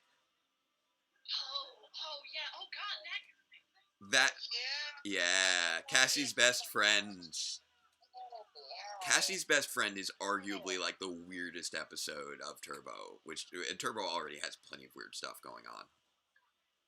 Yeah, Turbo was just a weird season. Yeah. Oh my gosh, I we forgot. got some I Will Win playing in the background. Nice. It is great kind of listening to as they kind of start seeding in these classic songs. So, by the way, were you implying that you would like me to cook right now? Are you hungry? I'm not quite hungry yet, but maybe around 6, okay. Which I know is our usual time.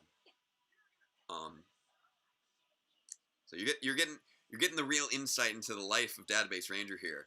I like to have dinner around 6. That's that live stream exclusive.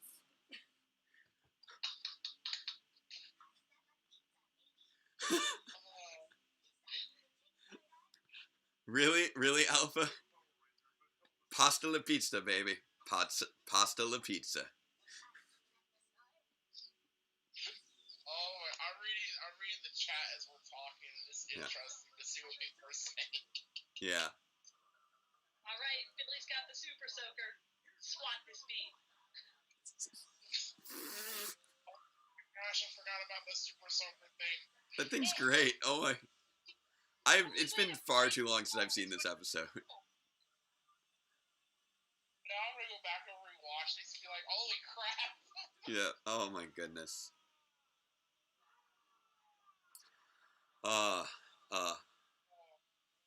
And I'm glad that we got to.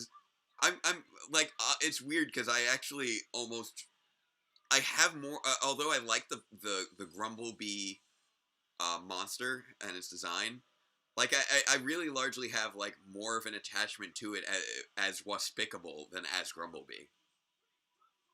Oh, yeah. Oh, yes. Oh, yeah, I forgot about that. Waspicable was such an interesting take on monsters that really makes you think about what they are and how they operate, and their levels of agency. There's so much weird stuff about monsters and their agency. What agency? It's probably like one of the best recyclings of a monster suit in franchise history. Big time. I agree with that. I'm relatively sure that at some point in my life, I own a Grumblebee figure. Nice. I think I don't know what happened to it. It's been lost to the sands of time. I don't know. Maybe Mom put it in a yard sale or something. But yeah. But I definitely remember having one. That was a quality toy. That was. Those monster figures were great. I love those. They were so collectible. They all had their own little action feature, which action figures don't really. It's weird that action figures don't really have action features so much anymore, or if they do, they just can't move. Like the only action figures I ever see that have action features, like their legs just don't move. It's the Grumblebee. We're on the Grumblebee. Sorry, Scott. Yes, we are having the big Zord fight against the Grumblebee right now.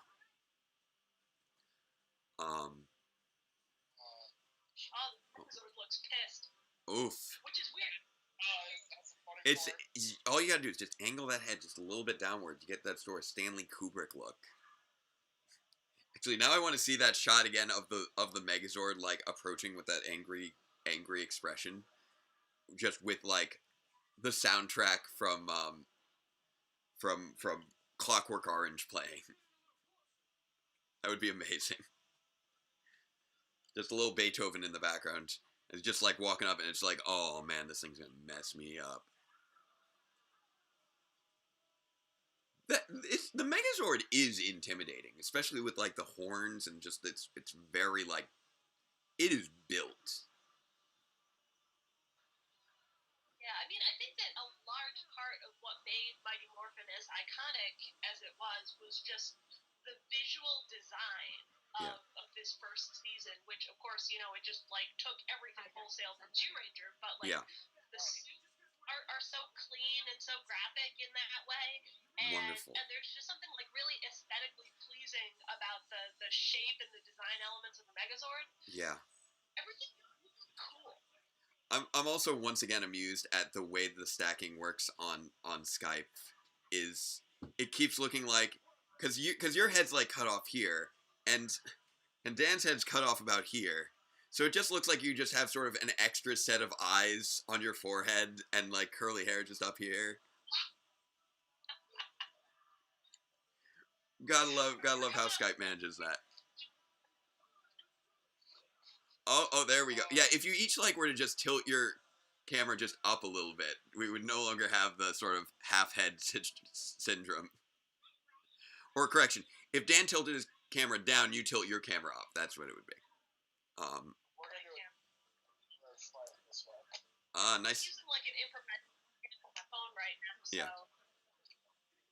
So. Yeah, Okay. I'm sorry.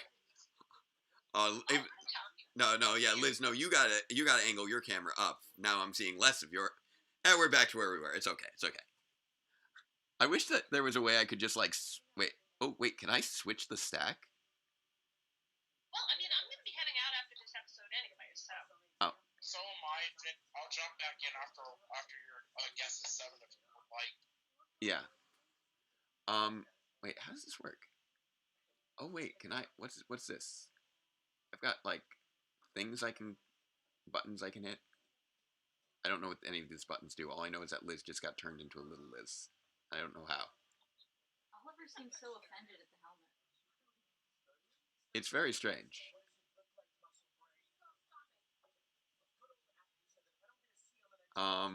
Yeah, I don't know what just happened. Wait, do I put... Okay, there we go. Okay, I dragged you back down. That was weird. Wait, so if I do this... It's kind of strange. Dude, you realize that they just said that if he doesn't get a C, they're going to make the top 6 students tutor him? Oh, I swapped you. Jake. Yeah. They said if he doesn't get a C, Miss Appleby's going to make the top 6 students tutor him. And they're the top 6 students. They're the top 6 students? They are... I understand that Billy's a top student, but the rest of the Power Rangers are also the best students in the class? These kids are just the best of the best all around. Apparently. Alright, so I'm still able to hear from... So yeah, so now we finally actually swapped you two, so it's a more reasonable order. And now they're leaving.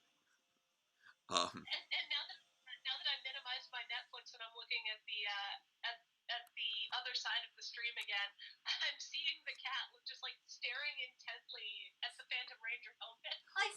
Yeah, that's been going on this whole time. It's great. Like this entire episode, he's been doing that. He's like, what?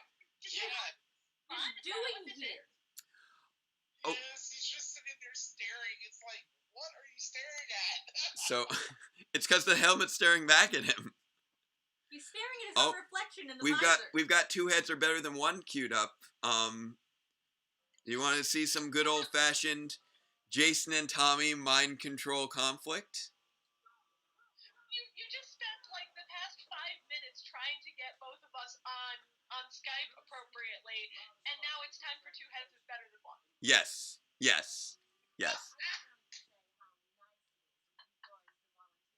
I'm gonna jump off, Jake. I'm gonna eat, and then later I'll jump back on if you would like. Okay, that sounds fine. Even though I just now got it worked out. It's my husband's birthday today. He just got home from his parents. So. Right, happy birthday, Mr. Pocky. Yes, tell him happy birthday, and tell him specifically that we said happy birthday, Mr. Pocky. Will do. I know that's not his name, but I think That's that. I don't know if anyone's called him that before, but if not, I'm happy for us to be the first. Actually, I'm not sure either. I know that he's been called Mr. My other nickname in the past, but Mr. Pocky might be a new one. Is he called what, Mr. Liz?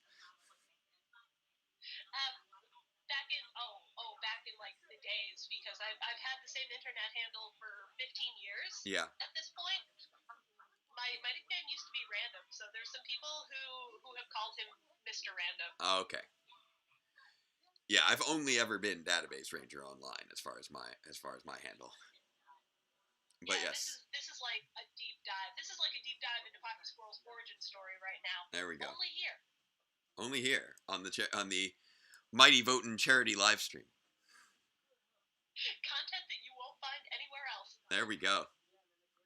Content you won't even think to search for anywhere else. Content that probably you don't want, but it's happening anyway. Hey. You want content? This is content. It might not have been the content you were looking for, but it's content. You sure. Anything else could be also anything else on YouTube could also be described as content. But you know what? So is this. You could have been anywhere on the internet tonight, but you're here with us watching Power Rangers for voting rights. There we go. Which is, let's face it, that's living your best life right there. Like, if you can watch, superhero television as a means of trying to do something good in the world, I think that is the way to do it. It's my same approach to my getting a haircut. Once a year?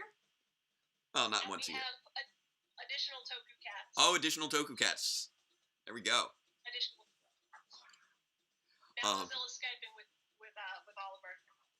But I think I may have mentioned before my approach to how I do my haircuts is I always donate my hair, so I always let it grow until it's as long as it's tolerable, and then I get a haircut for like 9 inches or 8 or 9 inches to donate it to Locks of Love or Beautiful Lengths. And very often haircutting places won't charge you if you're donating your hair. So I'm just like, all right, so you're saying with this situation I get to be lazy, cheap, and a good person? I'm all aboard. So it's a win scenario for sure. I am sitting on my couch watching Power Rangers to try and help people. Lazy, cheap, good person time. There we go. I'm always for that. I mean, you get it. You love the wandering magical helper hobo tropes. Yes, guilty is charged. All right. I have a type. All right, so I have a type, and the type that isn't exclusively limited to Billy. Yes. Or I assume that. So do I, Pocky. That's why I married him.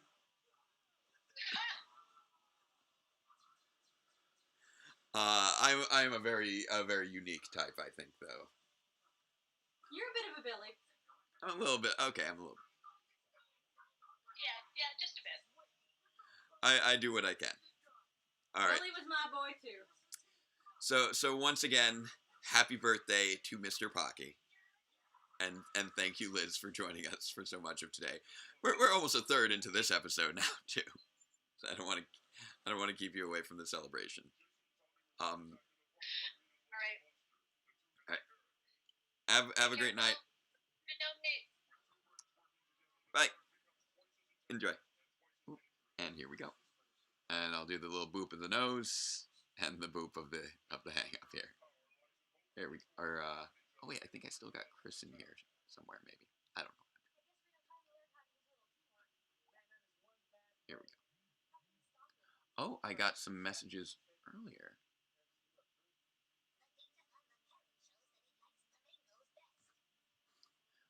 Oh, I got a message from my 7 o'clock guest, so I'm gonna reply to that real quick.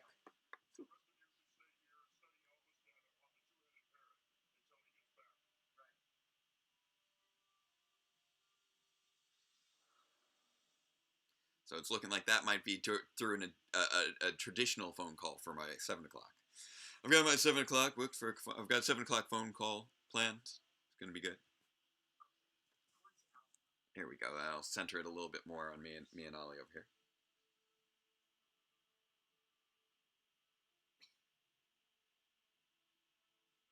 There we go. Okay, I didn't leave that waiting for too long. All right, checking on that there. Okay. He's like, no, but I wanted technobabble. Come on, alarms. That's not cool.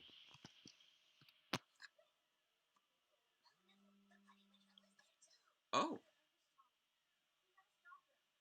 Wait, am I receiving this phone call now? Hello?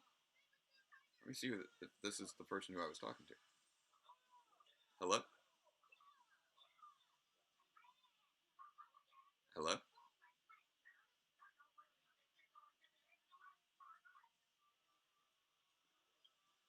Oh, I will tell you I will tell you two quick things real quick. One, I would love to help out. Um, two, you are calling me. I am literally on YouTube right now doing a charity live stream for voting rights.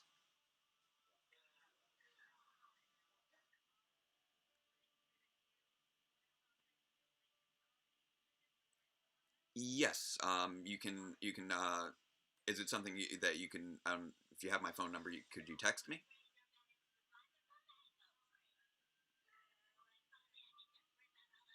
Yep. This number should be fine. Yeah. I don't think it'll.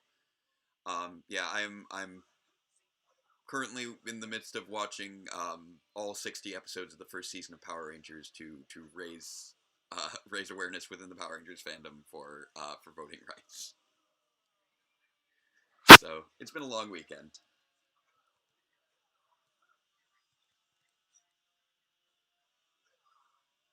All right, thank you. So I will quickly say right now on the live stream, hey guys, the Delgado campaign in upstate New York, good times. Let's keep that man in office. There we go. All right. All right. Thank you. You too. Thank you. Bye. I'll bring anybody in on this stream. Doesn't matter. Including the telemarketer from the Delgado. You know what? They're in the same kind of boat I'm in. They're trying to raise awareness politically. You know, the only one who's not really here for any of what's going on is Ollie. He's just trying to assert dominance over the Phantom Ranger helmet as best he can. He really is, and it's freaking hilarious. I love everything that's happening right now. Oh, he's given up. Oh, Ollie, come here. Let me give you a hug. I'm gonna hug you. Look at my real face. This is my real face. This is the face under the mask. You can believe that this is me. Okay, you have things to do? You want to go say hi to MJ? Here you go. Hey, sweetie. Did you miss me while I was at work today? Don't worry, I have work from home next week. Oh, we have somebody else in our chat. Hello. It's Jackie! We have one Miss Jackie Martian in our oh my goodness. Hello, Jackie. How are you doing? I know that you were busy with work today. I didn't think that we'd be seeing you. Oh my goodness. Hi, Jackie. Hi. I think you're really cool. MJ is saying hi. Oh, amazing. I'm so glad you were able to pop in. Are you still at work or are you back home now?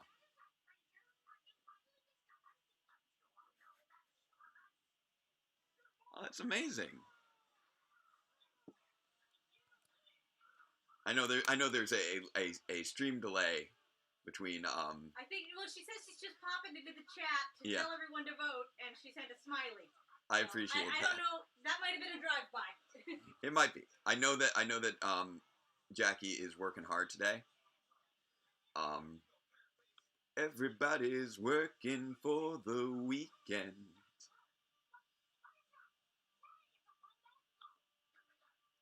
Huh? What, Scott? I don't get it. What was that? Scott is honored to have Jackie strip the viewers of What? voting rights? Jackie. No, Scott. That's not what's happening here. I love it.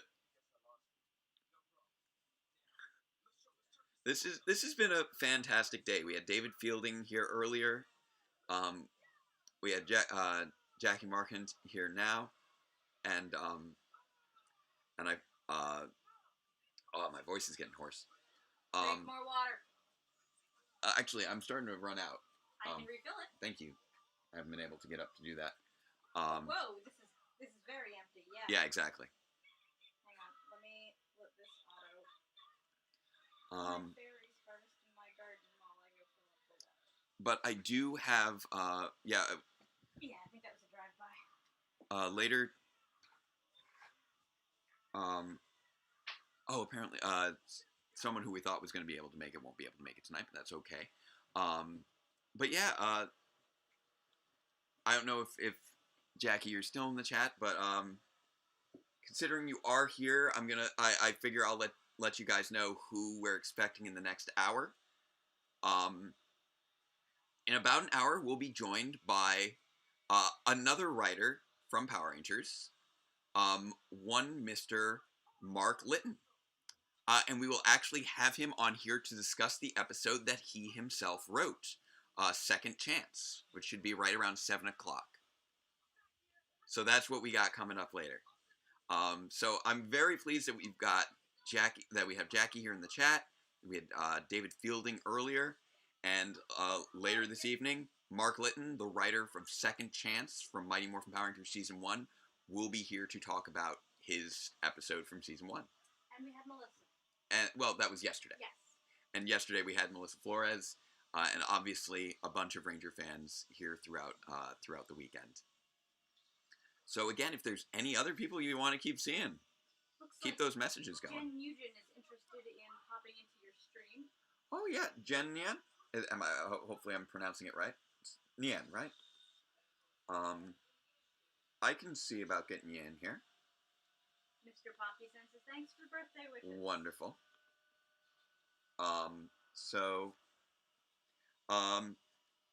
Let's get the phone back up here. I refilled the water bottle and then I left it in the kitchen. Wonderful. I was all like, you're forgetting Melissa, so you're back in. Okay. You know me. I got a thing for women in TV production. Yeah. I think they're nifty. All right. Also, I do want to say, obviously, Jackie dropping in was a big sort of bombshell there, but I do enjoy Pete and Repeat in terms of the two-headed parrot.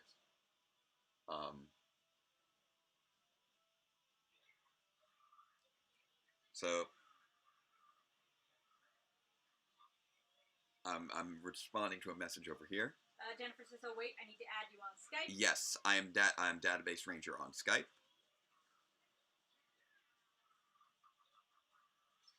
All one word, right? Yes. I typed it out.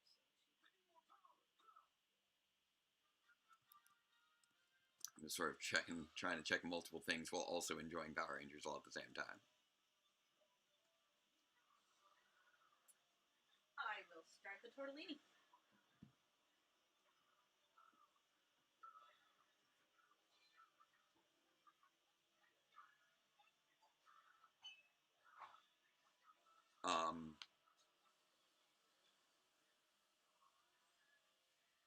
Do you want butter tonight or tomato sauce again? Since I found more tomato sauce. I'll go with butter. Thank you.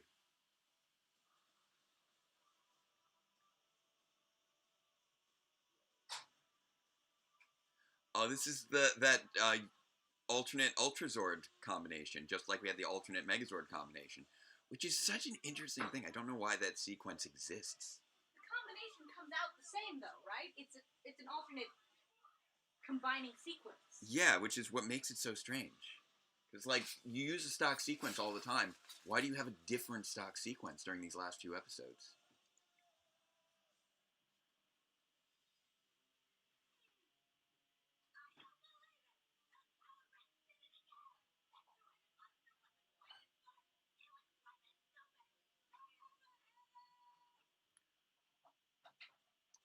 I think, it's so apparently, I was just talking about it. I was just about to message him, and I didn't realize that I didn't read his message properly enough. It does look like Mark Litton, the writer of Second Chance, is already watching us in the stream. So, hi, Mark. You just missed Jackie. She was in the chat. She was in the chat for like 2 minutes, like 5 minutes ago. So, it's a shame that you two missed each other, because I know that you obviously worked together a ton in the past. So whenever, so right now we are just wrapping up Two Heads Are Better Than One. We still have Foul Play and Trick or Treat before we hit Second Chance. But if you want to jump on for those as well, I am happy to give you a call. So just let me know if you want to jump on for additional episodes, or if you just want to wait until we hit Second Chance, and either one is fine.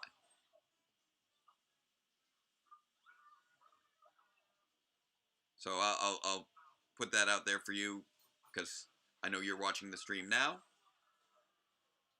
and that's where we're at. It's been a long day. My brain is a little frazzled. Also, I do want to double check one thing with Two-Headed Parrot, and I was right. I knew that I spotted the voice. The Two-Headed Parrot is voiced by Robert Axelrod, doing two different voices, and I think that is fantastic. The Two-Headed Parrot is functionally the Finster voice and the Lord Zed voice rolled into one, with a bit of a more birdy type of aspect to it, which is great.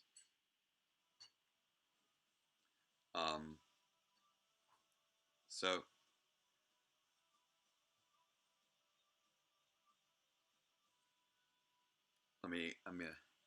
I don't know if things are. So yeah, so Mark, I don't know if you hear me in the chat, okay? You can just shoot me that message on Facebook if you are ready for me to call earlier, or if you want to wait for Second Chance. So I have trouble focusing enough to actually type messages while watching, which I apologize. Also, Chris, I know that we're coming up on Foul Play, and I know you wanted to be back for that one as well. So feel free to call me on Skype if you're good to go. Either way, Foul Play is about to kick off, so we got another Zach episode about to start up. We are getting real close to the end. Well, that could be possible, that different lengths of time for different sequences. I don't know. Oh, and Netflix, again, casting aspersions upon my character, daring to ask me, are you still watching Mighty Morphin Power Rangers? I don't know, guys. You guys tell me if I'm still watching Mighty Morphin Power Rangers. Am I still watching Mighty Morphin Power Rangers? Or have you gone completely out of your mind? Or am I just like, has my mind just left me and I'm just imagining it? Well, thank you again, Jackie. Oh, it's nice to see you here. Oh, I'm sorry that you had to work for this weekend, but I'm so honored that you were able to stick around. And at least join in on the chat. Oh, and we've got Hello again. And we've got Chris again, lending his voice to join in on discussions. It's been great having. Hello, Chris. It's been great having fans join in here. So yes, Mark, Jackie is in here. Oh, and Hassan has just donated. Thank you, Hassan. Very much appreciated. So yeah, as always, fans we're happy to have you Skype in or call in as well. I'll is will be probably not at the same time as Mark because you won't be able to run both at once. Yeah, it'll. I will say once we're talking to Mark, that will be a little bit more of a solo thing. Someone's pointing out that your icon on YouTube no longer looks like you so much because of the hair change. My icon on YouTube is a picture of. Oh no, the thing that I do for live reactions, that little thing that turns into our faces. Oh yeah, Hassan, it's been great. We have Jackie is watching. Jackie Markson is watching as well. We've got Mark Litton queued up in a bit. We've had a ton of fans chatting with us as we've gone through. And David Fielding made a surprise appearance earlier for a quick little interview. So we've been keeping busy, and it's been fun. And I think it's time to resume with Foul Play in the Sky. Or not Foul Play in the Sky. We already saw that one. Foul Play with the foul being focused on birds. Here we go. Now might be a good time to ask about that stock sequence. Oh yeah, Jackie, Mark, what's going on? Yeah, well, yeah, Mark, since he was working on the writing at the time, might know. So we'll ask about that.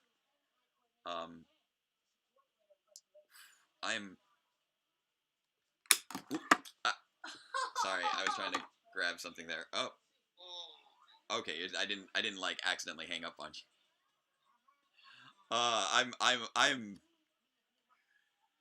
I will say, watching as much as I enjoy it, watching over 50 episodes of Power Rangers in a weekend while talking about it the entire time and trying to manage the tech has been. These two are great. It's definitely been sort of frying my brain, especially when I'm already working on so little sleep.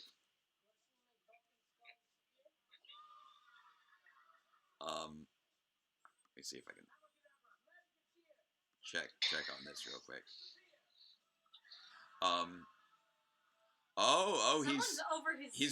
He's overcome his snake fears. I mean, they're rubber, but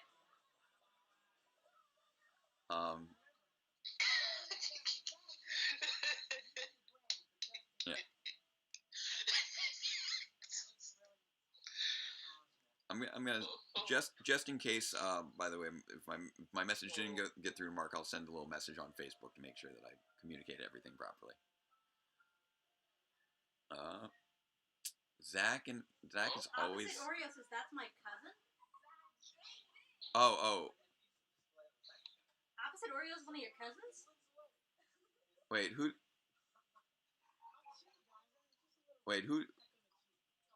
opposite Oreo?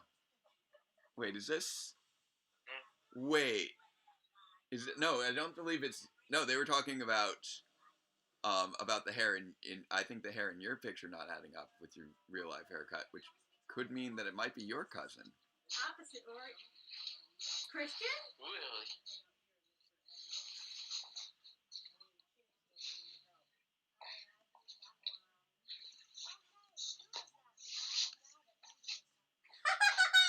It's my cousin Christian! Hey Christian, how you doing? Good to see you. So glad you could make it. Hope everything's doing well at home.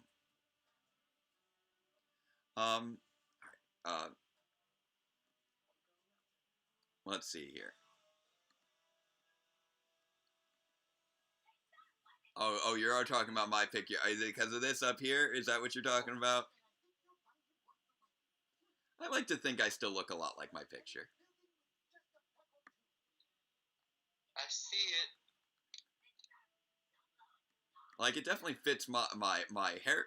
My hairstyle hasn't changed. It's just the length.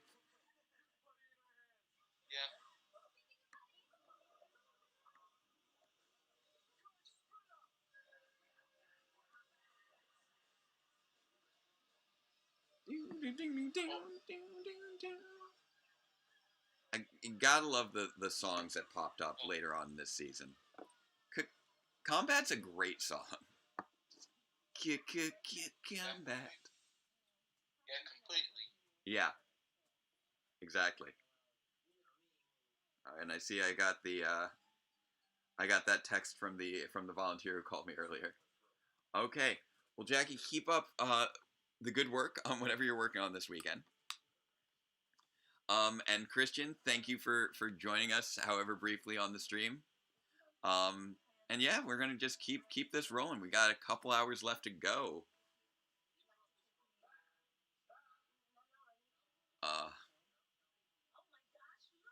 What? Oh, we've got the Pexter. Pexter's already attacking the city. But yeah, Christian, I hope you have fun with your games. Hope you have a good time. Yeah. Man, I haven't talked to him in a while. Yeah, it's been a while. He was our junior groomsman. Yes, he was. If anyone's ever seen our wedding pictures, he was the Black Ranger. Yes. Yeah. Nice play, Zach. Oh, Frankie's taking over helmet staring duty. Oh, hey, Frank. How you doing, little buddy? He's my buddy. Yeah, there's Frank. He's such a dapper dude. He's not here on camera that often, but Frankie's a dapper little man. He wants to hang with the other Black Rangers here. Yeah, pop my charger back on my phone there. Now that I'm in a better position.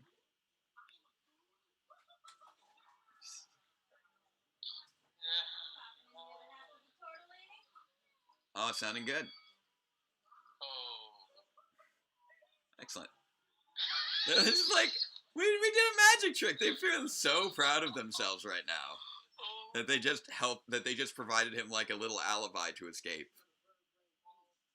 It's great.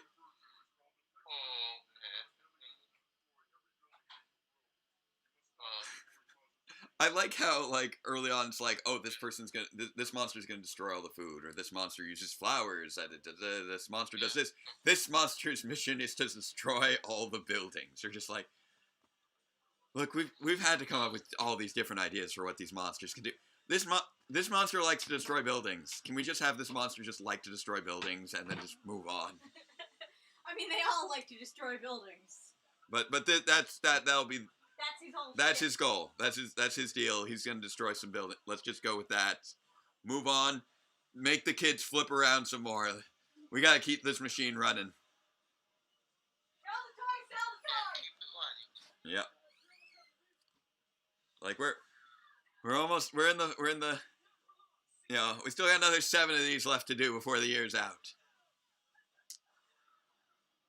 It's interesting that Pexter was giant on the TV, but is now back to normal size.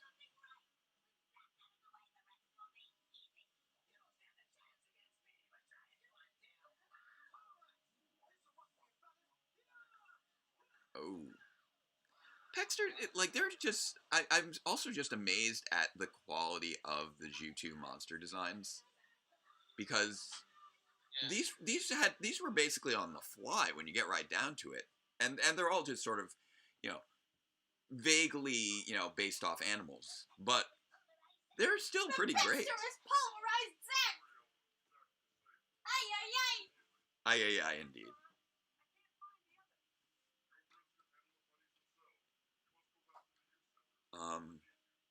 Oh man, definitely gonna have some water there.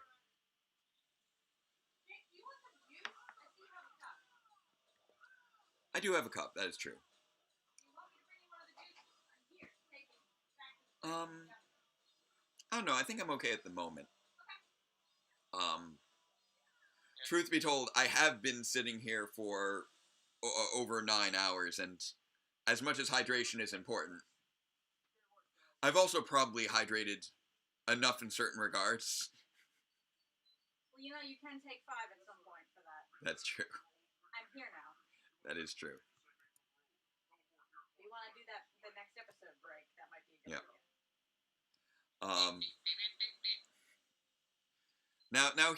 Here's my next question to people. Who wants to try and see if they can get Kyle Higgins over here to watch like Pumpkin Wrapper popping on next? That would be the next challenge. So if anyone wants to try and do that, that'd be great. Oh, I see that Jen Yan has finally popped onto Skype, so I will see if I can pop you on here as well. Double check now that you say you've added me. So Jen, send me a little wave, and then I should be able to add you to the call.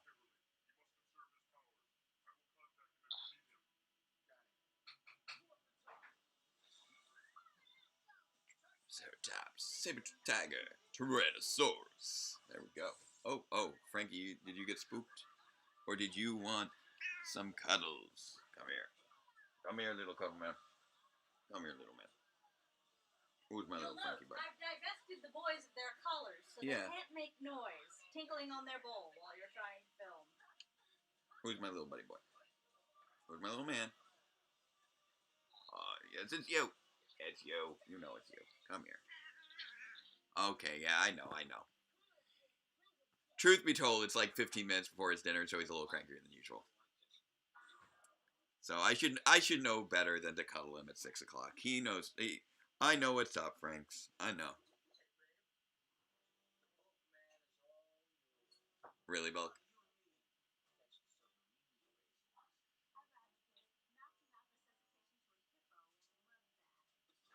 Oof. Oh God, no. Also, submarine races. That. Oh no. He said Zach. So now Zach should be back in there. There he goes. That was smooth. That was so smooth.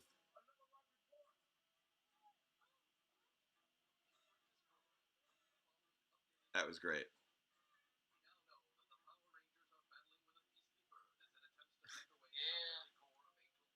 It's a beastly bird. But yeah, Pexter's. No, I have so many of the. They're all in storage, but I have so many of the monster action figures from the first season.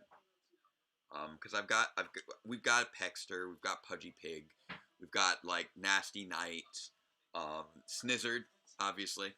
As I mentioned before, was my first monster I got. Anything missing here? The Minotaur. I think we're doing pretty good. I'm gonna move these down for now. Oh, Parmesan. Right. That's the one we're missing. Thank you. I was so stocked on granola bars today. Here we go. Oh, now I'm seeing it. There we go. Okay, so just to check. So Jen, are you Mini Moon? Is that you? So just confirm in the chat that you're Mini Moon, and we should be good to go.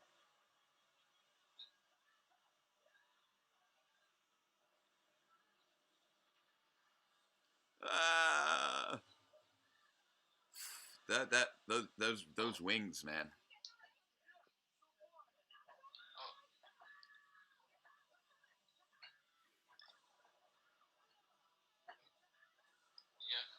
Oh man, Texter's just kind of a beast.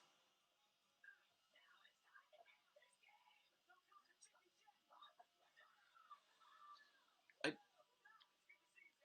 always kind of liked Pexter, and part of it I think comes down to the voice is also really good. He just has a great sort of vibe to him. Double check. Who was the voice of Pexter here? Scott Page Padster. He's done a lot of great voices. Okay, so Jen will be back in a bit.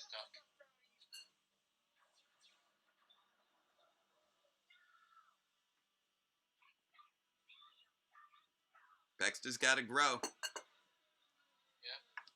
All right. So, I've got some more tortellini for tonight. Tortellini, the dinner of streamers.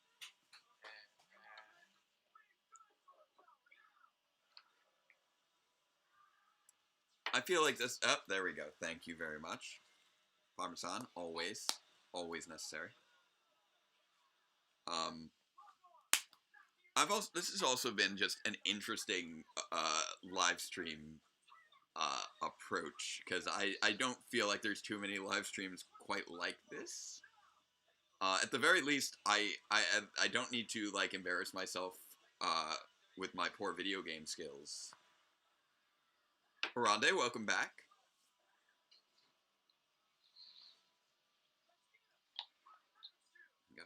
I'm seasoning my tortellini this evening. A little bit of some Parmesan, a little bit of powdered garlic, a sprinkle of sea salt, lemon pepper, always gives it a nice little kick, and a little savory dillweed, always nice. A little dillweed is always good. That's my little personal preference of spice mix, along with always a happy, healthy dose of Parmesan cheese. Everybody loves it. I'll take these 3. Oh, Pexter's spreading his wings again. That's dangerous. What, what, Pexter's wings? Yeah. Yeah. Who loves you? Aw, thanks, Pexter. I appreciate that positivity. Oh no, they're doing their weird sort of flying through the air to fall down, but not moving the way that physics would call for projectile motion to have you move.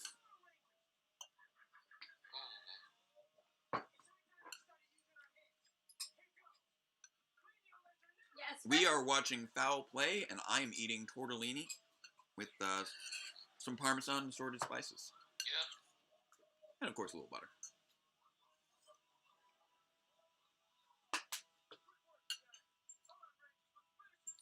So, there we go. Nice and simple. Just pick it up down at the Aldi's. Get 4 servings out of that. It's great stuff. It's the urban chicken. We got the herb chicken tortellini. That's our go-to. This is actually legit what we have like every Saturday before we do live stream, just because it's so quick to make. And goodbye, Pexter. That was a nice little sweeping angle shot there. Down goes Pexter. Oh, Pocky bringing out the big guns with the lasagna. Kudos. That's a meal. So that's why Pocky had to be in the kitchen so much. Nice. I've been experimenting a lot with ground turkey as of late, but I haven't made any lasagna. No, but my mother has. And it was very good. That's true.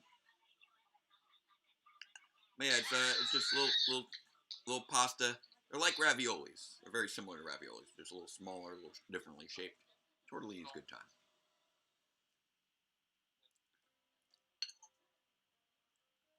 Rita's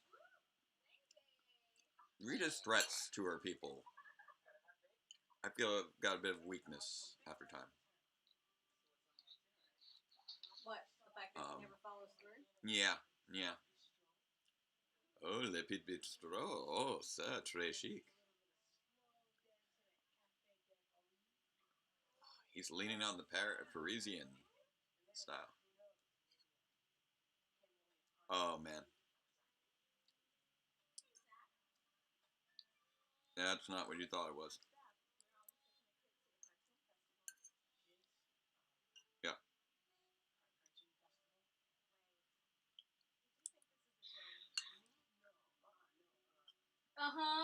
He did.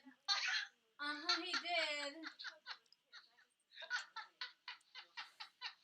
Awkward. I mean, he doesn't like Kim. We appreciate the effort there, but he has been to the movies with her before, so she knows. That sounds exhausting. That's also just great in the context of Baxter. Oh man. So yeah, after I finish my dinner here, I'll be making a little call, bringing our next guest. It's gonna be great times.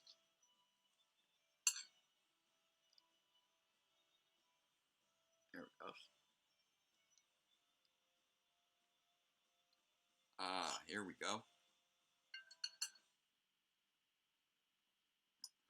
Who's ready for a little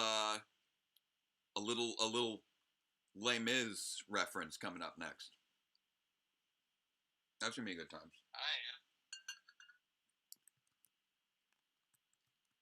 I still would just, I wish that I had taken the time to like reach out, because I really do think that Kyle Higgins would have fun watching the Pumpkin Rapper episode. And here we go, kicking it off with some Trick or Treat, which is technically not actually a Halloween episode, which is really interesting. I mean, Life's a Masquerade is the Halloween episode. Yes, Mighty Morphin Power Pasta, indeed. We've got farfalle with spinach, mushroom, chicken, cannelli beans, and tomatoes in a light garlic and oil sauce. Oh, that sounds delicious, Scott. Pepperoni pizza for breakfast. That sounds like you're living life. A brand new car. Excellent.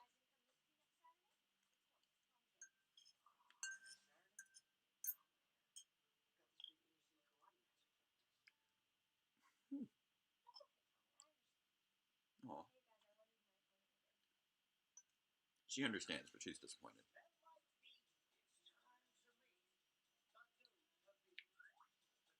Skull versus Kim in this is great.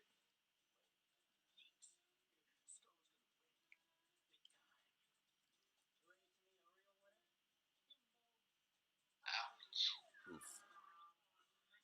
Nice. Dude, that's the guac. You can't waste the guac. The guac costs like $2 an ounce. You've got like $20 on your face right now. That guacamole costs so much extra. Is that a reference to something? Just how it's always like $2 for guac at like any restaurant. I was unaware. I don't eat a lot of guac. Oh, what? Mystic Mother? Was I making a reference to Mystic Mother earlier? I don't think I was. I mean, Rita is also Mystic Mother, so maybe that's how it came into it.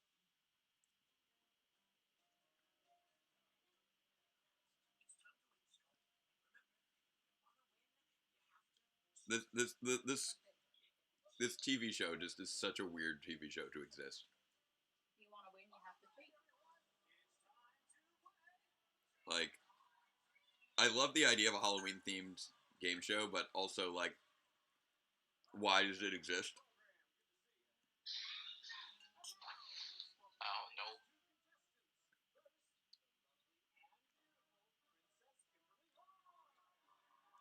don't know. Go Kimberly! There we go. Woo! Supportive friends are great. I love this.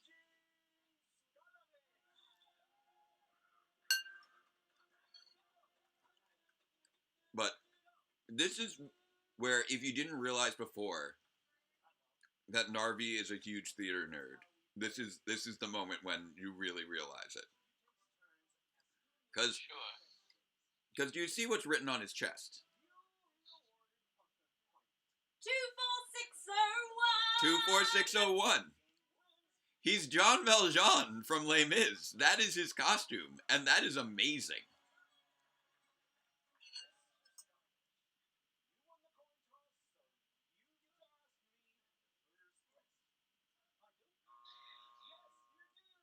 Oh, fail.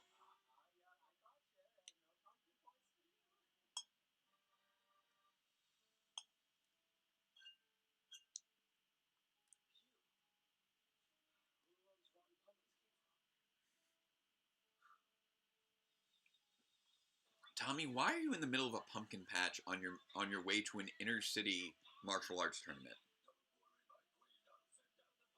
Does the inner city have a pumpkin patch?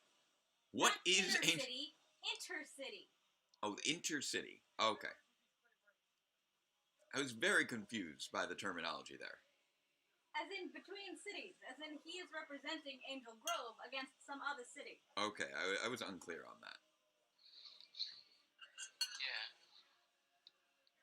Yeah.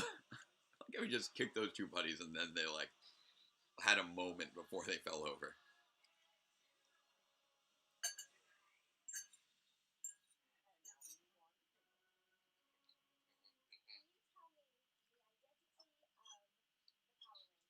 Nice, easy.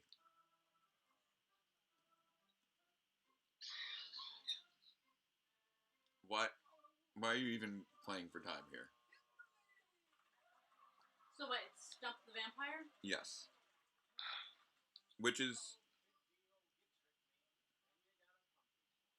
very silly, because it's very easy to come up with questions for things that people just don't know the answer to.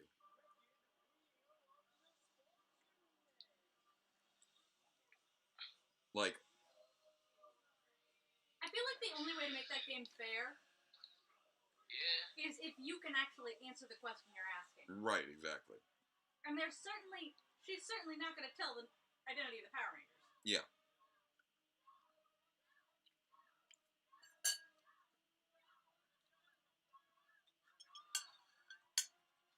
Like, you could just be like, oh, what number am I thinking of? Or, like, what was the name of my neighbor's dog? Like, things that he's not going to know. Go, Ranger, go, go, go.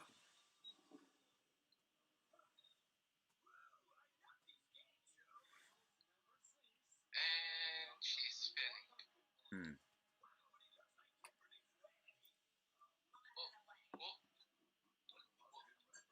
Yep. Oh, man. So yeah, again, I know I haven't plugged in a little while, but if you haven't donated yet, or if you would like to donate again, please donate to wegotthevote.org. We have our link right there below. Yeah, go do it, people. Those Floridians, they need a chance to vote. Exactly. Let's hand it to them. Exactly. Oh, and I need to make sure to turn off my... Okay, there we go. I managed to turn off the alarm. I haven't... The alarm to feed the cats was just going off.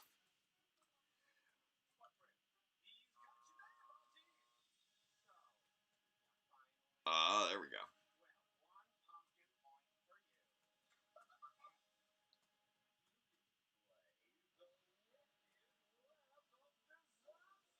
Oh my.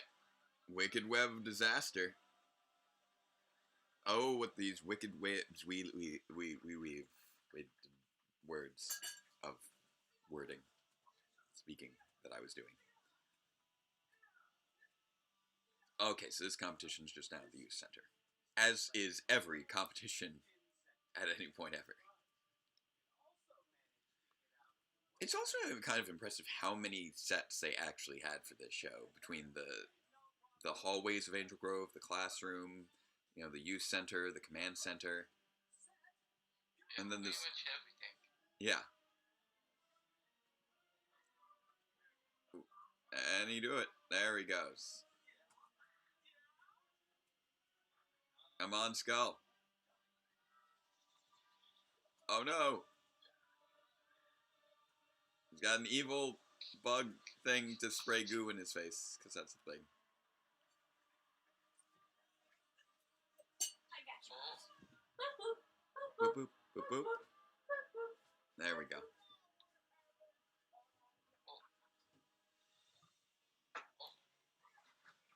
What was... Oh yeah. With regards to behind the scenes special for DRPR, you have no idea how many bloopers I have saved that I just have no time to sort through. Like, there's so many blooper reels worth of footage for every episode. Half of them is me cussing when I can't get the techno babble right. This is true. But I could probably release, like, a full-length episode of Power Reviews to go with every episode of Power Reviews and just made entirely of bloopers.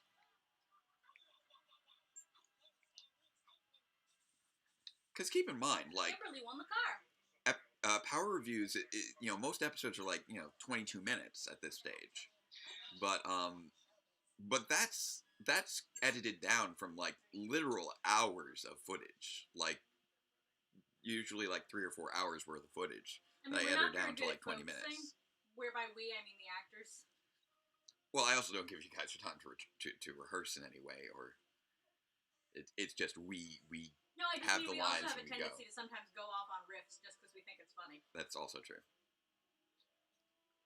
Oh, Kimberly's fainting.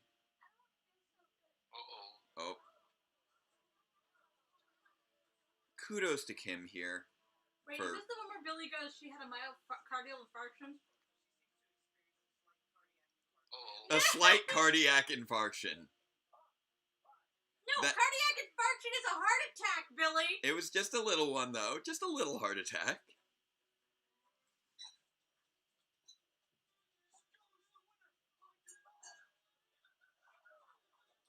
Folk is so happy.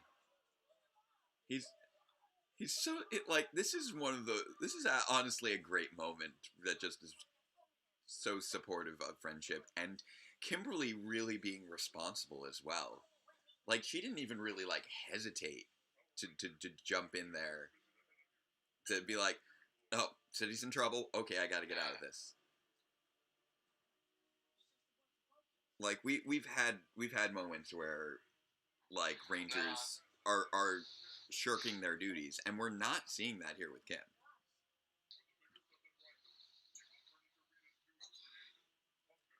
Oh no, pumpkin wrapper. Yeah. The pumpkin wrapping is about to happen. Oh yeah, no, I would love to put the bloopers in. I always considered putting bloopers in like the end credits of the episode, but the thing is, finishing these episodes always happen on such razor thin margins that it's like, when I get to the end of editing the episode, I'm just so exhausted. I feel like I don't have time to also add in the blooper reel. Because that is a lot of footage to sort through to find an appropriate blooper reel. But it's something I just been trying to figure out when I'll be able to do that. But I am, again, like I said, planning on hopefully finishing Power Reviews in the next just a little over 2 years. Oh no! Maybe if I'm really lucky, I might be able to get some blooper reels ready before the series ends to kind of ramp up to it, but who knows? I love the gifts of that online. Yeah, it is. This is just a great moment. Them all being stuck inside pumpkins. There we go. She just slices off the pumpkins. What happened? You had a pumpkin on your head is what happens. Yeah. Like, alright. Sir, do you know you have a pumpkin on your head? Yeah. Just gonna grab something. Here we go.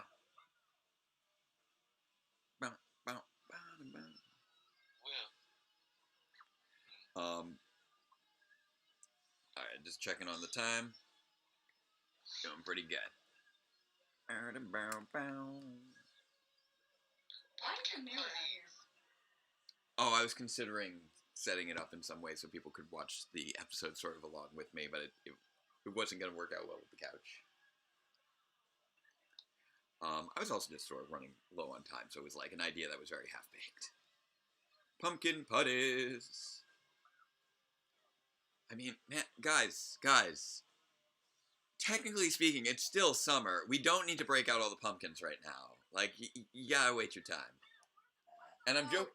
You know what, Jake? We live in a dystopian bleepscape, so... Yes. Let the pumpkin lovers have their pumpkin. Let the pumpkin spice flow. But yeah, it's just funny that that's, sort of the bit that, oh, it's like still August, don't do pumpkin already. This episode came out, I want to say, in like August, so it wasn't even like around Halloween. I can't believe they just did that little rap. It's amazing. Everything about this is amazing. Beautiful. They summoned him with a rap. With a rap that's bad.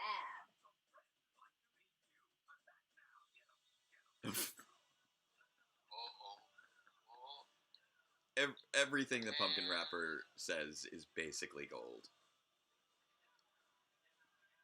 So so since Mark can hear my comments, just giving you the heads up to just message me on the Facebook when you're good for me to call. Says I know you said you need about half an hour, and we're just getting towards the end of the pumpkin rapper. Oh, this is just. Ooh, really? You just rhymed the ooh with do, and that was.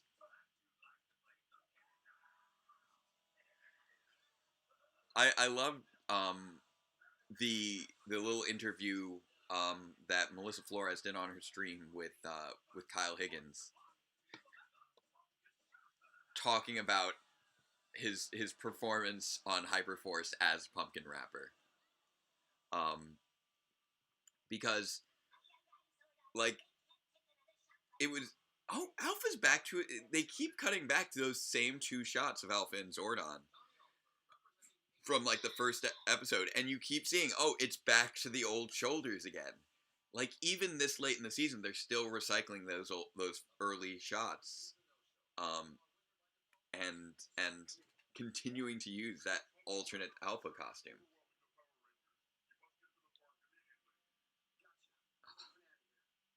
Nice. Dragon Zord indeed. Nope. Oof. Nope, not today. Nope. But yeah, he had Matt from Ranger Danger, because they'd been doing their Boom Room podcast and been talking all the time. He knew how much Matt loved Pumpkin Rapper, and so he's like, "Hey Matt, do you think you can write me some Pumpkin Rapper lyrics for me to be Pumpkin Rapper in this live stream tabletop game?" And apparently that was sort of, for Matt, his put me in coach, I've been training for this my whole life kind of moment. And he turned around those Pumpkin Rapper raps in like an hour. It was something ridiculous. Jennifer, we are on Trick or Treat. Yep, Trick or Treat is almost over. And then we'll be popping into Second Chance with Mark Litton. With Mark Litton? Yep.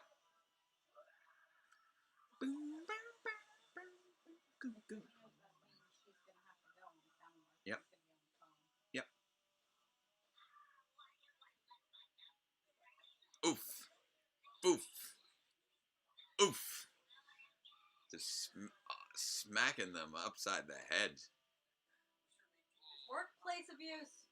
Yeah.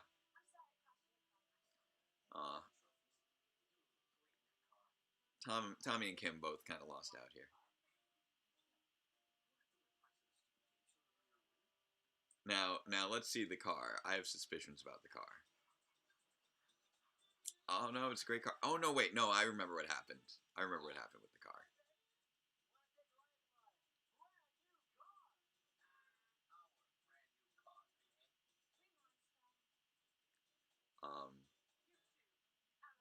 Here it goes. Oh no. Oh, God. You don't mess with network standards and practices. Oh. Prisoner 24601. Should have known better. She just somehow does not notice that his bandage is caught in the car. Woo! Yeah, every mummy costume basically mandates that this happens. The mandate is mummy unraveling. Yep. Let it commence.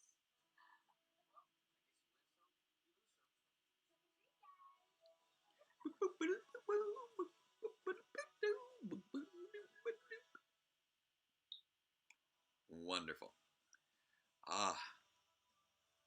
So people, we got only like 6 episodes left to go. Can you believe it? We're so close to the end. All right, so Chris, thank you again for joining me for yet another episode of Power Rangers. I've been appreciating the company. I'll be right back. All right, and so I'm gonna close out this call, and we'll bring Mark in on the phone, on the actual telephone. All right, thanks again, man. Have a good one. Here we go. All right. Whew. So yes, people, don't forget, donate to wegotthevote.org. It's a good cause. We want to make sure everyone can vote in this upcoming election, and this is a good way to make sure of that, because it directly goes towards funds so that people can have their voting rights restored. It's all based on, we'll only have 5 more after Second Chance. It's all based off limitations placed on their voting rights based off of legal fees that need to be paid. So if those fees are paid, they get their rights back. This is not like 5 degrees of separation here. This is directly going to assist people with voting. So with all that said, let's get Mark in on here. I've got his phone number here. Make a call. My phone decides to do it. There it goes. Jen was just asking if she can come on later if there's still time. Yes. Yes, there's still time. Yes. There's still time. There's still time left. All right. Putting call out to sunny California. Well, I know that not very sunny. Not very sunny at the moment, but it's characterized as being sunny California. Very on fire California right now. Which is very terrifying. And another thing that we should. Hello. Hello, Mark. How are you doing? I'm doing okay. I'm taking away the screen here so I don't get confused between the image lag. Yeah, I know. The image lag is very disorienting. It's always like a good 30 seconds or so before people can actually react to me.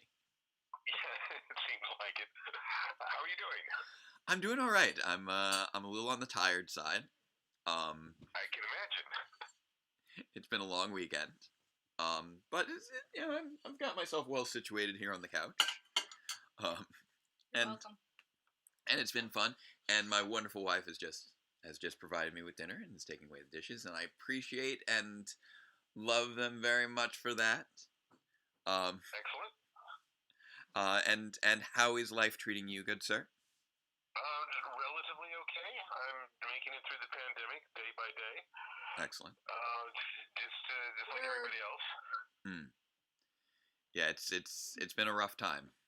A good time for catching up on Netflix, I figure. Well, I guess that's true. Oh man, I don't know what this last. I can only imagine how like the last 6 months have affected Netflix's traffic. Yeah. Not just the traffic, but probably also the subscription revenue. It's true. All right, so yeah, we're about to reach the first episode of Power Rangers that you ever wrote, which is really exciting. That's true. It's 1994 is when this happened. Yeah. Is there? Yeah, go ahead. I'm sorry. No, I was just gonna say if there was anything you wanted to share before we started, and I'd love to hear it. Sure. This same episode came about partly because I had just moved to Los Angeles in around October of '93, so I was there just in time for the Northridge quake, and we were talking about me writing an episode for the Rangers for like the last couple of months between November, December, and January. So when we were working on this, we were working on it right before the quake, and then also after. It took about 2 or 3 months for everything to come together, actually. Oh wow! So which is not usual because I mean it's usual once you're on the show, things happen within about 2 weeks. Oh yeah, it's so fast. Getting there it can take longer. That's fair. No, I know that. I know I've been trying to get on there for a number of years now. I'm obviously not out in that environment. So how did you first connect with the Ranger crew? Well, through my brother. My brother was a first assistant director on the show. Oh, great! And he had worked in the entertainment industry as its first assistant director for many years on various shows, and he got onto the Rangers in the winter of '93, so like in January, February of '93, and I was teaching at Arizona State University at the time. Oh, really? And he called me up and said, "Hey, I'm on this new show," and described it for me and said, I think you could write these episodes. Let's see. And so I put together a spec script, and they tell you never to write a spec script for the show you're trying to get on, right? Because it said they won't look at it. That's not always the case. Yeah. In my case, it helped out because they could see exactly whether or not I was writing the show they wanted to make. Yeah. Yeah, Power Rangers is unique on that front. Yes, it was unique on a lot of fronts. Yes. I actually did a similar thing a few years back with a friend of mine, and then later also on my own. Again, spec scripts for the show, just because. What do you write what could you write as a spec script that's comparable to Power Rangers that could show your ability to write for that show? It's sure. Especially then before anything else had come out. Yeah, I think that's true. These days I wouldn't do it the same way, but then it worked. We wrote an episode for them. The script was far too long, in retrospect. Right. And but my brother handed it off to one of the producers there, and later that producer got back to me and said that she wanted to give me a shot on the show. That's great. And that she would give me a monster. So that's the first step: is you receive a monster.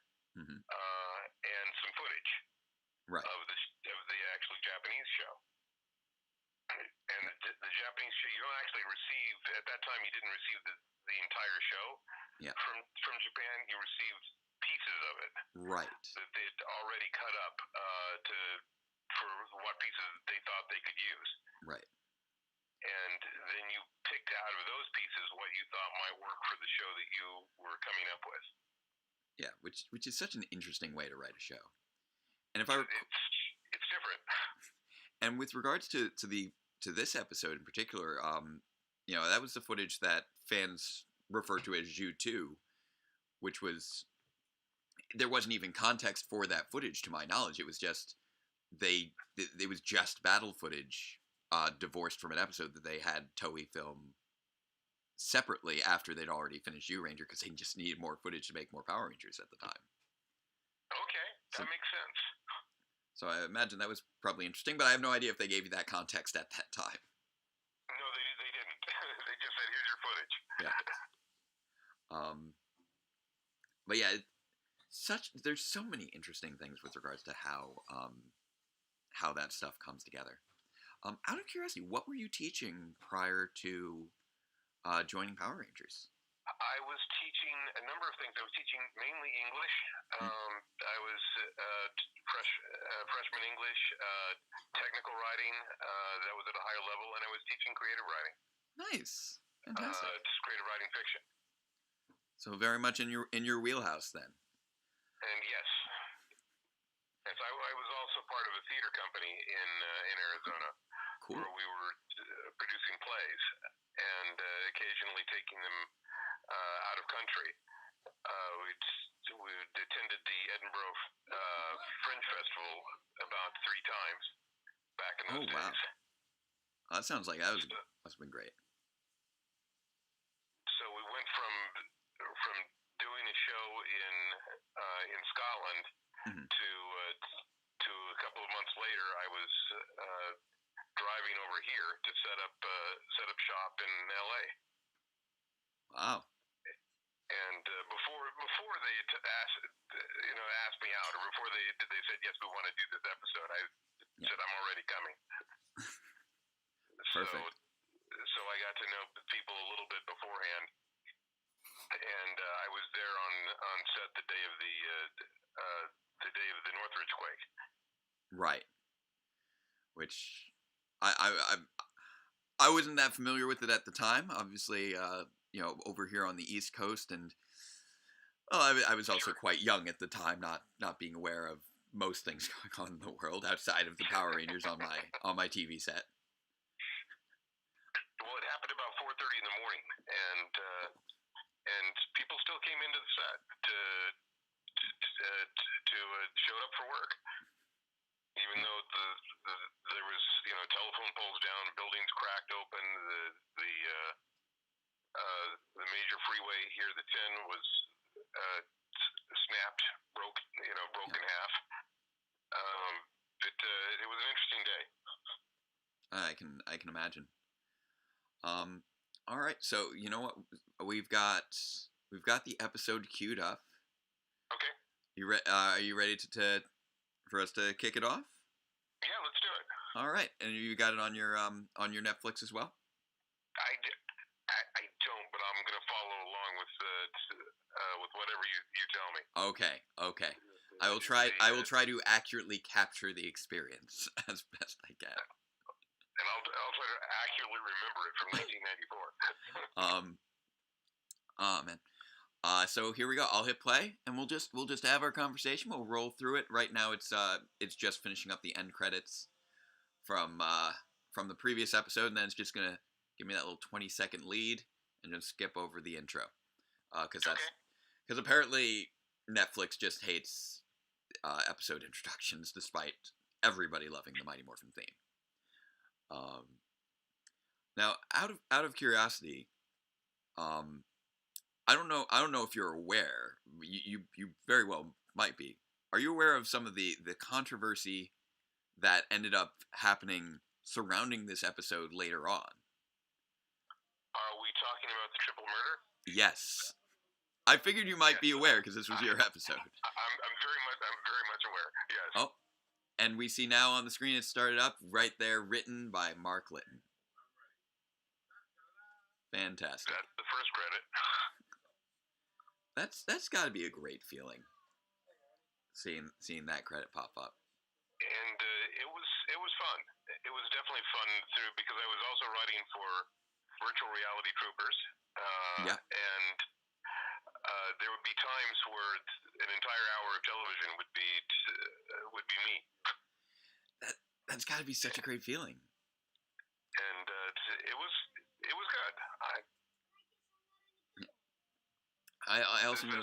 Yeah. I was just saying, this was a good time, definitely. Yeah. And I just noticed this is another episode we've been noticing his name pop up a few times.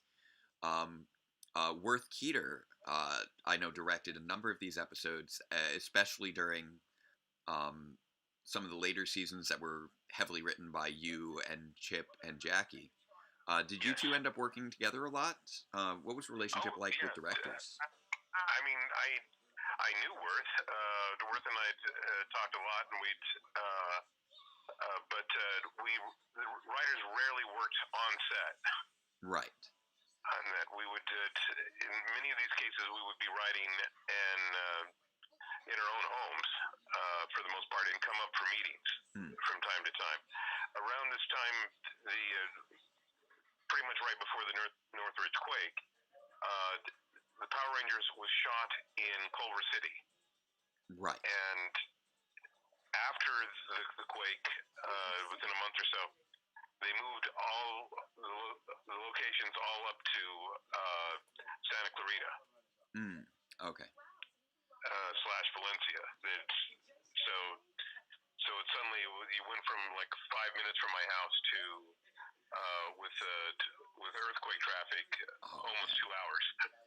Yeah, I know they filmed in Valencia for a long time, right? That was for most of the run. Wow.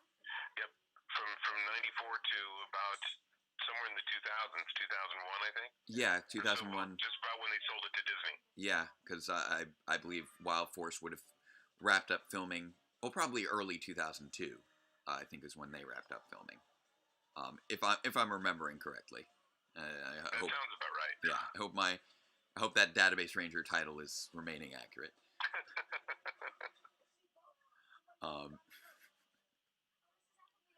So this was back at this time. I know writing was far more freelance in fashion than it was writer's room, if I recall. If I recall For that. The show, yes. So when it comes to and I know showrunners often end up doing a lot of rewriting for scripts that go to screen. Was there a lot of rewriting with early Power Rangers because those scripts got turned around so fast?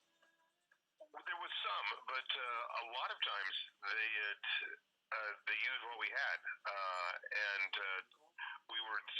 we had a lot of room, but everything's rewritten a little bit, right? Throughout, and they're also adding to the especially to the Japanese footage, right. Because that's all ADR. Exactly. You want to make sure that timing is just right, which is a tricky thing to do when you're not in the midst of the performance, I would imagine. Right, and sometimes they bring in other writers to write those sections specifically. Yeah. I believe Scott Page Patchter was a major part of that, if I recall correctly. He was definitely doing a lot with ADR. Yeah.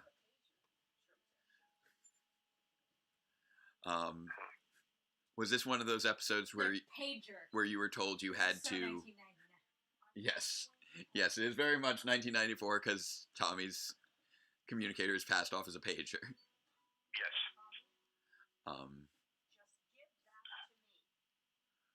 Oh, I'm relating so hard to Miss Appleby right now, just speaking as a high school teacher.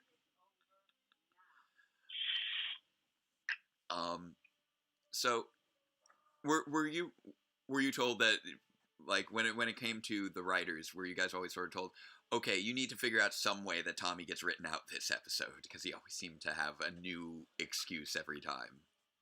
Right, well, we had to figure out a way to make sure that the footage worked with the program, and if Tommy wasn't in it, which a lot of times he wasn't, yeah. We had to figure out a way to separate him, and so there was just every time there's like a new way to separate him, and I think we kept lists of what ways we had separated him before, so that we could keep track of it. Yeah. Oh, that's yeah. You would have to, with so many different writers working on so many different episodes at once, just to make sure you weren't coming up with the same ideas. That feels right. And the supervising producer and other people would also keep track of that kind of thing too, to make sure that was the case. This poor kid. I'd feel worse for the kid right now as he's falling over trying to play soccer. If I didn't know what happened later. Well, there might be a misconception here. Yeah. Because Roger was not the kid.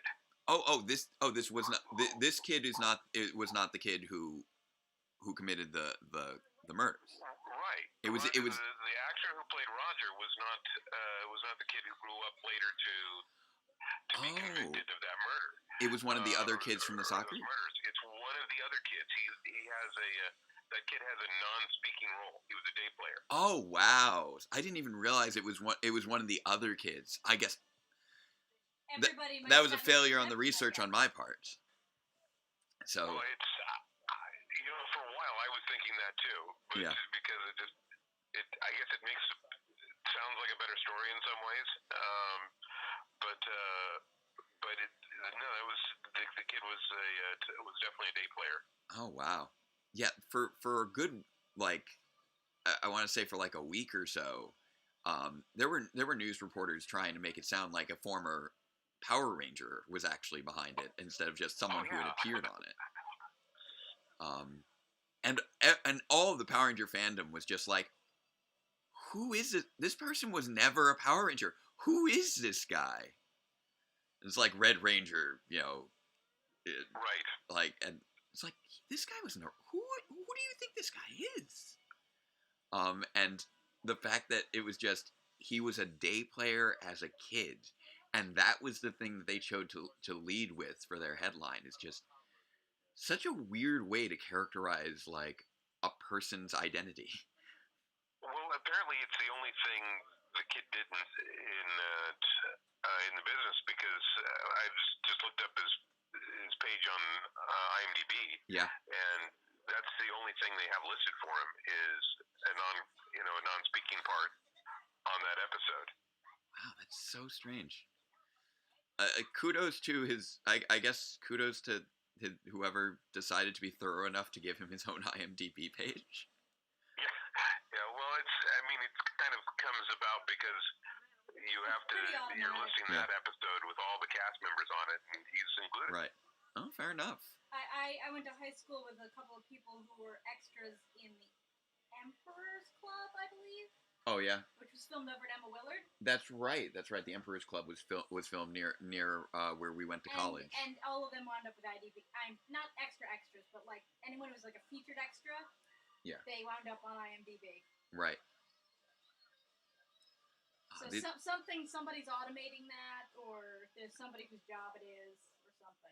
Now, here's a question in terms of when writing with Power Rangers. There is so much action in here, and obviously these are, largely choreographed from the stunt scenes, or from the stunt teams. What do you include script-wise when it comes to these sort of these unmorphed fighting scenes when the teens are all fighting the putties? Is it just if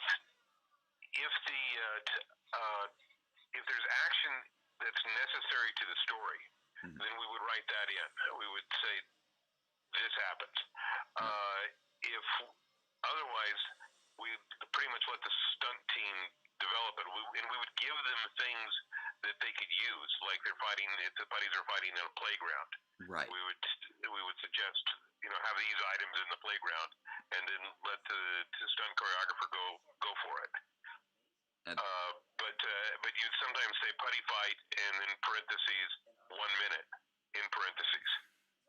Right, because you need to know how much time you have to work with, so they can. So plot relevant things would be like the monster hits them with gas. That's important to the story. Or Tommy loses his communicator, as he tended to do. Right.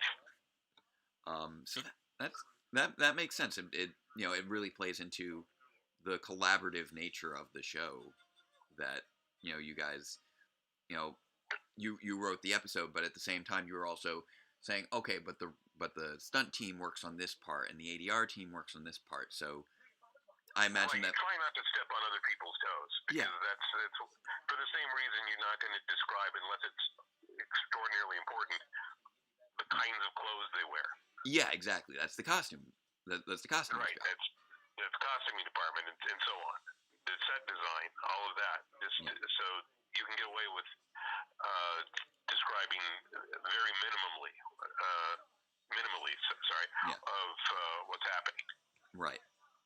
And that makes sense. And it also makes more sense now in terms of when you think about it that way, when you do sort of allow all the teams to play their roles and trust them to do their roles well, you're able to do those quick turnarounds so much better, which I'm sure there was a lot of pressure to do with so many episodes in such a short amount of time.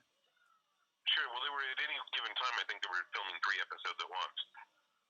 Makes sense. So when you have all the command center stuff for 3 episodes, then all the classroom scenes for 3 episodes, if there were enough classroom scenes for that. Right. And so on. Yeah, I got to break those down into blocks.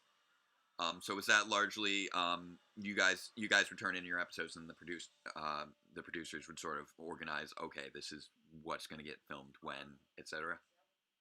Right. Well, the first assistant director and the director would do that. Okay, makes sense. So directors got like blocks of 3 episodes they would take lead on. I mean, shouldn't she give it back to him? The class is over. Yeah, Tommy got caught trying to take back his communicator. Oh, okay. Now that being said, there have been times when I have waited until it was quite late in the day before I would let the kid take their phone back. Sure. Honestly, the whole device gets confiscated by teacher trope is something that probably could happen to Power Rangers even more nowadays than it did back then. I would imagine so. I was pretty close to teaching at the point that I wrote this episode over a few months. Now it's been a couple of decades since I was last in the classroom. But I used to teach high school as well for a little bit of time. So I was pretty aware of what would be allowed. Yeah. It's interesting how high school has sort of evolved in many ways. Really in the last several years, but also just this year has been a big. It's been a tricky thing to adapt to. I'll put it that way. Especially this year, of course. I have a friend who's a high school teacher, and he's been telling me about what's been happening in the classrooms where he is. And for a while, they were doing distance learning and online and that kind of thing. Now they're doing a combination of distance learning where some kids come in, but other kids who either they or their parents don't feel comfortable coming in yet choose to stay home. Yep. And so the teacher is doing both, teaching an online course and a live course simultaneously. Yep, that's what I've been doing. That's been my last week and a half. And combined. Good luck to you on that. It does sound like a challenge.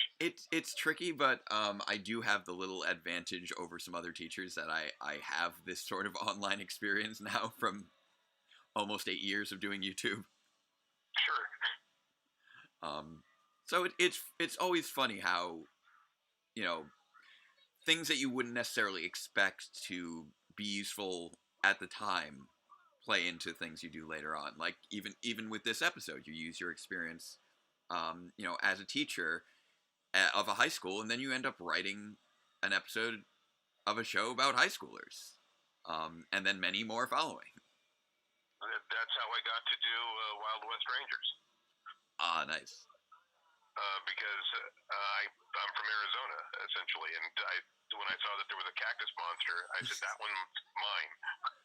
Ah, nice. Were there a lot of cases of sort of monster dibs? Sometimes, yeah, if people knew what was coming up, and we would look around and see which monsters seemed best for us to write for. Great. And would kind of plead our case. Well, that sounds like fun. I'm from Arizona. Dibs. Yep, I get the cactus monster. That's, nobody's going to contradict me. Nice. There was occasionally, there was a football monster, and everybody stands around and says, who wants to ride for that? And there was several of us who said, it's okay, you can have it. So not too many sports buffs in the. There were some, but not a lot. Yeah. And that day there wasn't a lot. Yeah, I guess somebody had to get saddled with the Rhino Blaster, but it worked out pretty well, I think. And yeah, right now we got Sakadillo fighting the Zords. Zord fights, I imagine, are probably fairly minimal when it comes to the writing because it's so heavily ADR and the scene already exists in many regards. Yeah, I mean we did pretty much try to describe what's there, right, to give them an idea, but we also put in time codes. Yes. Yeah, I've seen some of those. Time codes tell them exactly how long the fight's going to go on for and where to find it in the footage. Good. And we do our own take on the ADR, and if they want to spruce it up afterwards, and they will come and do it. And sometimes they'll use what we suggest for them, and sometimes they'll add more. Yeah, did you ever work on episodes that drew? I don't know super details on. Did you ever work on episodes that drew from multiple other episodes and have to find a way to sort of mash them together?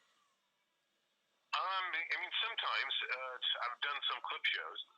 Yeah. Where we're pulling things from different episodes in that way. And when we were working on VR Troopers, that's all of the episodes. Oh, right, VR Troopers, yes. Two different series, two different shows. So we had that to do as well, but that wasn't really that much difference from, or it wasn't different really from writing just with regular footage. Yeah. So because it's just more to put in. So with VR Troopers, since that was two different series being put together, was it just like with Power Rangers, where you're just given a monster, were you just given 2 episodes of those shows and then had to figure out a way to put them together, or how was that handled? Well, if we were doing that for most likely, I mean, usually that they had in that first year anyway, they would put it all on a tape, on a VHS tape, and give that to us, so it would all be on just one tape to pick and choose from. Okay. Getting a nice little moral of the day here at the end. Yeah, the kids. Like that. It's kind of a crazy moral. Yeah. Because the moral is if you're not good enough to do this, well, it's okay, because we're going to have 2 teams to do this. We'll just create a second team. Right. But it was just to let Ernie have his day in the sun. Yeah. Like how much pressure was there to sort of always have a moral of the day, or was that just like was that a big focus from the creators? Well, I mean, in a way, we wanted to tell the story. The focus was really on the entertainment value in the stories, but we also wanted them to say something to kids as well. Even if it was just something small, we didn't want the kids to get absolutely no message. However, there was an emphasis too on the just on the entertainment value itself. The weapons, the explosions, the color, that kind of thing, because that's what drew in the younger kids. Right. And we have made it to the end of Second Chance. It's been a fascinating discussion. I've seen so many Power Morphicon panels with writers, and it's rare to really get a good deep dive into what the process was like. Because a lot of times, the conversation doesn't always get into the meat and bones like that, and this has been a great conversation. Well, thank you. I've enjoyed doing it. I very much enjoyed having you. If you do want to stick around and keep chatting, we may. I just wanted to let you know that we did make it to the end of the episode. Okay, I appreciate that. Let's say I don't want to get in the way of starting the next episode, though. But there is one more thing I will tell you about Second Chance. Yeah. And that is that when we began the process of writing this, once you review the footage, you then submit about 5 different ideas for the show. Oh, okay. And they select one of those ideas. I mean, they could reject all of them, right. But in this case, they selected the one you saw, and then you go to write a beat outline for the show, so that tells them every scene that you're going to be doing and what you're thinking of. And in this case, one of the producers had some concern, and it really had to do with I think it had to do with Tommy and how we were getting around his absence, and they were not quite sure about about I guess how I had phrased it, and said there was a moment where they said maybe we'll just give you a different episode and a different monster, and like we'll work from there. And I said, no, I like this monster. I want this monster. Give me 24 hours, and I will fix that problem. And 24 hours later, I had submitted a new outline. They took a look at it. They said, yep, that's fine. Let's proceed with it. And so that's how I managed to have the Sakadillo monster be my first monster. You worked for it. And that is why the episode is called Second Chance. Oh, that's great. I love that. I love that story. That is fantastic. So it's a little metafiction there. So was it that there was initially a different excuse for Tommy instead of the pager excuse? It was not so much that as it's probably I was a little vague in how we were getting around something because I really only fixed the wording. I just went back in and said, okay, what is the problem in their understanding of what's happening here? And then I thought, okay, if I fix this sentence and I fix that sentence, this should do it. And I sent that back in. And when they read those sentences, they said, okay, fine, we now get it. It's fascinating how it works that way sometimes, where I think one of the most important things that writers can know how to do that people don't really talk about very often is recognize how to take a note and not just, follow it to the letter, but to see why it is that the producers feel the way that they do and address their concerns in a way that utilizes their skills.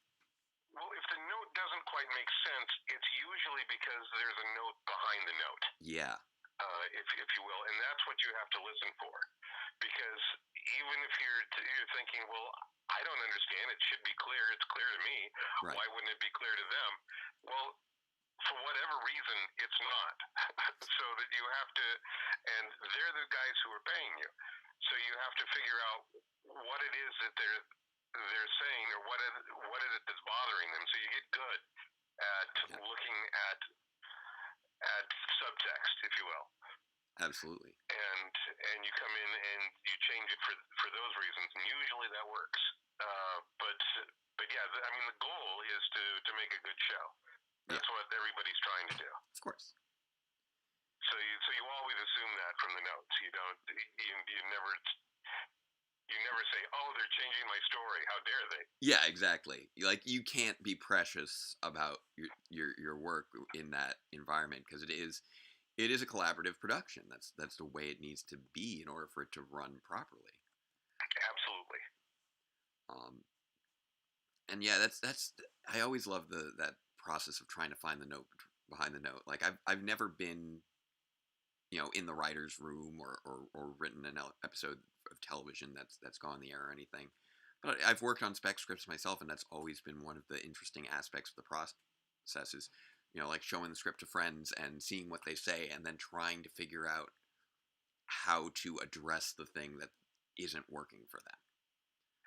Sure, and to know that it may not be, the problem may not be where they're pointing it to. Right. The problem might be earlier, that something you haven't set up that makes this later scene make sense. Exactly. And so there's all sorts of things that you have to look out for as you do this. Yeah, it's amazing how often like a scene might not feel like it works until a different scene is changed. Right. I've been through that a lot of times. Yeah. And obviously Power Rangers is such a massive balancing act that sometimes it does come down to how it, I guess, comes together in the final edit, I would imagine. Yeah, there's just a number of just so many moving parts to this show specifically. Now here's a question. We've been hearing rumors.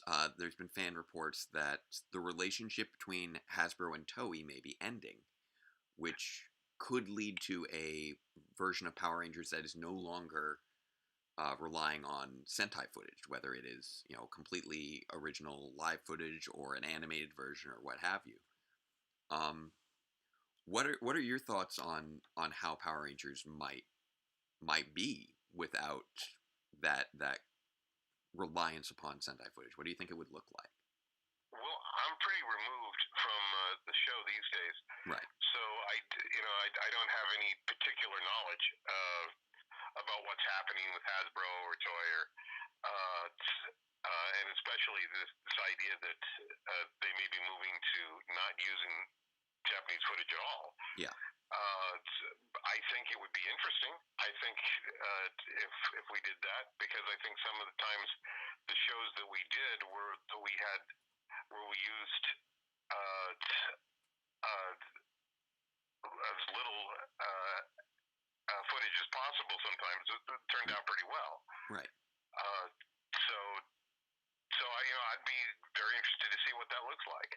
Yeah. It would definitely be a change to, I would say, some of the fundamental DNA of the show in many regards. So you know what? Before we wrap up or let you go, what are some of what are some of the projects that you've worked on since Power Rangers that you've been proud of and would like for people to be more aware of? Well, let's see. Recently I've done. I did a book.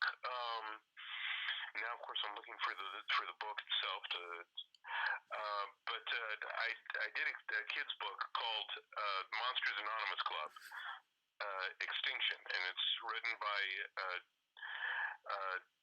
J.L. Lip and myself. And it's part of a series of books that my friend John started. With the first book in the series was called The Monsters Anonymous Club Don't Play with Dead Things. And it's about a group of kids in Michigan who live in a small town, and they combat supernatural forces, paranormal ghosts. In the book that I wrote, it's about the dinosaurs and the UFOs. Oh, I love that. And that's available actually on Amazon. Oh, excellent. Good to know. So the Monsters Anonymous Club. Monsters Anonymous Club. That sound. I love that it sort of has come full circle back to kids fighting monsters again. It has a bit. The other things that I tend to do are with smaller production companies out here right now. But I've done stuff for Disney. I went back to the Rangers about 5 years ago and did some episodes for them in New Zealand. Right. And these days I'm just, in fact, before you called in, I was just finishing up a TV pilot that I'm preparing to shop. Nice. So it's all good out here as far as that's concerned. But yeah, I encourage anybody to take a look at Monsters Anonymous Club, though. It's a fun series. That sounds like a lot of fun. Like maybe that can be my next series for evening reading if I have the energy at the end of a school day, which I'm hoping to find again. I appreciate it. I'd love to hear what you think of it. Absolutely. And yeah, if your pilot goes through, feel free to reach out if you need anyone to help you out. I'll definitely be promoting it and probably reaching out to people as well. But we'll know in about a year, I imagine. Okay. But thanks very much for doing this and for doing the Get Out the Vote. And thank you. It's a good cause. Really. The way I've been phrasing it all weekend is, although they are idealized, teenagers in a certain regard, when you get right down to it, the Power Rangers are, ordinary people placed into extraordinary circumstances and trying their best to rise to the occasion. And right now, we're kind of all ordinary people in extraordinary circumstances, trying to sort of rise to the occasion. And I would so, agree. doing the best I can, try and make a difference. And I'm so appreciative that you were able to join me for this, and that everyone else in the stream has been really able to make this such a great weekend. It's been fun. Thank you very much for inviting me. Well, thank you again. I see my wife's head is the peeking chat is in here. asking where I am. Yep, I'm right here. Yeah. Didn't go anywhere. Just didn't. We figured we'd keep the half hour focused on the man of the hour. So. Oh, well, thank you. And good luck getting through the next few episodes. Thank you. I know. We've peaked now in the season, obviously. So. Well, it goes up again in the second season, but that's for another time. Yeah, we've been talking about maybe doing that again if this ends up being if we deem this to be a reasonable application of our time and effort, and that this is all, which honestly with just the interviews we've been able to have today has just been fantastic, and I hope that this has been a great experience for everyone following along as well, because we would like to continue to raise more money for the cause, and do whatever we can to really make a difference in this upcoming election. It's probably the most I don't think it's an exaggeration to say this is a pivotal moment in political history. I agree with that too. Yeah. So good luck to all of us in that sense, and I'll be happy to come back anytime you like. Fantastic. Well, if we do manage to do season 2, I will absolutely shoot you a message. Always a pleasure to talk to you. So thanks very much, Jacob. I appreciate it. All right. Well, you have a great night. I'm sure you have plenty more to work on with all the writing you do, and I'm gonna get back to observing the work of your compatriots. All right. Thank you very much. All right. Bye. Bye. All right. So that was just Mark Litton, writer of Second Chance in Mighty Morphin Power Rangers Season 1, and many more Power Rangers and VR Troopers episodes past that. It's just it's been a good day. It's been a good day between Mark and talking to David earlier, and seeing Jackie pop in the chat, and talking with all of you guys. It has been a great day. It's been a great weekend.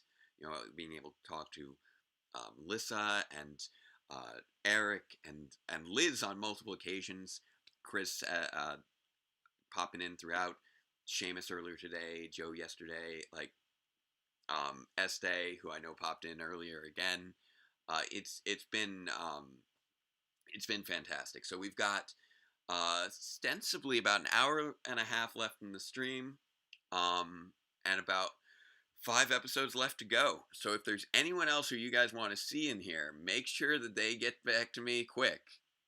Well, looks like Nerdy's up for coming back in, and yep. I'm not sure what's going on with Jen. All right, and I believe that that Vac popped in here as well, Mr. The Vacuuminator. Oh, there's Jen. All right, so we've got Jen, we've got the pure nerdy here, and I know that Toku Chris wishes he could make it. Unfortunately, he's not able to. I have all the sympathies as a father to be myself. I know that his kids keep him busy. So oh yeah, like you're doing much for this guy right now. What's that? Oh yeah, I know I'm not doing much, but I feel like I should have the sympathies and the empathies though, because I'm on track to be in that situation. But you don't know yet. No, I don't know yet. You said as a father to be, you know. You don't know. I didn't say I didn't really. I can. If anyone here knows, I know because I've been living with this. Yeah. It's in me. All right. So. Zach is indeed here. Yes, you are signed up for Fins and Needles. So here we go. Let's get you in here. If you want to reach out to me on the Skype before I get to you, let's see who gets to who first. I'm so tired. It's been such a long day, but we're about to go. Here we go. Gotcha.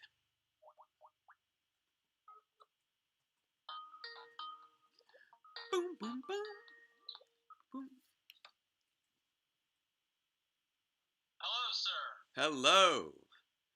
Back. Oh God, I can actually hear you today. That's wonderful. Yep. I got my whole setup here. I don't know if you've been following along throughout the day. I actually got a proper setup for the phone.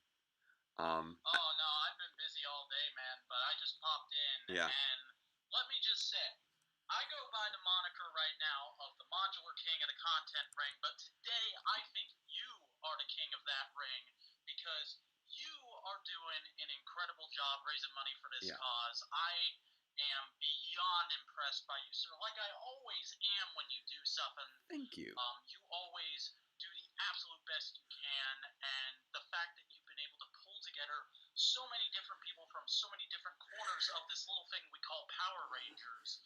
Oh, my gosh. And you're doing it all while you're prepping for a new school year. You got a child on the way, and you're putting out a new episode of DRPR.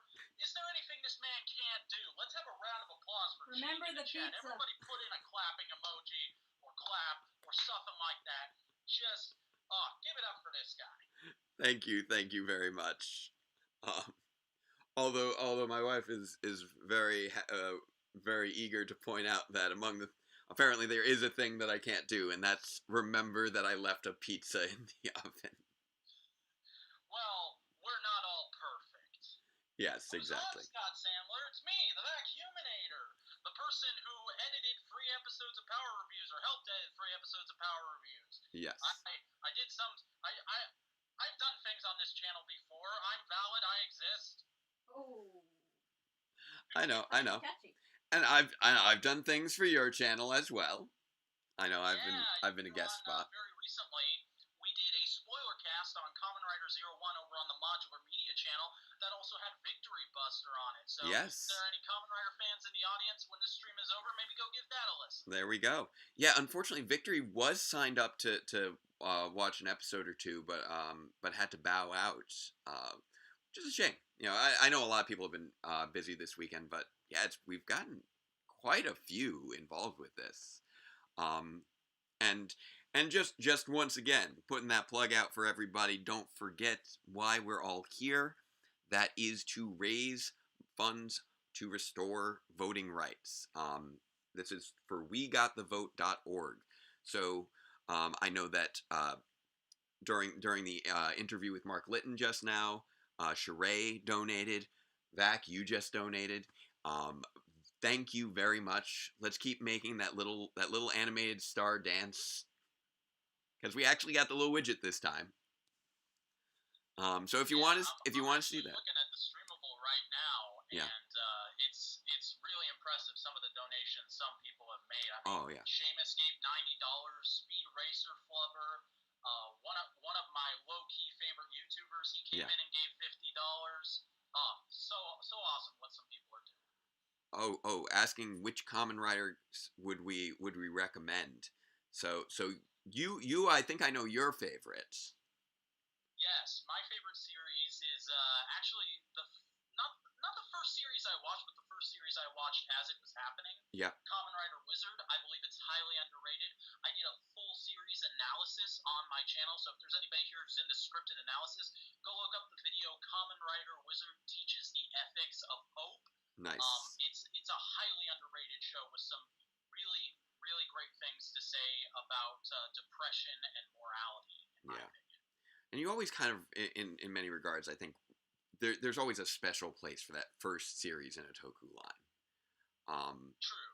Like X-Aid was tremendous. It was just a great trip of a series to be my first Kamen Rider series that I watched in full, and I did my own little video on it.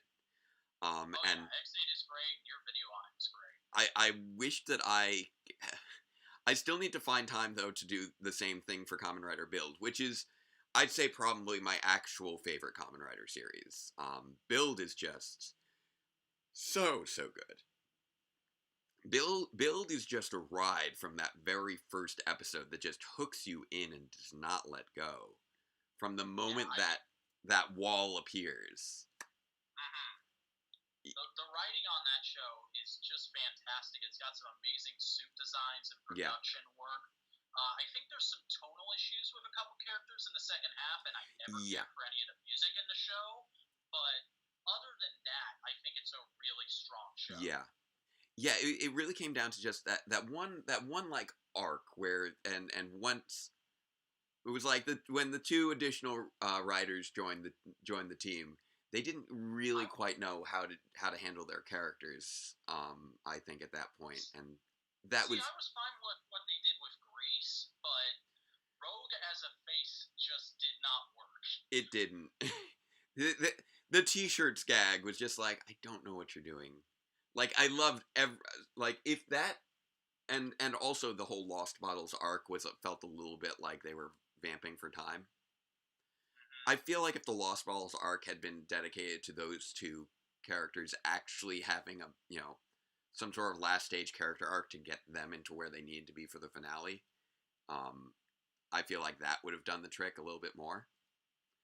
But that's like one of my very few criticisms for Build. And yes, I have also seen Geo and 01. I'm watching through Geo right now. It's much better than people made it out to be. Yeah, I thought it was going to be the Super Mega Force of Kamen Rider. No, it's not. It's not that. It's very just it's the same thing as Decade was. I think people expected Geo and Decade when they were happening to be like the Gokaiger of Kamen Rider.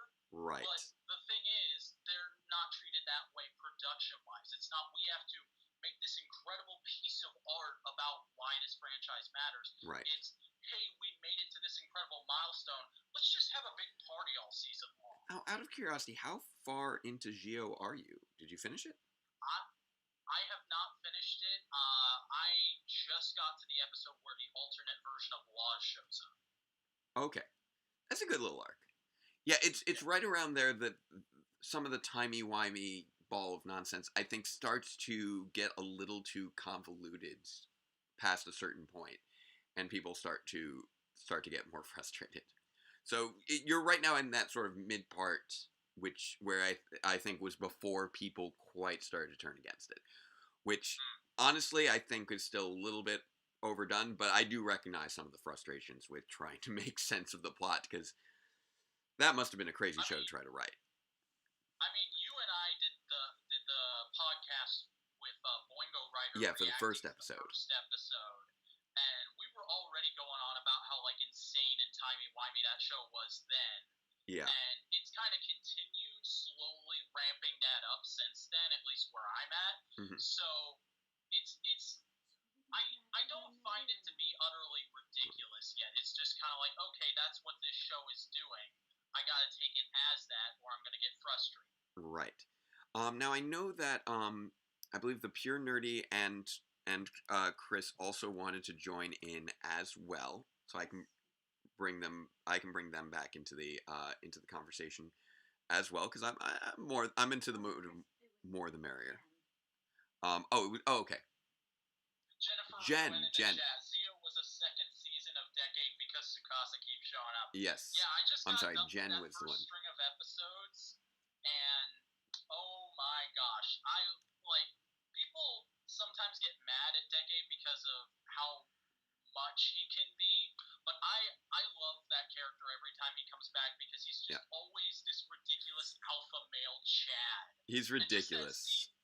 That scene where he's eating the main character's dinner while telling him he's going to destroy his ridiculous. How did you manage to be the most awesome writer in an episode with 4 other writers? Now, I know Jen wanted to join in, so I'll bring Jen in. So let's add Jen. Okay. I'm sorry, I'd lost track of who was trying to join in. So, yeah, because my brain is thoroughly fried, let me know in the chat, remind me if you want me to add you into the call. Hello, Jen, how are you? I'm good, how are you doing? I'm doing Hi all there, right. Jen. Hi, guys. So, always a pleasure to have more people. More the merrier. Oh, I can hear myself on your input. Oh, I'm so sorry. I need to turn myself off on the stream. Okay. There it is. All right. Would you like to appear in video? Would you like me to turn the gonna have you appear here as well? There we go. Yeah, I mean, that's fine. Okay. Here we go. And I'll turn it to the proper angle orientation thing. Here we go. Yeah, I can see it. There you are. Sorry about that. I had my phone on. No, it's fine. I know everything's a little wacky, and this is a little bit of a. There we go. I have to have it at like a 40-degree angle, and now it gets it. I think I can see everything fine. Great. On my end. So. Well, kind of. So did you find a phone tripod clip then? Sort of. It's the GPS phone holder from my car attached to a hand mirror that is currently sitting in a brush base thing. So like. Okay. Well, I wanted this to be a surprise, but I was just gonna say after I noticed that because on the first day you had to hold the phone with your hand, and I was like, man, his wrist has got to be getting tired. Dude, I still have your address saved on my Amazon from when I last bought you a Christmas present or a birthday present. So I sent you a tripod clip for phones. Thank you very much. I appreciate that. Yeah, so if you want to do this again, should be much easier next time. All right. So I think it's probably been like a good 20. It's been like the length of an episode since we last kicked off finished off second chance, which was great. So let's continue. I got Fins and Needles queued up right after the intro. Fantastic. Give me 1 second on that one. Okay, yeah. Right now it's just playing the end credits from Second Chance, and Fins and Needles. Okay. Will be kicking off in about another 20 seconds, and it will skip past the intro. So. All right, just tell me when to hit play. Yeah, okay. Skip the intro. Oh, I love Slippery Shark.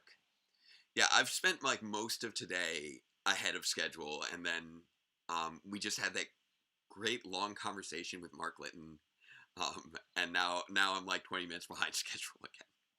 Yeah, I caught the back half of that. He seems like a super interesting and gracious guy. Oh, he is wonderful. I've talked to him on Power Morphin, and we have kicked it off. Here we go, fading in. All right. Oh, Nerdy's in the chat as well. I will pop you in as well. Thank you. Sorry, it took me a moment to.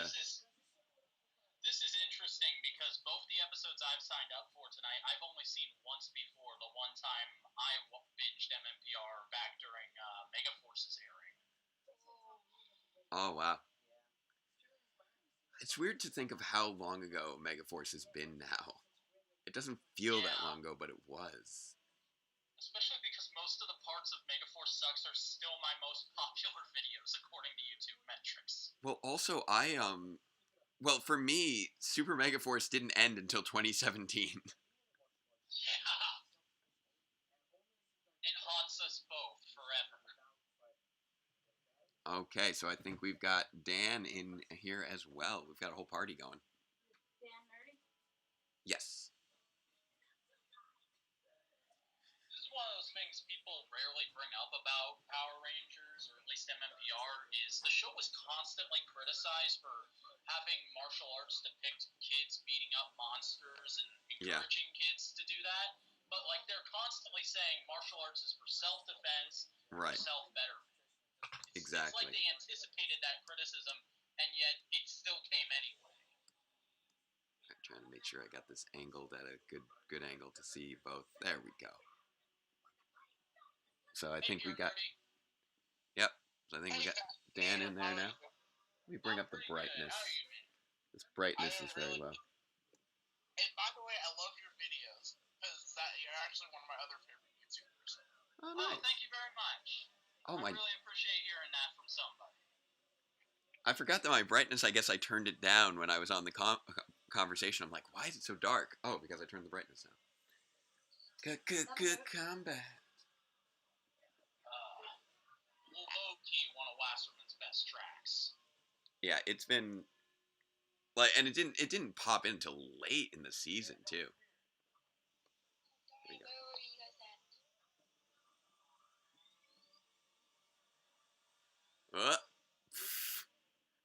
I love that in order to make him catch it, they had to have him play it in reverse. I forgot about that. That's great. It's so great.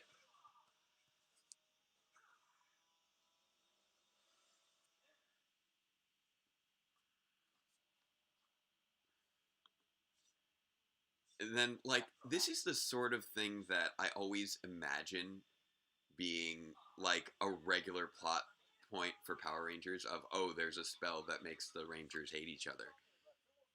But this is really kind of the first time that happened. Yeah. And we're, like, this is episode 56. And this is also, like, huge fuel for the Jason and Tommy Fire rivalry that people still take up with. Yeah. Like, I still see fan edits of this footage come out sometimes, and it's like, they were under a spell. Nobody paid attention. Yeah. Now, that being said, they did have sort of a conflict early on in Gung Ho with not knowing how to work with each other. True. That's what I always had thought, like, whenever I see a season, I think, how do they work so well together already? Is this like the first episode?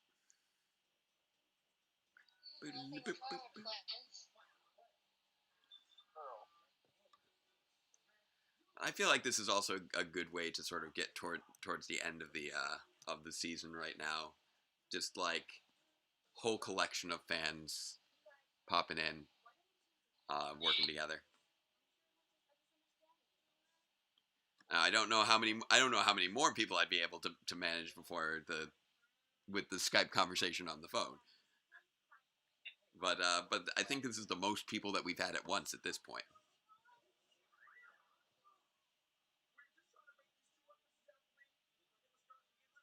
True, but hey, but there's millions of us, so I know a lot of us are enjoying this. I'm glad. Well, if we do have a million people out there, if those million people were to each donate $1, we would have our issue pretty close to solved. Again, they've been making great progress on their goals. Last I checked, I'm pretty sure just in the last few weeks, they've raised a couple $1 million. And that's fantastic. And there's still plenty more to go, but whatever we can chip in, will be part of that last few million that they need. Are we living in an extended version of this episode? No, we just finally actually started it, Scott. Sorry it took so long to get on there. Yeah, that's what happens when you get me on a tangent about Kamen Rider. I delay live streams. Well.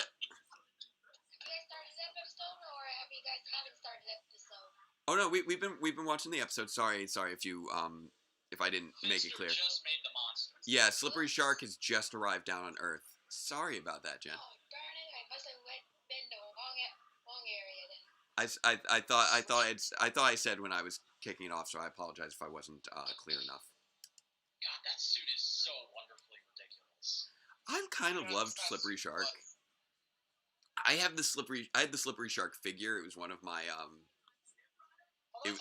It was one of my many monster figures as a kid, and it was just a lot of those toys were just solid. Slippery Shark just felt like a little solid toy, and if you moved his arm, like his jaw would open. It was great. Well, that's a cool gimmick. I like those were great figures that you don't really see figures like that anymore, where it's like every figure is, is solidly made and has an action feature and is articulated. Like, yeah, that's one thing that as a toy guy I always bemoan just a little. We've gotten so obsessed with articulation and detail that we've really moved away from build quality and fun gimmicks in recent years, and I hope more companies will do something to fix that, because like one of my favorite toy lines of all time is the Transformers Unicron trilogy. Yeah. And there's nothing like that stuff anymore. Just big, solid, chunky robot toys with cool gimmicks and spring-loaded missiles. Why don't we have more? But like, that was one of the big things about the monster figures. They were very collectible, because every one of them had some different feature, and they were all differently designed. Moving this to be better balance out my shots. There we go. There's my second face there. I like sort of arranging the little things here with me to make it feel like there's just all these people sitting on the couch with me right now. I've got my head back here. I got my guy right here. I got you guys sitting right over there. It is a very nice little set. There's a picture of another angle of it on Twitter. Also, I'll let you know that I'll let both of you know that, or all three of you, that things are a little oddly offset when it comes to how Skype arranges things. So Vac and Jen, if you each were to move more to your left, actually, you'll be more in shot. Because for whatever reason, no, Vac, that was your right. Damn it! Oh, sorry. I swear jar, gotta donate something. Yeah. Let me get my wallet real quick. There we go. I'm far from my iPad. Yeah. Anyways. Yeah. No, you're in a good position there, Jen. And I think with Dan, we were just getting like the top of his head. All right. Here we go. I got my wallet. There we go. Here's $5. I'm gonna send that to you in the mail. Probably be there. I don't know, Friday.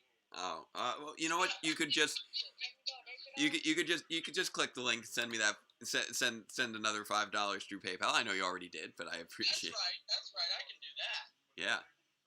So let me do that. If you got another spare $5, I don't mind that. Yeah.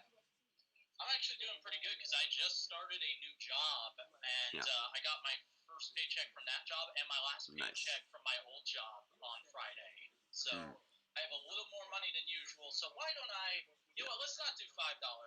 I'm going to give another 15 to this cause. Excellent. There we go. Nice. Hey, big spender. Bum, bum, bum. Let's make that little Starman dance. I love the little Starman dance. It makes me so happy. I'm so glad you did that, hon. It's wonderful.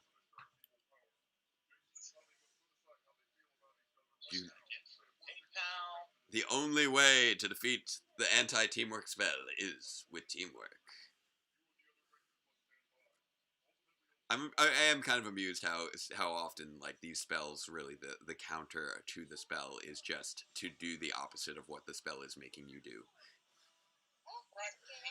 So wait, you counter this spell with dialectical behavioral therapy? Sure. He has a good point. All right. But yeah, Vac, just to once again let you know with how we started it.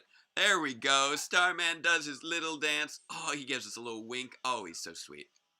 Thank you, Starman. You bring dreams. And thank you, Scott. Thank you very much. Simeon. Thank you very much, Simeon Scott, the Vacuuminator. Vac is back. All right. It's nothing, and hey, I owed you for possibly getting this stream demonetized. No, I don't think, yeah. But yeah, now I'm starting to see just you're the right side of your face does still keep getting cut off a little bit, but there you are. I mean, I got a bookshelf right here, so I can only go so far left. Fair enough. I feel like that's like the argument that various politicians make on Zoom nowadays. It's like, no, I've got a book. I can only go so far left.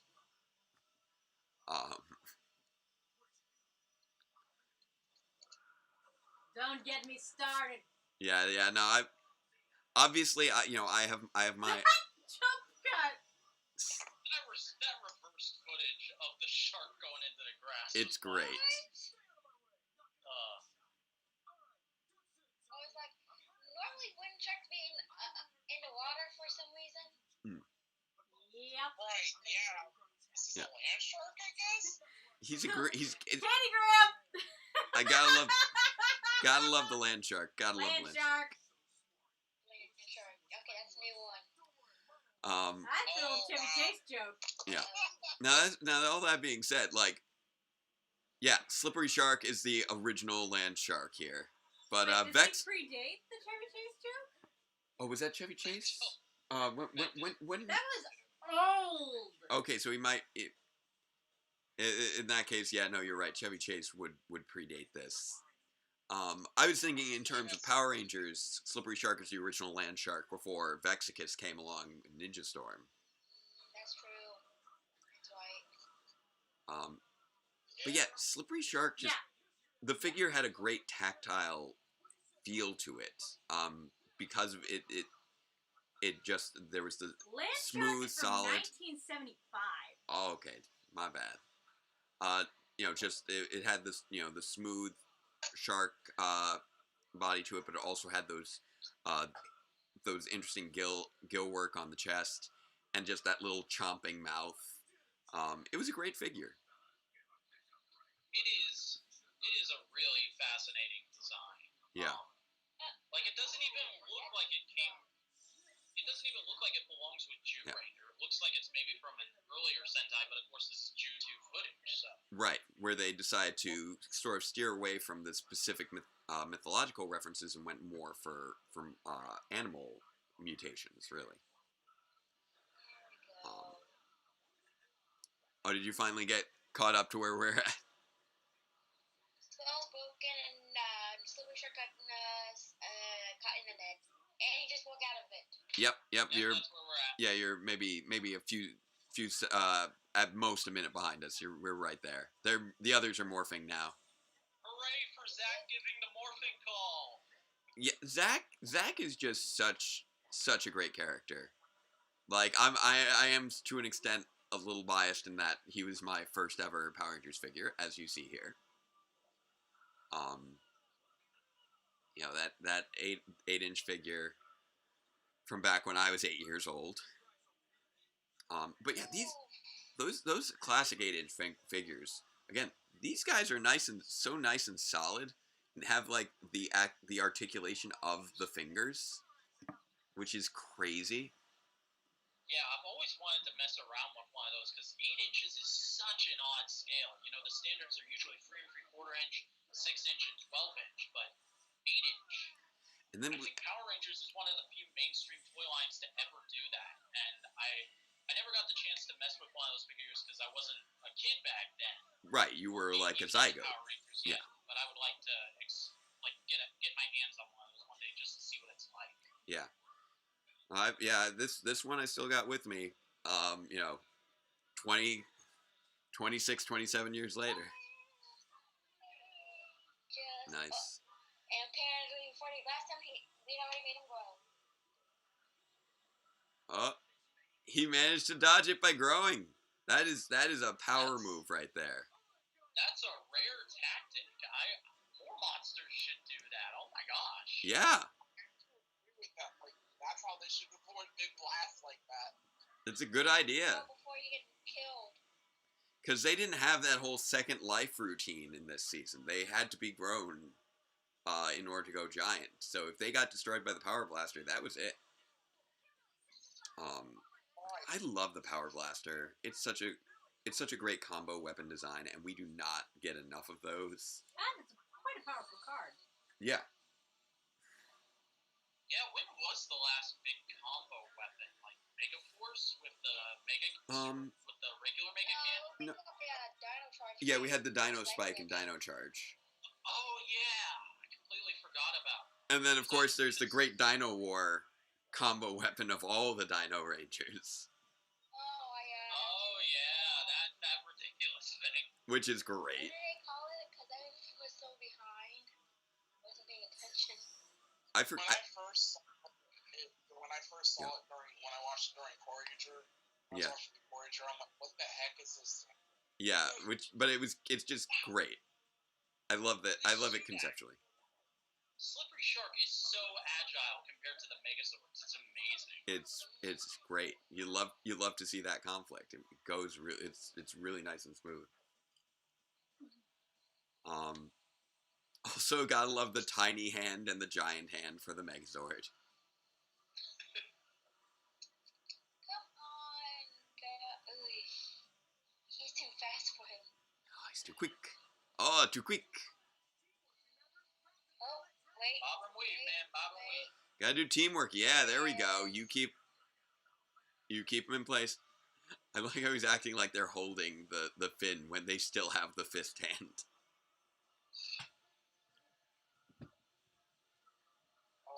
This just kicked. That's what I was saying during this whole episode the first time I watched it. Yeah. This whole show is just joy. It really is. Yes, it is. Like, I often say I'm not a big MMPR guy, but there is a distinct charm to a lot of these early episodes that's not in any other part of the franchise. Yeah. And it can be fun, like right now, to go back and just indulge in that a little bit. More carefree, more sort of creative and weird in the limits of what it could do at the time. Yeah. It's a really unique and wonderful show. Like, whenever I do ranking of Power Rangers seasons, I can't even really include MMPR in the ranking, just because the relationship with it is so different from the relationship with any other seasons. There's this just wonderful wholesomeness that just connects to a simpler time that you can't really get from the other seasons. You could almost say there's a childhood innocence about it that the other seasons don't have, just because it's basically a prototype for what the rest of the franchise is. Exactly. Right, exactly.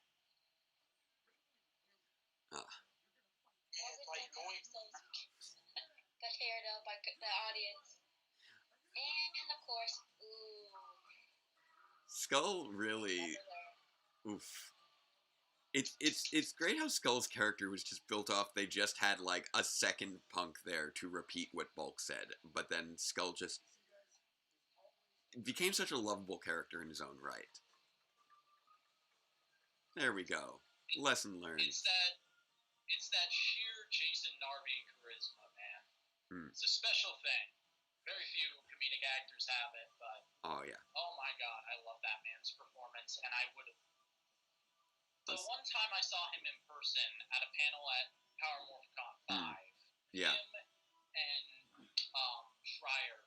Yes. Those guys, when they're improvising, just play off of each other in ways you never expect. Yeah. You've got to be careful though, because I earlier in the evening I did relate my whole the story, the whole pie story. Oh yeah. I did that whole story earlier.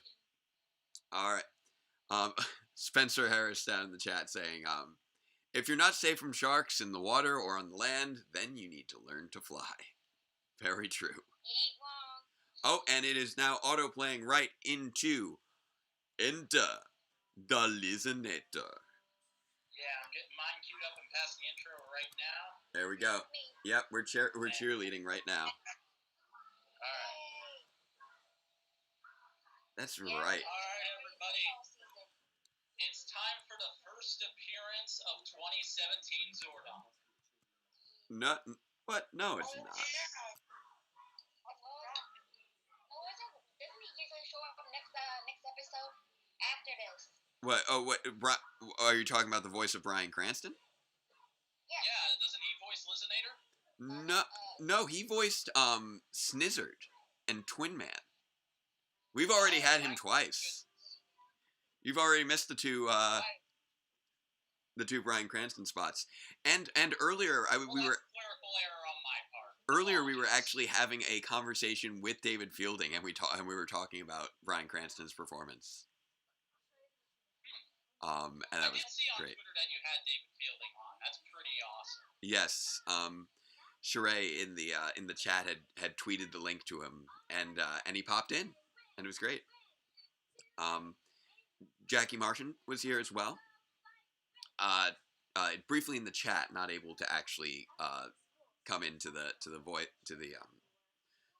phone because she was busy at work, but it was great to see her there too right before Mark joined us.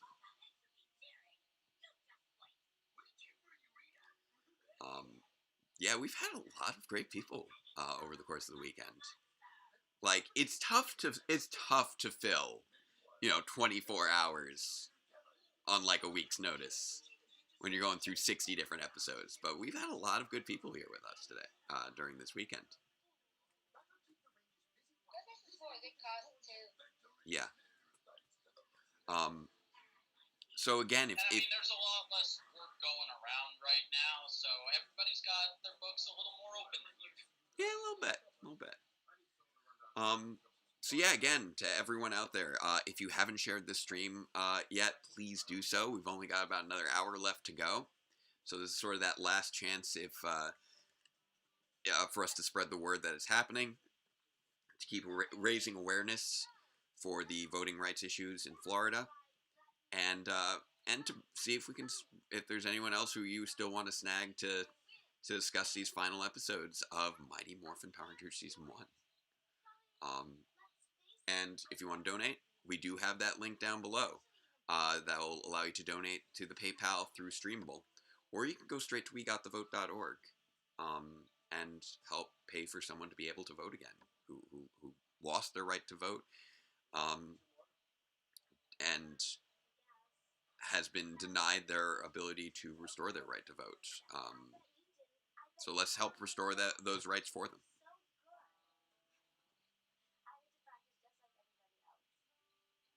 Yeah. This is something that I've said for years. Power Rangers, actually, I want them to keep trying to do more often.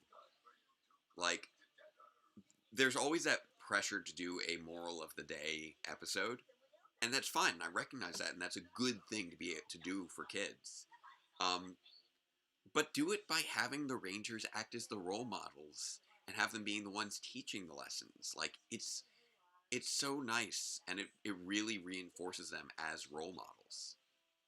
Yeah, it's your heroes need to lead by example, and it's really great how it's being played in this episode, where I believe by this point Tommy and Kimberly are low-key a couple, and they're being portrayed as sort of the main mentors to this little girl in this episode, almost in sort of a parental way, which I think a kid at home would appreciate. Exactly. My two favorite Power Rangers are talking to this kid like they were the kid's parents, and I can put myself in that situation. We got yet another battle song here that I think we're hearing for the first time, and that's "We Need a Hero." Yeah, we need a hero. I love this. And this is also a great fight too, like this couple fight with Tommy and Kim on the playground. It's amazing how creative the choreographers can get with "We Need a Hero." Yeah. We had to go. Oh, thanks for coming out, Nerdy. Yep, sorry that I missed you signing out, but thank you again for joining us. It's been great. It was great talking to you earlier. It was great seeing you again. Kelly got herself kidnapped. Oh no.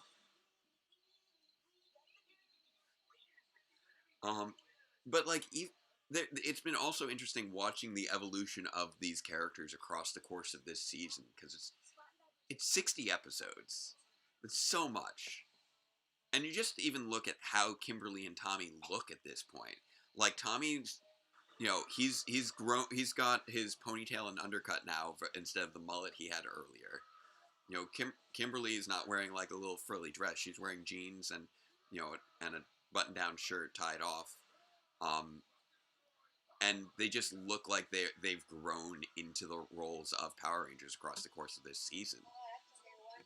We just got a new monster just joined in. Yep. Wow, that's a really out there monster design. Well, honestly, it's the vocal performance that's so memorable. The Lizonator. Yeah. Oh my god, he's doing a Schwarzenegger. That's yes. Amazing.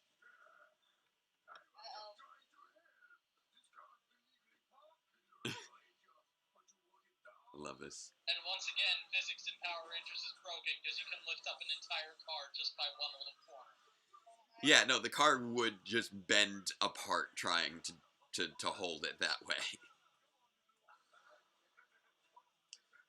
But we've seen that is apparently how you lift a car in the Power Rangers universe. Like even Bridge lifted a car that way. Yeah. I start to wonder if whereas here we have in that little spot by the wheel well is usually where like people might store their keys. I guess in Power Rangers, like that spot is where you hit the anti-gravity generator on a car. That just comes standard.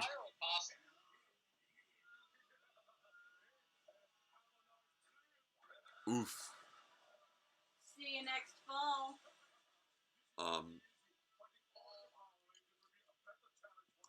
Really good use of fight scenes too.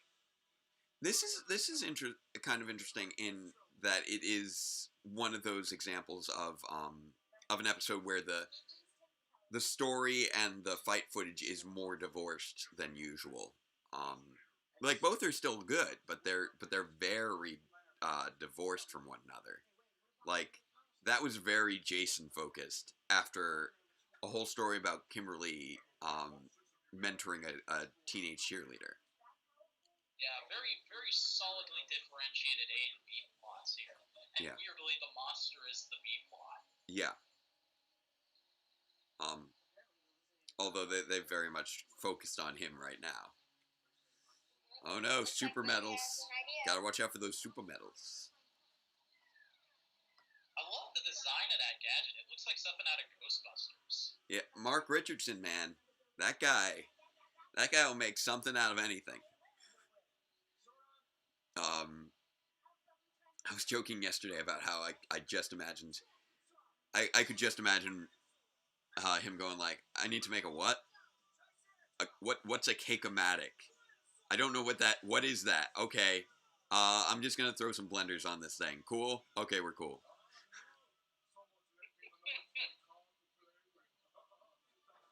He really loves throwing cars around. That's just his deal. Also, whose car is this? Is there someone out here? Like, I mean, if you can flex on that level, if you've got games that good, wouldn't you just toss cars around for fun? I mean, imagine the kind of following that man gets at the gym. Oh, big time. But here's the question though: whose car is that? They're in the middle of a quarry. Is there people working this quarry? Is there just is the foreman just here at this quarry, just like out of shot, and it's his car just sitting there? Yeah, he's down in a tunnel over one of those little dunes of gravel, and he just hears all this fighting, and he comes out and sees his car like 5 feet in the air, and he's, what? I love that. I love that. I hope we had paid the car insurance. I love that. Like, what? Putties can drive? It's just a great moment. I love that moment where he goes into the car and then the putty just punches him in the face. It's so unexpected because you never see putties. You don't see people get hit in the face usually in Power Rangers, so it's extra unexpected. And this is just a crazy stunt that isn't even like connected to a Zyuranger episode because this is YouTube footage. They're just like, what could we do that's crazy? You'd see in some weird 80s bootleg movie. Which, you know what? It makes sense for the Schwarzenegger impression then. Like, let's face it, if this wasn't a weird 80s bootleg movie, you would have somebody in there doing a Schwarzenegger impression. Yeah. Here's Tommy. He's back in. Hey, welcome back, Nerdy. Thank you. Sorry, my girlfriend called. So. That's fine. That's respectable. That's understandable. Oof. Plus watching a mental health thing that I started watching while talking. Yeah. But I wonder if with like these U2 scenes, like, because I was talking to Mark Litton about these, and even at the time the writers weren't really given context on what the original footage was, outside of just being given it to work on. Okay. And so it's like, so who came up with these ideas, and in what way? So did the Toei team just be like, okay, what sort of fight do we want to have? Let's just do it. It's like, have we had something where the Red Ranger is like trying to hold on to a runaway car? No? Okay, guys, let's head out to the quarry and go to town. Like, that's just so interesting to me, that they just created all these fights that clearly have scenarios going on, but nobody was in the loop on these scenarios, so the teams just kind of did whatever they wanted. It had to have been one of the most fun jobs for Toei at that time. I always imagine directors in Tokusatsu wanting to let loose a little more, and this is probably one of those few times they did. The only other time I can imagine something like this happening is maybe when Keita Amamiya left Toei to go make Garo.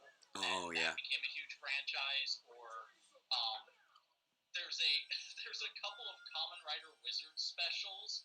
It's just the suit actor messing around in like a trailer park for 5 minutes at a time, wearing the different form suits, and it's like it's themed to the different what the different forms represent. So flame style, it's like he's going through a very hot summer day. Yeah. And water style, there's a scene where he's wearing the full suit, but he's taking a shower. It's so bizarre but wonderful, because they were just having a ball on set that day. Amazing. That sounds amazing. Oh man. Whew. So how's the chat doing? You guys seem to have been a little quiet lately. Hopefully you are enjoying the Listenator. This is a highly interesting episode. Yeah. We've just kind of abandoned this little girl to her fate at this stage. They're just focused on this fight, and right now it's just the Dragon Zord fighting Listenator. Oh, this is not pretty for Dragon. I love that the Dragon Zord just goes limp when it gets swung around by its tail. It's like a cat being grabbed by the back of the neck. I love that. I actually count. Yes. Oh man. It's a little known fact. Yep. That you can scruff a Dragon Zord by grabbing it by the tail. Apparently. Getting to that final stretch. I'm awake. I'm doing good. I actually did have a pretty good night's sleep last night. How many energy drinks have you gone through so far, Jay? Zero. Actually, I've just been drinking water and regular food. Wow, bravo, man. I couldn't have gotten through this without at least 1 or 2 bang energies. Yeah. I mean, Jake doesn't drink energy drinks. I had like some Dr. Pepper on like Friday night, but that was about it. Dr. Pepper is literally the strongest thing this boy drinks. Yeah, I don't drink coffee. Dang. Like I don't drink coffee either, but that's because I don't like the taste. Yeah, same. And I've actually been trying to cut down in soda in general, just to be healthier, but this weekend I'm just like, I'm gonna need some caffeine and sugar. It's the only way I'm gonna get through these next few days. Understandable. Hard to get rid of the headaches, though. Yeah. Squat baboon with the pon-pons. That's amazing. It's fantastic. Everything about this is amazing. Why are they cheerleading? Cause she's training them. She's. I'm just trying to figure out why they're humoring her. Cause they're squatting baboon. Because they need something to do. Okay? Their job is to stand around and be afraid of Rita. They need something else to do. Right, exactly. Like, that would get boring over time for myself.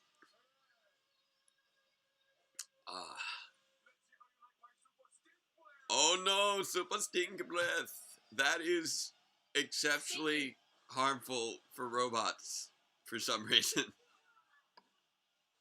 is exceptionally stinky.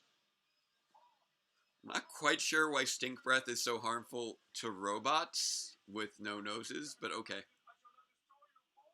Yeah, it would have worked better if they called it, I don't know, maybe atomic breath or something like Godzilla. Yeah.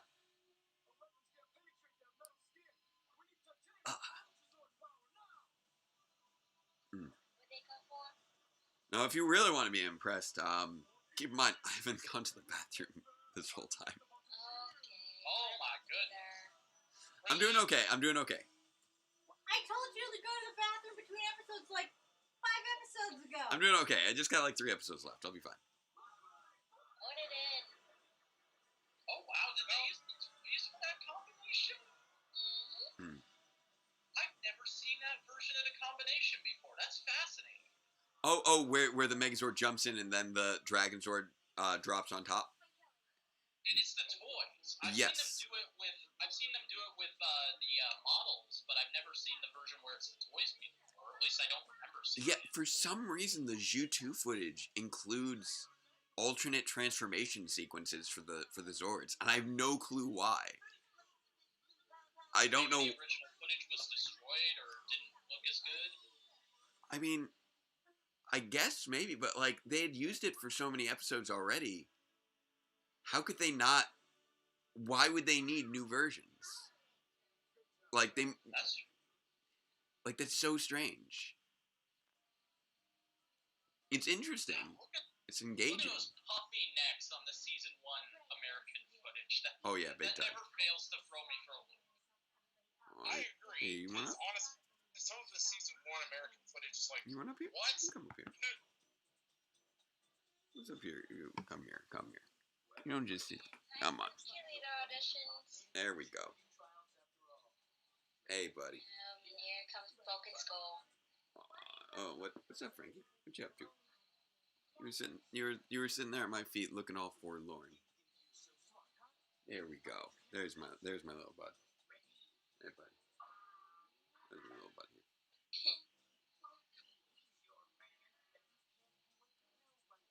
It's a real party here at this point.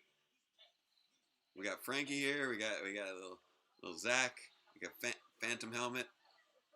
We got 3 good old Ranger fans here in the Skype. It's good times. Gotta love a good old fashioned pant splitting. It just always a crowd pleaser. Hey there, pal.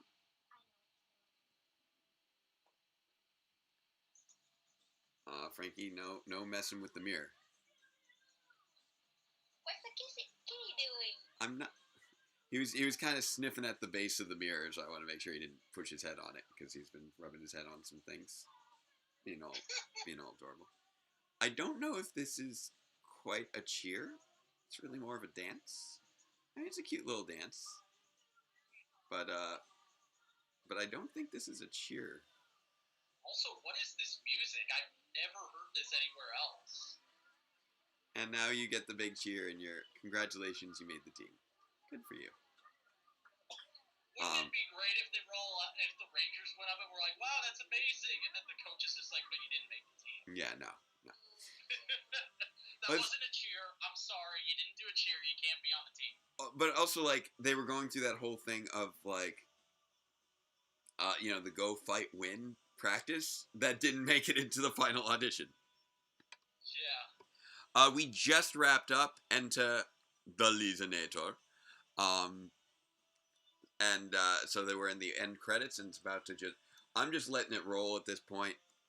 We got to kick off some football season. So again, if there's anyone who wants to join in on this, or anyone who you want to have join in on this, please voice things in the chat, voice things to who you need. Get them over here. Let's keep raising those funds for wegotthevote.org. this is that final stretch, so if you've been holding out, now's a perfect time to just kind of dive in there. We've got 3 episodes left, so maybe an hour left to go on the stream. All right, I am right at the title screen for football season.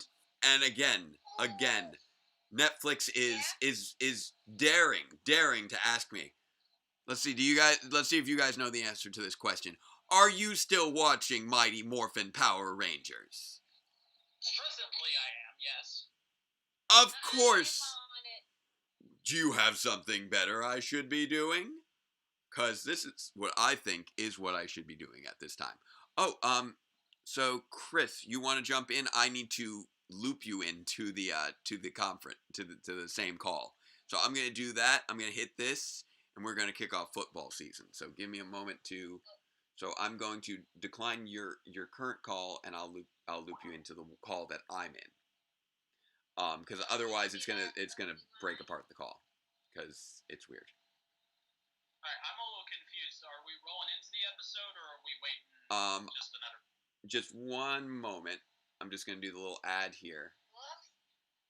Rewind again. Sorry. Yeah, it's currently it's paused right on the line football season, which is nice and easy to identify.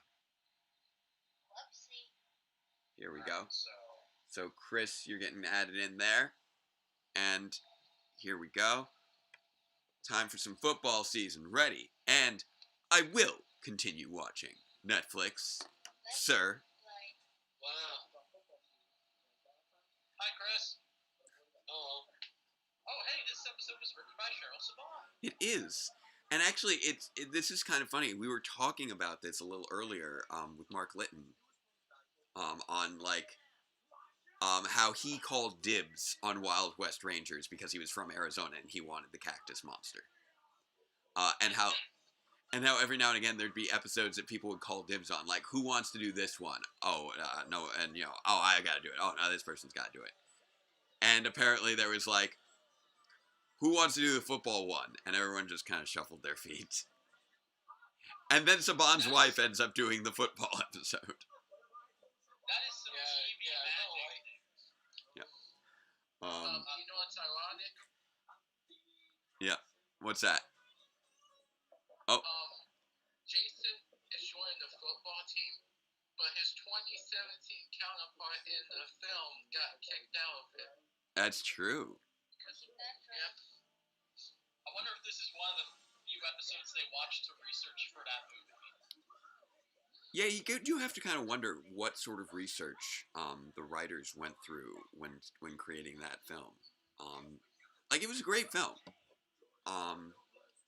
But it's definitely got a lot of different vibes going on there.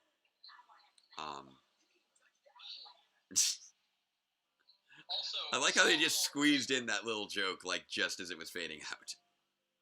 Yeah. But there was some very clever editing earlier, because both chasing after that football and then crashing into Principal Kaplan, yeah. Or Kaplan, my apologies.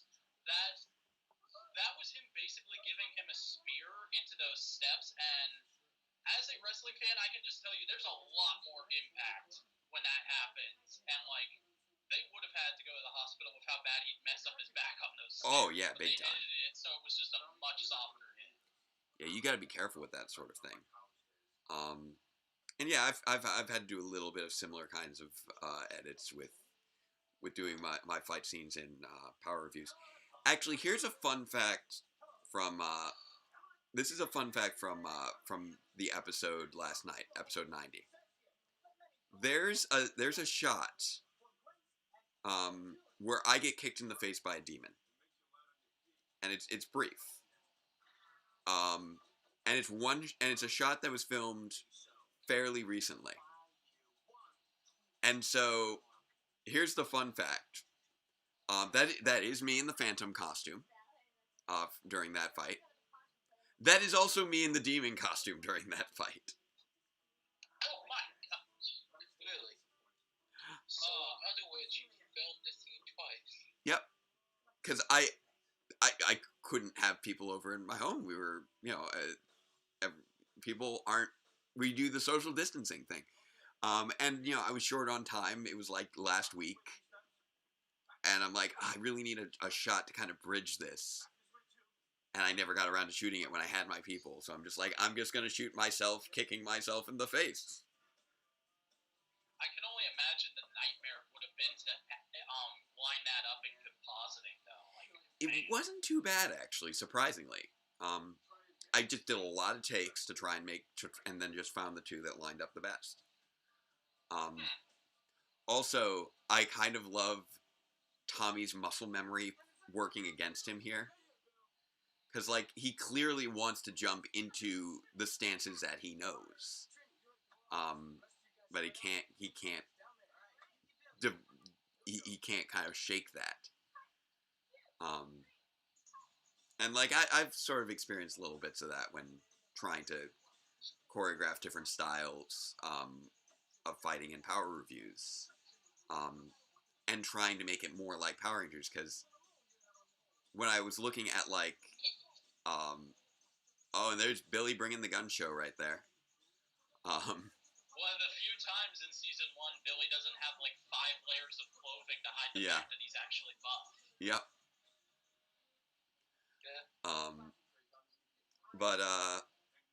But yeah, I'm trying to think, okay, what can I have this? Actually, come to think of it, no, there were 2 shots where I kicked myself. There was one shot where I got kicked in the face at the Phantom, and then there was another shot where I kicked a demon off screen, and again, I was both. And I was trying to figure out the right sort of shot that I could do, because I didn't have another actor there. So I needed to sort of mask the fact that there was no contact. So that was the way the angle had to be. And the tricky thing there is, okay, but any of the appropriate shots I would do would be hidden by the other character's body, or would be repetitive because I'd done it before. And so I actually went back and I looked at Delta Discovery at the fight scene that the Phantom Ranger had against the Quantrons and the Pirantrons there. And I remind myself, right, this is Power Rangers. You're not aiming for the body. You're not aiming for the head. That's what you do in an actual Taekwondo, where you aim for the body, you aim for the head. In Power Rangers, you're making these big sweeping motions to aim for the arms and legs. Yeah, you're putting on a show rather than trying to actually defeat your opponent, because it's a fight for a TV show. Exactly, and I need every now and again to remind myself of that. I'm not logistically trying to think of how I take this character down. I actually need to be thinking of, okay, how do I make sure that these motions are clear and the action is being conveyed.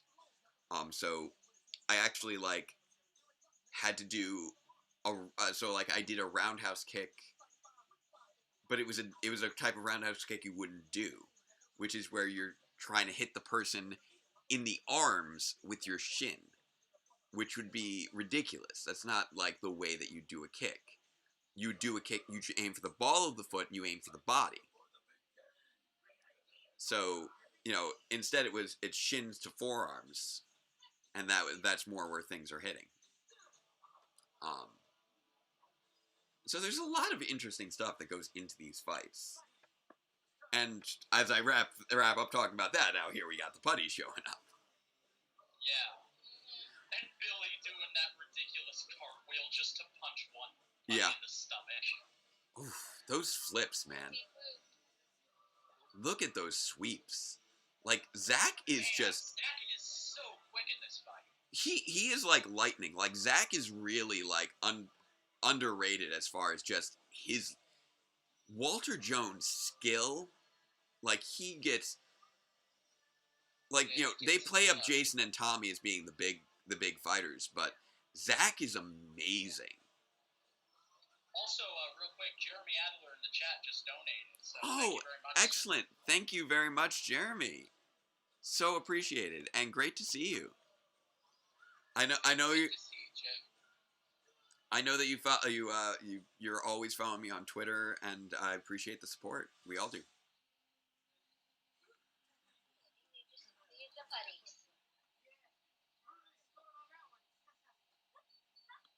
I'm seeing if did the little Starman appear while I was looking at the putties, or has he not shown up yet?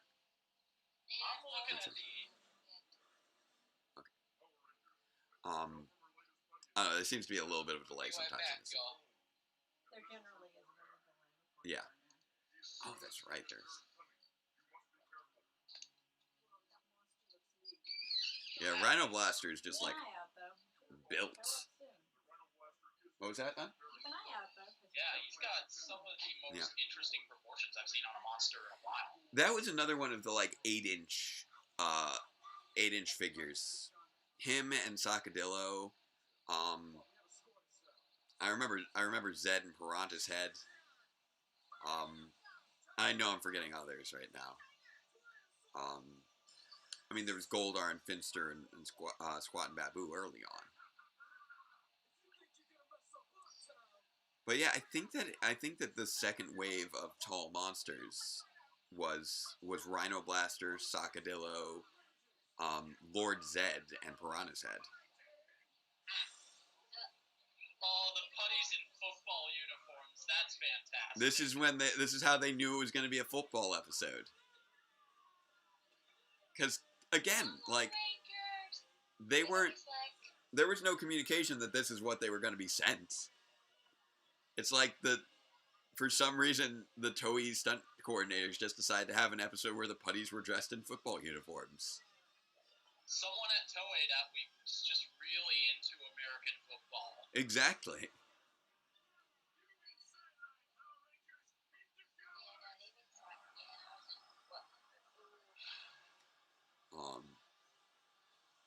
But yeah, no, Zach. I was saying before, Zach has had like the ability to like jump like you wouldn't believe. All right, thank you again, Jeremy. Sorry you have to run off, but I'm very appreciative that you were able to pop in and contribute. It's wonderful.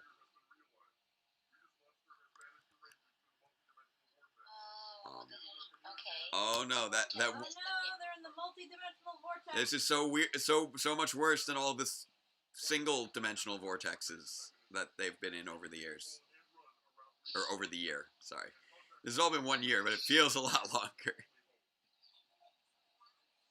Well, it's 60 episodes. I believe this is episode 58, right? So yeah, we're right at the end there. If each episode supposedly is one snapshot of a week of their life, then we're already in year 2. Yeah, we're getting there. We're right about that. I imagine that these must be happening more than just one attack a week. Like Rita was relentless when you considering like the time scale. Like current Ranger teams have it easy, honestly, at this point. Because they only have to fight them like 20 times a year, as opposed to like. And they get to take the summer off. Yeah. Okay, what am I thinking that like okay, so Mighty Morphin started when they were in freshman year, so around this time they should be in what, sophomore? They're getting ready for sophomore year, I would say, at this point. If we go with the idea that they were freshmen at the beginning of season 1. Which you kind of have to because of Turbo, but looking at the actors, even in early season 1, they already look like they're early 20s, which I think most of them were at the time of filming. So it's hard to buy them as anything other than seniors. Exactly. Especially when like they're mentoring kids who actually look like high schoolers who are like 14 or 15. Like Kelly in the previous episode, like by comparison, she's obviously supposed to be like 12, but she's like 14 or 15, which is the age that Kimberly's supposed to be, and Kimberly looks like she's like 5 years older than her. It's things like this that make the little kids idolize being a teenager and being a young adult because they think you're way more grown up than you actually are at those points in your life. Yeah, that's kind of a thing. Whereas here I'm like 35 and I'm like, am I really a grown up yet? I don't know. Yeah, I mean, I'm still watching Power Rangers on my couch on a weekend, so who's to say? But I was just gonna say, that's one of those things that, and I don't want to get too existential here, but I like to joke about this with my friends where nobody really knows what they're doing. Yeah. We're all just kind of figuring it out. That's not too existential. That's just reality, man. Yeah, exactly. Same here. There we go. Just. By the way, I do have Frankie still right over here. He's kitty. He's a good little buddy there. Yeah, he's a good boy. Yeah, there's my Frankie. We have had Frankie for so long now. We've had Frankie for going on 12 years. He's an old man. He don't act like it, but he is. Yeah, he still acts like a little baby kitty, but he's a big old man now. Ah, that's impressive. I've got a dog that's like 8 years old, and he acts like he's a 70-year-old man. Well, dogs also age quite a bit more quickly. Yeah, dogs actually have a much shorter lifespan than cats. That's true. Like cats can often live like twice as long as dogs. It's crazy. Also, I just looked at the stream to see the cat, and I realized that the angle I'm at on my video, you can only see the top part of my shirt, and my shirt just says NWA there. I'm not wearing a shirt for the rap group. This is for the wrestling promotion, National Wrestling Alliance. Oh, okay. So if anybody thought I was wearing something explicit on the stream, I'm not. Okay. Saying anything on my end. Oh, okay. I can do it. I just gotta believe in myself. Yes, that is truth. Just gotta believe and work hard. The song from Kamen Rider Agito just starts playing. Believe yourself. Mommy just decided to jump into Megazord. Yeah.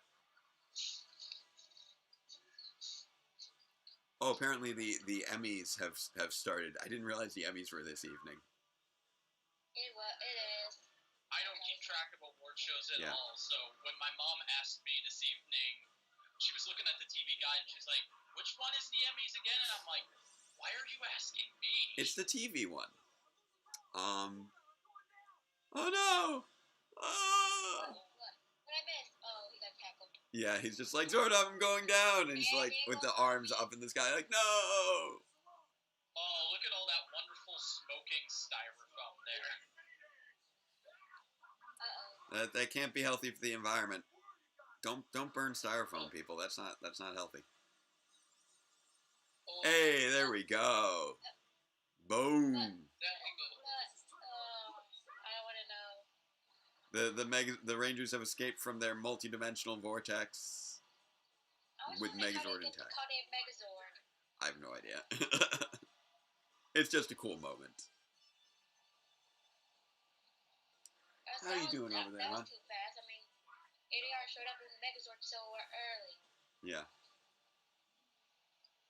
It was in a pocket dimension separate from the one they were in, and Zordon just happened to pull from it at the same time. He had it stored there for maintenance today. Yeah, exactly. Sure did. Okay, makes sense.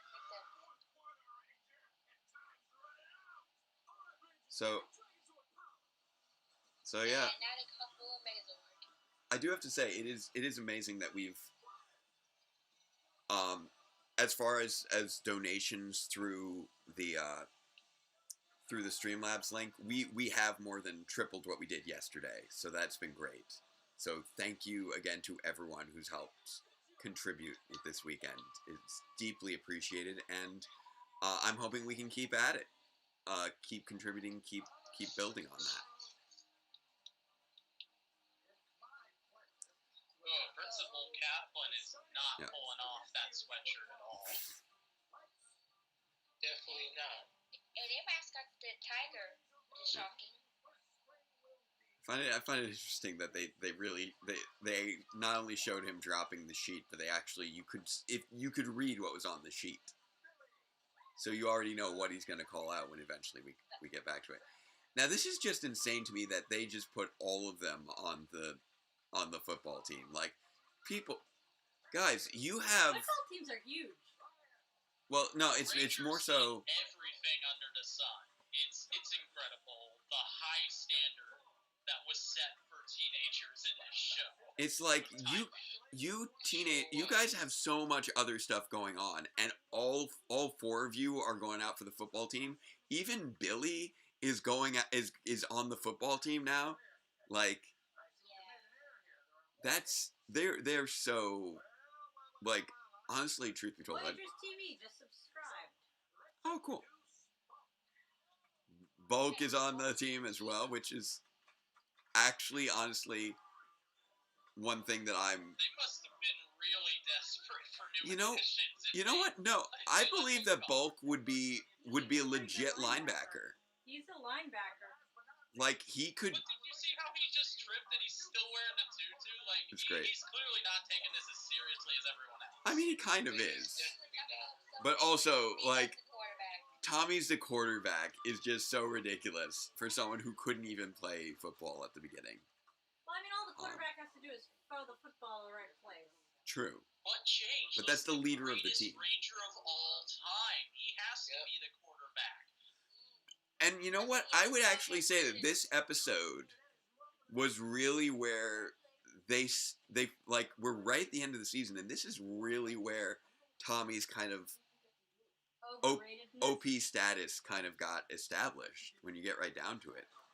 Because, like, if you look at how he was handled in this episode, where all the other Rangers were captured, he had to step up. Like, at the time, you know, that was a big deal because it was the first time that he had to do it. But the fact that it was all the other Rangers were captured, he had to step up, and, you know, he's the one who's taking everything on by himself and really, you know, saving the day. Plus, there was the thing that he wasn't good at, and then he becomes, you know, the leader of that thing. And that whole, everything about this episode really kind of solidified who Tommy was going to be for, like, the next 4 years, or next 3 years, and then throughout the rest of the series. And it really started with that episode. My OC do not steal at this point. Yeah. But prior to that, he was still kind of the like, sort of doofy nice guy who Kimberly crushed on, and who liked to go do martial arts off in the woods. Football season is ending now. Even though we just finished tryouts for the team, I guess. But here we go. Mighty Morphin Mutants. We are in the penultimate episode, people. And one of the most fun episodes of the season. We got this is a Doug Sloan episode. And now reestablishing, and then this is another, actually, like, sort of iconic interpretation of Tommy as well, in terms of what we think of when we think of Tommy, as being the forgetful guy.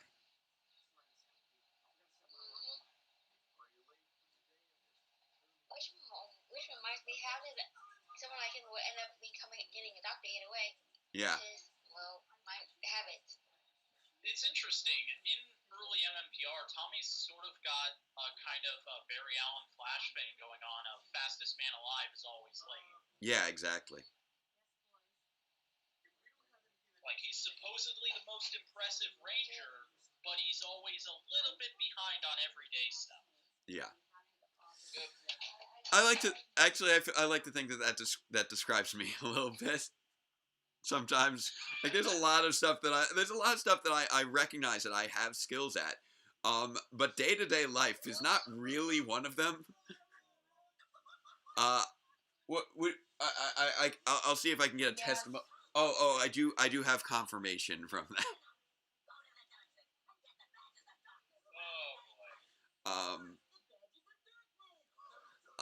I do space out on a lot of things, a lot of the time.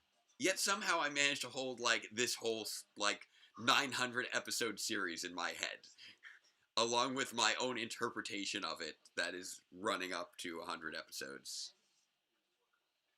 Meanwhile, I talk about how, like, some of my favorite things and how much I love them, and yet I can't remember the details you remember about seasons you supposedly hate, like Operation Overdrive. Oh no, he definitely does hate Operation Overdrive. I mean, supposedly. I will say that hate might be a strong word, but it is deeply frustrating. Oh yeah. This is nice here. Just getting a little time with Jason and Tommy just throwing out after a workout. Yeah, a little bit. I love that. I feel like I've done that, what he just did there.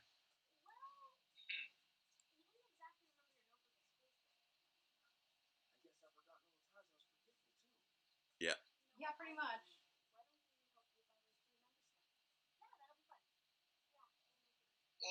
Yeah. Sorry, you're back. Tommy, we want you to be our project.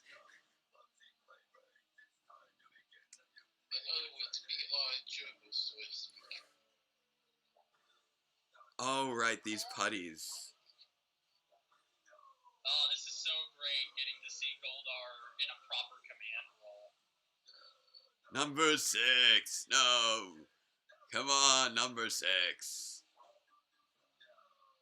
must have been really fun for Kerrigan Mayhew to record. Yeah. Just number 6 is just a mess of a putty. It's like, what are you doing, sir? Sir, this is a Wendy's. What are you doing? It's his first day, and he's trying his best, alright? It's also his last day. And he was only 1 day away from retirement. It was his first day, and he was only 1 day away from retirement. Also, it's all of their first day. They were literally, like, probably made earlier today. Yeah, they were.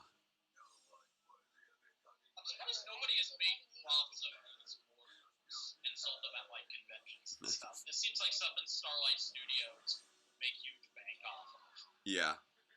But it's interesting how, like, they have these badges of darkness, and, like, Goldar is just being ridiculous here. It's like, no one's worthy of being the Red Ranger, so I will destroy this, like, transformation device that's supposed to make us equivalent to the Rangers, rather than just, I don't know, maybe try and make another better putty.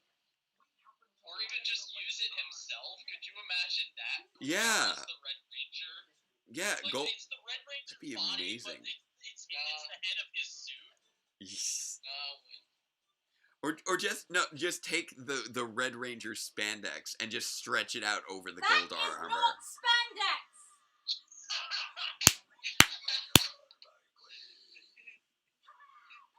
I love you. The funny thing is, I'm just over here playing phone games. Yeah, I know. You'll join me for the final episode, though? Yeah. There we go. We're coming up on it.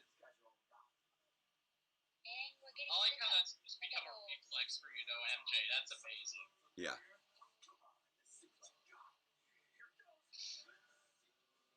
Woohoo! Flippity dip. That was basically my point. So I'm not even looked up for my game. I'm just like, oh, look at it's not spandex. You can tell Jason David Frank just loves kicking things. Like, he's just kicking so many things. Yeah.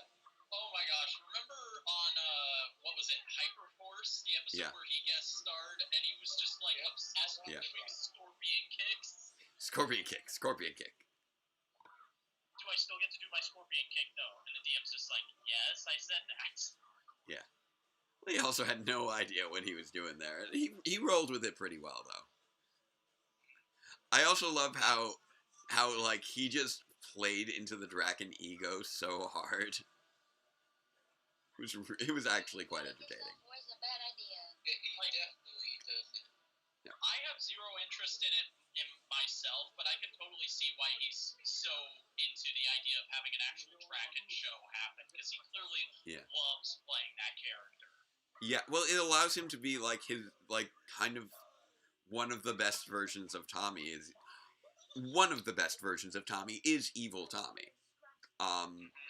With Dr. O. Tommy, Evil Tommy, all other Tommies. Yeah. And then I'm not quite sure where Vision Quest Tommy and Race Car Driver Tommy go in the hierarchy. It's hard to say. Race car Driver Tommy, let's be honest, that's bottom of the barrel Tommy right there. That is phoning it in, Tommy. Phoning it in while driving, Tommy. I will point out that a large part of Dr. O was literally phoned in. Hashtag race car. That is fair. While driving. MJ just pointed out that that a good chunk of Dr. O was literally phoned in.